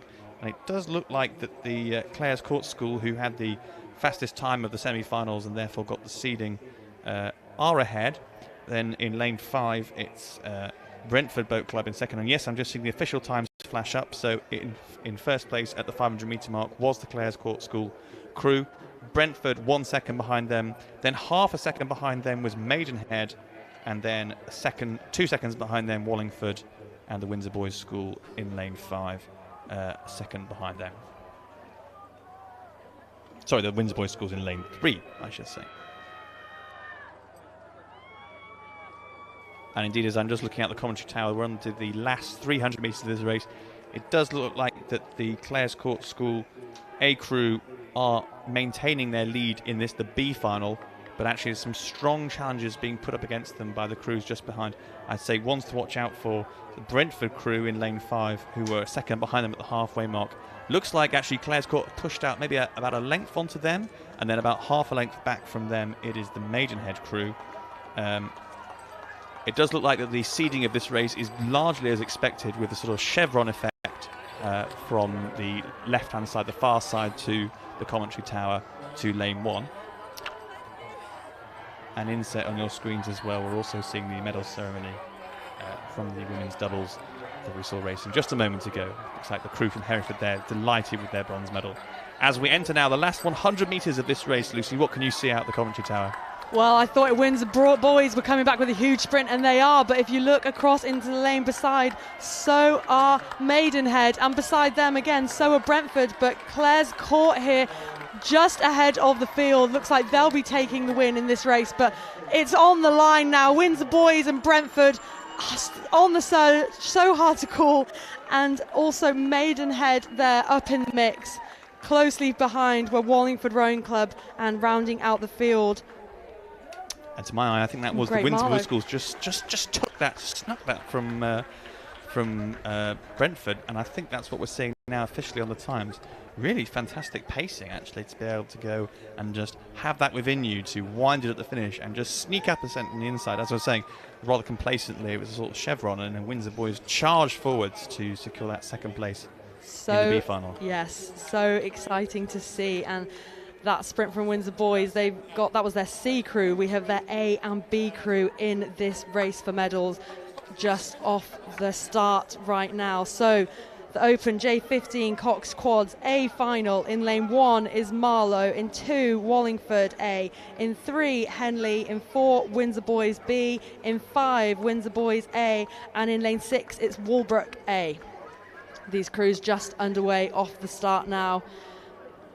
Barely separated, and we'll see how this race unfolds as we approach the 500 metres. And the Walbrook crew that were racing here, they had an absolutely blistering time in the semi-finals. They were at least a length ahead of their crew from Henley Rowing Club, and indeed on the other side of the draw it was the Windsor Boys A crew who had an absolute battle royale with their Windsor Boys B crew, who are both racing in this race. At the time trial, the Windsor Boys B school beat the A crew, and then they reversed that result in the semi-final, so it'll be interesting to see which way round those two crews managed to make it in this, the A final of the J15 Cox Quads. Yeah, these Windsor crews obviously battling for medals, and wouldn't it be phenomenal to see both of them on the podium. But club rivalry also internally, they're going to play a big factor in this race. And as we come through the 500, it's Walbrook who look about a length ahead of the Windsor Boys School boat. So Walbrook really taking this race on out in lane 6. About 300 metres or so. These drone shots just showing how close the rest of the field is, about a length between 2nd to 6th, but huge start from Walbrook there in lane 6. Yes, indeed, the overhead shots that we can see on our camera screen are showing that it's Walbrook's race and everyone else is just living in it. Looks like that's a pretty, unless something goes disastrously wrong now in the last 250 metres, I think Walbrook can feel pretty confident that they're only about 45 seconds away from taking the gold medal in this position. But further back, it does look like that the Windsor Boys A school are ahead of their B crew, but then behind them there's only about a third of a length between the next 3 crews, so the bronze medal race is completely open.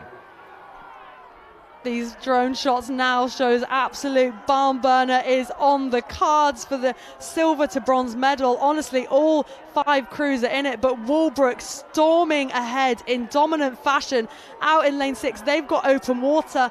Dragging with them in lane 5 though, Windsor Boys A and Windsor B have overlap. So do Henley and Wallingford. This is going all the way, about 50 metres, less than that now. Walbrook crossed the line though. They look like they're taking home the gold. Yes, that Walbrook crew looking emphatically dominant, and it's Windsor Boys A, I think, just about half a length ahead, and then I think it's the B crew also have just managed to push off Wallingford and Henley there to take the bronze medal, but we will wait for the official confirmation.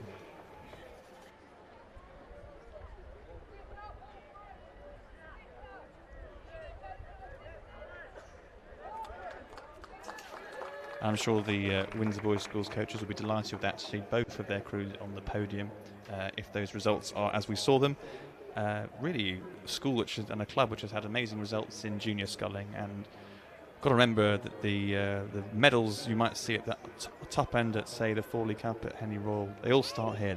The scullers of tomorrow start here, and it'll be interesting to see how many of these people stay in the sport and progress through to Henry Royal, the Brit Senior Champs, and maybe even the Olympics in future years.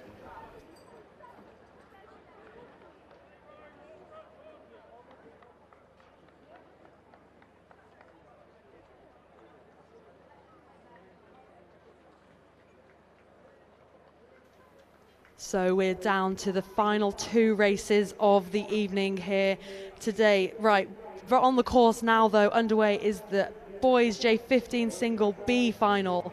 Contesting this race in lane 1 we have Hexham Rowing Club, in 2 St Andrews Boat Club, in 3 St Andrews Boat Club B, in 4 Stirling Rowing Club, in 5 Bulebridge B, and in 6 it's Reading.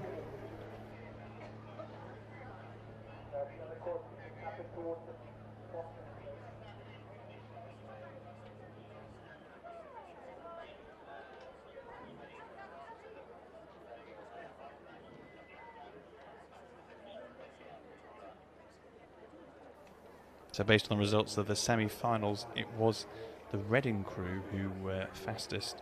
Again, it seems to be that just the first of the 2 semi-finals always seems to be slightly faster all day. I'm not sure why that is, but the Reading crew really had quite an easy race by comparison. There were some big time differences between them and the crews from St Andrew behind them. Whereas on the other side of the draw, it was much closer, only about 4 seconds between Bulebridge and Stirling. And as we go around the line, it does look like that the Reading crew, around the 500 metre mark, it does look like that the Reading crew and the Bulebridge crew are out way in front. Only a second separating them, though. We're just waiting for the time to flash up, I think, for the rest of the crews. Yes, and then Hexham in lane 1 it is actually on the opposite side of the draw, so they've clearly decided to overturn their unsuccessful result from the semi-final and make a mark here, because they were quite some distance behind the other crews, and they're only 2 seconds behind the Bulebridge crew, whereas in the semi-final there was about 10-15 seconds in it, so they've clearly regained their energy and attacking it back again.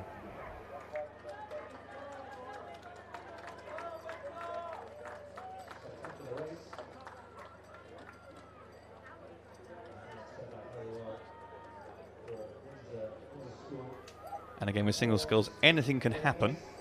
But as we go into the last 300 metres of the race, it does look very close there between scullers from Reading and Bulebridge to take the bragging rights of winning this B final.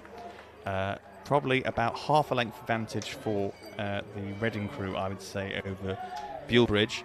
And then further back, it's looking pretty close between Ethan Thompson from Hexham Rowing Club in lane 1 and Max Brown of Stirling Rowing Club in lane 4. Looks like the field has converged slightly as we enter this last 200 metres now of the race. In fact, yes, there's some tired glances being exchanged between the scullers for those remaining 4 slots. Various people looking at each other and trying to up their rate and push off them, and it has narrowed considerably. So while I think that Alfie Webb of Reading Rowing Club can feel confident that he has the B final within his grasp, barring any last-minute crabs, and indeed Fraser Whitehead to have the 2nd place, I can't call 3rd place. Lucy, what is it like to you?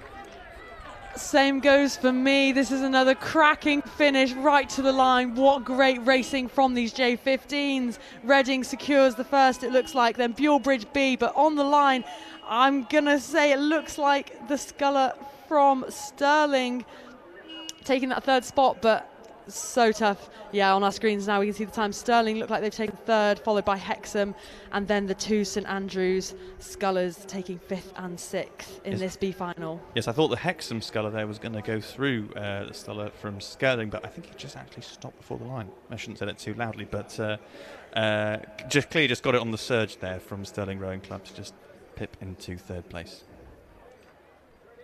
Yeah, it's something we've seen a lot in these races, honestly, across the board. The scullers are so desperate, the rowers are so desperate to cross the line, and there's been the occasional, they've missed out on the place above because they've just judged it a bit short, but let's hope that doesn't happen in this next race for medals. And the final race of the day, it's going to be the Open J15 Single Sculls A final. This is going to be contested between, in lane 1 we have Lambton A, in 2 it's Lee A, in 3 Exeter, and 4 George Watson's, 5 Hinksey, in 6 Durham. And I should say I'm a coach and a proud member of Lee Rowing Club, so I must declare my total partiality in this race. But we will see how it unfolds. Just the first few strokes, the crew's taking off the line. Got a nice wide shot there of the scullers. And indeed, based on the semi-final times, it was a very, very strong performance from Louis Harris of Hinksey Scullers School in his semi-final, and on the other side of the draw from Quinn Mosley from Durham ARC. Only a second, I think, between the two crews in their separate semi-finals, and indeed less than 2 seconds between the people behind them, I think, on the first half of the draw. So I think there's 5 crews in this mix of the 6 who were finishing 2 or 3 seconds apart from one another. Should be hopefully a fantastic final race to end the day. Yeah, it looks that way. It's shaping up to be another race right to the line. Huge crowd still on the bank, but if you're about to head home, don't think about leaving yet. One final race for medals. This is going to be so exciting to watch. Can't call it now, but these crews are nearing in on the 500-metre mark. What are you calling, Charlie? Well, as I say, I really would like it to be Lee, but unfortunately, looking at the overhead drone shots we've got on our screen, it does look like that Quinn Mosley of Durham ARC is well ahead, possibly a length and a half advantage on Louis Harris of Hinksey Scullers School, and then the pair of them are probably about 2.5 to possibly 3 lengths ahead of the rest of the pack. So I think, I'm afraid to say, it does look like at this half of the race that the gold and silver medals are pretty much sewn up, but the bronze medal looks wide open, and I'm just seeing the times flash on my screen. Looks at the sculler from George Watson's, that's James Palmer, and the sculler from Exeter, that's Oliver Johnson. There was only half a second between them, so the bronze medal race is completely wide open.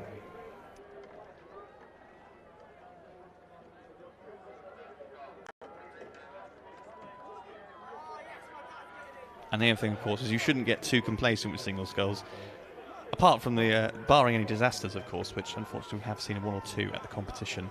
Just the thing is, the way they work, the slower speed of the boats is, if you pace yourselves right, you can have these big reversals, these big surges, and I'm be interested to see whether we see anything unfold. The crews are just entering now the last 250 metres, but that sculling from Quinn Mosley of Durham Amateur Rowing Club looks very commanding. We've got the shots there of Vincent Gwentin from Lee Rowing Club on the screen, but yes, the overhead drone shot we're seeing on the screens, really quite a commanding performance there from Quinn Mosley and Louis Harris. Mosley from Durham in that lane 6 leading the charge, but I see Harris from Hinksey turning his head. He knows the gold medal is on the line, and he turned up the heat early on through that 250 marker, but he's got a lot of work to do. Mosley from Durham, he's responded, he's sprinting, he's opening up that gap to secure the gold medal, but the battle for bronze is really on. These lanes 1 to 4. George Watson's appear to be leading just over the sculler Johnson from Exeter, but still 30 metres or so of this race and anything can still happen, but that is a provisional gold medal for Durham's Mosley. He's over the moon. Second is Hinksey School, fantastic sprint from him. And the bronze medal match, it looks like George Watson's has just put his bow ahead on the line there over Johnson from Exeter. Rounding out the field in 5th, it looks like the Lambton Sculler, Thompson and Lee Rowing Club absolutely spent, gave everything to that race, crossing the line in 6th of our final of this evening. Well, it's been a pleasure watching such fantastic racing, and I'm sure there'll be many of these repeated by others over the course of the day, but just a massive thank you from us and the commentary tower team to the production staff, to British Rowing, to the coaches and volunteers who have made today possible, and of course to our athletes for producing such incredible racing. There will be one more medal ceremony on the pontoon very shortly, but from us in the commentary tower, from me, Charles Barry, and me, Lucy Holgate. Thank you very much, and good evening.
Presentation. Small 92, the Open Jacob Deans in the song. Well deserved goes to Coral Boston's College, James Palmer. Runner-up. Silver medal to Scott Schools, Louis Chris.